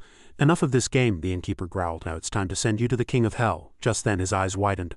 A streak of energy shot straight downwards and feet could be seen splashing hard in a puddle. Yang Ganhwa smiled at Yoan's appearance. My lord," he stared intently at the innkeeper. "Turns out you weren't just the innkeeper." He paused for a moment. So he threw something towards the inn to call this guy. "I thought he was just a naive kid, but he was hiding his true strength." Immediately after, Yoan growled, "Who exactly are you?" He did not reply and looked back. The innkeeper uttered a meaningful remark. "You've saved his life." As soon as he finished speaking, he leapt up and the group looked at him in a fluster. Yoan growled in anger, swinging his sword at the same time. "Where do you think you're going?" A sharp sword flew like an arrow towards the innkeeper. At that moment his body dodged to one side. Yang Ganhwa urgently stopped him from behind. "My lord, don't pursue him." Hearing those words, he regained his senses and turned around. Yoan once again glanced at the innkeeper. "Who exactly is that person?" He furrowed his brows, thinking inwardly, "I can't gauge his martial prowess, so he must be at least my equal or stronger." After a long while, Yo-un applied internal energy to Yang Ganwa's shoulder. He urgently helped him up. I've stopped the elder's bleeding, let's go inside and treat him, Yang Ganwa replied with a choked voice. Thank you, my lord. Just then, urgent footsteps echoed. Jin-ga asked worriedly, Primal Celestial, what's wrong? Yang Ganwa said in a hoarse voice. We were attacked, he growled in reply. This subordinate came out to check on the horse and saw the innkeeper, that old man, kill someone. At the same time, a shout erupted, killed someone. Suddenly, the group behind quickly rushed forward and one of them frantically shook Primal Celestial. Sect leader, the man gritted his teeth. He said he was going out to get information from the innkeeper. How could this happen? As soon as he finished speaking, he stiffened and his eyes widened. The man hastily rushed outside, continuously asking, Did the sect leader really get killed by the innkeeper? Yang Ganwa said in a hoarse voice. I saw it clearly. He fled towards the valley, fearing people would gather. Hearing those words, one of them shouted loudly, The item is missing, quickly find him and capture him, the group replied in unison. Dozens of figures hastily scattered into the rain. Meanwhile, Jin-ga continued to mutter, Primal Celestial, how could this happen? He was lost in thought. I've known him for years, but I never knew he was a martial arts master and could even kill people. I was going to ask him this morning, but I almost ended up a corpse. Then Yo-un returned and informed, He is bleeding profusely, so we will excuse ourselves first. Jin-ga nodded softly. Yes, go carefully. Just then, a streak of light brushed past in the night. The man suddenly observed, Senior brother, did you see that? Jin-ga replied nonchalantly. You saw it too, he firmly asserted. That is definitely a human skin mask. The rain is too heavy, so it must be a little smudged. Are they the ones who harmed that old innkeeper and that man? Jin-ga immediately denied. No, the deceased was struck by a sword to the head. Having said this much, he turned his gaze toward the group. But the weapons of those two are all sabers. As soon as he finished speaking, Jin-ga raised his head and looked up. He realized inwardly, Broken Sword Valley is once again facing turmoil. The next early morning, the sky was still ashen. Yo-un quietly glanced. It's early morning, but the Wudang Taoists have already left quietly. It must be because of last night's incident, one person explained in a trembling voice. This subordinate truly doesn't know. Truly, he knelt and his voice continued to tremble. A month ago he suddenly disappeared for about 5 days and then returned. This subordinate noticed he was a little different from usual, but I thought it was just his eccentric personality. Yo-un's eyes flashed. 5 days? That would be the time it takes to make a human skin mask for a deceased old man. Whispers could be heard from the other side. Senior brother, it's the same time we lost contact with him, another person quickly replied, quite fast. Returning to reality, Yo-un quickly speculated. He left in such a hurry, it must be related to the person he mentioned. Anyway, since they also came to Broken Sword Valley, they must know something. Heo Bong quickly stepped forward and said, Then I'll go fetch the horses first. Yang Ganwa nodded.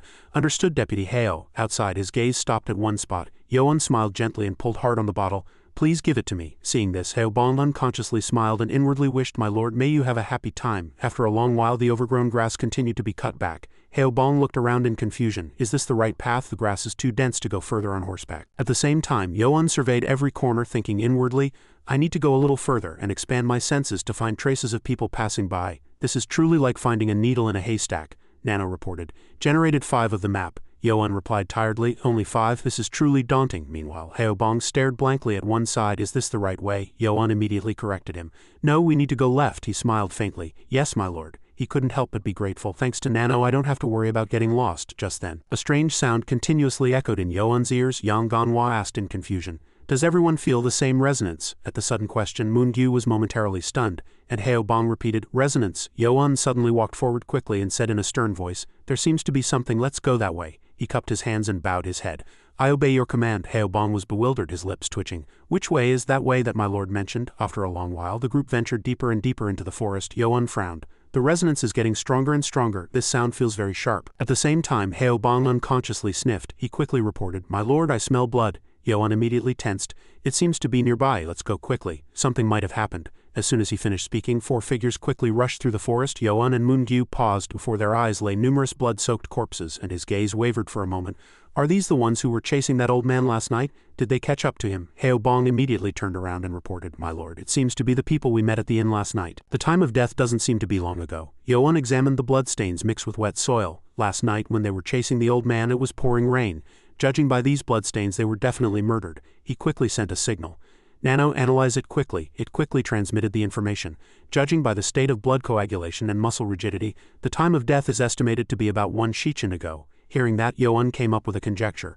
Less than a Shichin means they haven't been dead long, but the culprit who killed them had plenty of time to escape far away. Just then his facial muscles stiffened. Yo-un looked back in confusion. There were clearly 4 of them, but where did one go? With their martial prowess they couldn't have possibly escaped. Just then, young Ganhwa suddenly called out loudly. My lord, he urgently pointed downwards. This subordinate has found 2 sets of footprints. The rainwater hasn't dried, so traces still remain. Having said this much, young Ganhwa hesitated and narrowed his eyes, staring straight ahead. But these footprints, Yoan cut him off. It's where we felt the resonance, he commanded without time to think. Let's follow them first. Young Ganhwa replied loudly. Yes, half a shichen later. Yoan stopped in an open area. He said wearily, the ground here has turned to stone, so there are no more footprints. It'll be difficult to keep chasing. At the same time, Moon-gyu looked upwards. So this is what it was like. The rocky mountain suddenly trembled faintly, and the group exclaimed in unison, a mountain, it's a rocky mountain. On this side, Yoan concluded, it seems this is the source of the resonance. A deep horizontal stroke was carved into the cliff face. Young Ganhwa was almost dazed. He unconsciously muttered, impossible, impossible. Yoan stared at the characters before him in confusion. What exactly is this? At the same time, Haobong's gaze stopped at one spot. He quickly warned, my lord, there's a cliff ahead, don't go near it. Hearing that, Moon-gyu looked down in astonishment. The cliff is really deep. Haobong stood motionless, repeatedly muttering, if I'm not careful, something terrible will happen. She looked ahead in astonishment. This is. Haobong took a deep breath. He couldn't help but feel a slight uneasiness. Why is it so chilling? The unparalleled character sword, Jian on the cliff, probably indicated that the sword was the best in the world. He muttered, his eyes fixed, his gaze seemingly lost in distant memories. But this handwriting, I've seen it somewhere before. It's like, Moon-gyu suddenly shouted, pointing ahead. My lord, look at that, she muttered softly from her throat. Something is embedded below the characters. That is, then the group turned their gaze towards the cliff. A sword? Yoan's face hardened and his eyes were momentarily astonished. He thought inwardly, now I know why there's a resonance. The sharp energy emanating from the characters on the cliff was affecting those swords, causing them to vibrate. Yoan's eyes deepened. At a glance, these characters have been carved here for a long time, but sharp energy still remains. This is a realm that even the Wajong realm cannot reach. Suddenly, young Ganhwa's urgent voice echoed, my lord, he suddenly announced, I sense human presence nearby. Yoan was almost dazed. Human presence. He closed his eyes tightly and a continuous shout echoed in his mind, it's true. Yoan grew increasingly flustered. Is it towards the top of the cliff? Why at such a high place? Just then, young Ganhwa turned around abruptly and warned in a stern voice. Deputy Hao, lower your voice. He narrowed his eyes and said, pull yourself together and follow me quietly. Haobong quickly nodded. Yes, in the hazy mist, numerous dark and gloomy caves appeared. The group looked ahead in astonishment. This is, Yoan muttered. Could the divine physician be living here? He raised his head once more. There are too many caves. The probability that most of these caves are fake is very high. I need to expand my senses further. A strange aura flashed, and Yoan quickly pointed to it. There, young Ganhwa turned around to confirm. My senses feel it too, but there's definitely something wrong. My lord, he speculated. It seems like a single leap would take us there, but the distance from here to there must be at least 10 jong, approximately 30 meters. Yoan's gaze turned to the two of them. Haobong has just reached the peak master realm, and Moon-gyu has just reached the transcendent realm, so it will be difficult for them to cross. If they make a mistake, they'll fall down the cliff. Having thought this far, he hesitated and spoke. Elder young Ganhwa, can you carry Haobong and cross over there? Yoan then asked in a calm voice. Moon-gyu, can you cross over there? She thought for a moment, then nodded. This much should be fine. Yoan awkwardly turned to the other side. If it's difficult, I'll carry you across. Hearing that, Moon-gyu was almost dazed. She quickly replied, it's fine, no. Seeing this, he embraced Moon-gyu without a word. Yoan warned in a low voice, I'm jumping, hold on tight, she replied awkwardly. Yes, as soon as he finished speaking, he leapt 3 steps from the ground, and as he jumped, Yoan held Moon-gyu tightly. The wind made her cheeks even redder, and in the blink of an eye, the two landed firmly on the ground. On this side, Haobong smiled awkwardly. I'll leave it to you, Elder. Seeing young Ganhwa kneel, he couldn't help but ask, Elder, don't you want to carry me? He complained. I don't want to carry a man, so quickly get on my back. Haobong got on without the slightest hesitation. He smiled innocently. Then if you'll excuse me, suddenly Haobong's face relaxed, and at that moment the two shot through the air like an arrow. In the blink of an eye, the two landed on the ground. Haobong's body trembled. He said in a choked voice, that was close. At this point, young Ganhwa calmly put Haobong down. He took a deep breath. What is this smell? There's a terrible smell, like something burning. At the same time, Yoan bent down and touched a black mark. He began to ask, Nano, do you know what this is? It immediately replied. Understood. Immediately after, Nano transmitted numerous data and began component analysis. Analysis complete, composed of 75 saltpeter, 10 sulfur and 15 charcoal powder. Yoan paused for a moment. Gunpowder, you mean explosive powder? It immediately replied. Precisely. Hearing that, he couldn't help but feel a slight astonishment. Why is there gunpowder in this cave? Something's wrong. Yoan's gaze drifted into the distance, and his heart suddenly stirred. The human presence inside is very clear. I can see a faint but steady light. Young Ganhwa turned around. What should we do, Cult Lord? He replied concisely. Wait here for a moment. Immediately after, Yoan commanded, Nano, activate night vision mode. Night vision mode activated, he continued, his tone growing more urgent. I see someone in the distance. Nano, zoom in. Understood. Image magnified. Yoan suddenly paused. That person was with the group killed in the bushes. He widened his eyes and looked inside. He has a torch in his mouth. At that moment, Yoan frowned, and a thought flashed through his mind. Surely. Suddenly, a ray of light shone straight towards him. Yoan turned around abruptly and shouted loudly at the same time, Everyone run away! At the sudden sight, Moon-gyu stared at him blankly. My lord? Just then the group was pushed back by an invisible force and all three simultaneously fell straight downwards. Immediately the cave before them exploded. Witnessing that scene, Moon-gyu was dazed. At the same time, Youn's entire body turned to ash and fell straight downwards. Youn was slightly surprised to find a person tied up inside the cave and thought, he has a torch in his mouth and I just found gunpowder chemicals in the cave. He immediately sensed danger, he muttered. As surely, as he looked on in confusion and suspicion, the man immediately dropped the torch. As soon as the torch touched the ground, it ignited, and at the same time a terrifying blaze erupted. He opened his eyes wide, filled with astonishment, and continuously shouted in his mind, "No, no, Moon-gyu and the others are in danger," he quickly shouted. "Everyone run away." He immediately raised his hand and channeled his internal energy, pushing everyone out of the cave. Moon-gyu and the others were pushed to a safe open area, and at the same time the cave exploded with terrifying destructive power. Moon-gyu on the other side stared blankly at this scene, then quickly ran forward. She looked down the cliff. Below was a pitch-black, bottomless abyss with only a few faint torch-like flames visible. She cried out in despair, "My lord!" Tears streamed down her face and she cried out, filled with helplessness. No, Haobong tried to rush out, but Yang Ganhwa stopped him in time. He shouted, "No!" Haobong struggled and shouted, let go quickly." He slapped his cheek without hesitation and one side of his cheek swelled red. Then he grabbed his collar and shouted loudly, "Pull yourself together. If you jump down now you won't even find a corpse. Are you going to let my lord sacrifice his life in vain for you?" He choked back tears, unable to speak. "My lord?" As he let him go, he immediately collapsed to the ground. The surrounding scene was very tragic and sad. Moon-gyu couldn't hold back her tears, and fragmented thoughts swirled in her mind. We just confirmed our feelings for each other. This pain was not hers alone. Others were also crying out, my lord, my lord." Yang Ganhwa looked at this scene and couldn't help but inwardly lament, blaming others and himself. "I should have gone out. I can't waste the life my lord saved. I'm truly powerless." Suddenly an unfamiliar voice echoed, "I didn't expect to catch you." The unfamiliar person slowly approached from behind and said, "I used you as bait to lure the others, but I didn't expect someone else to fall into the trap." Yang Ganhwa looked at him in anger and said in a trembling voice, You are." The white-haired old man stroked his long beard and laughed, saying, "That fellow would have been very troublesome, but fortunately he fell down the cliff on his own. Truly fortunate." Haobong heard him say that and said in a trembling voice, "You." He turned around abruptly, looked at him with eyes full of endless hatred and gritted his teeth, saying, "It's you," he sneered. "A man crying like a woman. Truly firm." But before he could finish speaking, Haobong immediately rushed towards him. He continued to mock. "You won't last long." Haobong paid no heed and charged straight at him with lightning speed, intending to take him down with him. Scene change. Meanwhile, Youn was in an extremely dangerous situation. He was rapidly free-falling down the cliff. At this moment the system announced, "Burns from gunpowder will be automatically healed." He thought inwardly, "Thanks to Nano, my injuries are healing on their own and the pain is subsiding quickly. But the problem is," the system continued to announce, "fall speed is increasing."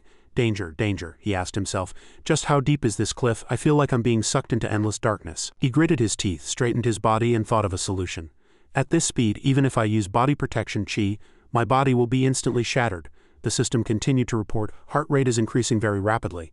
At the brink of life and death, he thought in panic, "Am I going to die like this?" Below was a bottomless abyss of darkness. In his frustration, he deliberately slammed his body against the cliff, causing his body to bounce between the two cliff walls as he rapidly fell downwards. The situation was extremely urgent, and the tension was at its peak. At that moment, he recalled the moments he shared with Moon-gyu. The two couldn't take their eyes off each other, and her clear eyes smiled as she looked at him. He found renewed strength to persevere, thinking inwardly, "No, I can't die like this. From the beginning I gave her my heart. If the last image she sees of me is that sad expression." He forced his eyes open, and by chance he spotted a sword embedded in the cliff. He grabbed it and saved his life. He asked himself, "There's a sword here too?" He clenched his hands tightly, tried to regain his composure, and channeled his strength to rotate his body. He tried to use the sword embedded in the cliff to slow down his fall until he reached a predetermined point, but it was still difficult to control. He shouted, "Stop, please stop." Finally, he plunged a sword into the cliff. He murmured with joy, It stopped." A system notification sounded. "Scapula dislocation and fracture, right third rib fracture. Injured areas will heal automatically." He wondered if the bottom of the cliff was still far away, and he calculated inwardly, "At this height I can jump down with Lightfoot skill." Youn pulled out the sword with all his might. Thanks to his Lightfoot skill, he landed safely at the bottom of the cliff. He sighed, as expected. Martial arts are not perfect in all aspects. One can lose their life at any time depending on the situation. After that, he tried to analyze the surrounding situation and first decided that he needed to find a way to get back up the cliff. He mentally commanded the nano system to activate night vision mode. The system immediately announced that night vision mode was activated. After activation, he could easily observe everything here. It turned out that there were also many swords stuck in the cliff here, but most of them were rusty due to being too old. He pondered for a moment, then looked up at the dizzying cliff and down at the skeletons scattered on the ground. He muttered to himself, "Unbelievable." The scene shifts to a forest about 50 li from Broken Sword Valley. The white-haired old man had internal injuries, and he now thought that no one would bother him. Malice flashed in his eyes. He cursed inwardly. If that woman hadn't attacked with the intent to take me down with her, I could have dealt with all of them. He recalled the recent moment and marveled inwardly.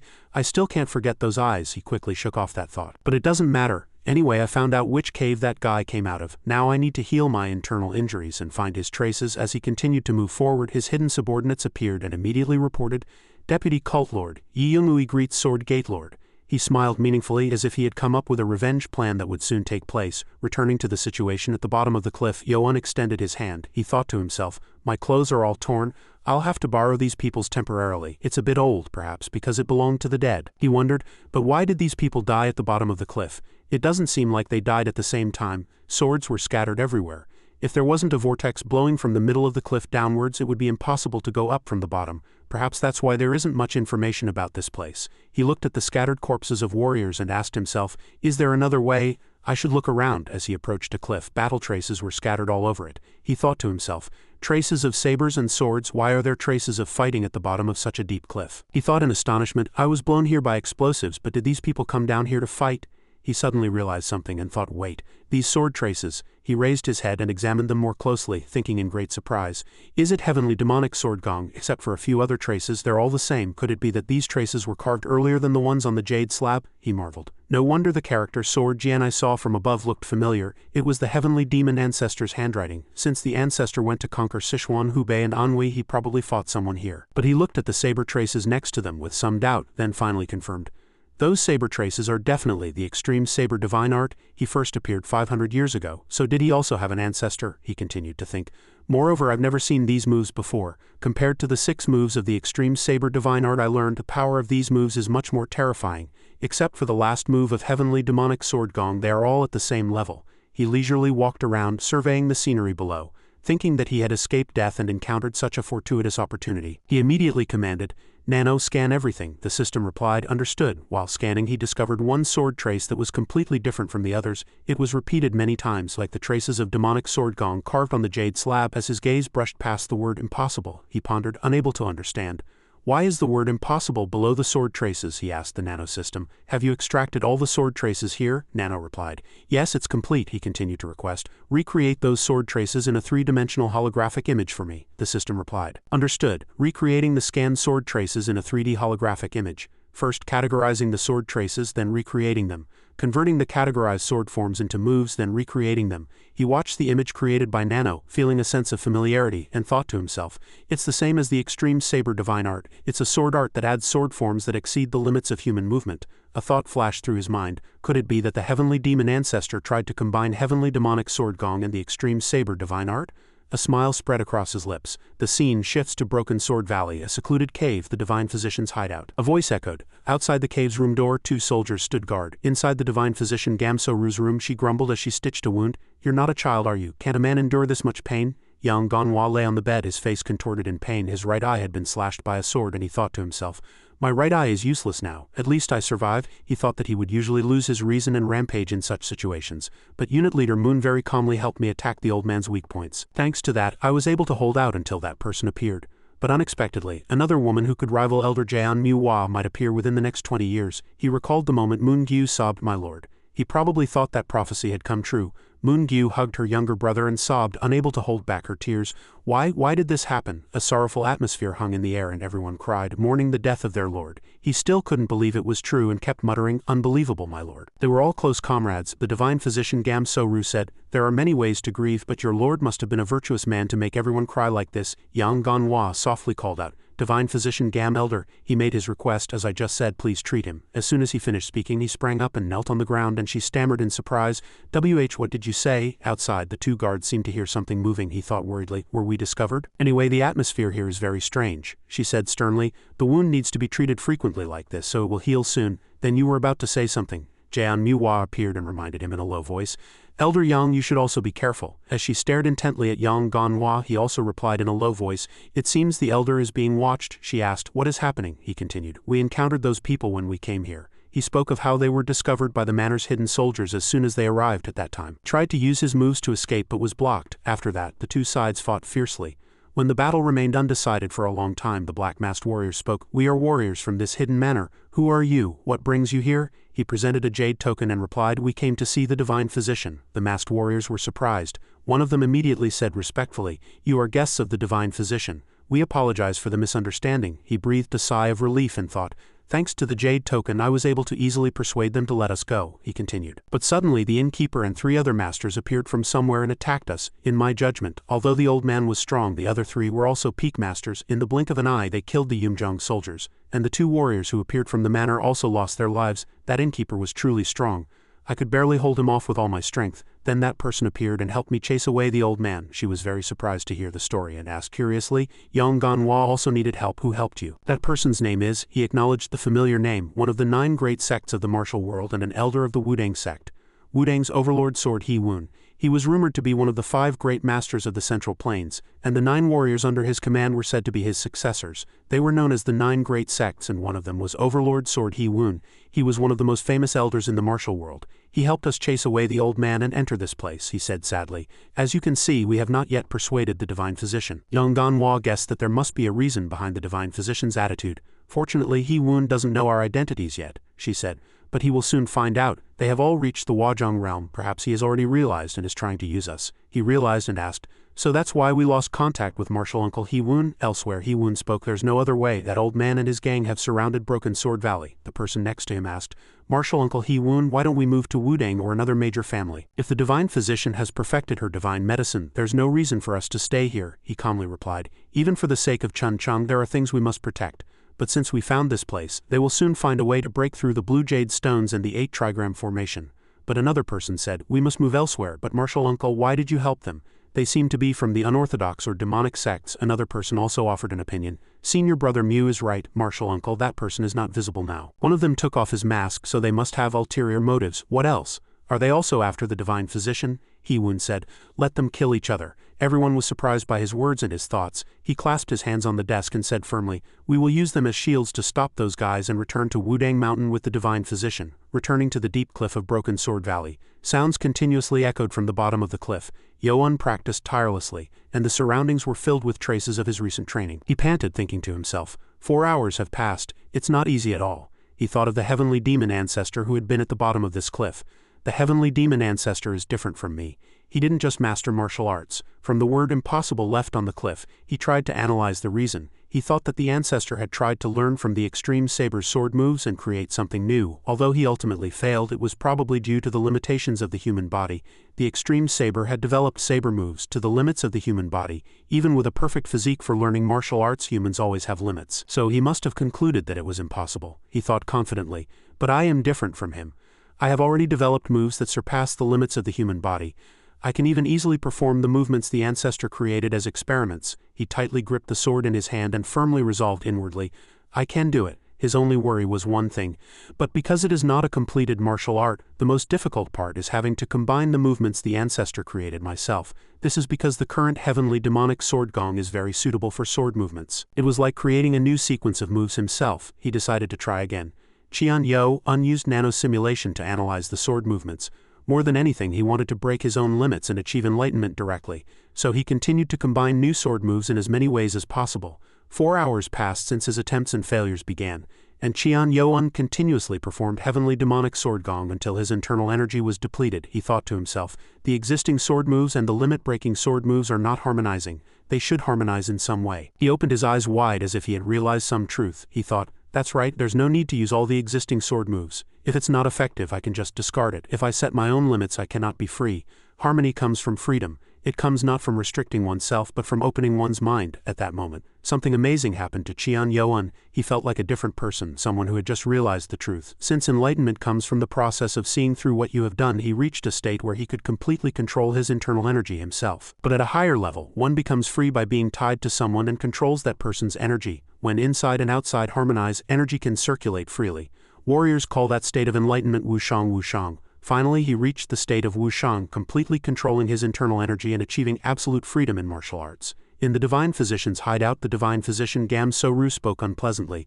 "I'm busy. Why did you call me here?" He-Woon spoke. Primal Celestial, I called the elder here because I have something to say," he said irritably. What is it? Speak, he replied. We need to pack all the necessary items and leave at dawn or at the latest early tomorrow morning. She was startled. Leave? Are you saying we should abandon Broken Sword Valley? He replied firmly. That's right, she said angrily. This is different from the promise you made to me. Didn't you agree that I could research here in exchange for meeting your conditions, and when I perfected my divine medicine you would, he calmly explained. We know that we will leave your residence, but the situation has changed, she questioned him. What do you mean, those people outside Broken Sword Valley? How many of them have there been until now? Why the sudden change? He Woon tried to calm her. Granny Gam, don't you understand that the situation has completely changed? Those people are very dangerous. If you are kidnapped before the divine medicine is perfected, our Chongqian plan will fall apart, he continued. Didn't you promise to protect the peace of the martial world after losing something precious? Allow us to protect you from evil people. The divine physician was extremely angry and her face darkened. But there was no other way. He smiled and urged her before leaving, please finish your preparations before the hour of the cat 5 to 7 a.m. She stood up abruptly, her eyes resolute, as if she had decided not to follow their plan. He Woon said to the person outside the door. Come in, he asked. How is the situation? The other person replied. We've detected strange movements around Broken Sword Valley Forest. They seem to be increasing, so they will probably arrive around dawn tomorrow. He worried and decided, then we must hurry. The other person asked again. Are we going to use them as bait as planned? He answered solemnly, yes, they will be perfect bait. As soon as the divine physician is ready, we will leave immediately. At this moment inside the room, the divine physician angrily smashed a ceramic pot. She inwardly resented. What a dilemma. What's the difference between these Taoists and those outside? Even if I refuse, they'll drag me away. It pains me to leave this place that has been protected for generations. She looked back at the bookshelves. These were precious books she had collected and preserved her entire life. She picked up a book. Looking at the books, she thought inwardly, I need these books to complete the divine medicine. This is a book on human anatomy. Suddenly, a sound came from outside the door. I told you the divine physician is busy. Another person pleaded. My friend is very ill, can't you ask her to treat her? She came out and asked, What's wrong? The guard hastily replied. It's nothing, Granny Gam, you can continue what you were doing. The person supporting the suffering woman said, You are truly cold-blooded. Are you going to leave a patient suffering? She took the woman's hand, felt her pulse, and said with a solemn expression. Her pulse is, the other person anxiously asked. Is it serious? She replied. I need to examine her condition further. She demanded. It won't take long, bring her inside. The young man replied, Yes, let's go in. The woman was quickly moved inside and laid on the bed. Afterward she came back out and said, All men get out. The young man immediately said, Everyone get out quickly. Then he pushed the two guards out. The two argued angrily. What are you doing? We have to keep an eye on Granny Gam. The young man showed them no mercy. His face was grim, filled with murderous intent. He shouted, You men, shouldn't you have some shame? How dare you casually look at a woman's body? At his words they were flustered. What in the world are you talking about? Why? Why? The divine physician also came out, looked at them with a stern face and said, What are you doing standing there blankly? The two guards were dumbfounded and eventually listened to her, closing the door for a moment. The young man immediately showed a sly smile. The scene changed at this moment. Yoan was still cultivating with intense concentration, sweat poured like rain, and he inwardly exclaimed, My internal energy has become almost infinite. The vital energy of nature circulates, and the speed at which internal energy gushes forth is several times faster than before. Although he still couldn't control the moves, he stood below the claw-shaped crater that resulted from him accidentally unleashing a move. Nevertheless, he still confidently thought, But I can still increase my power by about 20 to 30%. Compared to when I was at the Wajong realm, I've become incredibly strong. He marveled at himself. I was really lucky. It's a good thing I reached the Yunjiang realm. Suddenly, he realized an important fact. He cried out in astonishment, Oh no. He thought inwardly, I spent too much time concentrating. Moon Gyu and my subordinates must think I'm dead. I need to hurry. Looking at the pathless high cliff, he worried. But how do I climb this cliff? He suddenly found several swords stuck in the cliff and smiled in relief. No need to find a path then. Yoan quickly used his previous method of lightfoot skill, stepping on the swords and jumping up the cliff little by little. But halfway up he fell back down again. He didn't give up and continued to hold swords in his hands, sticking them into the cliff to try and fly up. After a moment he gasped for breath, cursing inwardly. Damn it, I thought I could easily climb up by making footholds with Yijiao Jiam sword energy control. I didn't consider the wind. Even Grand Guardian, a master of lightfoot skill, would fall here. There was no other way. After considering all methods, he could only resort to this crude one. He held a sword in each hand, alternately sticking them into the cliff as he climbed. He thought inwardly, It will take some time, but this is the only way to climb safely. Back at the divine physician's location, He Woon asked his subordinate, What happened? The subordinate replied, The divine physician has finished her preparations, he said with satisfaction. Good, it must still be asleep, right? He replied. 5 people are watching them, so don't worry. If you're still uneasy, I'll go check, He Woon added. After checking, bring the divine physician and the watchers through the secret passage. I will take the sect disciples. Understood, he was inwardly pleased. By the time they realize, we'll already be far away. If we can remove the blue jade stones and the formation that sealed this place and go outside, the people outside will quickly infiltrate. This is the perfect strategy of using barbarians to fight barbarians. The subordinate returned to the divine physician's room. Observing the surroundings, he thought inwardly, something's wrong. Why don't I see the watchman who was on the ceiling? Could it be? He saw someone kneeling inside at the entrance. He thought again. Everyone is kneeling, so where did the one on the ceiling go? Realizing something was wrong, he immediately threw the door open. Someone was lying on the bed. He asked himself, where did the watchers here go? He looked around the room and was surprised to see people lying on all the beds. Then everyone lying here is. He hastily went outside and recalled earlier, wondering, did the sleeping potion in the medicine not work? He called the other two. Follow me. Yes. Then he kicked the door open and went in. Inside, guards were collapsed everywhere in the room. A soldier checked and reported, They're dead, he cried out in astonishment. What? He gnashed his teeth in anger. He immediately shouted, the divine physician is gone. Quickly find the divine physician. The divine physician, he commanded his subordinates. I'll go look for the Wudang overlord's sword. Everyone search thoroughly. Understood. The entrance to the divine physician's hideout secret passage. All 6 Wudang soldiers were bound and unable to escape. One said, Senior brother, it won't open, damn it. The one who had just been dispatched returned and reported to Elder Hewon, the 6 people in the workshop and the divine physician have all disappeared. We searched the manor. He stomped his foot hard in anger and the floor tiles cracked. He ordered a search. They broke through the secret passage and escaped. How can you say that? His subordinate stammered nervously. Say secret passage, then has the divine physician betrayed us? He turned back to the guards and shouted. Get out of the way. He pointed in the direction of the secret passage and said, the device controlling the formation has been broken. They must have forced their way out. He picked up his sword to break the formation's control device. His subordinate said, they've started using gunpowder. Marshal Uncle Hewon, don't worry. There are several formations and blue jade stones at the entrance, so it will take some time. Suddenly, a sound announced an enemy invasion. Enemy, the enemy is coming. The enemy has infiltrated this place. Before this matter was resolved, another problem arose. He was furious and veins bulged in his eyes. He muttered, could it be? He gnashed his teeth, thinking inwardly. My strategy of using barbarians to fight barbarians. Gam Soru, how dare that old woman stab me in the back? At this moment, the divine physician's party had safely escaped through the secret passage. The young man joyfully said, it's so noisy outside, they must be swarming into the manor, right? Yang Ganhwa praised generously. Excellent, Deputy Heo and Unit Leader Moon, thanks to your divine acting we were able to safely bring Granny Gam out. Well done, Gam Soru muttered as she looked at them. Get lost. She grabbed the hair of the Wudang soldier carrying her and clicked her tongue, scolding, this fellow has no strength at all. He thought in anger, I'm carrying a chunk of meat that's heavy enough to kill me. She immediately pointed to another Wudang soldier. You carry me. Damn it, the Wudang soldier was dumbfounded. Me? She stared at him with wide eyes and said, yes. Do you expect this old woman to walk? He reluctantly accepted. Yes, the former unit leader turned back and urged. No time to dawdle, let's go. She looked ahead and saw that the exit was blocked. She cried out. The exit is, Gam Soru said. It's blocked by rocks, just push it. She approached and placed her hand on the rock. Then as she gathered internal energy in her palm, smoke rose around her hand. And finally she unleashed an explosive force. In an instant the rocks blocking the exit were completely shattered. She looked around and everyone was standing in a cave in the middle of a cliff.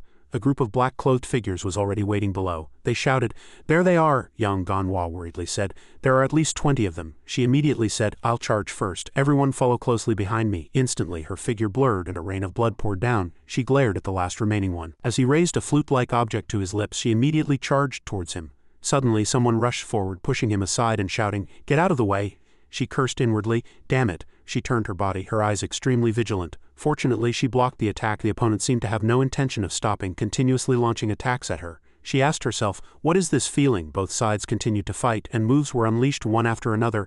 They fought for a long time, but there was no victor. However, as the battle dragged on, the white-haired old innkeeper led people to surround them. He laughed triumphantly. As I expected, there couldn't be just one entrance here, he sneered. Is that the divine physician?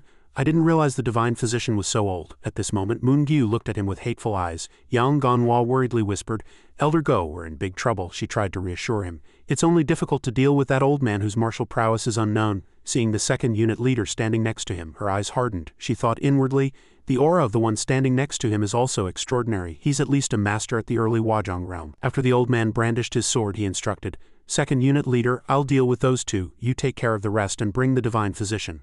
Understood. He lightly ran his 2 fingers along the sword blade and said meaningfully, shall we begin then? Then he charged straight at the unit leader. All the moves he unleashed were lethal. She ordered the people behind her to protect Granny Gam by any means necessary. At this moment the Wudang soldier was still carrying the divine physician, and Yang Ganhwa, Moon Gyu and Deputy Heo surrounded her for protection. Granny Gam grabbed the Wudang soldier carrying her by the hair and ordered, You go over there quickly. At her words he screamed. Yang Ganhwa whispered, Elder, I'll deal with that old man, you take care of the one without a mask.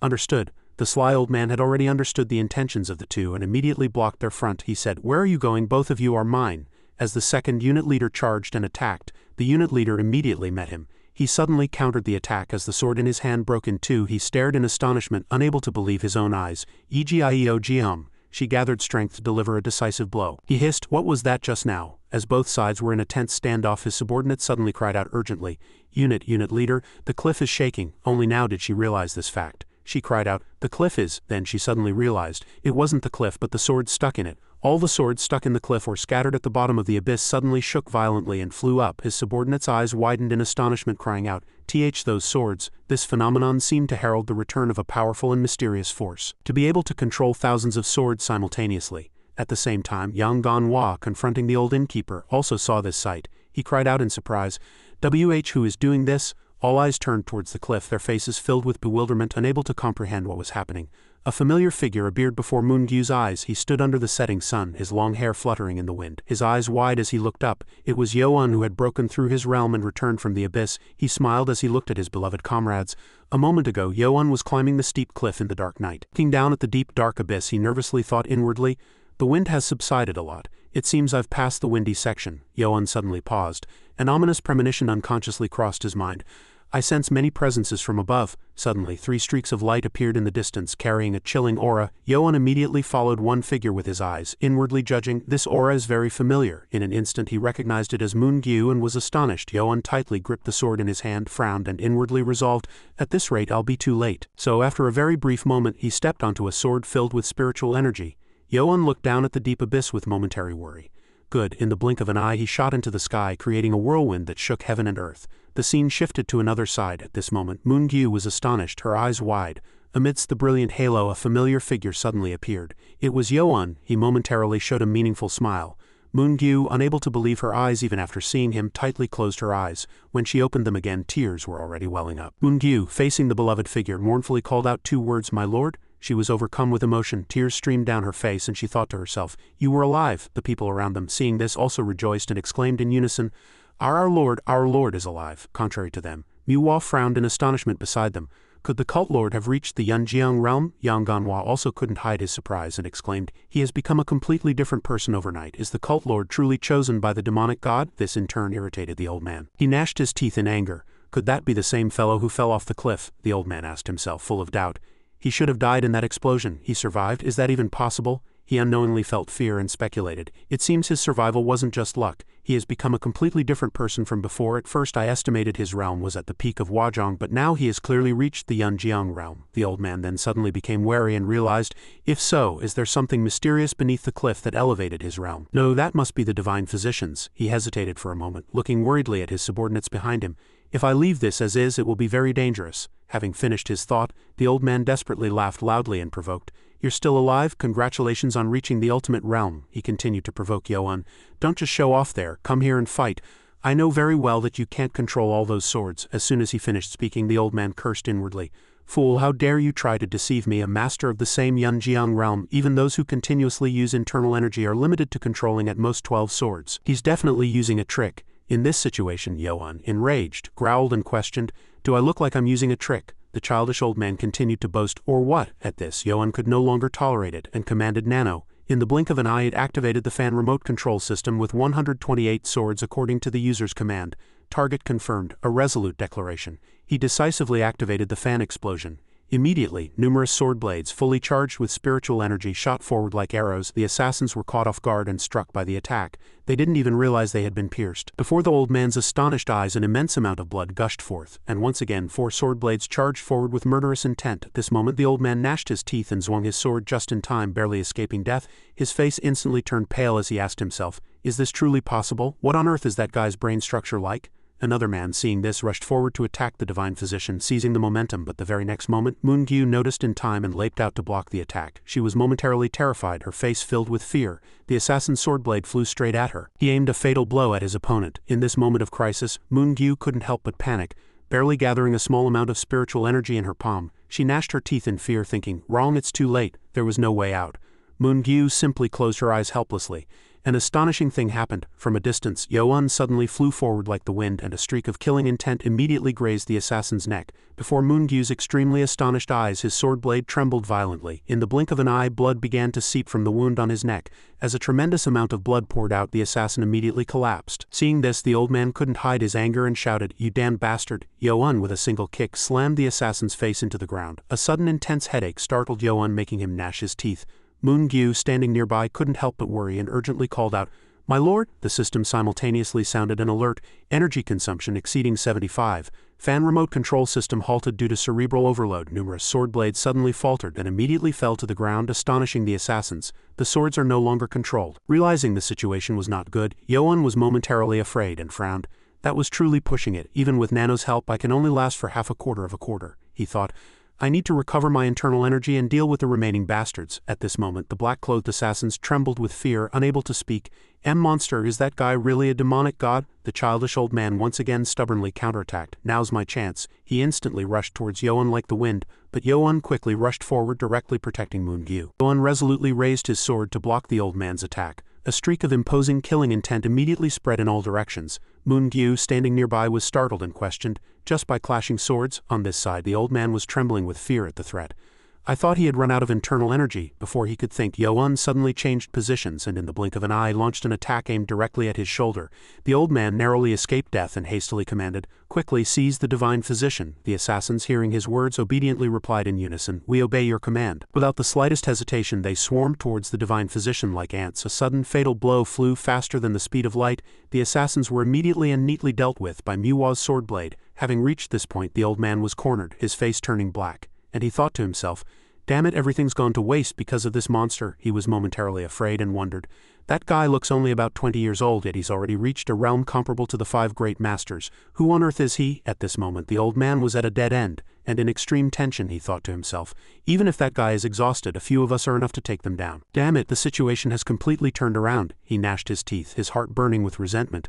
"I can only eliminate him when his internal energy is depleted. There's no other way. I've taken his fatal strike, so I can only escape." Having finished his thought, the old man's sword immediately moved. In the blink of an eye, Yo-un noticed in time, but at this moment his sword blade was already subdued by the old man and plunged straight into the ground. The old man seized the opportunity, kicked off the ground, and leaped high. He did not hesitate at all and began to gather a large amount of spiritual energy. Thus his sword was instantly enveloped in spiritual energy. The old man immediately pointed his sword tip directly at Yo-un and shouted, "Take this." He showed no fear, held his sword straight, and met his attack head-on.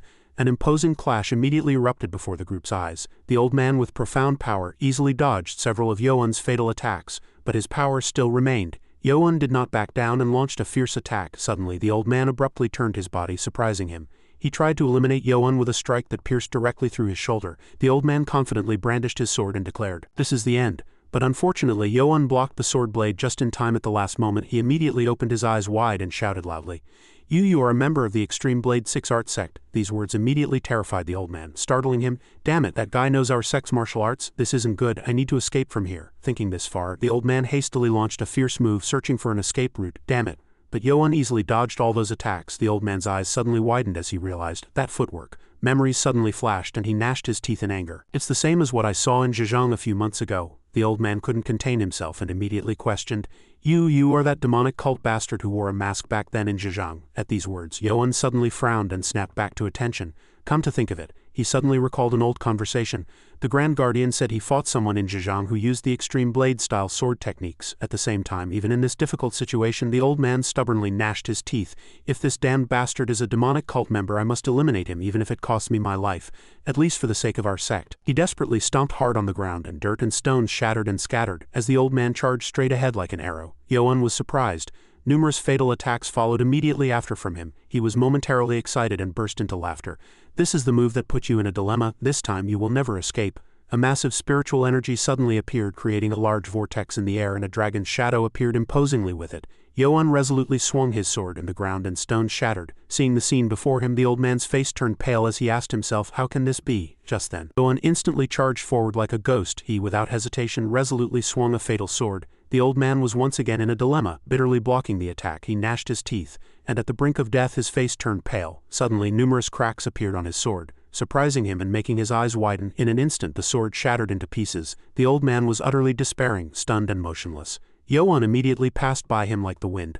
A sudden explosion occurred, blowing everything away, and the ground and stones shattered, creating a chaotic scene. In that situation, the group couldn't help but panic and exclaimed in unison, "My lord!" The old man still stood there, his figure slowly appearing from behind the dense dust. An immense amount of blood suddenly gushed out, staining the sky red. The old man's entire body was covered in wounds and blood flowed incessantly. His eyes turned white with astonishment and his whole body trembled.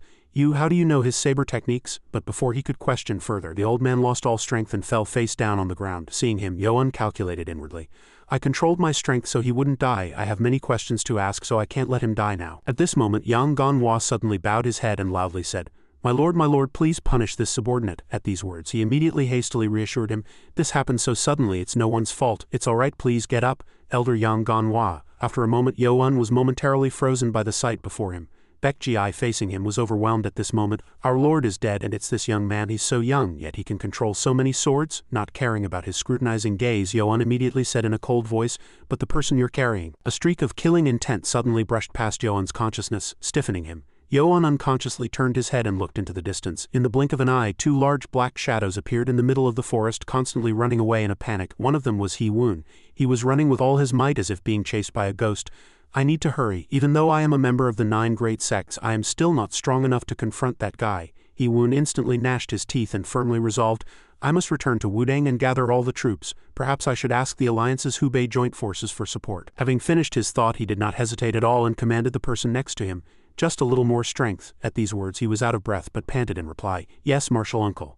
Suddenly, a strange ray of light flashed brightly in the distance. He-Woon immediately tensed and shouted, "Duck!" His companion was stunned upon hearing these words. "Yes," but before he could react, a fatal attack suddenly appeared from behind. He was terrified, his face turning pale, and he stammered, unable to speak, Martial Uncle He-Woon." In just a few seconds, he breathed his last before He-Woon's astonished eyes. "It's the same sword I just saw in Broken Sword Valley." He was filled with fear as he looked at the deep blue forest and speculated, "To be able to sense it from this distance, he's truly formidable." Cornered, He-Woon instantly despaired and asked himself, "Is a Yunjiang master truly a monster? Time is too short. I must quickly request support from the Alliance." At this moment, He-Woon was hastily rummaging through his companion's clothes. Just a few seconds later, he gnashed his teeth in anger. "This book." He-Woon carefully closed the eyes of the unfortunate young man. Then, without the slightest hesitation, soared straight into the air and left as he flew like an arrow. He-Woon was anxious in his heart. "I must somehow get out of here with all my strength. Then I must definitely bring reinforcements." At the same time, the scene shifted to another side. Yoan was standing dazedly at this moment, then suddenly collapsed, startling Yang Ganhua. "My lord!" Yoan quickly used his remaining strength to command, "I've used too much internal energy and cannot move on my own. Elder Jian Muhua, please bring me the sword I just threw." With a single word, Muhua resolutely and loudly replied, "Understood." As soon as she finished speaking, she immediately flew away like an arrow. Suddenly, Muhua paused, finding a corpse on the ground. She was astonished and asked herself to be able to attack so accurately in such a dense forest. The cult lord's senses have become much more improved and precise. Sensing something strange, Muhua immediately descended to the ground. "There's another person's footprints. Could it be that person?" She paused for a moment, calculating in her mind. "If it's the person I'm thinking of, I must pursue him immediately. If he escapes, everyone might be in danger when we return to the cult." At the same time, on this side, Haobong was continuously stacking corpses into a tall pile. "It's really heavy." Seeing him, Baekji reminded him in a stern voice, "Don't forget to erase all the footprints on the ground, Haobong." At these words, he immediately resolutely affirmed, "Of course." But Haobong still didn't quite understand. He asked, "But why are we only burning the corpses here? There are many corpses in the manor too." As he coldly set fire to the pile of corpses, Baekji concisely explained, "The cult lord wants to keep this matter a secret.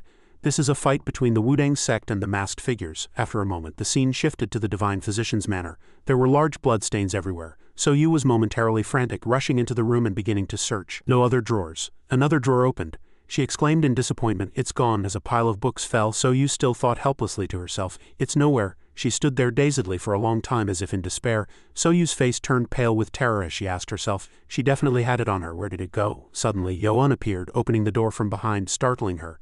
"Divine physician," she stammered nervously. What's wrong?" Without the slightest hesitation, Yoan directly proposed, "I know you're very busy, but could you bring me some medicinal ingredients?" At his words, So Yu regained her composure and hurriedly replied, "Medicine, yes." Yoan immediately took out a sheet of paper and continued, "But could you bring me what's written on here?" So Yu quickly took the paper and mumbled, "If it's not too difficult." But the very next moment her eyes widened in surprise. Yoan asked bluntly, "Do you have it?" So Yu hesitated. "Not much." Hearing that, he smiled mysteriously satisfied. A moment later, in another garden of the divine physician's manor, a human skin mask was removed and placed on a table. Here Moon-gyu and Sang-hwa watched nervously.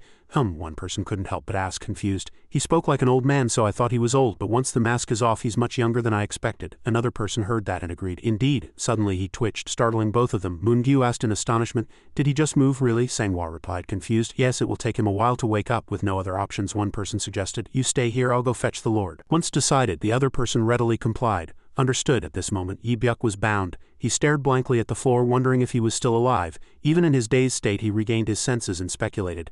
Since they inflicted such wounds, they must surely intend to keep me alive. Are they planning to extract information from me? Yi Byuk's face instantly turned pale with rage, and he cursed inwardly. Fools, do they think I'll easily reveal everything? But the very next moment he suddenly stiffened. Yi Byuk looked down at his abdomen in astonishment. Damn it, they've blocked all my acupoints to prevent internal energy circulation. At this moment the door suddenly opened. Yoan entered with murderous intent, holding a strange medicine bottle in his hand. He quickly pulled a chair and placed it in front of him. Yoan, unable to hide his anger, flopped down onto the chair. In the blink of an eye he slapped his cheek hard. Yi Byuk glared at him and questioned, How dare a mere minion of the demonic cult like you know his blade techniques? Hearing that, Yoan let out a tired laugh. He immediately frowned and said in a menacing voice, Let me correct two things. First, I am no minion. At his words he immediately shouted, Nonsense. Seeing that, Yoan immediately covered his mouth and emphasized, Let me be clear once more. He stated solemnly, I am not a minion of the demonic cult but the heavenly demon and the master of the heavenly demon cult. At these words Yi Byuk was astonished. He trembled all over and asked in confusion, Master, the master of the heavenly demon cult, are you saying you are the cult lord of the demonic cult? Yoan, unfazed, placed his hand on his abdomen and continued. And second, he immediately declared with murderous intent, You have no right to ask questions. At the sudden attack Yi Byuk screamed in agony. He gnashed his teeth in anger, cursing, Damn it, just kill me. Once again, Yoan gathered his spiritual energy and tortured Yi Byuk. Soon after, his internal energy shattered. Yi Byuk instantly bent over in pain. A sudden fatal blow struck. Yi Byuk's face distorted from Yoan's attack and a stream of blood gushed from his mouth. He asked himself in astonishment, Why do I feel nothing? My internal energy. Thinking that, Yi Byuk's mind cleared. At this moment Yoan stared intently at his body, wearing a strange smile. Yi Byuk realized in confusion. Did you just give me a hint? Yoan said with a hint of admiration. You caught on. His face turned pale as he thought inwardly.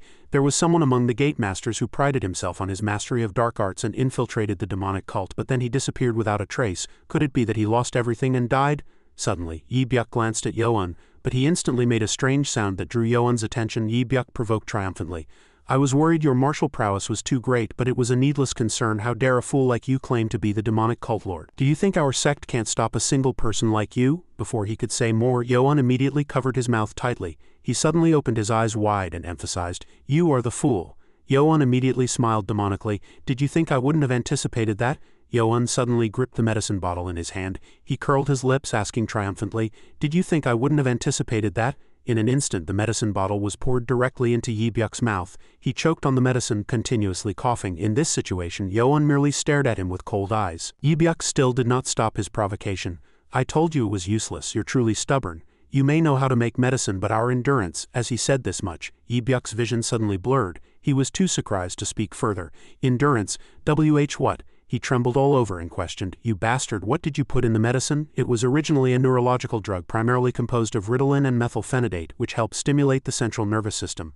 It is widely used in medicine but also serves as a truth serum in the military. With Nano's help, Yoan combined future medical knowledge to enhance the drug's effectiveness. At this moment, Yoan strangely stroked his head and asked back, What about your endurance? Yi Byuk gradually lost consciousness, stammering blankly, No, that can't be. He instantly bit his lips until they bled, thinking inwardly, This is bad, truly bad. He grew increasingly tired and continuously wanted to say something. Yoan across from him suddenly clapped his hands. He laughed in a cold voice and questioned, Do you think I can't do what you can? After speaking, he instantly reached out his hand, startling him. Yi Byuk with a pale face screamed continuously, Da damn it once more. Yoan clapped his hands once more. Yi Byuk's face instantly went blank from an external force. Yoan immediately instructed, Each time I snap my fingers, answer one of my questions. He began his interrogation. First, what is your name? At these words, Yi Byuk, as if controlled, immediately and obediently replied, I am Yi Byuk, the Blade Sword Gate Master, one of the 6 great Gate Masters of the Extreme Blade 6 Art Sect. Yoan continued to snap his fingers. Why did you try to take the Divine Physician? Yi Byuk continued blankly. She has an item left by that person. Hearing that, Yoan frowned slightly and hesitated. That person. Even in his hypnotized state, he spoke of this person with such reverence. Soon after, Yoan extracted a lot of information from the hypnotized Yi Byuk. The Blade Sword Gate Master. The item the Divine Physician possessed was an anatomical diagram that could create an extreme martial physique. The extreme martial physique is a body capable of perfectly absorbing the extreme blade divine martial arts. And the name of the blade technique Yoan had learned for several months was the Extreme Blade Divine Martial Arts. Yi Byuk with blank eyes continued to explain. The Extreme Blade Divine Martial Arts is a martial art that cannot be learned by ordinary means. This is because those who learn it must train their bodies to a level that transcends the limits of the human body through a grand method. At these words, Yoan asked, unable to understand, "That's strange, why would you need such a thing?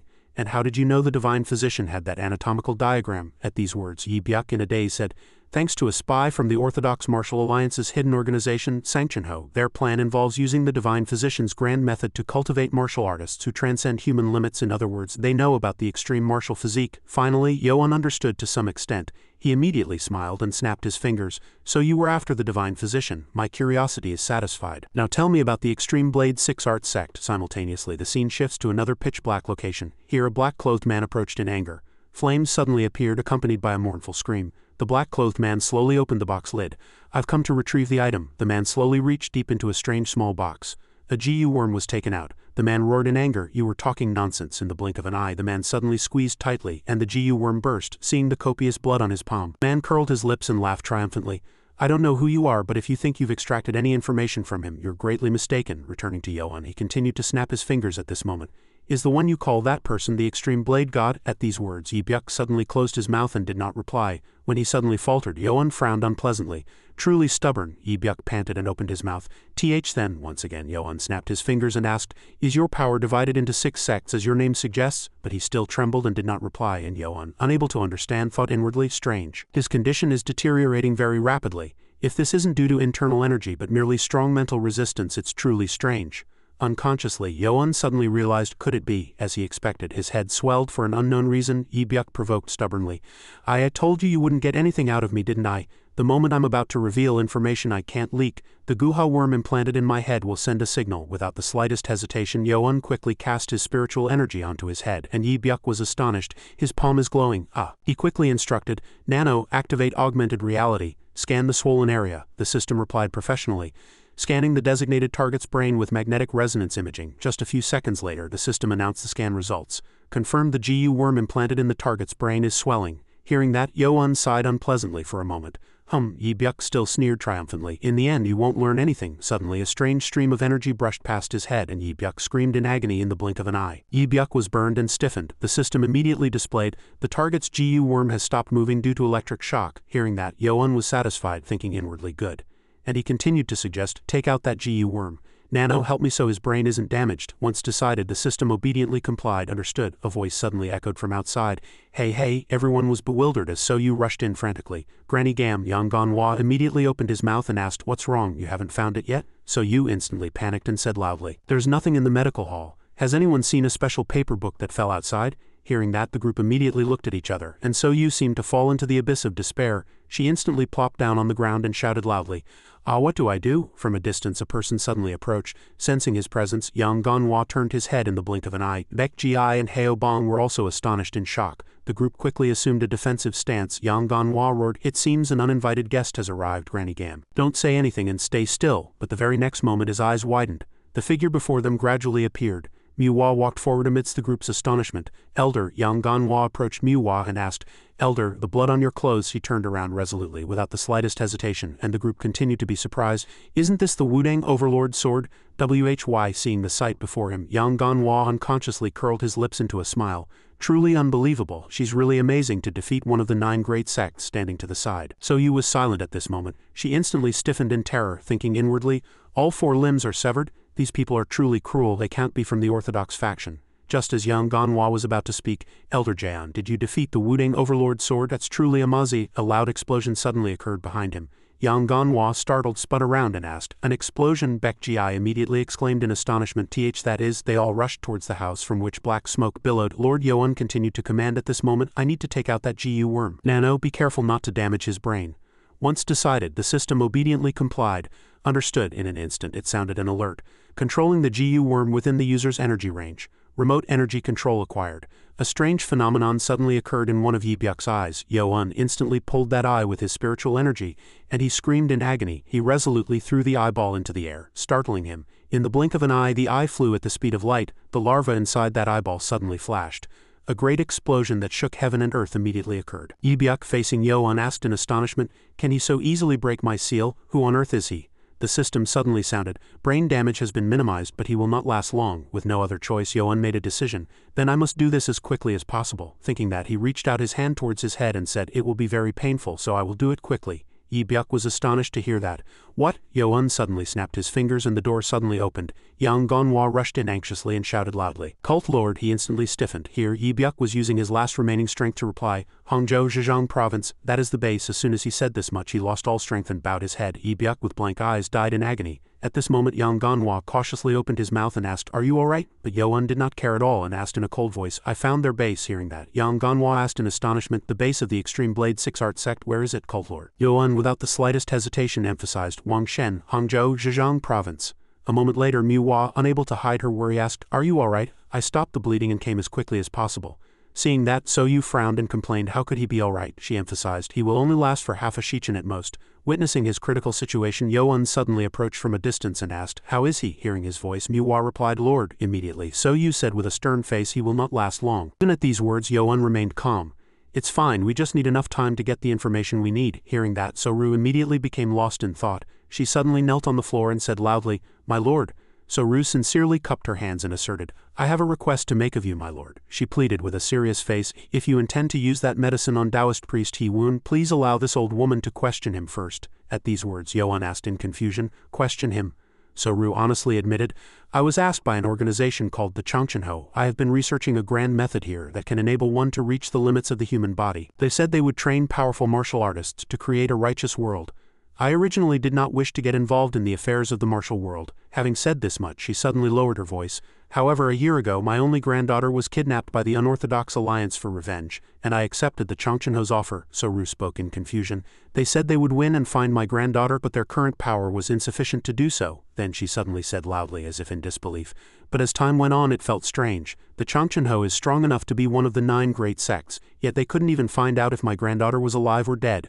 Unconsciously, So-ru's anger reached its peak. She pointed directly at Yoan's face and shouted, Taoist priest He-woon, that man definitely knows something. So-ru immediately bowed her body and offered, if you, my lord, help me, I will gladly do anything you wish within my abilities, regardless of whether you are from the unorthodox or orthodox faction. So please help me. This pleased Yoan greatly. He thought to himself, if that woman owes me a favor, there's no need to persuade her, which is truly good. Without delay, Yoan quickly continued, all right, I will first give you the opportunity to ask. At these words she couldn't hide her joy and said eagerly and loudly, thank you, my lord. Seeing that, he resolutely turned and left, emphasizing before that to make the medicine work properly, his dantian must first be destroyed. Please wait a moment. At these words, So-yu was instantly terrified. He's only 20 years old, yet he handles things so meticulously and calmly. I need to be wary of him. After a moment, Yoan was completely unconscious. It was as taught.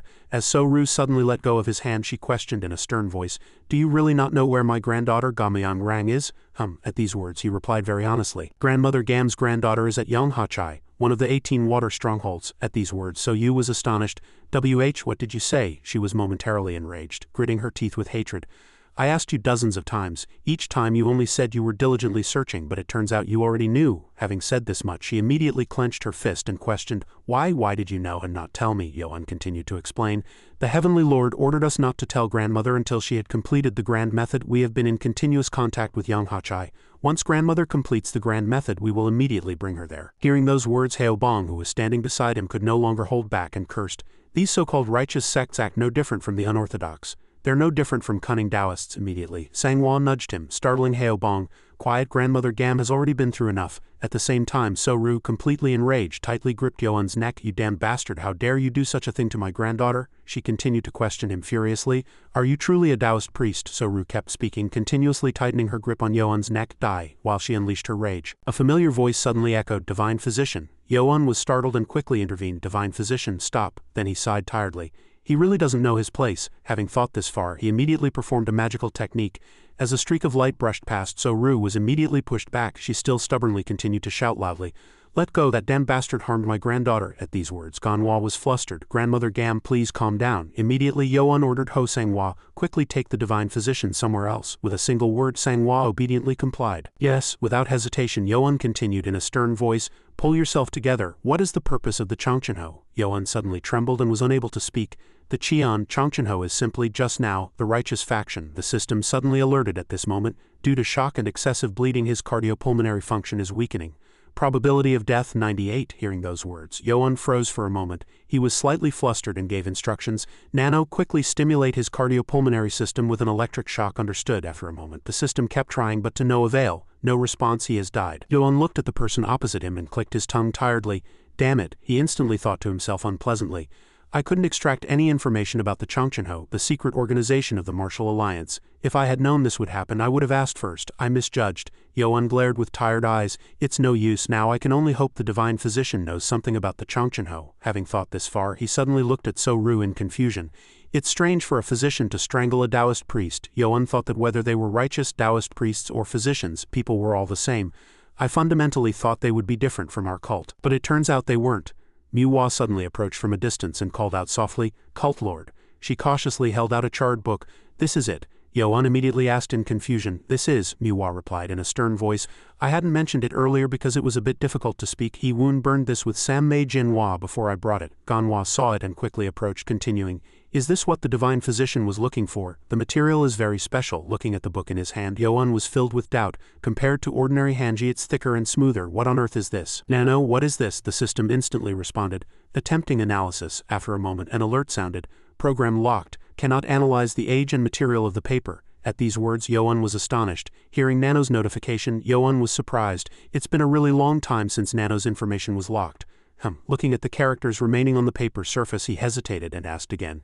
"Nano, can you not recognize the characters? The characters on the back page are similar to Hanzi, but not a type 1. No," Nano replied. "Those are simplified characters." Yoan slightly frowned, staring intently at the unfamiliar characters. "Simplified characters," Nano explained. "They are still Hanzi, but the writing style is simpler than traditional characters." He continued to ask, "How were they created?" Expecting a satisfactory answer, Nano helplessly admitted, "The information program is locked, so I cannot tell you," Yoan said nervously. "Then can you interpret it?" Nano replied firmly. "Yes, I can. I will translate these simplified characters." And the translation began.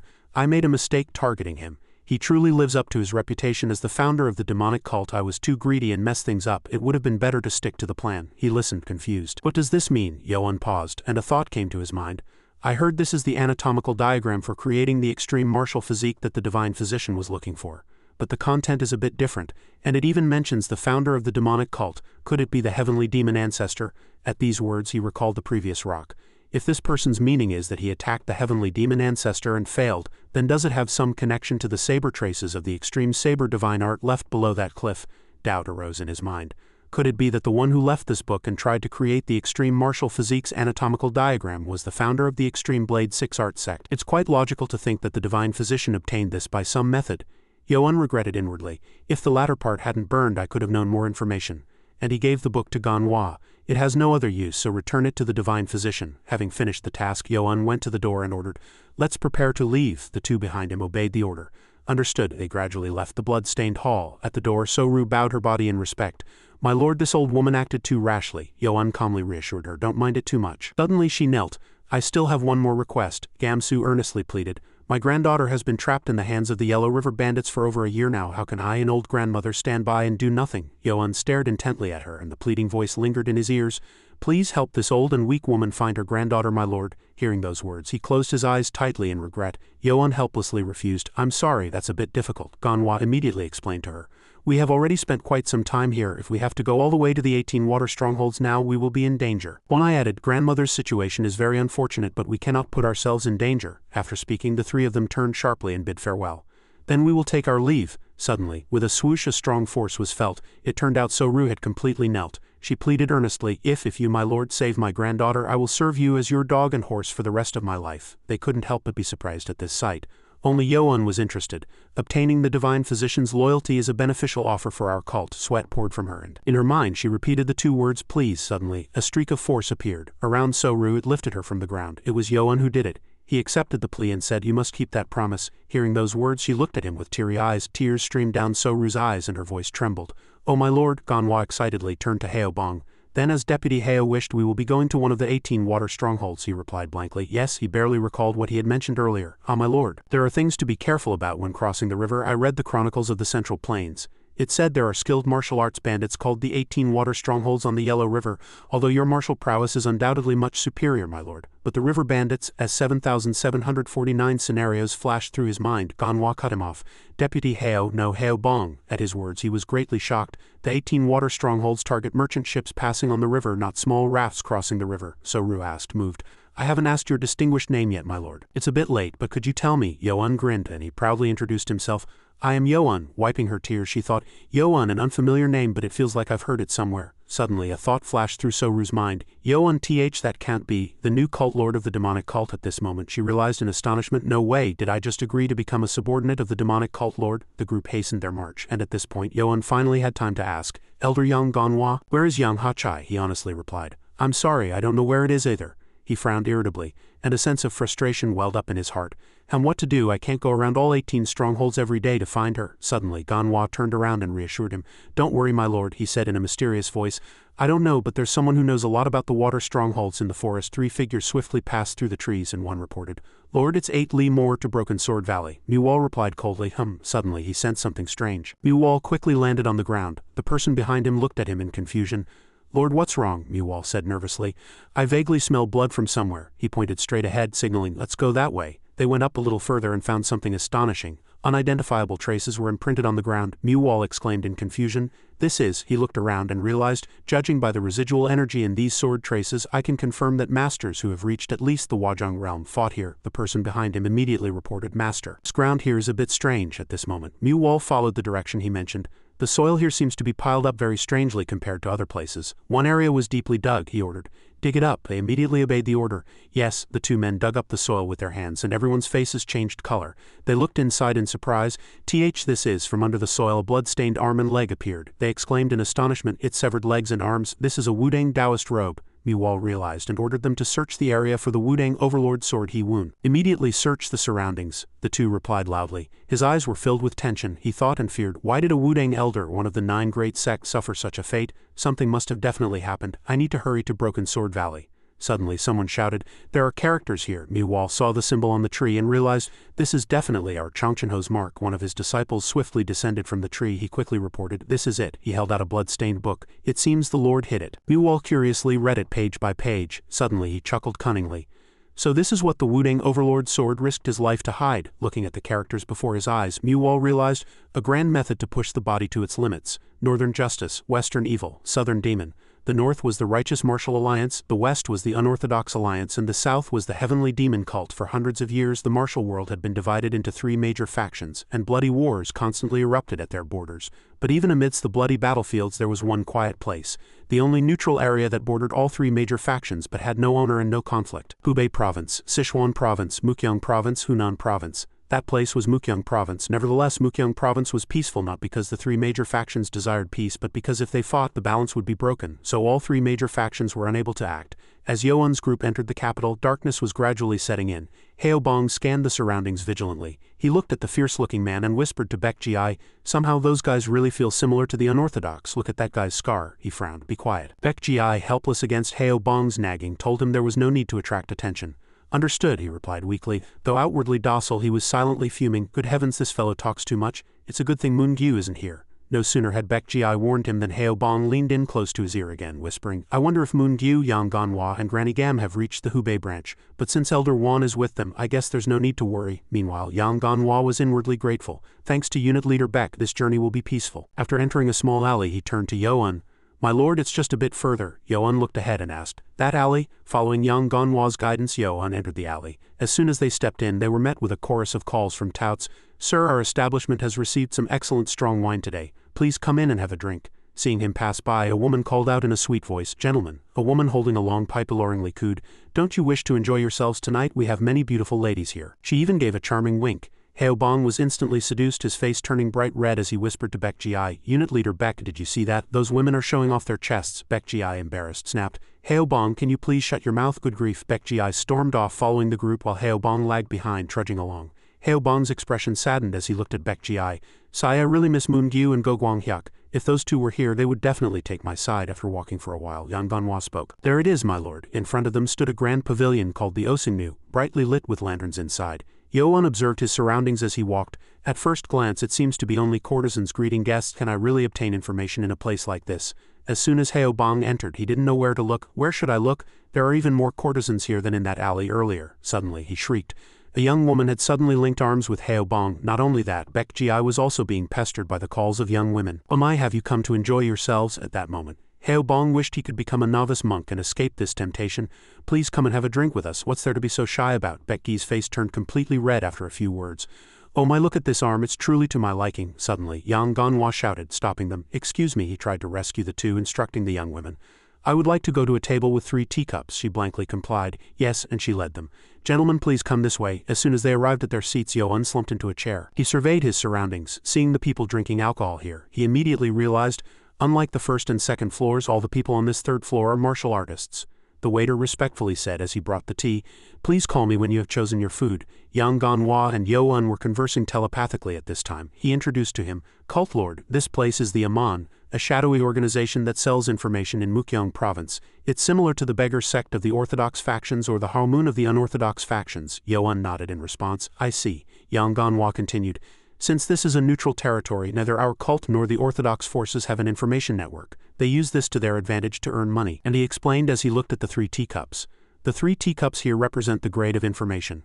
Red cups are for low grade, blue cups for mid grade, and white cups for high grade. Yo-un immediately got to the point.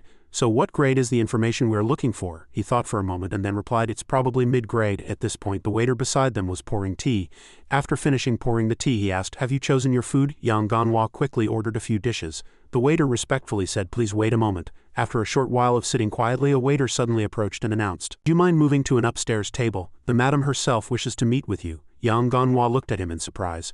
The madam, he signaled to Yo-un with a nod. As far as I know, the upstairs is only for guests who want high-grade information. There's definitely something suspicious, he signaled with his actions. Since we need information anyway, let's meet her first. Yo-un reassured him. It should be fine. I don't sense any danger from her. The group followed the waiter's guidance upstairs again. Upon reaching a room, he respectfully requested, You have arrived. As they opened the door and entered, Mano rose and greeted them.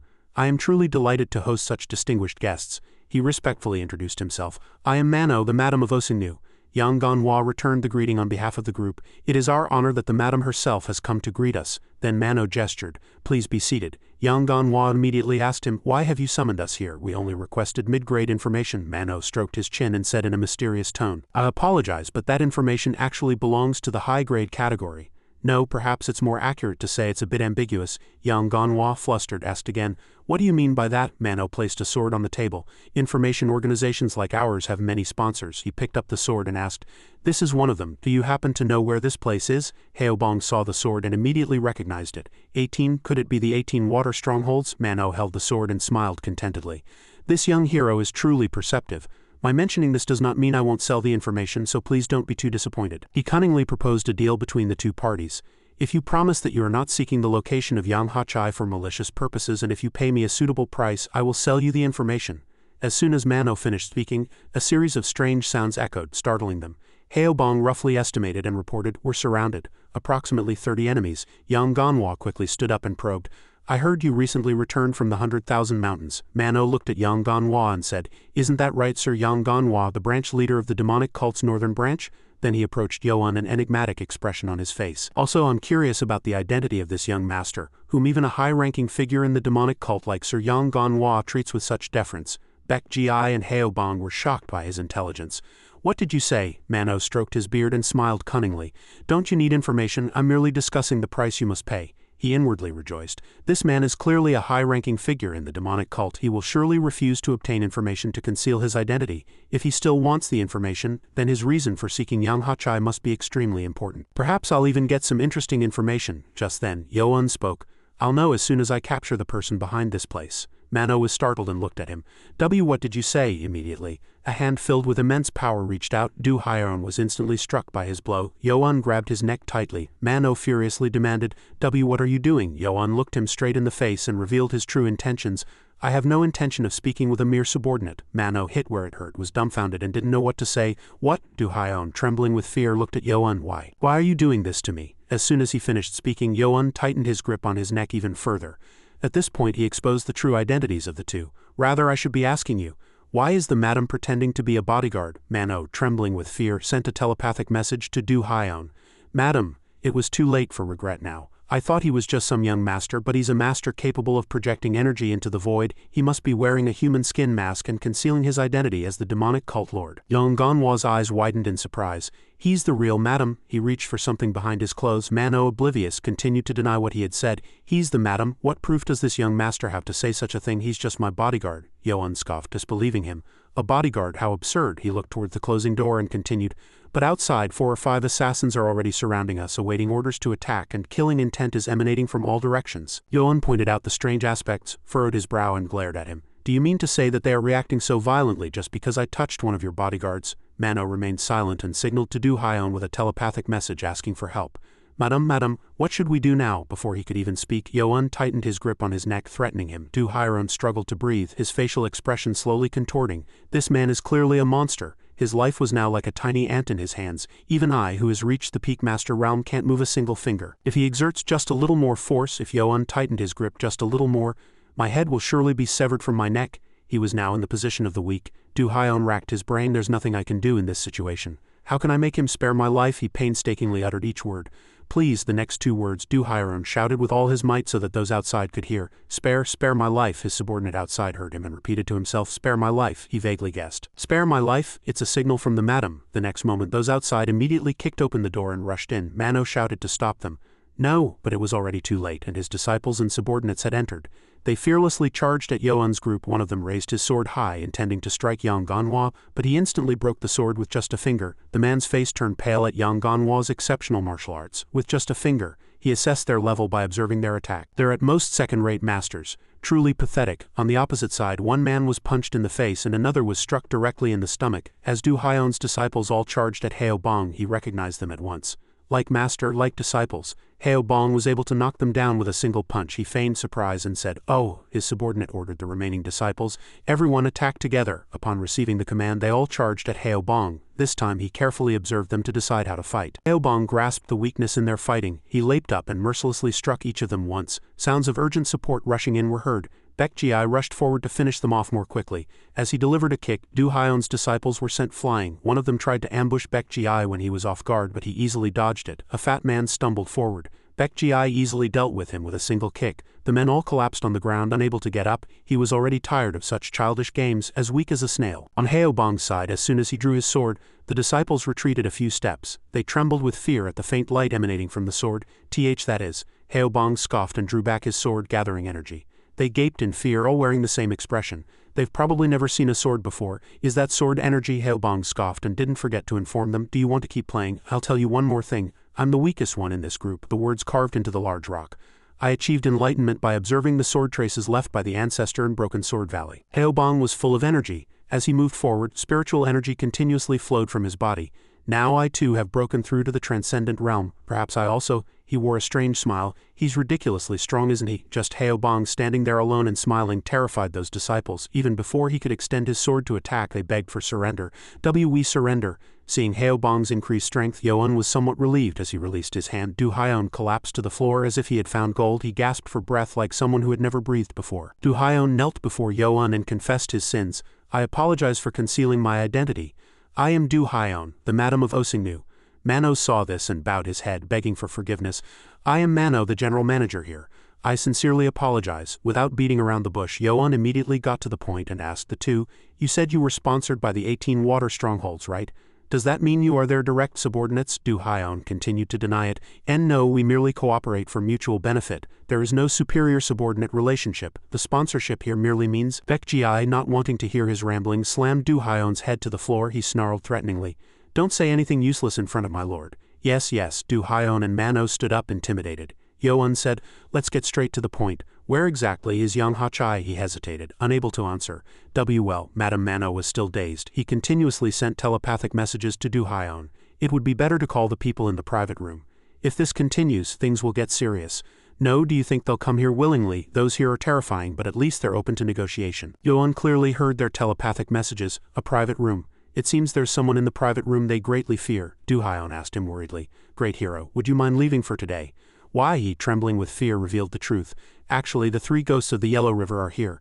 A giant man who sends others to the underworld and claims their treasures. The three ghosts of the Yellow River. They were notorious for their cruelty and were also the leaders of the North Wind Stronghold, one of the 18 water strongholds. According to popular rumors, they plundered merchant ships, brutally murdered men, and abducted women. Wanted posters were plastered all over the streets, and rumors were rampant that they were vicious individuals. Though the government offered a bounty, they still brazenly roamed the streets. Returning to reality, young Manhwa seemed to recall something. That wasn't all. Their uncle was the Yellow River Overlord, Gal Mu Chiam. Yo-un listened quietly without saying much.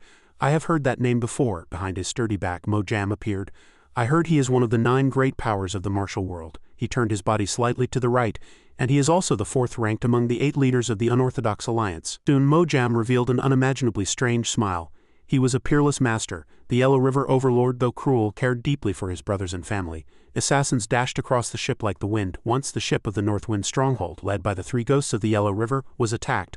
A subordinate hearing the news rushed to report to him. The Yellow River Overlord Gal Mu Chiam's eyes upon hearing the news were filled with an unresolvable rage. Whenever he stepped onto the battlefield, no one returned alive. He personally tracked down the culprits and annihilated their entire families. Young Manhwa revealed everything he knew. Because of this, even when the bandits ran rampant, the government turned a blind eye. Yo-un scoffed. He briefly surveyed the situation.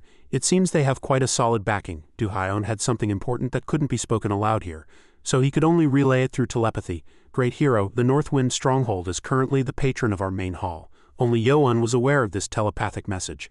If we provide them with information, our main hall can be protected. In fact, among the subordinates here there was a spy planted by the three ghosts of the Yellow River. Both he and Mano's expressions were filled with hesitation. Great hero, you may simply obtain the information, but for this humble one it's a matter of livelihood, on which the fate of the secret organization depends. Yo-un heard everything but did not respond. Suddenly, Du-hyun bowed his head and prostrated himself before him. I sincerely apologize, but I cannot sell the information, great hero. He looked up and gave a strange smile. Great hero, please forgive my rudeness. No matter how high their status in the demonic cult, the three ghosts of the Yellow River are not to be provoked. Yo-un thought for a long time before finally speaking again.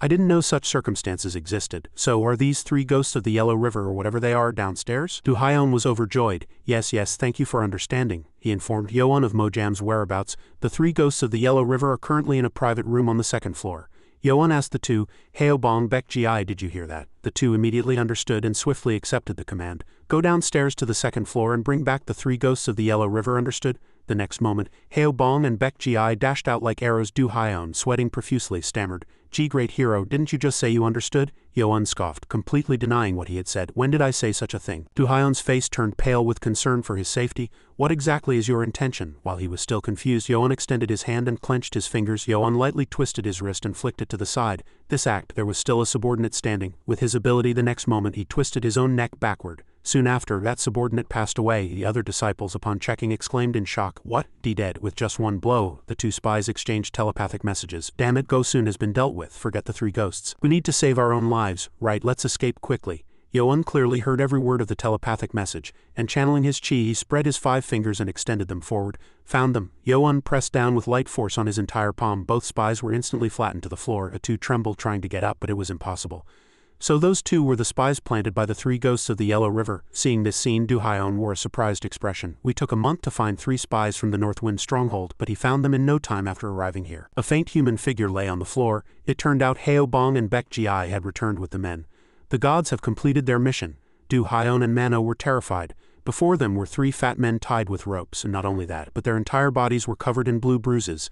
The 3 ghosts of the Yellow River. He was curious and asked Yo-un telepathically, Why are you doing this, great hero? I clearly told you that the fate of the secret organization was at stake. Yo-un did not reply telepathically, but answered directly in front of everyone. What does the fate of the secret organization have to do with me? Du-hyun was speechless and dumbfounded. He rested his chin on his hand and scoffed, reminding him, That's something you need to resolve on your own. Du-hyun finally realized something. His face immediately turned pale.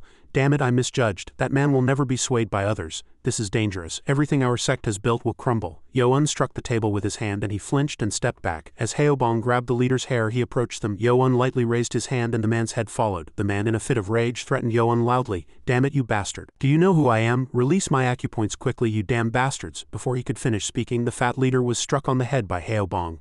You insolent fellow, how dare you be disrespectful to someone? Do you have a death wish? Yoan finally spoke, correcting him.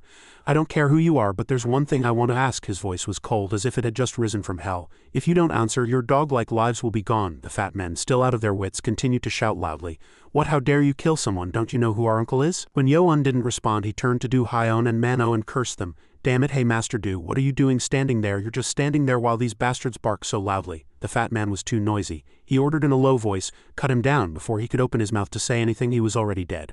Red blood spurted out, splashing onto the faces of the remaining 2 men. Yoan frowned and reminded the remaining 2, if you make any more useless noise you'll die. The fat man gritted his teeth in fear. Damn it, he really means it. If this continues we'll all die. As Yang Ganhwa shot something from his finger, Maka couldn't move. He approached the man and continued to interrogate him.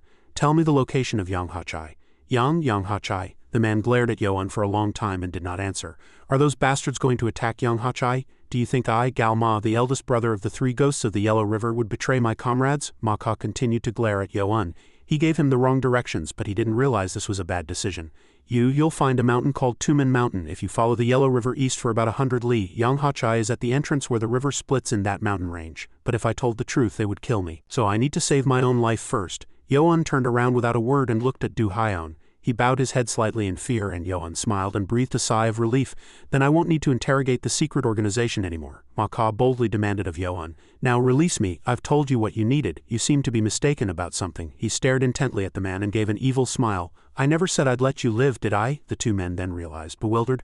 What? Yoan demanded in a cold voice. Kill them all. As his subordinates responded in unison, the 2 men stood there dumbfounded. Understood. Maka could no longer hold back and shouted loudly, You bastard! The object next to the other man immediately fell, and his face turned pale with fear. Yang Ganhwa appeared majestically before Maka. Your turn. The man hiccuped in fear and slowly retreated step by step. The next moment Maka's object also fell to the ground. The 2 fat men instantly passed away like that. Du Hyon's disciples watched everything from the side. Is this the demonic cult? I thought they were only slightly more evil than the unorthodox sects. To be so ruthless, Du Hyon and Mano guessed Yoan's next move. He got the information, so he probably disposed of those bastards quickly.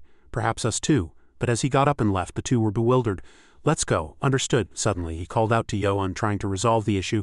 Just a moment, great hero. Why are you sparing us? He turned his head and scoffed, answering honestly, You told me the location of the 3 ghosts of the Yellow River. Since we're in the same boat, of course we should help each other. Du Hyon hesitated, still not understanding anything, but Yoan cut him off. Such an unreasonable demand. Anyway, I got the information I needed, so I merely paid you a fair price. He sighed worriedly.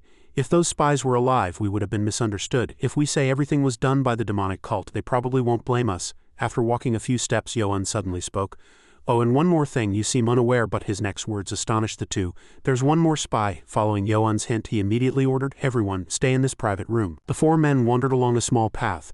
Heobong's eyes widened in admiration. My lord, you are truly amazing. How did you find the remaining spy? He smiled and spoke the truth. I deceived them. There is no such thing as a spy. He was bewildered. How there isn't? Then Yang Ganhwa turned to Yoan and said with a smile, This interlocking scheme is truly magnificent. The leader and the secret organization will continue to search for spies suspecting each other, and then live in fear. Yoan was a farsighted person, planning everything in advance before they could make a move. We must quickly go to Yang Hachai and rescue the divine physician's granddaughter. Twilight gradually descended and black birds circled in the sky. Yoan rode his horse across the submerged area, looking around and saying, The river splits into 2. Yang Ganhwa led the way. The smaller river will lead to Tumen Mountain. This way, my lord. They pulled their reins and stopped. Before Yoan was a populated port, and that was probably it. Heobong looked down and sighed. Few will have to cross the mountain to see it. It's no wonder those bastards are so well hidden. It's hard to find them. He immediately noticed that there were quite a few watchtowers on the other side. Yang Ganhwa speculated thoughtfully. If we approach carelessly, we could be discovered. Seeing such strict security, they don't seem to be mere bandits. The 2 large ships below caught Yoan's attention. Those ships there are quite large, he also agreed with his opinion. That's strange. Yang Ganhwa shared his knowledge with him. As far as I know, the ships of the river strongholds are not small, but they're not this large either. Their shape is also smaller and more nimble than those ships. Heobong quietly observed the situation and pointed to them. Elder Yang Ganhwa, look there. The people below are loading goods onto carts and moving them somewhere. It seems they are loading the goods onto those ships. On the other side, they were dismantling the wooden pillars of a house. Look there again, those bastards are dismantling the pavilion. Yang Ganhwa rested his chin on his hand and said in a thoughtful voice, My lord, it seems Yang Hachai is moving its base, he added so everyone could hear. I heard that river bandits usually move their base every few months. It just so happens to be at this time. My lord, perhaps this is a stroke of luck for us. He requested of Yoan, We can use this opportunity to help the divine physician's granddaughter escape without causing a conflict. He did not reply immediately, still needing to observe carefully. Then before that we need to scout their situation first. Yoan turned and called Baek Ji. Baek Ji, I'm here, my lord. He pointed to the people below and asked, can you capture those men and bring them here? The 2 men below were currently traveling alone with few people around. He readily accepted the order. It's possible. The next moment Baek Ji dashed down the steep mountainside like an arrow. Yoan observed his every move, frowning as if something bad was about to happen.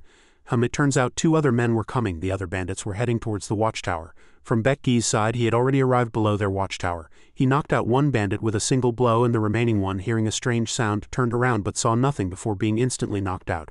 Baek Ji calmly carried 1 man on his shoulder. Before long he found himself in trouble. Who's there? A gust of wind brushed past. The thin man was immediately struck, and the fat man next to him fared no differently. Heo Bong stood before Baek Ji and smiled awkwardly. My lord discovered someone approaching and sent me. You're completely flustered, aren't you? That can't be. Yang Ganhwa also stopped there.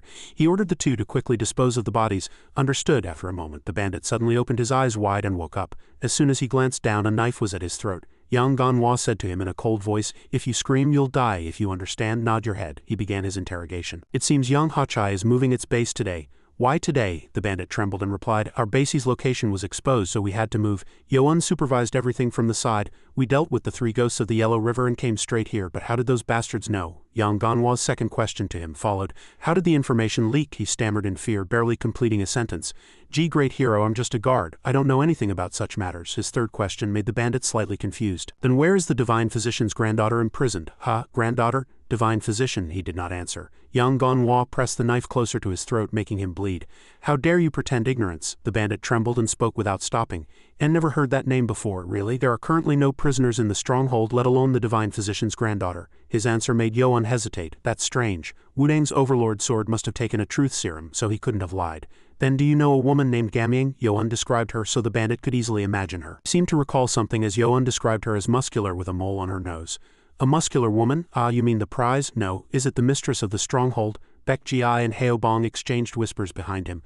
The mistress of the stronghold? If Granny Gam knew about this, she'd certainly raise hell. He then asked the bandit for her location. Where is she now? The mistress is probably on the ship. Yoan pointed and asked again. That big ship? No, all the heroes have already boarded the ships and set off into the river. His words surprised Yoan. Set off into the river? Just as the bandit said. Several ships were moored in the distance. He thought to himself. And so that's where they were. The large ships were hoisting their sails far out at sea. The torchbearer commanded, keep close to the ships. They each carried out their assigned tasks, hoisting sails together and loading goods onto the ships. Good, tie it up, the commander shouted down. Everyone worked hard. We need to move the remaining cargo onto the ships early tomorrow morning, so everyone go and rest now. Hearing this, everyone shouted loudly in unison. Seeing everyone shouting with such vigor, the commander in fear hastily reminded them, hey, lower your voices a bit. The mistress is sleeping. Yes, I know your spirit, but quickly put out the lights and go back to your rooms, such noisy fellows. Yang Ganhwa, sitting inside, asked Baek Ji. How long have we been here? He immediately replied, about 2 shichen. Hearing this, Yang Ganhwa suddenly looked around and spoke, it seems quiet around here. I don't sense any more human presence, so we can go out now. The 2 slowly peeked their heads out and looked outside. Afterwards, the 2 finally emerged from the barrel, and everything seemed to be going smoothly. That guard said he'd be relieved at the hour of the rooster 5 to 7 p.m., so we need to hurry. The cult lord and Heo Bong said they'd find a boat and return at the hour of the rat 11 p.m. to 1 a.m. Right? That's right. So we need to rescue the divine physician's granddaughter before they arrive. Immediately the 2 dashed out like the wind, and the few men on the ship did not notice their presence. Yang Ganhwa moved, thinking to himself, there's a flag over there. That room in the stern is the mistress's room. They moved quickly, concealing themselves rapidly to avoid detection. A mere glance exchanged between them conveyed their intentions. We'll have to knock out these 2, otherwise they'll signal the others. I'll take the right, you take the left. Understood. As one guard yawned, the one next to him laughed and teased, a bug's going to fly into your mouth. Suddenly, Baek Ji sprang out and attacked the 2 guards, and Yang Ganhwa, not to be outdone, also sprang out and knocked them all down. The 2 exchanged glances once more. I'll keep watch outside, I'll leave the inside to you, elder. Understood. Yang Ganhwa entered the storage room. He approached the sleeping commander. Mo Jam was sound asleep beside a beautiful woman. He was sleeping unaware of the world. Yang Ganhwa slowly approached and touched Gamyang's body. She really resembles Granny Gam. This forearm might even be thicker than Ho Sangwa's. Gamyang suddenly woke up and was startled, about to scream. But Yang Ganhwa covered her mouth. He signaled her to be quiet. Be quiet. Young Miss Gamyang, I am sent by your grandmother. Granny Gam sent me to rescue you, so if you remain quiet we can leave safely. Don't worry, he's only temporarily unconscious because I pressed an acupoint. The 2 went outside and Baek Ji was already waiting. He's with me. She really resembles her. Yang Ganhwa ordered Baek Ji. The young miss doesn't know martial arts, so you carry her. Baek Ji reluctantly carried her, but inwardly he didn't want to at all. Damn it, why does this scene also feel familiar? The two quickly left the area. While escaping, Yang Ganhwa suddenly noticed two soldiers appearing and blocking their path. Enemy invasion. Yang Ganhwa was instantly flustered. What's happening? I didn't sense anything at all. A signal sounded. Quickly capture them. They were surrounded by the river bandits on the ship. Yang Ganhwa spoke. Everything was as Mu-wall expected. One of them replied. We were just being cautious just in case, and it seems we got lucky. Bak Ho-jan laughed triumphantly. This stronghold leader is still no match for Mu-wall's stratagem. Yang Hachai's stronghold leader Bak Ho-jan. He smiled contentedly and said, I didn't expect them to take the mistress of the stronghold. Next to him was another man named Mu-wall. At this moment, Yang Ganhwa and Baek Ji-ai were stunned. What are they talking about? The mistress of the stronghold? Suddenly, Gamyang ambushed Baek Ji-ai from behind, and he was caught off guard by the sudden attack and couldn't dodge in time. Gamyang's eyes furrowed fiercely. Baek Ji-ai hastily struggled and pushed the vicious woman away. He frowned and looked at her.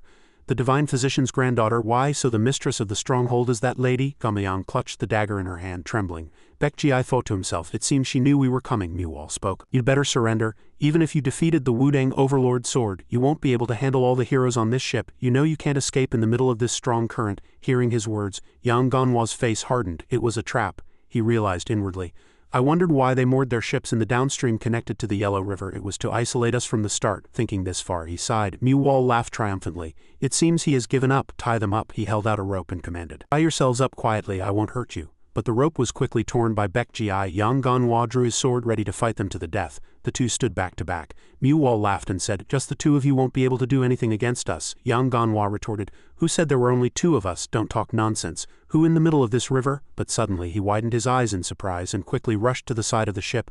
Looking down, he saw a familiar figure. It was Yo-un who had come to support Yang Ganhwa. Mu-wall in fear retreated. Impossible. Yo-un threw the recently captured soldier in front of him. The soldier rubbed his head and said, damn, it was so sudden I forgot how to land. At this moment everyone was astonished. They were bewildered, unable to believe their own eyes. And Mu-wall was no different. Impossible. Sword riding flight? Yo-un was standing on his sword floating in midair. Yo-un looked down at them from above and thought, if my guess is correct, there are only two individuals among these rogues who can be called masters.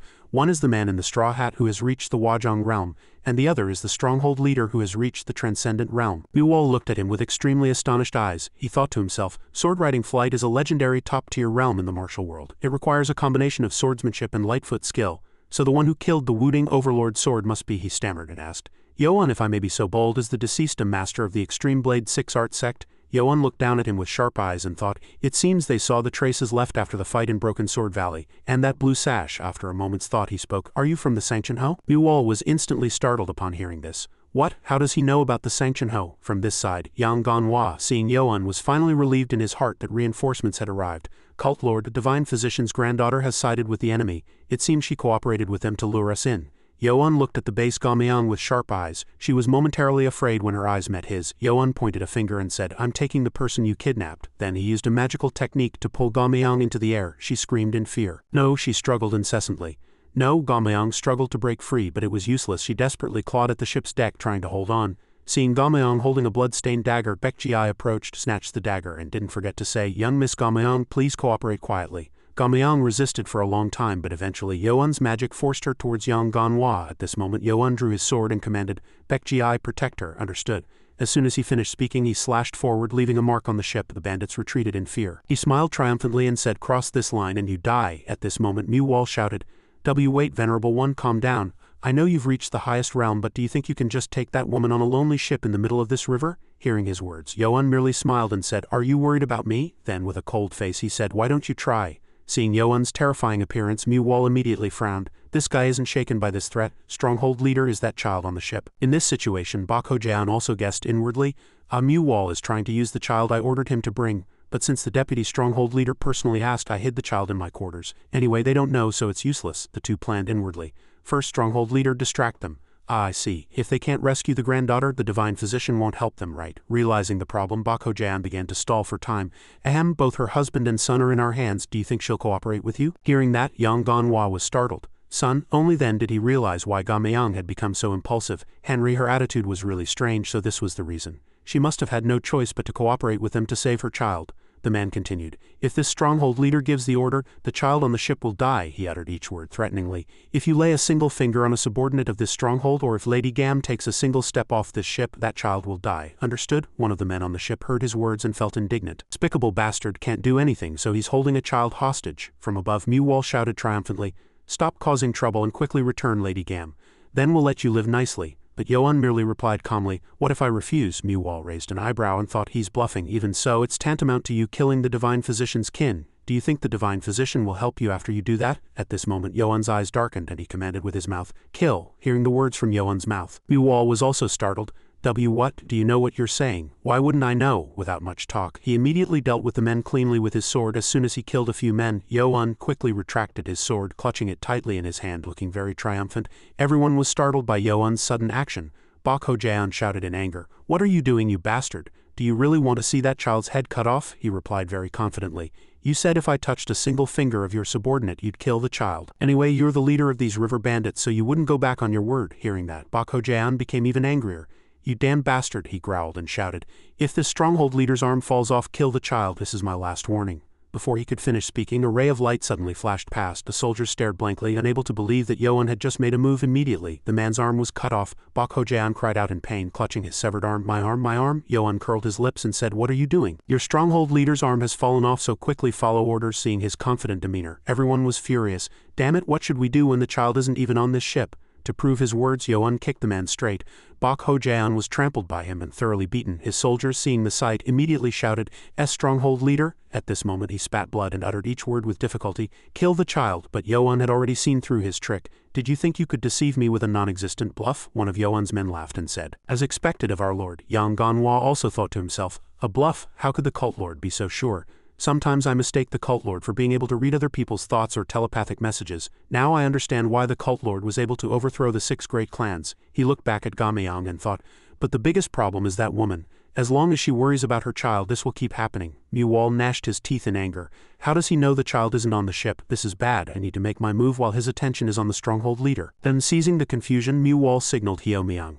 Yes, master, I'll stall for time. You swim to shore and bring the child. If there's trouble and a melee breaks out, you can kill the child immediately. Kill the child, master. The Sanctionho's plan will be greatly disrupted if the Divine Physician helps them. So we absolutely cannot let them have their way, understood? Hyo-myung nodded in response to Mu-Wal's order. Understood. Then he quickly ran and disappeared like a flash of wind. Mu-Wal smiled inwardly, thinking his plan had succeeded. Whether it was a bluff or a real threat, it would have a significant impact. From this side, Yoan glanced at Bok Ho-jaeon, who was clutching his arm in pain and pleading, please, I'll let you go. No, I'll return the child. Please spare my life. But Yoan merely smiled ominously and replied, I can't guarantee that. You may have surrendered, but someone else hasn't. Hearing that, the man trembled in fear. What do you mean? He continued. It means I have nothing more to say to you. Wait. As soon as he finished speaking, Yoan immediately killed him with magic. Seeing that, his soldiers charged at Yoan. Yes, how dare you? But they soon cried out in astonishment, what's going on? He's gone.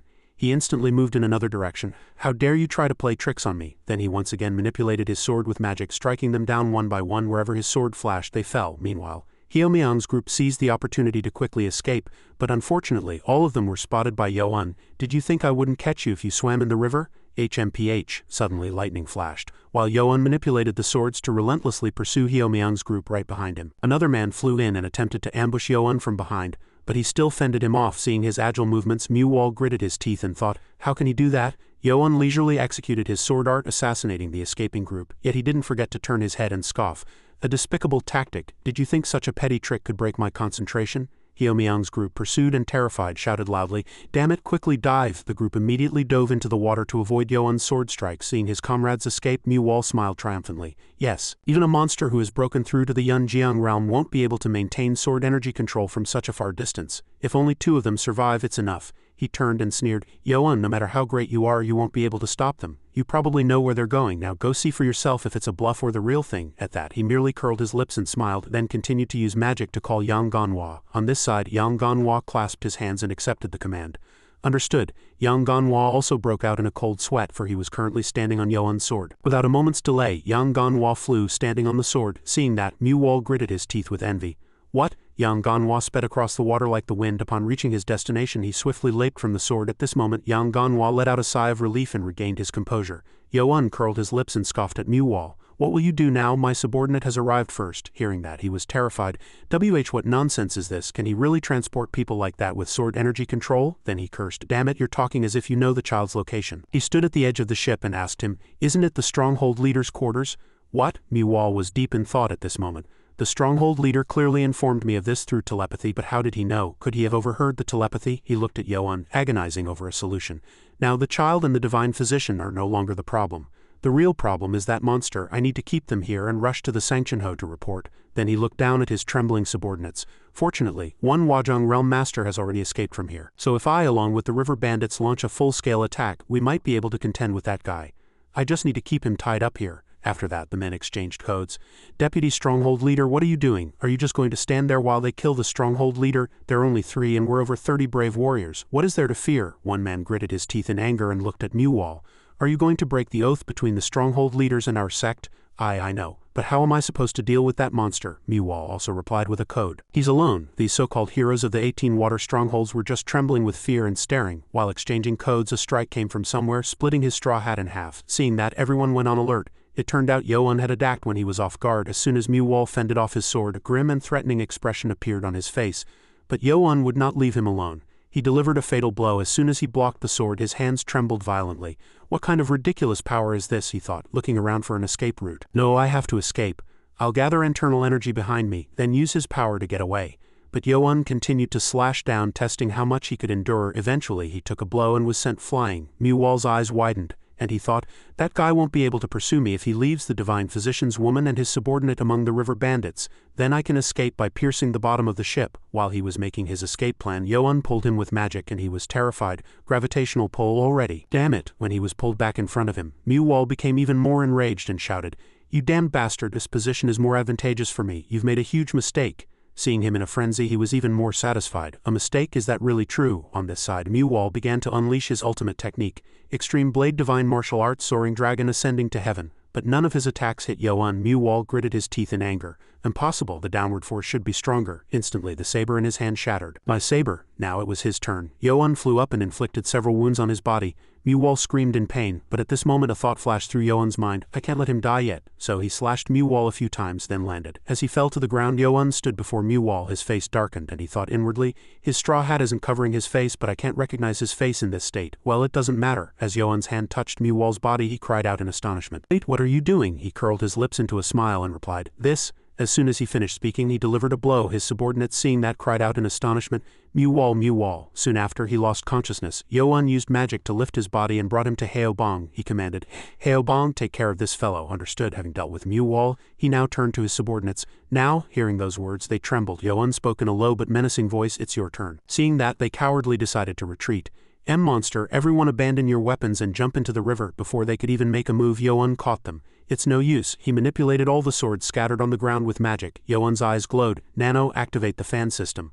Fan remote control system activated with 63 weapons. Target locked. Immediately, all the fleeing men were within his crosshairs. Countless swords floated in the air, pointing at them. They were terrified by the sword array. Impossible. Am I dreaming? Yoan began to cast the spell to control those swords. After that, a rain of swords poured down.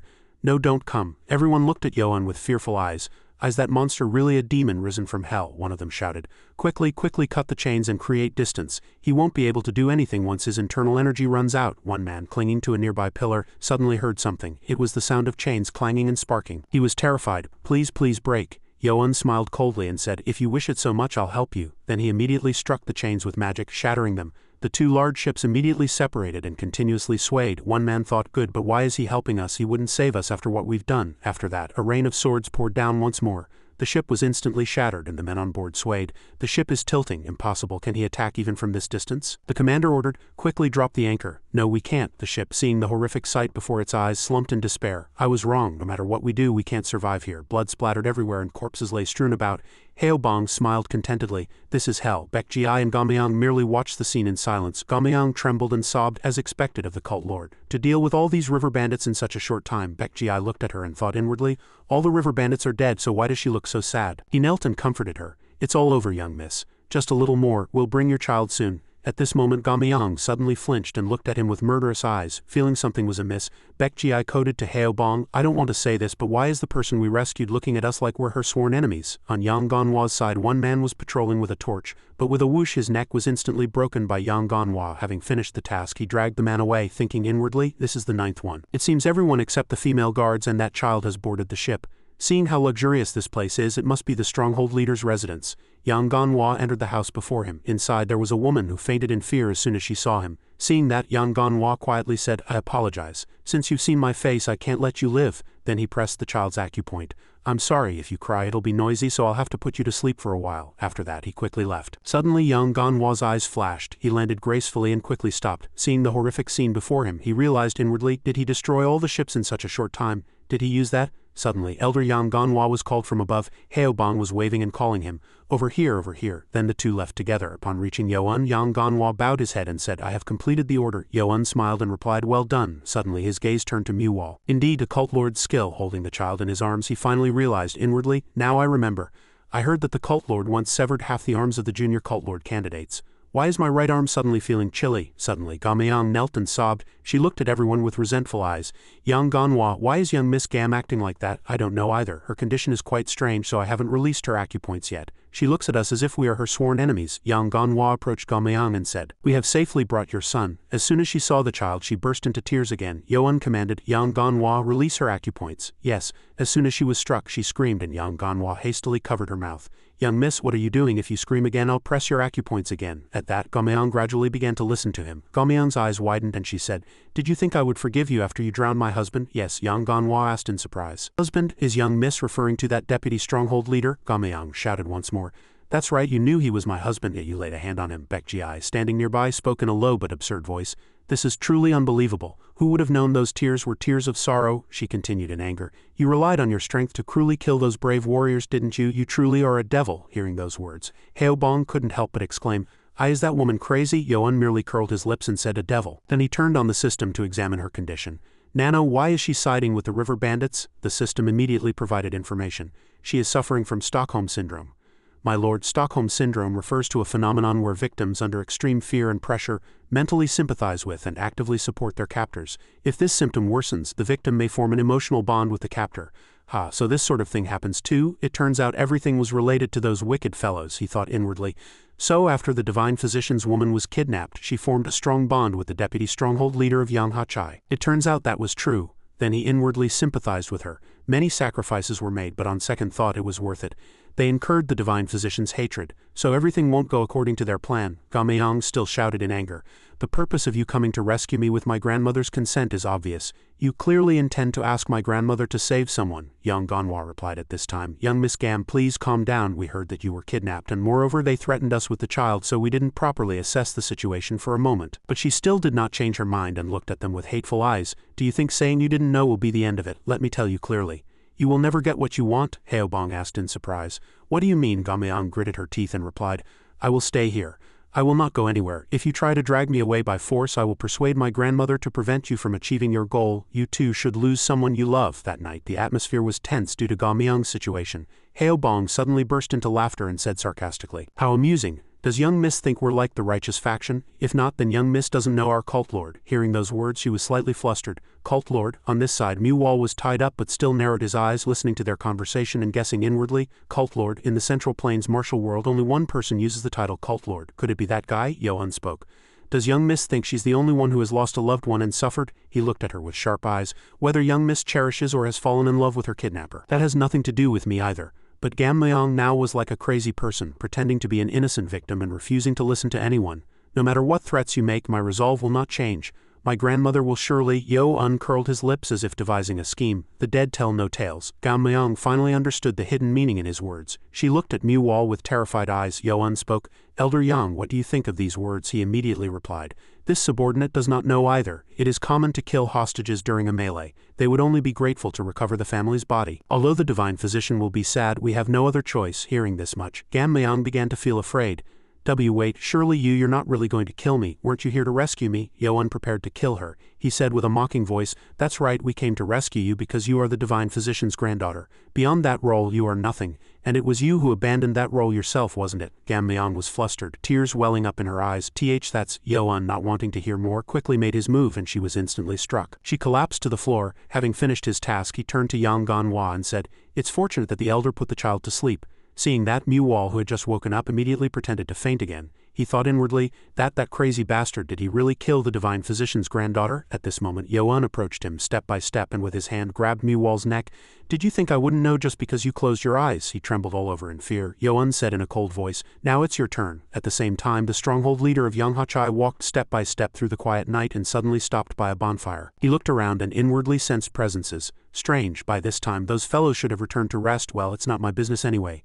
I have heard, but why is it so strange? Thinking that, he glanced towards a nearby bush and extended his hand. Parting the leaves, he found a dead subordinate. Seeing that scene, he inwardly surmised his neck was broken. Who hid the body here? The more he looked, the stranger it seemed. I sense about 500 presences in this Yonghachai, and they're all children and women. Thinking that, he threw the tiger he had just hunted to the ground and approached a house. The stronghold leader frowned at this moment. Indeed, I don't sense any presence from the deputy stronghold leader's house. Should I go in? Without much thought, he immediately pushed the door open and entered. Everything was unusually quiet.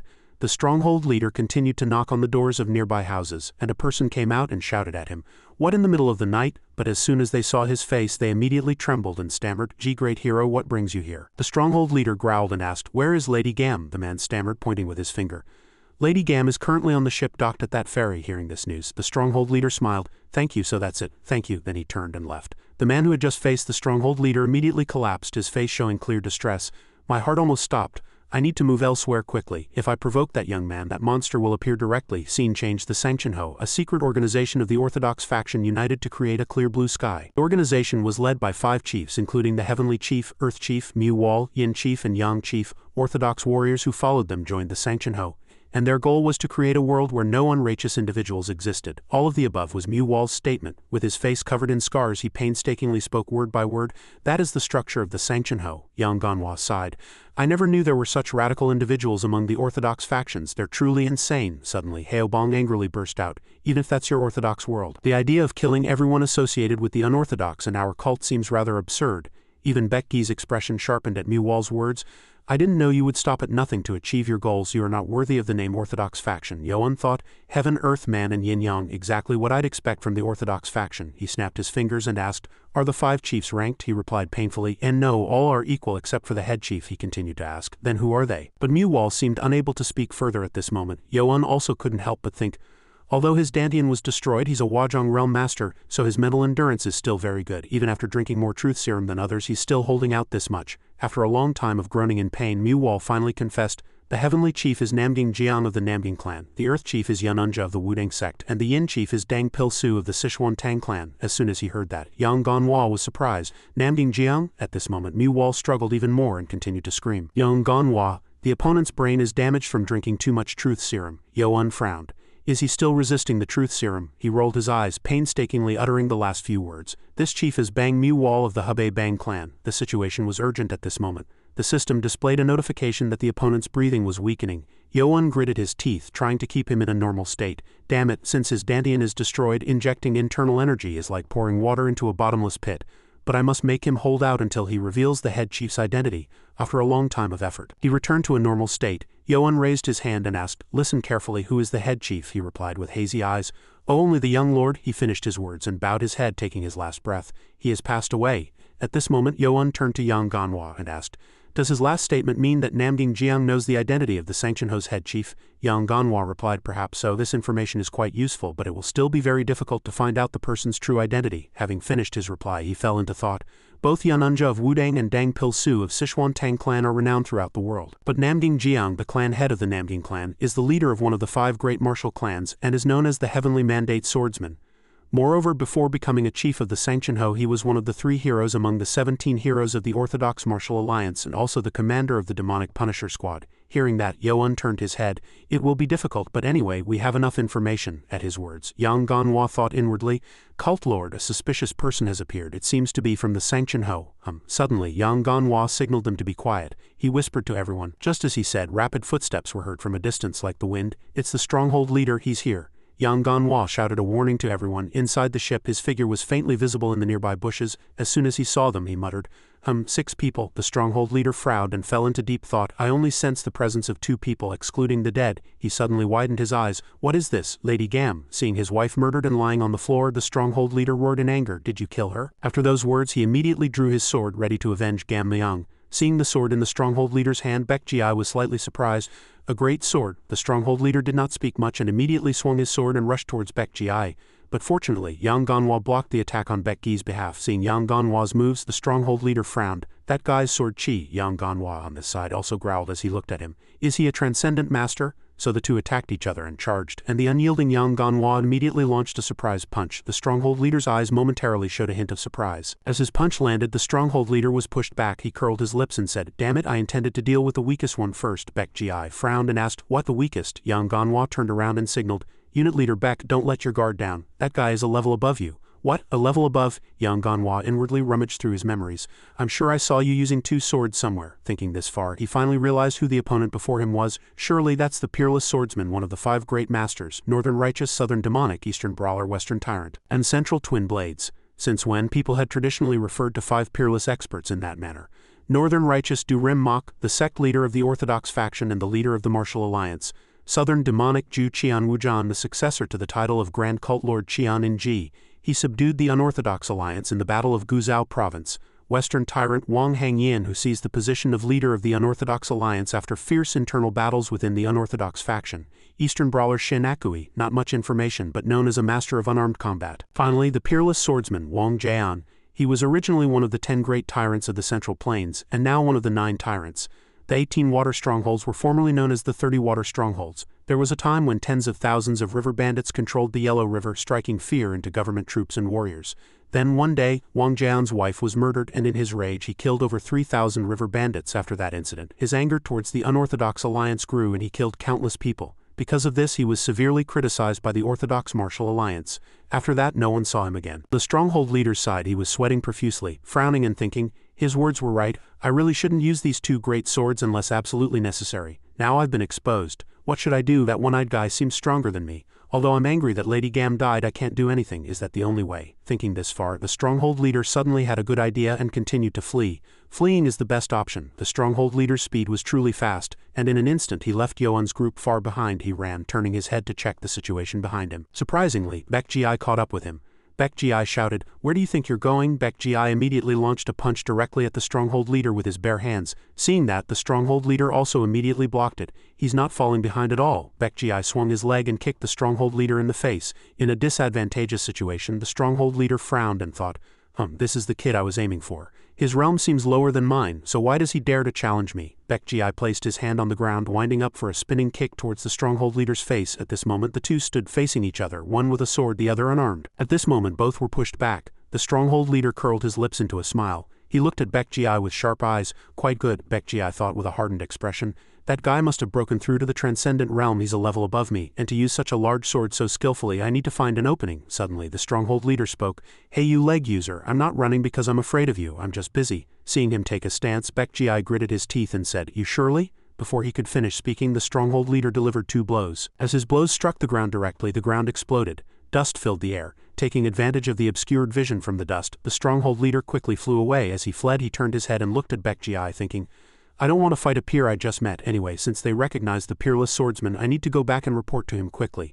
But even fleeing into the sky was difficult to escape. Yoan, 1 step ahead, blocked his path. Where do you think you're going? With no more room to retreat, the stronghold leader immediately took a stance. Damn it, peerless sword art, heartless intersection. 3rd form. But his ultimate technique was instantly blocked by Yoan. The stronghold leader roared in anger. Do you think you can block my attack with such a paltry thing? After that, everything around them flashed. This also made the stronghold leader wonder, what's going on? I can't move, it's useless to exert more force. This guy, at this moment he realized. It's like him. Aiming for the gap between the 2 swords, Yoan extended his hand ready to move. He asked in surprise, Are you going to flick my forehead? Yoan smiled and replied, You're quite clever. But with just a single flick of his finger, the stronghold leader immediately flew far away. He continued to fly rapidly. Finally, he barely managed to stop with his feet. Perhaps due to the immense shock, the stronghold leader covered his head in confusion, then collapsed and lost consciousness. Yoan approached him and used magic with one hand. Just as he was about to act, Yang Ganhwa spoke, Cult Lord, stop. It seems that guy is not from the Sanction Ho. Not from the Sanction Ho? Yang Ganhwa said seriously. As the Cult Lord may have heard, a peerless swordsman is an individual who was criticized by both the unorthodox and orthodox factions and has been in seclusion for a long time. Hearing that, Yoan also couldn't help but stop. Then I should first find out this guy's identity and purpose. It was fortunate for the stronghold leader. Yang Ganhwa saved his life. Yang Ganhwa lifted the stronghold leader's body and said to Yoan, Leave the interrogation of that guy to me. After being unconscious for a long time, the stronghold leader also opened his eyes and woke up, but his hands were tightly bound. He thought inwardly, did I pass out? Did I pass out from just a flick to the forehead? You are very strong, but among your peers no one can defeat you. But did I pass out from a flick to the forehead by a peer? Suddenly Yang Ganhua approached and asked, are you awake? The stronghold leader did not remain still and continued to struggle, but his body was stiff. I can't channel internal energy. It seems my dantian has been sealed. Seeing him like that, Yang Ganhua pointed with his finger and said, have your acupoints been sealed? The stronghold leader still boldly shouted at this moment, what are you trying to do? Are you going to kill me? I wasn't going to use this method originally, but please spare my life. At this moment he changed his mind and earnestly pleaded. Everyone fell silent upon hearing these words. Yang Ganhua looked at him and said, quite honest, I will decide your fate after hearing the full story. Hearing those words, Bunwang was overjoyed and said, ask me anything. I will tell you everything I know. Seeing Bunwang's attitude, he inwardly guessed, it seems that guy doesn't belong to any organization, but he still asked, what's your name? He answered very honestly, Bunwang. Hearing that, Yoan thought, if he's a successor to the Peerless Sword, his surname should be Wang, so is he his disciple? Yang Ganhua continued the interrogation. Good, why did you attack us? He glanced at Gamyang and replied, you killed that woman, so I took action. Hearing that answer, Yang Ganhua called Heo Bong. As I expected, Deputy Unit Leader Heo, yes, I'm here. Heo Bong immediately came out carrying the sleeping child. As soon as he saw the child, Bunwang asked blankly, is that Gamyang's son? Yang Ganhua pointed at Mu Wall and said, we originally intended to rescue both Gamyang and the child, but everything went awry. It's all because of that guy. You came to rescue her, we came to rescue her and the child at the request of Gamyang's grandmother, but we fell into that guy's trap and couldn't save her. Hearing Yang Ganhua's sincere words, he was speechless. Oh, what's going on? Elder Yang's acting skills are truly amazing. It's frightening, Yang Ganhua continued. Is it true that Madame Gam's grandmother asked you to save her? We are the ones who captured you, so there's no reason for us to lie. Bunwang was persuaded by Yang Ganhua's words and bowed his head, begging for forgiveness. So you came to do a good deed. I misunderstood. Please forgive me. Seeing that attitude, Yang Ganhua became even more triumphant. Good, he's fooled. It's all right, but why are you looking for young Miss Gamyang? Bunwang stammered. I needed Madame Gam's medicine. Hearing that, Yang Ganhua's eyes widened and he asked again, medicine? Then he looked at Gamyang lying on the floor and thought, that guy isn't looking for her because they know each other, but because she's a physician. That makes sense. A divine physician's granddaughter would surely have much better medical skills than ordinary physicians. Heo Bong inwardly guessed and sighed. I knew it. Then he glared and asked, are you a drug addict? Insulted, Bunwang shouted. No. Yang Ganhua on this side also stood there blankly. Yang Ganhua asked in a gentle voice, so why are you looking for medicine? Bunwang stammered. Well, Heo Bong again grumbled with a blank face, thinking, only I'm disliked. Bunwang began to explain the whole story. Why do I need Gamyang? I have a sister who has been seriously ill for a long time. Other physicians have all tried, but strangely her condition improves when she takes the medicine Madame Gam prepared. Hearing that story, Yang Ganhua immediately feigned sympathy. I see, such a pity, no wonder you were angry. While saying that, he was thinking something else inwardly. He said everything, but he's still hiding the specific details. Suddenly, Yoan approached and said, you seem to be mistaken. Do you think we're having a contest to see who can stay silent longer? If you want to get out of here alive, answer properly. If you answer like that one more time, I will destroy your dantian and throw you to the wild beasts in the forest. Hearing Yoan's threat, he was slightly afraid. That's a bit much. Yoan then glared at him with burning eyes. He could no longer hide it. Bunwang sighed and confessed again. Actually, my sister's illness is very severe. Yoan asked curiously, what kind of illness is it? Bunwang looked at him with shining eyes and replied, others call it Zhou blocked meridian syndrome and Madame Gam called it Guum 9 yin blocked meridian syndrome. As soon as he heard his sister's illness, Yang Ganhua was slightly surprised. Guum immediately, Yoan used the system to analyze. Nano, do you know what Guum is? This disease name is not in my data. Is there a disease that even Nano doesn't know about? Asked Yang Ganhua telepathically. Elder Yang, do you know what kind of disease it is? But he stammered, well, Zhou is a disease where the blood vessels are blocked due to excessive yin energy, and it's common among young girls in the martial world. There's no cure. People who suffer from it have to live with it their whole lives. Fortunately, even if you get this disease, you can still survive. But Guum is different from ordinary Zhou. It's a legendary incurable disease. People who suffer from it possess almost infinite yin internal energy transcending human limits. Because of this, people who suffer from Guum cannot withstand the side effects of their continuously strengthening yin energy, and their body's balance is broken, causing them to die prematurely before they turn 20. It's truly a strange disease. I've only heard of it. As the situation became increasingly serious, Bunwang could not hide his worry. Recently her condition has worsened, and the medicine has run out. What should I do now? Before, the same amount of medicine lasted 4 days, but now it doesn't even last half a day. The woman who knew the pharmacy has died. What should I do? Suddenly, he turned to Gamyang and had an idea. Bunwang opened his mouth and asked, excuse me, is the person you mentioned who saved Madame Gam also a physician? Hearing that, Yang Ganhua immediately glanced at Yoan. Cult Lord, if things go well, we can repay the debt. Yoan then smiled, plotting a scheme. If that guy's sister is involved, she must have some connection with Peerless Sword Wang Jian. Although I can't recruit her into the cult, she will definitely be useful later, he said to Bunwang. Yes, moreover, that person is far more skilled than Madame Gam. Gamyang learned medical skills from that person. Oh really? As soon as he heard that, he was immediately delighted. Then can I ask that person to treat my sister? Suddenly, a huge explosion occurred behind them. Everyone looked that way in astonishment. Bunwang gnashed his teeth, his eyes wide with anger. Damn it, that was less than 2 shichen since she took the last dose of medicine. Yang Ganhua, behind him, exclaimed in a worried voice. El Lord, it doesn't seem to be very far away. Yoan on this side also secretly sensed the energy, even if it's not far away. What is this chilling energy that I can feel so clearly? Bunwang suddenly spoke. It's my sister. The yin energy in her body is running wild. Yang Ganhua was slightly flustered upon hearing that. This yin energy is your sister's. Then he widened his eyes in astonishment, looking ahead.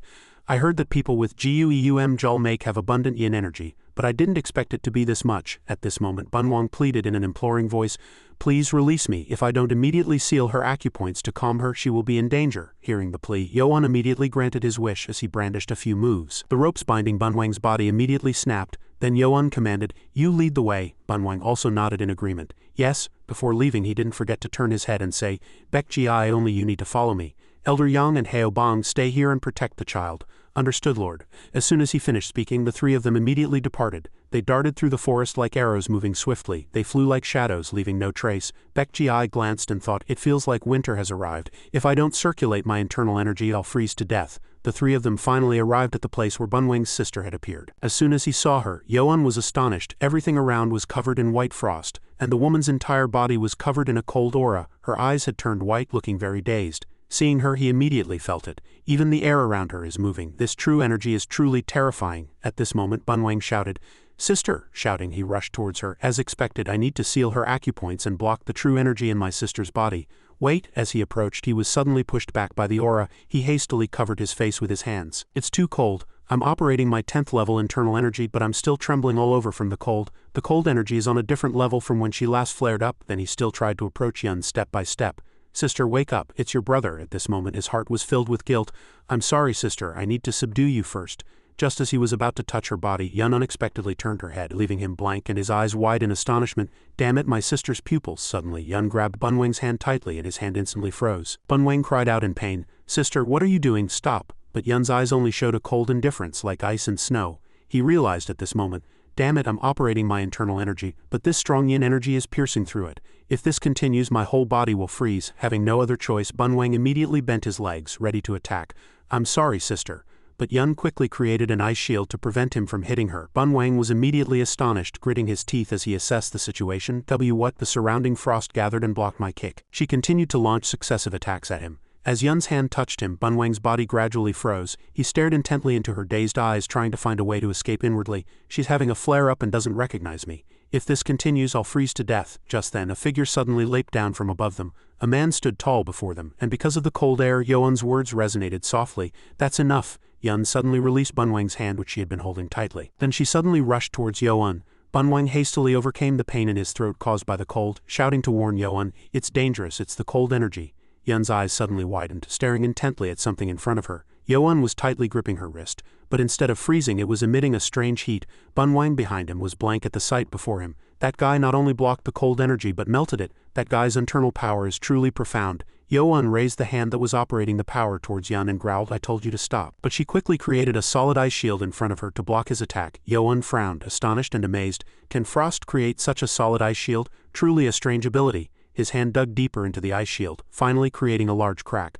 But the ice covering Bunwang's body also gradually shattered. Yun then swung her hand forcefully, sending Yoan flying far away. Her strength contained great power, sending him flying far, but he timely planted his feet and stopped. Bunwang, on the other hand, was sent flying without a trace. Bunwang screamed, flailing in midair. Baekji below was at a loss, greatly flustered, but before he could act, Bunwang fell directly onto his body. Baekji's steps were pushed back by the immense force. He held Bunwang and let out a sigh of relief, then suddenly thought to himself, I expected the aura around her to be strong, but I didn't expect it to push me back. This true energy is too strong. Bunwang, in Baekji's arms, suddenly turned his head shyly and said, thank you. He stared intently at his expression, astonished inwardly. This guy, I thought he was arrogant, but he's surprisingly honest.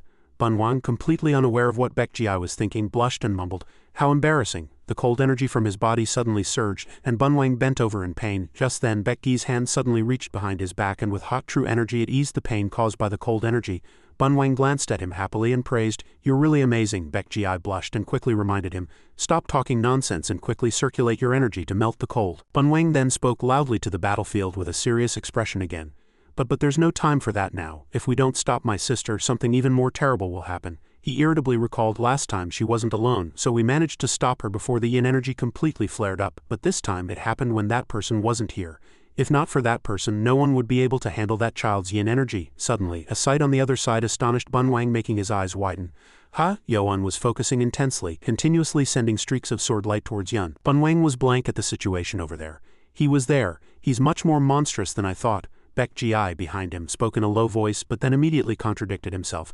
"If that person can't stop her, something more terrible will happen. But I don't think such a thing will happen." Bunwang looked at his very confident expression suspiciously, asking himself, "You really trust that guy? Is that guy the same as that person?" Yun on the battlefield suddenly stopped in place and quietly circulated her true energy, and a huge force immediately surged towards Yoan, gradually pushing him back. Yoan dug his feet firmly into the ground, resisting being sent flying back again by her move.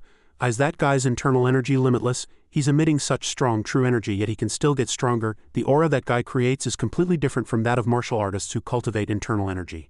Yun's hand suddenly rose again and countless ice shards were created, flying straight towards him. Yoan quickly brandished his sword, avoiding the sharp ice shards. He raised his hand to wipe the tired sweat from his face. Yun's hand rose once more, operating the cold energy to create some move. Baek Ji behind him understood her intention and immediately shouted excitedly to warn Yoan. "It's dangerous." Countless ice shards, extremely small but with powerful destructive force, flew towards him at Yun's command. Yoan quickly called the system for help. "Nano, activate augmented reality, analyze the path of the ice shards." Immediately, the system began to operate through one of his eyes. It analyzed and displayed the attack paths of the ice shards. He quickly avoided the shards and, taking advantage of the opening, he charged in and sent them flying. Yun was not flustered at all, focusing and summoning even more shards. They once again shot towards Yoan in unison, several times faster than before. He bent his back all the way down with difficulty, then rose again, nimbly dodging all the ice shards. Bunwang, who was watching this scene from afar, gasped in admiration. He was truly amazed. "Incredible! Is he planning to block it head-on?" The ice shards continued to shatter against Yoan's descending attacks. He became even more confident in his conjecture, triumphantly thinking, "Indeed, the ice shards have no true energy. They are just ordinary ice flying at him." On the opposite side, Yun once again summoned ice shards, flying them at an increasingly faster speed. She raised her hand and summoned larger ice chunks which plunged directly onto the ground. They rushed directly towards where Yoan was standing. Baek Ji gasped and cried out loudly, "What? How can this be?" Bunwang, who was next to him, gradually realized the ice shards had stopped moving as his vision was obstructed. Yoan quickly seized the opportunity and swung his sword very rapidly. Now, with the resolute thought of "this is my chance," a powerful streak of sword light was unleashed by him. Yoan kicked off the ground with his toes and leaped forward, charging furiously towards Yun. Her eyes suddenly hardened and moved slightly. Yun once again channeled the power of the cold. However, Yoan was already within an inch of her and shouted loudly, "Too late." His hand reached out towards Yun's weak point and attacked. Her eyes widened and gradually regained vitality. The giant ice pillars from before suddenly shattered before everyone's eyes. Yoan surveyed his surroundings, then looked at her again, thinking inwardly, "The raging winds around her have stopped, but the cold energy hasn't completely dissipated yet." He quickly turned his body and aimed his palm towards Yun's body. Yoan channeled his energy into Yun's abdomen, anxiously trying to melt the cold energy in her body with his true energy. "What kind of yin energy is this to be so strong? Even when confronting a Wajong master, I never used more than 5/10 of my power. And yet, even with 7/10 of my power, I can't seal all her meridians." Yun moved her body once more, attempting to counterattack. He gasped in astonishment. "She's trying to move even after I've sealed her vital points?" Her meridians, filled with cold energy, suddenly burst. Yun's eyes blurred, and she gradually fell asleep. Yoan lightly reached out and caught her body. He sighed tiredly, marveling, "She really is just a young girl." Baek Ji and Bunwang gradually approached Yun and Yoan, who were inside the ice barrier created earlier. Bunwang shouted excitedly, "You really subdued my sister, that's amazing." He frowned at Yoan's pale face. Yoan noticed Bunwang's rigid hands and thought, "His skin has turned purple. It seems his condition isn't very good either." Yun's body, which was lying on the floor, suddenly moved again. Veins gradually covered her face and Yoan saw it. Her blood vessels are swelling. Yoan resolutely urged himself. Even though her vital points are sealed, the yin energy in her body is still ceaselessly flaring up. "I must hurry." His hand gently lifted Yun and carried her on his shoulder, as Yoan walked quickly with her. Bunwang followed blankly, asking, "What are you going to do to my sister?" Yoan hastily explained, "I will take her to Gam Myung's grandmother." He looked bewildered. "But no matter how amazing her grandmother is, I'm not sure if she can restore my sister's body condition." Yoan briefly stopped his hurried steps and instructed the two behind him. "If even the divine physician cannot do anything, then there is no other way. We must hurry, so follow me."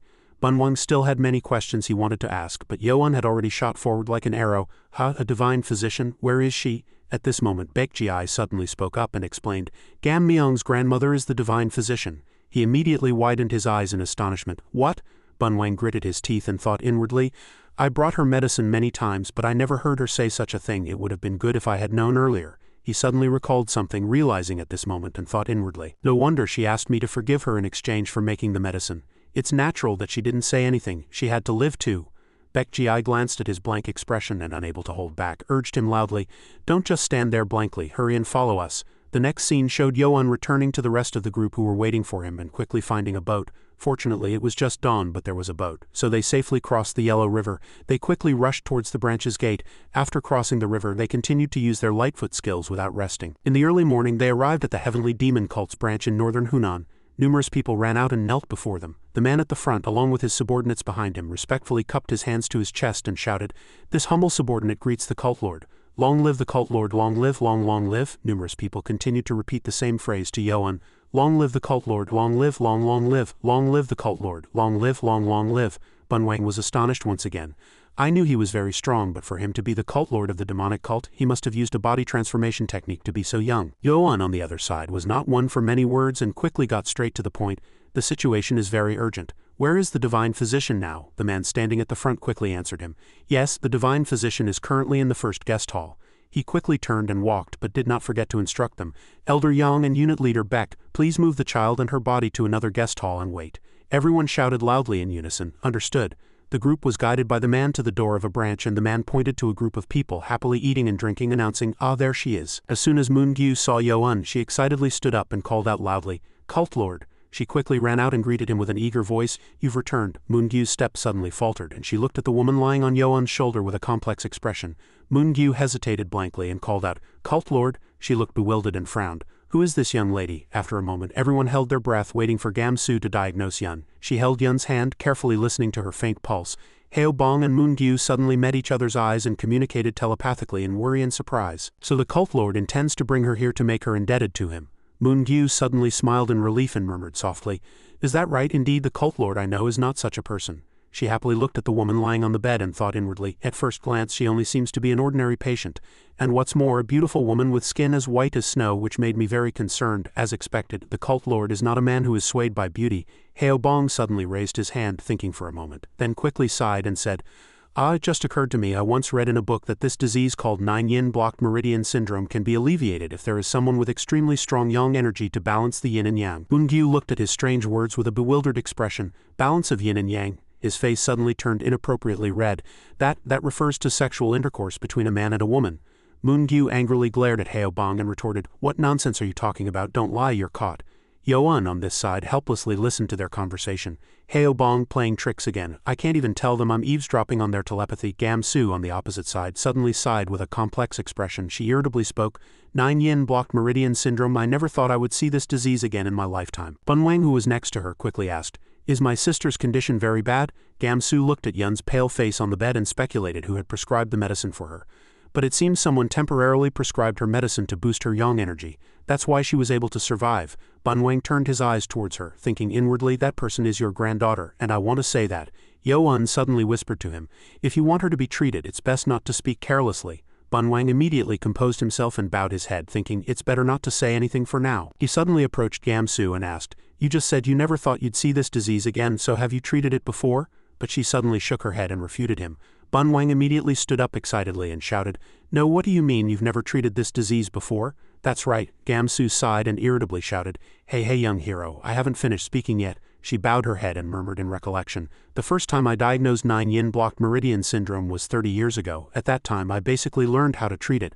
But this disease itself is not an ordinary person's illness. It only affects martial artists with internal energy, so it's very difficult to treat. Imsu's voice suddenly became complex. Simple medical skills are useless. The only way is to use strong yang internal energy corresponding to the yin energy that caused the blocked meridians. Moreover, it's not easy to find someone with yang energy strong enough to withstand the rapid increase of yin energy. Bunwang calmly asked, So you couldn't find anyone? She shook her head and continued, No, I found someone through my connections. Gamsu spoke with complex emotions. It was the Grandmaster Ji Yuhyul of Shaolin. He was one of the 5 great masters at the time and was called the foremost master under heaven for cultivating the muscle transformation scripture to the highest level. As a monk who always considered the welfare of all sentient beings, he accepted my request. She saddened as she recalled that painful past. Although Grandmaster Ji Hyul possessed extreme yang internal energy that could suppress the yin energy flare-up, the meridians of the woman afflicted with 9 yin-blocked meridian syndrome couldn't withstand it. In the end, she couldn't endure the profound internal energy, and all her meridians burst, killing her instantly. Gamsu bowed her head tiredly. In truth, it wasn't the monk's fault, but out of self-reproach he relinquished his position as abbot. She was also the first patient I couldn't save in my career as a physician. Bunwang, excited again, hastily asked her, "So that method was ultimately wrong. Do you know of a solution?" Gamsu shook her head again, but said ironically, "If I didn't research it after one failure, would I deserve to be called a physician?" She stood up and stared intently at Yun's body. As Grandmaster Ji Hyul said, when Yun's strong internal energy was injected through the meridians, the yin energy became even stronger and reacted violently, leaving no choice but to increase the power. That's why her meridians couldn't withstand 2 strong energies at once. He couldn't help but question her loudly. "If you can't inject yang energy, then what method can you use to treat her?" she coldly replied to Bunwang. "There are 2 methods, both have their drawbacks." Gamsu turned her head to look at him and said, "One cannot be implemented right away, making it almost impossible, and the other is one that this young lady's brother wouldn't want to use." Bunwang looked bewildered and asked, Why wouldn't I want to use that method?" She leaned on the bed railing and gently explained, "Coincidentally, among the 8 blocked meridians, the point where yin energy begins to emanate is the Jaya-bo woman's treasure." He gradually understood and stammered. "As surely Granny's meaning is," Gamsu nodded and repeated, "to reduce the stimulation on the meridians, one must use a method that naturally transmits yang energy through the balance of yin and yang." Gamsu hesitated, glancing at Yoan. Since he was the one with such vast yang energy, he irritably frowned. Truly an unthinkable treatment method. "What could be the method that Granny said was impossible?" she replied softly. Just then, Yoan suddenly gasped and whirled around to look outside. At that moment, a streak of killing intent suddenly surged fiercely towards this garden. "What is it? This killing intent is coming from the manor gate. What is it? This cold energy is truly terrifying." Moon-gyu saw his face turn pale as he stared intently outside and asked in confusion, "Cult Lord, what's wrong?" Yoan heard those words and became even more convinced of his conjecture. It seems not everyone can feel this killing intent. He looked at the killing intent with astonished eyes and thought inwardly, "It seems only I can feel this killing intent. The opponent is a master of the same realm as me, or perhaps even higher. Everyone stay put." Yoan quickly rushed out amidst Moon-gyu's loud shout. "Cult Lord!" Knowledge about auras suddenly crossed Yoan's mind. Each person possesses a different aura. The same goes for the chi within the body. Masters who cultivate internal energy can all sense the aura of others. The higher their realm, the further they can sense an aura. A Yun-Jiang master can sense an aura emanating from a very distant place, even if it is mixed with the air currents in nature. Rewinding time before that, a figure was swiftly flying through a vast forest. The mysterious man was pursuing that aura with a suspicious thought. Has the yin energy of Wang Shen crossed the Yellow River and headed southwest? I've been using Lightfoot skill continuously, but I still haven't caught up to the culprit. He looked at the ruins before him and a thought came to his mind. Judging by the traces of energy left behind, it's indeed the culprit who took my daughter. He frowned and speculated. If those people can subdue that child, they must all be masters. Wang Jian rushed forward like an arrow with a resolute thought. I don't know who those bastards are, but I will never forgive them. They will pay the price for daring to lay a hand on my daughter. He suddenly stopped and looked towards the branch where Yoan's group was. The aura is lingering over there. Wang Jian quickly rushed to the branch's gate. He cautiously examined the branch up and down. He gritted his teeth and thought resolutely, "Is it a branch of the heavenly demon cult? The culprit came out from here. I never expected it." He walked casually through the door, disregarding the bewildered gaze of the guard standing outside. "But it doesn't matter. They will all die by my hand anyway." A guard suddenly blocked Wang Jian's path and questioned him. "Stop. What business do you have here, Your Excellency?" He frowned and ordered in a terrifying tone, "Get lost immediately." The guard was about to say something more, but Wang Jian cruelly struck him down with his sword. He fell down, eyes wide, and he continued to walk inside as if nothing had happened. "You bastard!" The 2 guards guarding the door inside shouted furiously. "You bastard, what are you doing? Who are you to dare intrude into the heavenly demon cult's branch?" Wang Jian quickly drew his sword and struck them fiercely. "Get lost, don't block my way." Immediately, they fell before the eyes of the reinforcements who had just rushed over. The man's face was covered in cold sweat. He only swung his hand once and 4 warriors collapsed. He drew his sword and shouted loudly at Wang Jian, "Esteemed sir, please stop. How dare you act so impudently in the heavenly demon cult?" Wang Jian opened his mouth in a dark voice. "A warning." He unleashed immense power, threatening the group before him. "If you don't want to die, hand over my daughter immediately." The man instantly shouted in angry indignation. "How can you say that? What on earth are you talking about? We know nothing of such a thing. You can't pin such a deed on us." Wang Jian slowly approached them again like a grim reaper. "Still trying to deny it? Fine, then I'll go in and find her myself." Ji Yun saw this and quickly ordered his subordinates, "Attack." The group rushed towards Wang Jian at a terrifying speed, but he remained calm, lightly raising his hand to gather power. A powerful surge of internal energy suddenly burst forth, seizing the swords of the soldiers rushing towards him. My sword, then. Numerous swords suddenly flew up, aiming directly at their owners, poised to attack. To everyone's astonishment, sword controlling skill, Ji Yun finally realized, bowing his head and shouting loudly, "That man is a Yunjiang master. Why has such a master come here to cause trouble?" Wang Jian darkened his face again and growled, "I'm warning you for the last time. If you don't want everyone here to die, hand over my daughter immediately." Ji Yun, enraged, shouted loudly, "How can you say such a thing? Even if we are no match for you, we cannot admit to something we didn't do, even if it costs us our lives. Do you think our heavenly demon cult will kneel and submit to threats?" Wang Jian lost his patience, raising his hand, which was channeling internal energy, and said contemptuously, "You're truly stubborn. I'll show you how the character for death is written." He launched a fierce strike and charged forward. "This is your choice. No one can be blamed." Immediately, the swords flew at a terrifying speed towards the group below. At the critical moment, with hair hanging by a thread, just as the swords were about to touch the skin of the group, they hesitated in midair as if on command. A sword that was about to strike another person's eyes trembled and stopped. Everyone was dumbfounded by the strange sight before them. What? The sword stopped. Wang Jian, on the other side, also thought unpleasantly to himself, "What's happening? My internal energy connected to the swords has been cut off." In the distance, Yuan's footsteps suddenly landed on the ground. He stood before Wang Jian, making him look at him instantly. Yuan raised his hand and controlled the swords high above. Wang Jian asked himself, "Is that him?" From an unknown place, the system suddenly alerted Yuan in his ear. "Successfully injected user's internal energy into those swords," he commanded decisively. "Counterattack Nano." The system quickly obeyed, controlling 40 swords to attack the enemy. Wang Jian became the target in front of the system's locked gaze. Yuan quickly swung his fist towards him. Immediately, the swords high above changed direction. They rushed towards Wang Jian. To his astonishment, "I truly didn't expect this. You're the first to seize my swords and use them against me." Wang Jian, astonished, looked at Yuan and exclaimed, "That's truly amazing. Does that fellow have enough internal energy to control so many swords simultaneously?" He continued to fix his gaze on him in disbelief. "He's only about 20, yet how can he possess internal energy comparable to mine? He's clearly from the heavenly demon cult, but what on earth is his identity?" The soldiers from earlier now respectfully knelt before Yuan, resolving his curiosity. "This subordinate Ji Yun greets the heavenly demon cult lord. This subordinate asks for the cult lord's intervention." Wang Jian was dumbfounded. "I heard a young man was chosen as the heavenly demon cult lord, so he must be the one who subdued my daughter." The soldier who was the leader of the reinforcement group earlier suddenly spoke up and proposed. "Ji Yun, the external affairs head of the Hubei branch, reports to the cult lord." Yuan said comfortably, "Speak." Ji Yun bowed his head and respectfully reported, "That senior arbitrarily invaded our branch and attacked our cult members. He claims we captured his daughter and confined her here. He threatened this subordinate to release his daughter." Hearing this, Yuan repeated in surprise, then glanced at Wang Jian. "Release his daughter?" He was startled, recognizing the man. "So that's the peerless swordsman Wang Jian," the soldiers whispered to each other again. "The peerless sword, one of the 5 great masters?" Wang Jian asked himself in surprise. "Does that fellow know me? So it was him who kidnapped that child." He scrutinized Yuan from head to toe, then seriously pondered his strategy. "Fighting that fellow will be quite difficult. It won't be simple. If I prolong the fight, the Huazhang masters of the demonic cult will flock here. Then, if I face multiple opponents alone, the situation will truly be unpredictable." Wang Jian's firm back silently admired him. "There's no other way." Everyone quickly noticed that the murderous intent had vanished. Wang Jian clasped his hands together. He respectfully bowed his head before him and greeted, "It is an honor to meet the heavenly demon cult lord." This subordinate swordsman Wang Jian greets the cult lord. Yuan immediately retracted the hand he was about to strike with. The swords from the sky also gradually fell to the ground, making a jarring sound. Yuan turned his head and instructed Ji Yun behind him, "Take the unconscious warriors and treat them." He replied blankly, "Yes." Just then, an urgent voice quickly approached and shouted loudly, "External Affairs Head." The report from the medical team immediately astonished everyone. "Everyone is alive, merely unconscious from light internal injuries."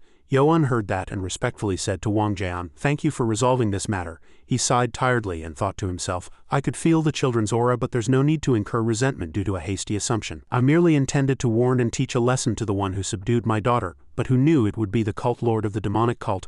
Wang Jian humbly spoke, "Having met the cult lord who leads the heavenly demon cult, I should have been more courteous. Please forgive me for my transgression. I sensed my daughter's internal energy, and I wish to know why you took the children." Yuan inwardly laughed with excitement. "Excellent. The person who should owe me the most has appeared." Outwardly, he explained to him, "I apologize for the misunderstanding, Sir Wang Jian." Yuan quickly explained Yun's situation. "Your daughter's condition was too critical, so I had no choice but to bring her here in a hurry." Wang Jian instantly asked back blankly, "Are you saying the cult lord brought her here with good intentions?" "I was too hasty and made a mistake, but the physician who was taking care of my daughter in the mine," something flashed in his eyes, and he stopped speaking in astonishment, unable to continue. A sudden cold aura spread in all directions from somewhere, startling everyone and causing confusion. What is this? Why such a strong cold aura? Why is it suddenly snowing?" Yuan, flustered, frowned deeply. "Could it be that she unsealed her own acupoints?" Wang Jian, astonished, shouted loudly, "Cult lord, but he hastily interrupted him. Follow me. The two quickly flew towards the source of the cold aura. The house where Yun was located had become a ruined ice pile filled with cold wind and snowstorms everywhere. Heobong, despite being covered in bruises, stood firm, protecting everyone with difficulty. The three of them were fighting against Yun, who was in a frenzy. Moon-gyu, astonished, shouted, I never expected this. Manhwa also said quietly in fear, the cult lord or the elder needs to come. Yun again fiercely launched a technique towards them. Layers of ice as if alive continuously spread at a terrifying speed. They're here. Moon-gyu turned her head and shouted loudly to everyone. Dodge! Everyone quickly dodged to one side, avoiding the dangerous attack. Moon-gyu fiercely launched her technique, but Moon's palm energy suddenly vanished before it could even reach Yun. Moon-gyu was astonished. Unbelievable. My palm energy disappeared before it could reach her. Yun on the other side again raised her hand to her chest, preparing to attack. A rope-like powerful cold aura continuously flew towards them. Manhwa and Moon-gyu were struck by it and fell back in pain. The technique then turned towards Heobong. As he raised his head in alarm, he stared ahead in astonishment. Countless ice shards with sharp ends were madly flying straight towards them. Manhwa vigilantly raised her spear and warned everyone, it's ice shards. Moon-gyu blankly continued her words. Manhwa, I'm not mistaken, am I? Moon-gyu was dumbfounded by the sight before her. This is not the martial artist I usually see. Yun's powerful body brought a strange thought to her mind. This is like the legendary Snow Maiden or the reincarnation of the white-haired witch. Yun once again swung her body and charged. Moon-gyu's hands clenched tightly, and numerous ice shards again flew uncontrollably towards them. Moon-gyu reached out her hand and threw her spear forward. Her eyes suddenly widened in astonishment, and she stopped the footsteps she was about to take to attack Yun. Moon-gyu slowly looked at the strangely stopping ice shards. The ice shards are gathering in midair. Yo-un sighed in relief from atop the roof. That was close. Moon-gyu, as soon as she saw him, was immediately excited. Cult Lord Wang Jian also leaped down from the roof, and Manhwa stared at him blankly. Wang Jian raised his hand. He continuously created techniques filled with terrifying power after that. Wang Jian immediately returned to a serious and calm state. Yo-un from atop the roof stared at him intently, his eyes wide with admiration. Truly amazing, such fast swordsmanship could have completely blocked my sword-controlling skill earlier. Wang Jian softly called out to his daughter in a low voice. Yun, ah. He painfully looked at Yun, who had become a completely different person, and thought to himself, I expected the child to have an outbreak, but I didn't expect the situation to be this severe.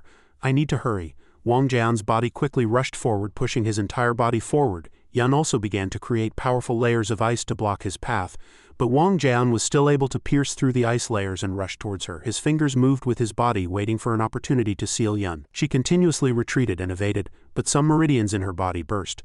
The cold energy in Yun's body gradually improved and disappeared. Wang Jian thought worriedly to himself, due to the backlash of the extremely strong yin energy, even an acupoint sealing technique using 5/10 of my internal energy is useless. The situation has become more severe. He again continuously attacked her. Yun's entire body was covered in cold energy as all her meridians burst. Yun immediately lost all her strength and collapsed exhaustedly into Wang Jian's arms. Her body trembled with a pale face, and faint blood vessels appeared on her white face. Wang Jian tightly held his daughter in his arms and thought angrily to himself, the cold energy emanating from the child makes even me feel cold. No matter how serious it wasn't this bad. He was at a loss, flustered. What should I do? It's half a day's journey to Yanhachai, and Yun will freeze to death before we arrive. Wang Jian's gaze suddenly met Gamsus in surprise. He stared at her blankly. Wang Jian thought in surprise, who is this muscular old woman? Why does she look so familiar? Gamsu suddenly approached and took Yun's hand, checking her pulse. Wang Jian raised his head in surprise and asked, Yo-un, is this person a physician? He immediately nodded honestly. Yes, I brought her here to examine your daughter's illness. Gamsus' complexion suddenly turned pale, and she announced the bad news to everyone. Unbelievable. The yin energy has finally spread throughout her body. Cult Lord, at this rate, this young lady won't last even half a day. She raised her head and looked straight at Yo-un, saying decisively, now there are truly no other options. Wang Jian, enraged, shouted loudly, what are you saying, old woman? What happened to my daughter? Gamsus' gaze complexly lowered. Now the only way to save this young lady is through yin-yang harmonization. He immediately went blank. What did you say? Wang Jian's dark voice growled. What are you talking about? Wang Jian violently grabbed Gamsus' collar. He shouted loudly, who are you to dare say such a thing? Bunwang saw this scene and quickly rushed forward, shouting loudly to stop him. Ah, father. He quickly rushed over and pointed at her, then said loudly to Wang Jian, Father, what are you doing? She's the person you painstakingly searched for. At Bunwang's last words, he blankly stared straight at Gamsu. A divine physician, you say? After a moment of confusion, everyone finally gathered back in the room. Wang Jian stroked his chin, thinking in confusion, Grandmaster Ji Yuhiel couldn't cure her, even though he was the abbot of Shaolin. Since these are the words of a divine physician, I can't refute them. Why did such a thing happen to my daughter? Outside, Moon-gyu was at this moment blankly repeating a single sentence with pitiful eyes. Yin-yang harmonization, yin-yang harmonization. She covered her face in pain. No, Yo-un also closed his eyes tiredly and sighed. Another woman, having many concubines only leads to problems. He glanced at Moon-gyu. I have personally experienced the consequences of the 6 great sects, so I know better than anyone. but above all I cannot betray Moon-gyu. Sang-hwa on this side was also confusedly guessing Yo-un's thoughts. The cult lord will surely think so. He's someone who sees things through once he makes a decision, but saving the young lady afflicted with 9 yin blocked meridian syndrome seems to be the right thing to do this time. She glanced at Moon-gyu, who was bowing her head, and thought to herself, of course this is truly regrettable for Moon-gyu. But upon deeper thought, this opportunity not only puts one of the 5 great masters of the Central Plains, the peerless swordsman Wang Jian, in our debt, but it can also make him our ally. Gamsu suddenly opened her mouth and urged, there isn't much time left now. She said this while Yun was still lying on the bed continuously gasping. Acupuncture can control the scattered flow of internal energy and reduce the cold, but it cannot extend her life. Bun Wang, who was next to her, angrily called out to his father, but Wang Jian suddenly interrupted him. Bun Wang again tried to persuade him in a small voice. Of course I'm not at ease either, but is there any other way? He looked at his father with determination. Father, right now, saving Yun is the most important thing. Bun Wang's resolute gaze shook Wang Jian. He clenched his fists and seriously considered looking at Yun, who was gasping for breath on the sickbed. Even if it's to save my daughter, is it truly right to entrust her to a man I've just met? Moreover, whether intentional or not, if I allow him to touch my daughter's body, it can't end as just a one-night encounter. He must take responsibility. Wang Jian hesitated, glancing at Yo-un, inwardly calculating.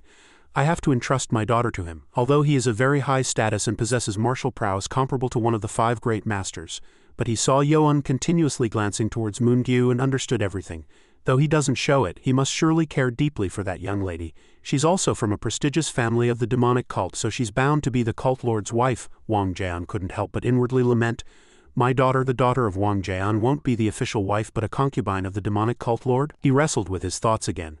But I've heard that several generations of demonic cult lords all had multiple wives, and at least he doesn't seem like a lecher.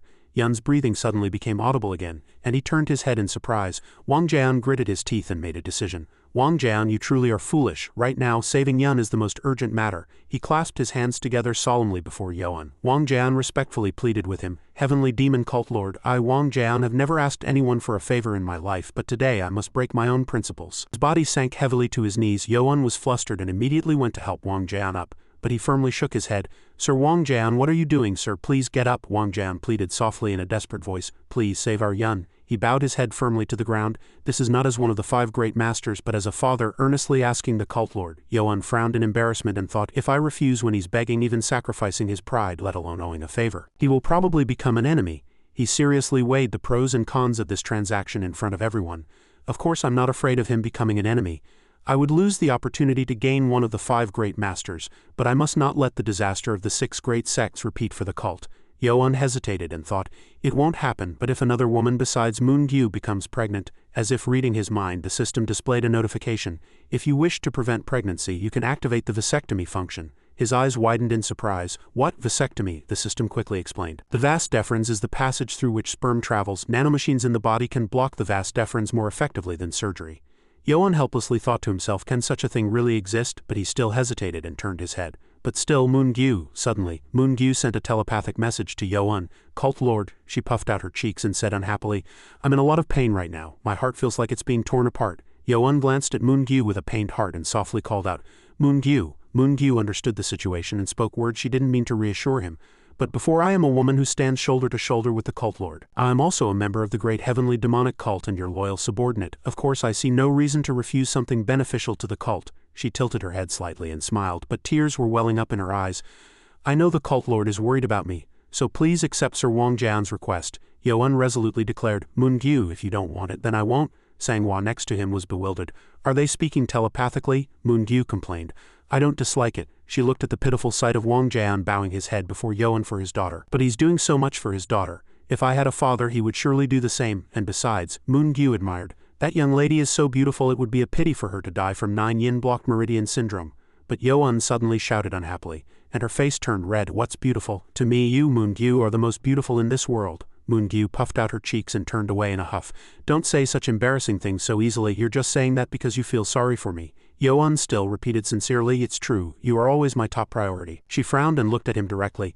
I'll be watching. This time it's a matter of life and death, so I'll understand, but I won't accept anyone other than Lady Guang. Yo-un gently replied to Moon-gyu. All right. He approached Moon-gyu and gently helped her father up. Yo-un said with determination, I cannot ignore the sincerity of a father trying to save his child. Wang Jian was moved and softly called out, Heavenly Demon Cult Lord. He continued to grasp his arm with trembling hands, pleading earnestly, please, please save my daughter. Yo-un softly replied to Wang Jian, understood. Gamsu, hearing that, quickly exclaimed, I'm glad the discussion is over, we must hurry. If we delay any longer, even yin-yang harmonization won't be able to save her. He asked in confusion, what do I need to do? She immediately turned her head and looked directly at Haobong. He caught the signal and quickly ushered everyone out. Everyone please leave. The divine physician has something private to discuss with the cult lord. All unrelated people quickly went outside. The wound healing lecture began, and as Youn's subordinates withdrew, the divine physician explained to Youn how to treat with yin-yang harmonization. Though it was ostensibly a treatment method, all the words were embarrassing. Gamsu seriously informed him, there will be intense resistance reactions. It might even be a fierce battle, but you must never stop halfway. Do you understand? She finished speaking and respectfully bowed to him. Then I wish you good luck, cult lord. Youn thought helplessly. Do I wish for good luck even in such a situation? He looked at Gamsu's receding figure with complex eyes. Youn lifted Yun, who was lying on the bed, and thought, first I need to move her. He held her and quietly entered a small room. Youn carefully laid her on the bed. He sighed tiredly, inwardly thinking with embarrassment, although it's unavoidable, is this truly the right thing to do? Youn recalled Gamsu's instructions. First, I need to unseal her acupoints so her internal energy can flow. If she wakes up, it could really be a fierce battle, so I need to undress her first. He immediately blushed, reached out to undress her, and then laid Yun back on the bed. Youn gathered his courage and touched her with trembling hands. Yun's eyes suddenly opened, and something kept bursting in her abdomen. Oh, Youn watched in astonishment as her acupoints gradually connected and Yun fell into a state of extreme cold. It hasn't even been 2 shichen since Wang Jian used the acupoint sealing technique, and she's already broken free? A massive force suddenly enveloped him, sending his body flying into the wall. Violent sounds continued from inside the house, and everyone outside gritted their teeth in alarm. Haobong thought to himself, it sounds very intense. Suddenly, everyone turned to that direction in anger. Hey, Wang Jian clicked his tongue and turned his head. He looked towards Manhwa, but she smacked him on the head. You fool! Suddenly a loud noise reverberated, startling both of them. A streak of killing intent swept towards Haobong's group. Manhwa warned, the entire manor has become as cold as ice. Haobong quickly rushed forward and exclaimed, Cult Lord. Suddenly Gamsu blocked him. Stop, she frowned and said, that's because the young lady afflicted with 9 yin blocked meridian syndrome has woken up. Just leave them be. If you go in now and interfere, everything will be for naught. Will he be alright? No, it was practically a life and death struggle just now. After a while the icy killing intent disappeared. Oh, why did the noise suddenly stop? But Manhwa's face instantly turned red. The scene inside made people blush in embarrassment. Good heavens, finally! The house opposite, which had been filled with icy energy moments ago, now revealed a lone man and woman embracing each other in a bathtub. They were Youn and Yun, he thought to himself. I need to focus on transmitting yang energy. If anything happens now, her meridians will freeze and I will freeze to death too. I will not resist this yin energy, but absorb it, and then I will focus on circulating this yin energy within my body and expelling it outward. He held Yun even tighter, his eyes furrowed, and he inwardly calculated, does her body have this much yin energy? An ordinary person certainly wouldn't be able to withstand it. At this moment a huge vortex appeared. It suddenly opened its eyes and stared at Youn ferociously. He suddenly realized, oh, is that the heavenly demonic chi? It's like a hungry beast swallowing the yin energy that enters my body as if encountering prey. Although I can circulate the natural energy, if this continues, this energy will exceed my endurance. The two were naked, embracing each other at this moment, which might seem sensitive, but in fact he was trying to absorb the yin energy from her body. There's no other way. I need to send more yang energy to fill the void within. Yun suddenly coughed. She opened her eyes wide. And the difference here was that her eyes were no longer blurry as before. Seeing that, Youn's eyes widened in astonishment. Her eyes have returned to normal and her face has regained color. It's working. But he suddenly realized something and opened his mouth. It's too cold. The blood in my body feels like it's gradually cooling. Now the problem isn't Lady Guang. I need to raise my body temperature. A premonition filled Youn's mind at this moment. This is bad. The heavenly demonic chi couldn't expel the yin energy and swallowed it. The martial art of the heavenly demonic sword. An extreme yang martial art is being filled with yin energy. It seems I've absorbed all her yin energy. Now I need to deal with this massive yin energy that the heavenly demonic chi has swallowed. Thinking that, he covered Yun with a blanket and sat alone meditating. If left as they were, the people outside were restless. Bunwang called his father. Wang Jian frowned, thinking about the scene from earlier. If I can save Yun's life I will accept anything, so it's unavoidable that my mind is so conflicted. Father, was my decision truly right? If you were alive, what would you have done? As his father remained deep in thought, Bunwang continued to call out, Ah, father. Suddenly a cold energy surged from inside. Bunwang asked in astonishment, what's wrong? This isn't cold energy. I've never felt such strange and fierce energy before. The cold energy is gradually decreasing, but a very intense energy opposite to it is felt. What on earth is this feeling? Like a beast growling? And he turned around and called out, Father, something is strange with the guest hall. Can you feel it too? Follow me. Yes, having said that, the two rushed out together. They reached Gamsu and called the divine physician. He shook Gamsu's body in alarm. What on earth is happening? What's going on? Oh, old woman doesn't know either what's happening. but her face was filled only with fear. Even the divine physician, who knew no martial arts, was trembling from this ferocious energy. It was pouring out like a storm, and no one was absorbing it. Inside the house, ice and snow began to cover the surroundings, then exploded in all directions. At that moment, everyone quickly assumed a defensive stance. An familiar figure appeared amidst the ruins. Yoan's face at this moment was more serious than ever. Everyone saw him and called out, "Cult Lord, Yan?" But she was still unconscious, unaware of anything. Wang Jian opened his mouth and asked, "Yoan, Cult Lord, what's wrong?" But he was silent and did not reply at this moment. In this situation, even he had no choice but to step forward directly. "No choice, I'll have to check it myself." He rushed forward to Yoan and asked again, "Cult Lord, can you hear me?" But Yoan at this moment was like a different person, his wide-eyed stare astonishing Wang Jian, his cold and sharp eyes. He suddenly attacked Wang Jian. Yoan's attack was so powerful that its aftermath reached where Hao Bong's group was standing. Bunwang watched it in astonishment. He gritted his teeth and tried to counterattack, but was attacked again. Bunwang's expression changed, and he looked towards Yoan. "Is the eastern wall frozen?" At this moment, Wang Jian suddenly realized Yoan's intention. He looked down at the unconscious Yun, rejoicing inwardly. "Ah, her face has regained color. She must be much better. It worked. But what happened to the heavenly demon Cult Lord? Fierce energy and the cold energy of 9 yin blocked meridian syndrome are simultaneously present in his body. His eyes are still like that. He must be in an unstable state. Could it be that he has fallen into chi deviation? If a martial artist who has reached the Yun Jiang realm falls into chi deviation, it's tantamount to a great massacre. I need to wake him up quickly." Thinking this far, he immediately shouted, "Cult Lord, can you hear me?" Before he could act, Yoan attacked first again. Wang Jian dodged to the side, gritting his teeth and thinking, "This situation is dangerous for Yun. I need to find a way to move her elsewhere," and he quickly assumed a stance ready to counterattack. Wang Jian raised his hand, his eyes filled with determination. "I'll be a bit rough, but please understand." After those words, rage began to boil. Yoan stood motionless inside. Wang Jian still tried to wake him up. He surrounded him with terrifying attacks. Seeing that, Hao Bong was slightly astonished. Good heavens, the Cult Lord hasn't been scratched, and the opponent is one of the 5 great masters. But Wang Jian at this moment was still in high spirits. "Good, let's go to a place where there are no people and fight to our heart's content." Blood vessels began to protrude all over Yoan's body. Then as he shouted, killing intent erupted. Seeing that he couldn't be appeased, Wang Jian frowned. Yoan seemed to have transformed into a different person. His eyes instantly burned red, terrifying, and he immediately rushed forward to attack. Wang Jian frowned and thought, "Even in an unconscious state, he treats me as an enemy. Perhaps it's better this way." With a loud bang, Yoan slammed hard on the ground, causing dirt and stones to explode.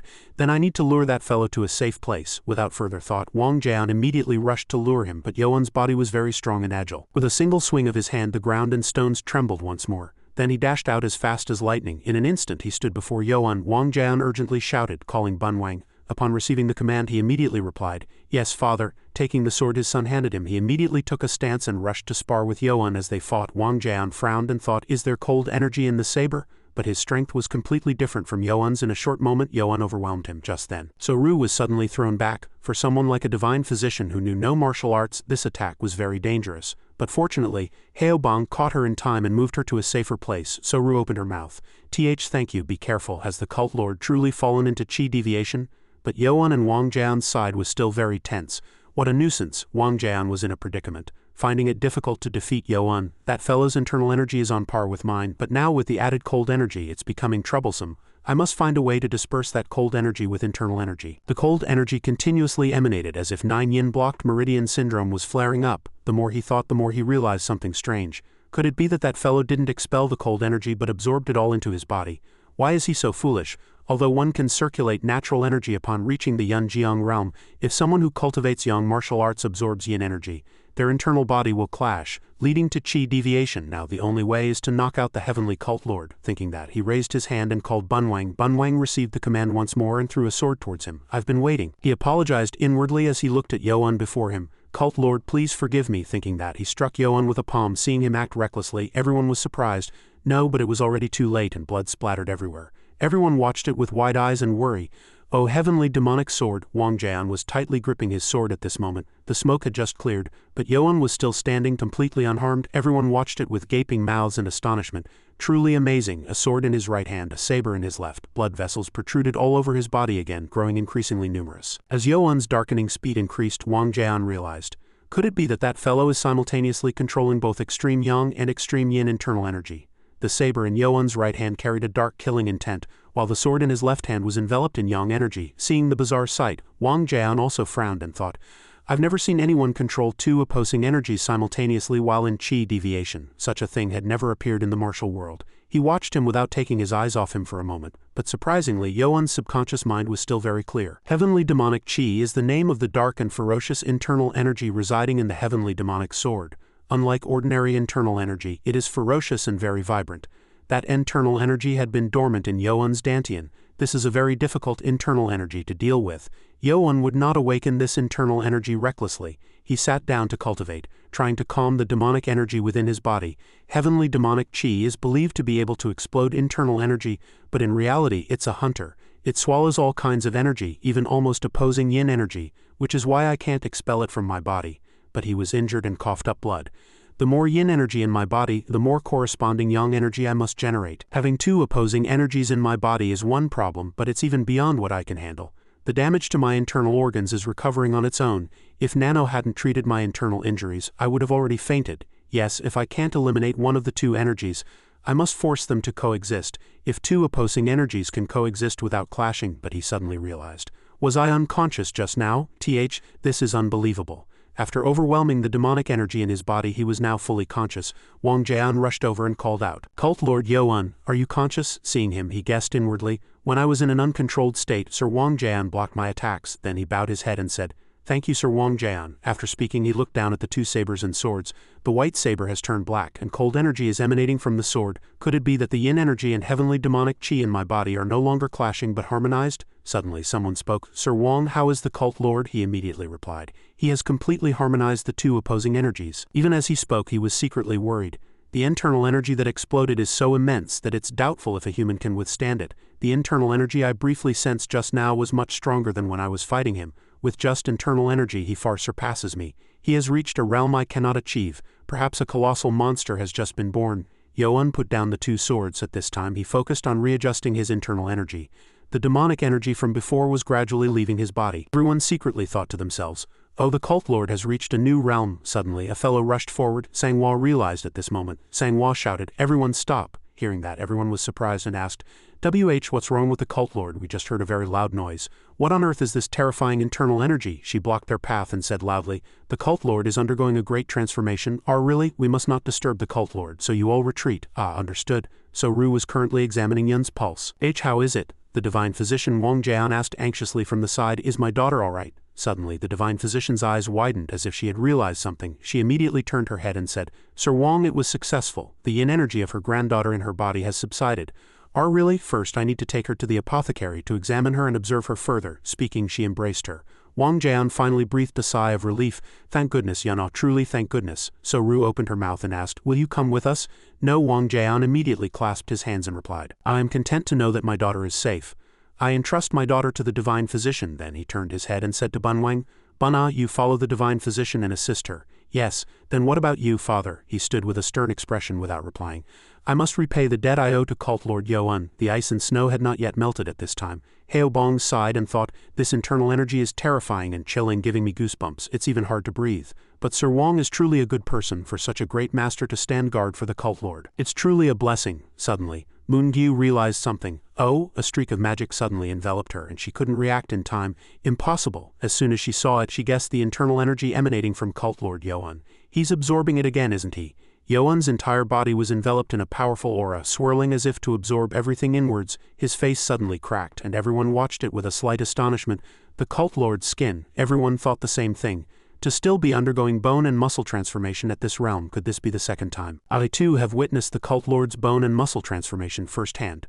I don't know what's happening to him, but that energy continues to surround Yoan. The skin all over Yoan's body gradually peeled off on its own. Due to that powerful force, even he, standing nearby, had to quickly shield himself. As the old deteriorated skin peeled away and a new appearance emerged, others couldn't help but admire that this was truly the most ideal state of the human body. After finishing his cultivation, Moon-gyu looked at Yoan's body and exclaimed inwardly, "The cult lord's body is so beautiful," even Wang Jian thought. Just now he emitted such terrifying internal energy that even I, who has reached the Yanjiang realm, trembled. But now he perfectly controls his internal energy as if he were an ordinary person. Could it be that he has reached the realm of returning to nature, where all internal and external energy obeys him? Thinking that, he clasped his hands and spoke, "Congratulations, heavenly cult lord. I never thought I would witness someone else achieve the realm I wish to reach. Seeing that, everyone knelt down in unison and congratulated him. Congratulations to the cult lord on achieving great success. Seeing everyone express their sincerity, Yoan was also delighted. Suddenly, Wang Jian spoke. Cult Lord Yoan, Sir Wang Jian, please speak. Hearing that, he immediately stated his opinion. Now that you have reached a new realm, do you not wish to test your skills? If the cult lord is willing, I would gladly assist. Those nearby listened, dumbfounded. Oh, he wants to spar with the cult lord? On this side, Heobong also suddenly thought, one of the 5 great masters sparring with the cult lord. This will be a sight to behold, a sight to behold. There was not much talk. Yoan immediately extended his hand, and in an instant a sword appeared in his hand. Very well, he smiled, accepting Wang Jian's request. I also wish to spar with you, sir. Near the heavenly demonic cults branch in northern Hunan at Gakman Plain, this was a secret spar between one of the 5 great masters and the cult lord. No one, not even an ant, was allowed within a 5-li radius. Understood. On Ji Yun's side, he sensed something from afar and thought inwardly, the impact reaches even here. I wish I could observe it up close. On this side, Yoan and Wang Jian were sparring. Two seemed evenly matched at this moment. Yoan frowned and thought, blocked again. The great sword imbued with sword energy has no openings. Furthermore, the saber sword art is fluid, ever-changing, and masterful. Truly befitting a great master of the martial world, but the two were truly skilled martial artists, and each of their blades was both beautiful and powerful. Wang Jian looked at Yoan and thought inwardly, I must not give him distance. Cult Lord Yoan's sword move is very dangerous. Taking advantage of his momentary distraction, he fiercely struck. Having just injured his shoulder, the great sword felt increasingly heavy. My internal energy has diminished. If I prolong the fight, it will be disadvantageous for me. He did not want to put himself at a disadvantage. Wang Jian rotated the hilt of his sword and slashed across Yoan's body.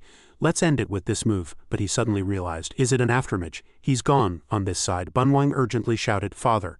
Yoan appeared very suddenly right behind Wang Jian at this moment. Turning around, he saw Yoan had already stabbed straight, but fortunately he was still able to block it in time. Wang Jian immediately retreated and then stabbed straight at Yoan again, but this time too it was an illusion. He disappeared again. Where is he this time? Suddenly, he appeared behind him once more, and as soon as he turned his head, he saw Yoan's figure. Wang Jian thought inwardly, as expected, it's the same this time. This is the highest realm of Lightfoot skill, stepping on air. At this moment, Yoan soared into the sky. From a high vantage point, he descended straight down. Seeing that, Wang Jian smiled, for he had met a skilled master. His momentum pierces the sky, truly amazing. The two sparred once more, and their fierce battle caused the surrounding dirt and stones to explode outside. Heobong watched, trembling. What kind of spar is this? They're just cutting each other. Moongyu opened her mouth.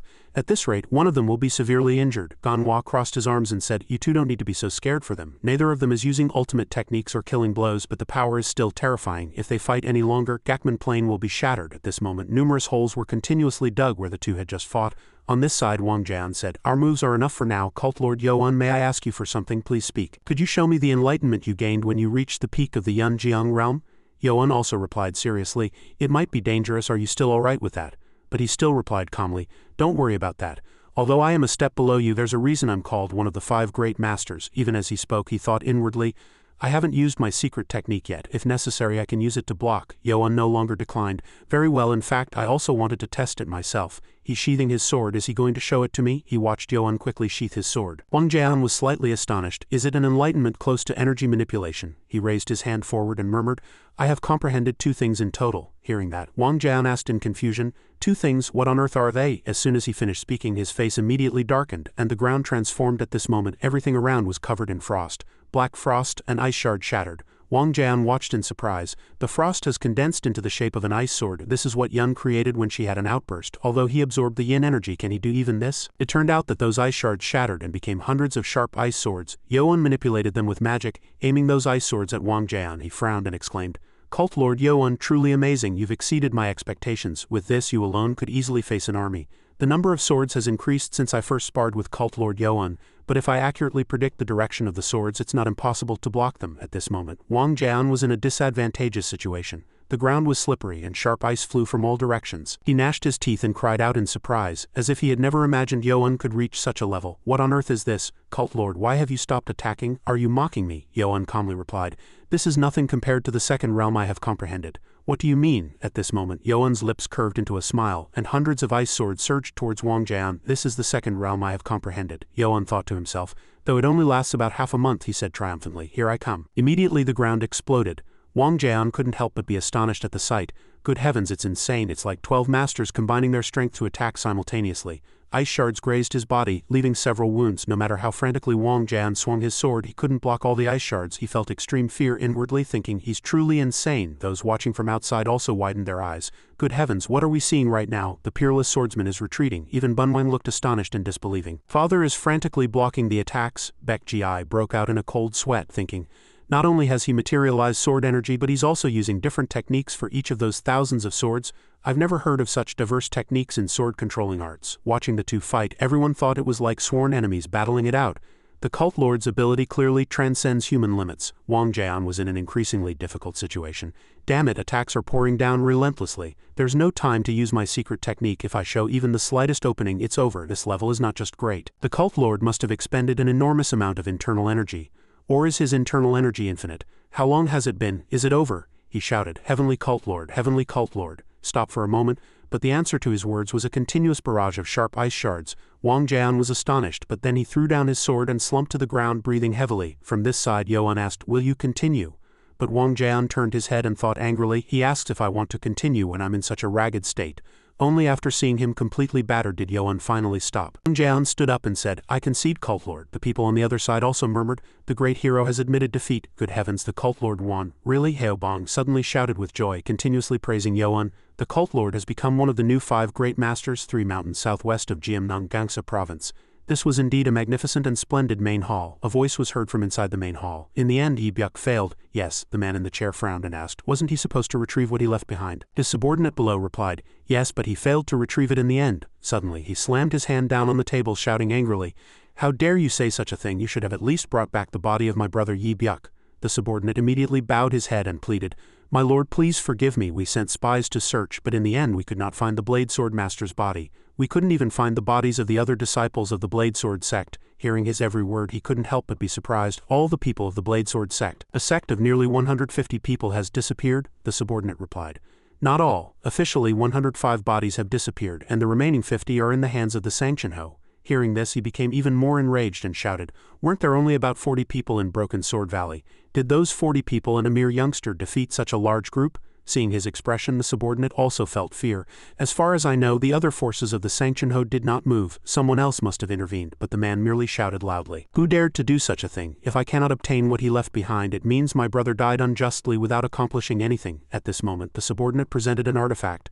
Although I know my lord is deeply saddened, please calm down. The Taoist master commanded me to deliver this to you.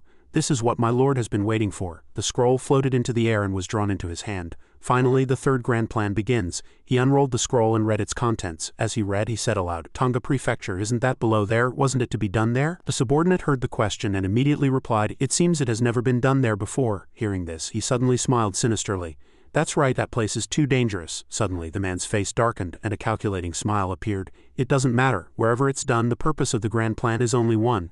I was just wanting to see a scene where blood flowed like a river, and the timing is perfect. The scene changed to the demonic cult's northern Hunan branch. So Ru was trembling and weeping. My beautiful granddaughter, how could this happen? Why have you returned to your grandmother in such a state? Liang. At the same time, the child in his arms also began to wail. Yang Ganhua on this side felt a slight sense of guilt at the sight. She must be truly heartbroken. At this moment, Soru cried out in pain, those bastards, those Sanctionho bastards, how dare they kill my granddaughter? I will never forgive them. Yang Ganhua thought to himself, for the sake of our cult, I hope you continue to resent them, Granny Gam. At the same time, inside the branch's apothecary, Wang Jian was talking to his daughter. Yana, are you feeling better? Yes. Father must have worried a lot, right?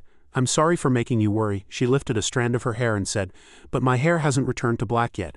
I feel like an old woman. Hearing this, he became angry. What nonsense are you talking about? You are now at a beautiful age like a flower, do you understand? And I'm not saying this because you're my daughter, but there truly isn't anyone more beautiful than you in this martial world. Hearing this, she suddenly became shy. Father, don't say such things outside. People will say you're bragging, seeing his daughter grow day by day. Her father couldn't hide his joy. Gaoyan, are you watching? Our child is so beautiful. But Wang Jian's heart became even more conflicted as he remembered the incident where Yoan and his daughter had physical contact. To cure 9-yin blocked meridian syndrome, my child had to engage in sexual intercourse with a stranger, so I can't help but arrange a marriage. Not to mention her position, a person like the heavenly cult lord would not be bad at all. No, there is no one better than him as our son-in-law. There's no need to discuss his martial prowess, although there is the monster of the East considering his potential. The heavenly cult lord has a very high chance of becoming the next greatest martial artist in the world. Furthermore, the heavenly cult lord is the leader of one of the 3 great forces in the martial world. He will surely be able to protect Yun safely just like me. Yes, you will probably be angry, but this might be fate. After a long deliberation he spoke. Yun, father, is it true that you were defeated by the heavenly cult lord? Hearing this he was startled. Who told you such a thing? I heard it from someone named Heo Bong. That rascal, he really doesn't want to live. Madam Gam, I will escort the divine physician, so please rest well. The more he thought, the angrier he became.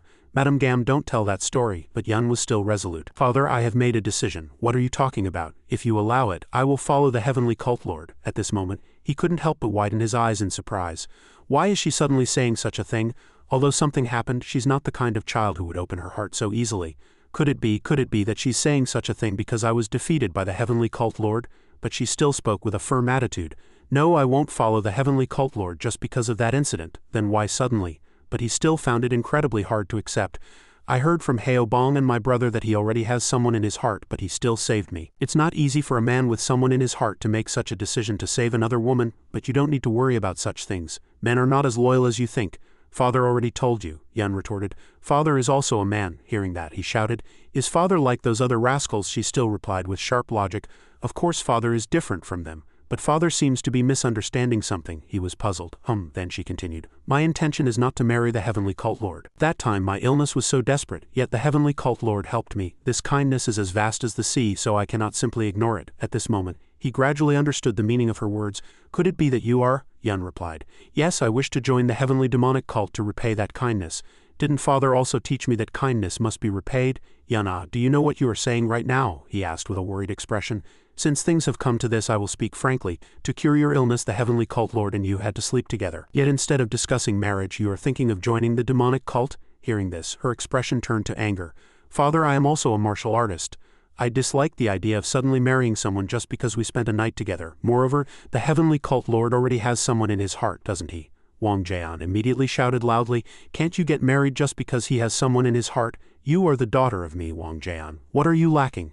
If you're upset about becoming a concubine because he has someone in his heart, father will discuss it with the heavenly cult lord. Seeing her father's attitude, Yun also retorted without backing down. Really, that's not what I mean. Father, why do you keep misunderstanding? I told you it's not like that. How many times do I have to say it? Seeing his daughter shouting, he was slightly scared. Our Yun is shouting at me. The more she spoke, the more excited she became, shouting loudly. Moreover, if you're going to get married, shouldn't you meet a few times to get to know the person? Seeing her like that, he had no choice but to concede. Yes, you are right. At this moment, she finally calmed down and lowered her voice. And father and my brother, please come with me. What? Father promised, didn't you, that you would protect my brother and me for the rest of your life, replacing mother. She looked at him with loving eyes. You have to protect us, but someday, father will also have no choice but to choose between the unorthodox and orthodox factions, so it's better for our whole family to join the demonic cult. Wang Jian finally understood her true intentions. I see Yun is trying to give me a proper status without hurting my pride. Gaoyan, our child, is truly thoughtful. He looked at her with a satisfied smile and thought, you've truly grown up, you can think for yourself. Yun is right. It's ridiculous to force a marriage after one yin-yang harmonization without any pride. If I follow Yun's wishes, I can repay the kindness and both sides can get what they want. If you wish it so, there's nothing I can do. If you have no feelings for the heavenly cult lord, then so be it. Yes, father is more important than the man you spent a night with. Indeed, she is my daughter. That's not necessarily true, but Yun's next words surprised him. Rain, if it falls for a long time, seeps into the ground. After speaking, she blushed in embarrassment. Wang Jian also felt helpless. Gaoyan, though she is my daughter, I truly cannot understand a woman's heart. At Yoan's residence, the heavenly demonic cult's northern Hunan branch, third guest hall. Moon Gyu stood before him and reported, all the medicinal herbs Granny Gam mentioned have been found. Yoan quickly stood up and shouted happily, you worked hard. Seeing his complex expression, she secretly recalled that before he left Yang Hachai he had discreetly revealed only the symptoms of the former cult lord Ju Yu to the divine physician. Thanks to Nano's ability to scan Ju Yu's entire body, he had described even the slightest irregularities. After listening, the divine physician said that there was a possibility of damage to the soul meridian. From then on, Moon Gyu began to receive orders to find medicine. Afterward, to find the ingredients for the poppy prescription, Yoan had Nano store all the medicinal herb information of the heavenly demonic cult. None of the medicines prescribed by Gam Su were available in the cult. Moon Gyu spoke in a small voice, feeling guilty. I never knew such a thing would happen while I was away. Yoan smiled and quickly reassured Moon Gyu, everything is generally fine, so there's no need to worry. She suddenly knelt on one knee, happily congratulating him. But congratulations, cult lord. You have officially joined the ranks of the great masters. A faint, satisfied smile spread across Yoan's lips. Thank you, Elder Jian, he vowed inwardly.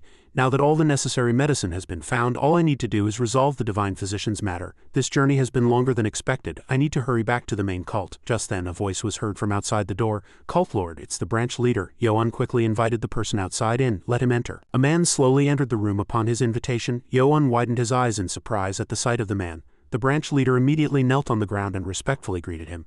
This humble subordinate greets the great heavenly demonic cult lord.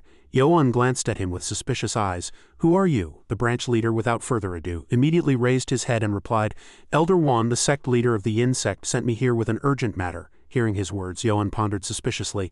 Elder Wan, he sent someone from the Yin sect instead of the Phantom Ghost sect, which means there's something important. The branch leader suddenly relayed important news to Yoan telepathically. They are heading towards the 100,000 mountains. He frowned and tilted his head in confusion. They, at a city gate elsewhere, Gamsu stood with a child in her arms, blushing in embarrassment at the noisy and lively scene around her. Careful, careful. Heobong continuously shouted loudly at the people loading luggage onto carts. Be careful not to break the barrels while moving them. All the necessary luggage was finally loaded onto the carts. That afternoon, Yoan immediately prepared to return to the main cult.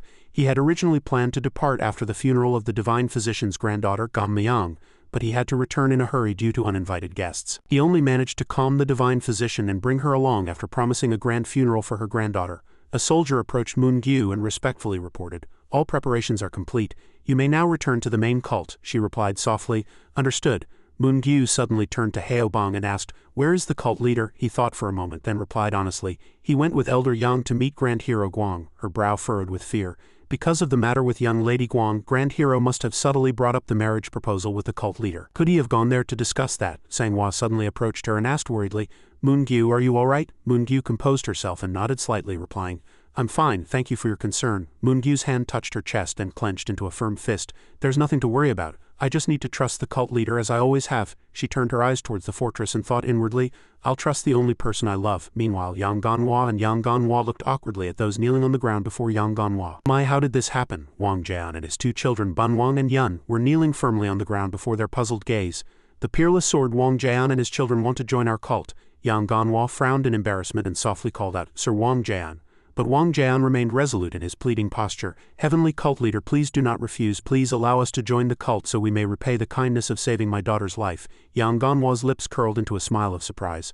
I thought he would urge the cult leader to marry young Lady Guang, but his entire family wants to join our cult. This couldn't be better. But Yang Ganhwa's eyes widened, and he thought disbelievingly, This is truly unexpected. After the sparring match, Sir Wang Jian brought up the marriage, but he changed his attitude in just one shichen. As soon as Yun's eyes met his, she suddenly turned her head. Could it be because of this young lady's opinion? Just then, Wang Jian maintained a solemn expression outwardly, but inwardly he sent a telepathic message to Yang Ganhwa. Heavenly cult leader, let's discuss the marriage later, rather than rushing. It would be better for them to have time to get to know each other. His words further solidified his conjecture. It's certain. Young Lady Guang must have influenced him to make this decision, but joining the cult is completely different from what I expected. Yang Ganhwa glanced at Yun's gradually reddening face and thought admiringly, Young Lady Wang is, like Moon-gyu, different from ordinary women. He happily agreed. Understood. Yang Ganhwa clasped his hands in a welcoming gesture. Since the peerless sword Wang Jian wishes to join this cult, how dare I refuse? Welcome. Wang Jian quickly bowed and said loudly, Thank you, heavenly cult leader. No, cult leader, thank you for accepting us. Mojam and Yang Ganhwa also shouted excitedly to him, Congratulations, cult leader. Congratulations on gaining Grand Hero Wang Jian. Mojam rejoiced inwardly. This is a huge matter. It's significant enough to shift the long-standing balance of power between the orthodox and unorthodox alliances. Afterwards, the powerful army advanced together. A few days later, on the way back to the heavenly demon cult, a masked man knelt before Yang Ganhwa and respectfully provided him with information through telepathy. They will arrive at the main cult's government office in 2 days. Yang Ganhwa asked in surprise. 2 days? He turned his head and asked curiously. Yang Ganhwa, how much longer until we return to the main cult? He thought seriously, then replied, Even by carriage it will take at least 4 days. Hearing that, Yang Ganhwa suddenly exclaimed anxiously, This won't do, I'll go ahead. Heobong looked at him and asked, Cult leader, has something happened at the main cult? He turned his head slightly and glanced at him, then uttered ambiguous words. An uninvited guest has come to the main cult. An uninvited guest, Mojam loudly suggested to the cult leader. This humble one and Elder Yang will follow. but Yang Ganhua still firmly stopped her, then turned and said, "Both elders, please ensure everyone returns safely to the cult. It will be faster if I go alone now." Without giving them a chance to speak, he hastily flew off. "See you, cult leader." Heobong vaguely asked Mojam, "Who on earth has come that the cult leader is in such a hurry?" She stared silently into the distance with an unknown gaze. "I don't know either." Mojam's face turned pale as a thought crossed her mind. "The cult leader has officially entered secluded cultivation. For someone the cult leader must personally greet. Could it be?" Days passed. 2 days later, near the 100,000 Mountains, Yang Ganhua was still rushing back to the cult. He looked around and inwardly murmured with satisfaction. Now only 20 li remained to the cult's headquarters. It was worth rushing for 2 days without rest. Yang Ganhua's steps suddenly stopped on a small dry branch. He stood on a tall tree and looked into the distance with a puzzled expression. "There are many people over there," but immediately, a flag with a unique emblem clearly caught Yang Ganhua's eye. "That's the imperial family's emblem." Yang Ganhua's face solidified into a vague expression. "They're really from the imperial palace. How strange. I heard that officials and martial artists are clearly separated." The generals next to the magnificent palanquin further drew his attention. "Why do those military officials know martial arts?" The appearance of the person riding at the front further made Yang Ganhua suspicious. "Especially the one at the front has reached the Wajong realm. The one who looks like a subordinate must be at least transcendent realm, unlike the military officials behind him. The ones in the first row have just entered the peak realm." He silently commanded the system in his mind. "Nano, zoom in." The system appeared in Yang Ganhua's eye and magnified the image, adjusting user's vision for magnification. The man's face quickly appeared clearly in his eye. Though that uncle's martial prowess is high, he has the characteristics of a great general who has just returned from the battlefield. It entered Yang Ganhua's vision. But the military official next to him is even stranger. He doesn't seem like an ordinary military official but has the special aura of a disciple from a high-ranking noble family. The faint figure inside the magnificent palanquin further made him suspicious. The person they're protecting knows no martial arts at all. Who could it be? Just then, elsewhere at the north gate entrance of the heavenly demon cult, a figure silently looked down from a high place. Yun bit her nails tightly with an uncomfortable expression. Seventh elder of the ghost sect, Wan Ui. Suddenly, a fierce gust of wind rose behind him. Ma Guillaume walked out of the whirlwind and asked Yun with a puzzled expression, "Has the cult leader not arrived yet?" "This person is Ma Guillaume, the great protector of the heavenly demon cult," he replied in a small voice, worried. "This is bad. The imperial palace's procession will arrive soon," Ma Guillaume silently admired.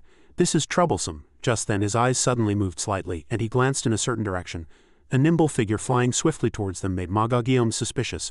"Someone is coming this way, so fast it's hard to detect. That means this person is a master of a much higher realm than me." He quickly assumed a defensive stance and waited for that person to appear. Who on earth could it be? Ma Guillaume quickly turned his head to Yun and spoke his anxious thought. "Elder Wan, I think we should be cautious." He folded his arms with a puzzled expression. "Why do you say that? Why should we be cautious?" He quickly pointed his finger in the direction where that nimble figure had been and shouted, "Elder, look over there." Yun raised her hand to shield her eyes from the dazzling sunlight, then tried to frown and look closely. "What am I supposed to be looking at?" Something whizzed past and leaves scattered wildly. It even shook the towering branches on both sides. It rushed nimbly, vibrating everything in its path. Yang Ganhua immediately leaned forward excitedly and shouted disbelievingly, "Hey, you can't even see it if you don't concentrate. What on earth is that?" Ma Guillaume thought for a moment, then suggested, "We should put up a barrier." He gritted his teeth and muttered uncomfortably, "Why now of all times?" But just as the barrier was about to be completed, Ma Guillaume stretched out his hand to block it and shouted loudly, "Wait, Elder Wan, stop." He admired inwardly. "This aura is..." Ma Guillaume's thoughts became increasingly firm and he declared resolutely, "It's the cult leader." Yun asked disbelievingly, blankly, "What? The cult leader? The cult leader?" He turned his head to look at that figure and murmured inwardly, "I almost put up a barrier and made a big fuss. He should have come through another gate." On the other side, Yang Ganhua also rushed towards the city gate, thinking suspiciously, "What on earth is going on?" Between the city walls and the forest there was a wide plain about 1 li wide, and after passing through the forest path he would surely appear. He gradually increased his speed to the maximum. Yang Ganhua suddenly slowed down and immediately jumped onto the tallest tree nearby. From the top of the tall tree, Yang Ganhua continued to step on air and advance. Yang Ganhua recognized this technique and widened his eyes, stunned. "Oh my, that's stepping on air." Ma Guillaume also glanced at him and admired. "The cult leader knows sword-riding flight, and now he even knows this lightfoot skill, said to be the highest realm. To have reached a higher realm than me in just a month." Yang Ganhua's hand suddenly grabbed a sword. He resolutely drew the sword and threw it forward. Yang Ganhua immediately jumped onto the sword, using it as a tool to advance. This sight immediately astonished Yang Ganhua and Ma Guillaume. Below sword-riding flight, the eyes of both men remained fixed on his figure, not leaving for a moment. Yun blankly asked Ma Guillaume through telepathy, "Great protector, what on earth is happening outside?" But he replied suspiciously, just like her, "I want to ask that too." Ma Guillaume rushed forward and reminded Yun, "This is not the time to talk about such things. Quickly follow the cult leader." He quickly replied yes. From above, Yang Ganhua still maintained a solemn expression as he rode his sword towards his camp. Yang Ganhua's eyes suddenly moved slightly and he glanced behind him. He was surprised to see Yun and Ma Guillaume running following his steps. Those are the Great Protector and Elder Wan. Yang Ganhua quickly grabbed his sword and descended straight down. The two men immediately increased their speed even further. The cult leader has descended into the city. Yang Ganhua landed in a secluded spot, quietly waiting for the two men to appear. Almost immediately, they caught up to him and landed before Yang Ganhua. Ma Guillaume respectfully knelt on one knee. Great Protector Ma Guillaume greets the cult leader. Yan also greeted politely. Seventh Elder Wanui greets the cult leader. Yang Ganhua glanced at the two men suspiciously, then opened his mouth and asked, "Have you two been well during this time?" Ma Guillaume quickly replied to him, "What could happen to us when we are at the main cult? Cult leader, I apologize, but we must hurry to prepare to welcome the guests." Yang Ganhua nodded in agreement with his opinion, his face solemn. Inside the cult's waiting room, a group of people stood quietly before a noble chair waiting. A white-haired man stood firm, his eyes resolute and unmoving. Just then, footsteps suddenly echoed in the room. Yang Ganhua quietly entered with his subordinates following him. The group immediately knelt before him and respectfully shouted loudly, "This humble subordinate of the holy cult greets the cult leader, Third Elder Ma Ryong Jang Zhang of the Heavenly Demon Cult." They all bowed their heads and shouted loudly, "Greetings to the cult leader." Yang Ganhua quickly waved his hand and commanded them, "While I was in secluded cultivation, you led the main cult in my stead. Now that the Imperial Palace's procession has arrived, return through the north gate with the remaining elders." The group immediately obeyed, saying loudly, "As ordered." Afterwards, Yang Ganhua quickly went out the main gate with all his subordinates to meet the group from the Imperial Palace. After a long wait, the sound of horse hooves thundered, gradually becoming clearer. He watched the approaching group with a solemn and vigilant expression. Flags and armies began to appear in the distance. The strong and majestic army quickly approached the city gate. Namgying rode at the front, solemn, slowly approaching. Ma Guillaume realized at this moment and murmured inwardly, "He seems to be a Wajong realm master." The sound of horse hooves suddenly stopped. Namgying shouted to Yang Ganhua's group, "Citizens of the Great Ming Empire, I am Namjin, Jian Namjian, a warrior of the Great Ming Empire." At the words that came from his mouth, his eyes immediately widened in surprise. Namjin warrior. Yun, who was behind him, covered her mouth with her hand and sent a telepathic message to Yang Ganhua in fear. "See you, cult leader. That man is an embroidered uniform guard." He recalled his knowledge of the powerful embroidered uniform guards with tension. Embroidered uniform guards. They are the Imperial Guard of the Great Ming Empire, trusted by the Emperor, including the Eastern Depot, Western Depot, and Inner Depot. The Namjin and Bukjin warriors are positions just below the embroidered uniform guard commander, and they are military officials among the high-ranking imperial officials. He continued to fix his gaze on the person inside the palanquin suspiciously. Who on earth is inside the palanquin to be escorted by such high-ranking military officials? The palanquin suddenly shook violently with the sound of someone's footsteps, and Yang Ganhua's face immediately turned pale. Oh, a holy decree emerged from the person inside the palanquin. The figure inside slowly came out holding a metal tray. He walked into the light amidst the respectful posture of the surrounding army. Namgying suddenly turned his gaze to Yang Ganhua's group. He shouted loudly at them in anger, "How rude! Quickly kneel and receive the holy decree." But Yang Ganhua's group still stood like statues, glaring at their group with fierce eyes. The person inside the palanquin lightly sent a telepathic message in a contemptuous tone while Namgying gritted his teeth in anger. "If you thought the demonic cult members would kneel so easily..." He glanced at the group at the palanquin's occupants' provocation. Would they be making such indifferent expressions? Namgying suppressed his anger and growled at the group, "You scoundrels!" But the person inside suddenly opened his mouth and stopped Namgying. "Enough!" He handed the tray to the servant who was bowing his head below and continued, "You alone are not enough." As he slowly walked out of the palanquin, his feet touched the ground with a grating sound. Lu Sekiom introduced himself, shouting, "I am Prince Seong Sekiom, commissioned by the Great Ming Empire." Suddenly, the surroundings fell into cold silence. Some indifferently asked, "Prince Seong, does that mean he's the Emperor's son?" Yun bowed her head in admiration. "I was suspicious seeing the embroidered uniform guard escorting him, but I didn't expect him to actually be a prince." Lu Sekiom gritted his teeth in anger. He unpleasantly pointed directly at Youn's group and shouted, "You rascals, how rude you are! To stand there blankly even after seeing His Imperial Majesty's holy decree, and not even show proper etiquette to this prince." But Youn remained silent, saying nothing. Lu Sekiom quickly pointed directly at his face and pressed, "Are you truly the cult lord of the demonic cult?" He smirked sinisterly, triumphantly thinking to himself, "He still looks young. Turns out he really is just a child. I don't sense any oppressive aura from him. He must just be an ordinary person, not someone who practices martial arts." Lu Sekiom's voice grew louder and louder. As the people remained silent, he shouted even more arrogantly, "Since the cult lord doesn't set an example, his subordinates are also this rude."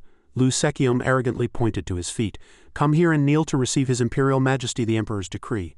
One person's hand quietly clenched into a fist, trembling with anger. The group, as if by agreement, harbored unpleasant thoughts about him. How dare he insult our cult lord? The group cast cold glances at them, and the atmosphere became tense. Lu Sekyam's horses suddenly went wild, neighing and thrashing, causing the soldiers to stare blankly in fear. Why are the horses suddenly? Hey hey. Namjin fiercely drew the sword from his waist and shouted loudly, Prince Seong has brought his Imperial Majesty's holy decree, yet you dare to show your ill intent? Is the demonic cult planning a rebellion? Lu Sekyam, fearless, curled his lips and triumphantly mumbled to himself, you rascals can't do anything anyway, even the demonic cult won't be able to contend with the entire Imperial army. Just then, Marong, who was behind Yohan, suddenly bowed and respectfully transmitted a message. Cult Lord, Lu Sekyam is the current Emperor's second son. He bowed his head and seriously suggested, this subordinate does not know if he is someone who knows his place, but may I step forward for a moment? He uttered a single word in a firm tone, good. Marong immediately walked towards the Imperial Palace group. Lu Sekyam was still scoffing inwardly. Ridiculous, he sinisterly surmised. Since the cult lord isn't stepping forward himself, there's clearly nothing to expect. But he saw something before his eyes and his face hardened in surprise. Marong clasped his hands and respectfully greeted Lu Sekyam. It is an honor to meet His Royal Highness Prince Seong of the Great Ming Empire. One soldier behind him suddenly shouted unpleasantly, You rascal, are you just clasping your hands in greeting? Quickly kneel and pay your respects to His Royal Highness Prince Seong. But he suddenly stopped, unable to speak further. The soldier stared intently at Marong with fearful eyes. The aura emanating from that old man's body is too overwhelming. I can't even open my mouth. He was still respectful, but he spoke each word with emphasis. Your Royal Highness Prince Seong, the disciples of our heavenly demon cult only kneel before our cult lord, who is the heaven of our sect. Lu Sekyam was instantly flustered, startled by the imposing aura emanating from his body. Marong continued, mentioning the peace agreement between the two factions. Our heavenly demon cult has officially established a non-aggression treaty with the Great Ming Empire. We are equal and we do not interfere with each other. He continued to utter sharp words, preventing him from speaking. The Great Ming Emperor Taizu established a treaty that the court and the martial world would not interfere with each other after receiving assistance from our cult during the founding of the empire. Why then do you command this subordinate to kneel? Lu Sekyam was so enraged that he shouted loudly, What commoner dares to be so arrogant? Are you trying to lecture this prince? He quickly turned his head and commanded his subordinates behind him, What are the embroidered uniform guards doing? Quickly seize those rude rascals and make them kneel before me. The embroidered uniform guard immediately drew their swords and charged fiercely, facing the malevolent soldiers. Marong stood motionless in his spot, his eyes narrowed as he muttered admiringly, It seems words won't suffice. Marong quickly drew his sword and before the embroidered uniform guard could react, directly slashed towards them. Namjin saw his move and exclaimed in surprise, To shatter a sword with internal energy. He hardened his face and gritted his teeth. That old man is indeed no ordinary individual. Namjin, holding his sword, threatened the soldiers loudly. You can't even handle one man if you can't make him kneel. I'll personally behead you all with my own hands. The embroidered uniform guard trembled, gripping their broken swords. They quickly tightened their grip on their swords and fiercely slashed towards Marong. As his body moved, the jade pendant on his waist lightly swayed. The group fell helplessly under Marong's sword. Lu Sekyam's face turned ashen, and he thought to himself, Impossible. The embroidered uniform guard, skilled in imperial martial arts, defeated so easily by that rascal. He commanded the remaining men, All of you attack together. This fellow is not easy to deal with, but they were all repelled in an instant. Lu Sekyam's eyes widened, dumbfounded. What on earth is this? Seeing the fallen group behind him, he became even more flustered. What's happening? A foot heavily stepped on the chest of a gasping embroidered uniform guard. Marong looked directly at him with sharp eyes and unpleasantly asked, Is there no one else who dares to challenge? Namjin shouted in anger. It's a rebellion. Quickly protect His Royal Highness Prince Seong. Sturdy shields were quickly raised, forming a defensive barrier. They stood majestically before everyone. The surviving soldiers quickly formed a powerful formation. Lu Sekyam bared his teeth and laughed triumphantly. You rascals brought this upon yourselves. Yoan suddenly stood before him and coldly asked, You seem quite amused. His face hardened unpleasantly. Lu Sekyam quickly raised his hand, inwardly flustered, preparing to unleash a move. How did he get through the embroidered uniform guard? He directly struck Yoan's abdomen and blood splattered everywhere. Lu Sekyam laughed loudly with joy. Hot blood surged from deep within his chest. His eyes widened. I can feel the blood. Then Lu Sekyam's hand was forcefully pulled back. He fell to the ground, gasping for breath. Lu Sekyam's eyes widened as he questioned himself. This is, he charged at Yoan again with fury in his eyes. This damned rascal, how dare he? He indifferently raised his sword and directly slashed Lu Sekyam. He was immediately suppressed and pinned down by Yoan, screaming in pain. Yoan spoke each word to Lu Sekyam with emphasis and anger. Stop acting like a spoiled child. He firmly gripped Lu Sekyam's face with his strong hand and coldly lifted him into the air. Lu Sekyam struggled in panic, but he could not contend with Yoan's immense strength. The embroidered uniform guard immediately turned pale with fear. How can he lift such a large man with one hand? Lu Sekium, still mouthing threats, warned Yoan. Why, you rascal, what trick are you playing? With this you will become an enemy of the imperial family. But those words only angered him further. These so-called princes sure have long tongues. Yoan forcefully threw him forward. Lu Sekium crashed into the soldiers, then bounced off to another spot, burying his face in the ground. When the group's feet once again stood before him, he trembled in surprise. Lu Sekium quickly turned his head and loudly threatened Yoan. Do you think you can touch this prince and get away with it unscathed? His lips suddenly curled into a contemptuous smile. This prince, you say? Yoan darkened his face and spoke oppressively. Do you think I'd listen to your nagging? Lu Sekium's face fell into fearful silence. Turning back time a few days, 3 days ago, the imperial palace's procession was slowly advancing towards Yoan's sect. Suddenly opened his mouth and asked, Is the Namjin warrior outside? Namjin immediately slowed his horse, approached the window, and replied, Namjin warrior Jian Namjian attending at your royal highness's side. The person inside the palanquin put a hand to his mouth, falling silent in thought. He suddenly asked curiously, Namjin warrior, whose land is this? It belongs to His Imperial Majesty, the Emperor, the Great Ming Empire. Then who are the people living on His Imperial Majesty's land? Namjin pondered for a moment, then respectfully replied, They are His Imperial Majesty's subjects, the people of the Great Ming Empire. Yet, the person inside the palanquin suddenly shouted, filled with indignant dissatisfaction. These rogue martial artists dare to look down on the Great Ming Empire. His hand clenched tightly. He spoke with emphasis. They should rush to the imperial capital and prostrate themselves as soon as His Imperial Majesty issues a decree. Yet this prince has to personally make this journey, he sighed in anger, then slightly turned his head. Even if Emperor Taizu established the Great Ming Empire with their help, I simply cannot understand this tradition. He recalled the agreement that curbed warfare, the non-aggression treaty between the martial world and the court. All the person inside the palanquin knew about the background of this treaty was that it was made 180 years ago between Emperor Taizu of the Great Ming Empire and the leaders of the 3 major forces of the martial world. Martial artists with martial prowess beyond ordinary people are a great danger to the nation. He suddenly grew angry recalling this point. There were imperial dynasties that rose to fight the martial world, but Emperor Taizu of the Great Ming Empire considered that a waste of national strength, so he established a treaty not to invade them. The person inside the palanquin spoke with emphasis as if unable to comprehend. This prince is very displeased with the demonic cult. His Imperial Majesty the Emperor is called the Son of Heaven, yet the cult lord of the demonic cult is hailed as Heaven itself. How can they be so different from other small righteous sects? Namjin thought to himself, yet softly answered his curiosity. Your Royal Highness Prince Seong also cultivates Taoist martial arts in addition to imperial martial arts, so it is understandable that you would be even more displeased. As this subordinate understands, the unorthodox factions and the demonic cult have different objectives. Upon hearing his reply, the voice of the person inside the palanquin became even more furious. Objectives, you say? Ridiculous. Isn't that their problem to solve in the martial world? Only the righteous sects are subjects of the Great Ming Empire. Namjin softly agreed. You are correct, he declared firmly. I can no longer stand idly by. What do you think? Even more astonishingly, the person outside was none other than Lu Gaong, the low-ranking civil official of the Great Ming Empire. Lu Gaong sinisterly opened his mouth. According to the information this subordinate has obtained, a current cult lord overthrew the former cult lord and took his position. The person inside the palanquin stroked his chin, intrigued. Oh, he continued, writing on the momentum, I hear he's an incompetent individual and that he murdered most of the talented people. Lu Gaong continued to whisper, instigating him. If your Royal Highness corrects these ruffians, you will gain His Imperial Majesty's trust. This subordinate believes this is a good opportunity to solidify your position. The person inside the palanquin also showed interest and exclaimed, Interesting. I shall continue to observe. Namjin's face hardened, but he said nothing. He inwardly fumed, seeing the atrocity Lu Gaong had committed. I only told him to show imperial dignity appropriately. But is that rascal Lu Gaong planning to ruin everything? Namjin looked directly at Yoan and spoke with emphasis. Especially that fellow. Imperial authority means nothing to him. He gritted his teeth and inwardly vowed, I must not let him get close to His Royal Highness Prince Seong. Namjin pointed at him and shouted loudly, Seize that rascal at once. The embroidered uniform guard rushed madly to where Yoan stood. But the moment their sword tips were about to touch him, he suddenly vanished. The embroidered uniform guard fell silent, perplexed. He vanished. Could it be? They suspiciously speculated. Is it Shadow Step? Yoan suddenly appeared behind the embroidered uniform guard. One of them saw it and quickly shouted a warning to his comrades, He's behind you. But other figures forcefully blocked the embroidered uniform guard, preventing them from advancing further.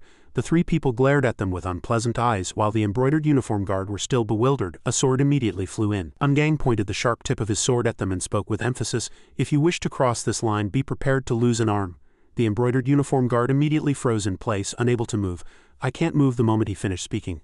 I've never felt such killing intent before. Namjin, seeing the scene, exclaimed in a fluster. If this continues, it will be very dangerous outside. Those demonic cult rascals are choosing their weapons and surrounding us. Yoan's footsteps slowly approached again. Namjin, on guard, raised his sword towards him. Yoan remained completely unfazed and quickened his steps. At this, he was startled by Yoan's imposing aura and hastily shouted a warning. Stop! Do you truly wish to become an enemy of the imperial family? But Yoan suddenly clasped his blood-stained hands. Namjin watched his actions, puzzled and confused. He stood solemnly before Namjin and respectfully exclaimed, "Your subordinate's armor suits you well." A mysterious figure suddenly appeared among the soldiers. Yoan bowed his head towards him, greeting, "I pay my respects to your Royal Highness Prince Seong." Prince Seong was greatly surprised, thinking to himself, "Impossible, that fellow recognized this prince. When did he ever know my identity? Could he have known from the start and been acting all this time?"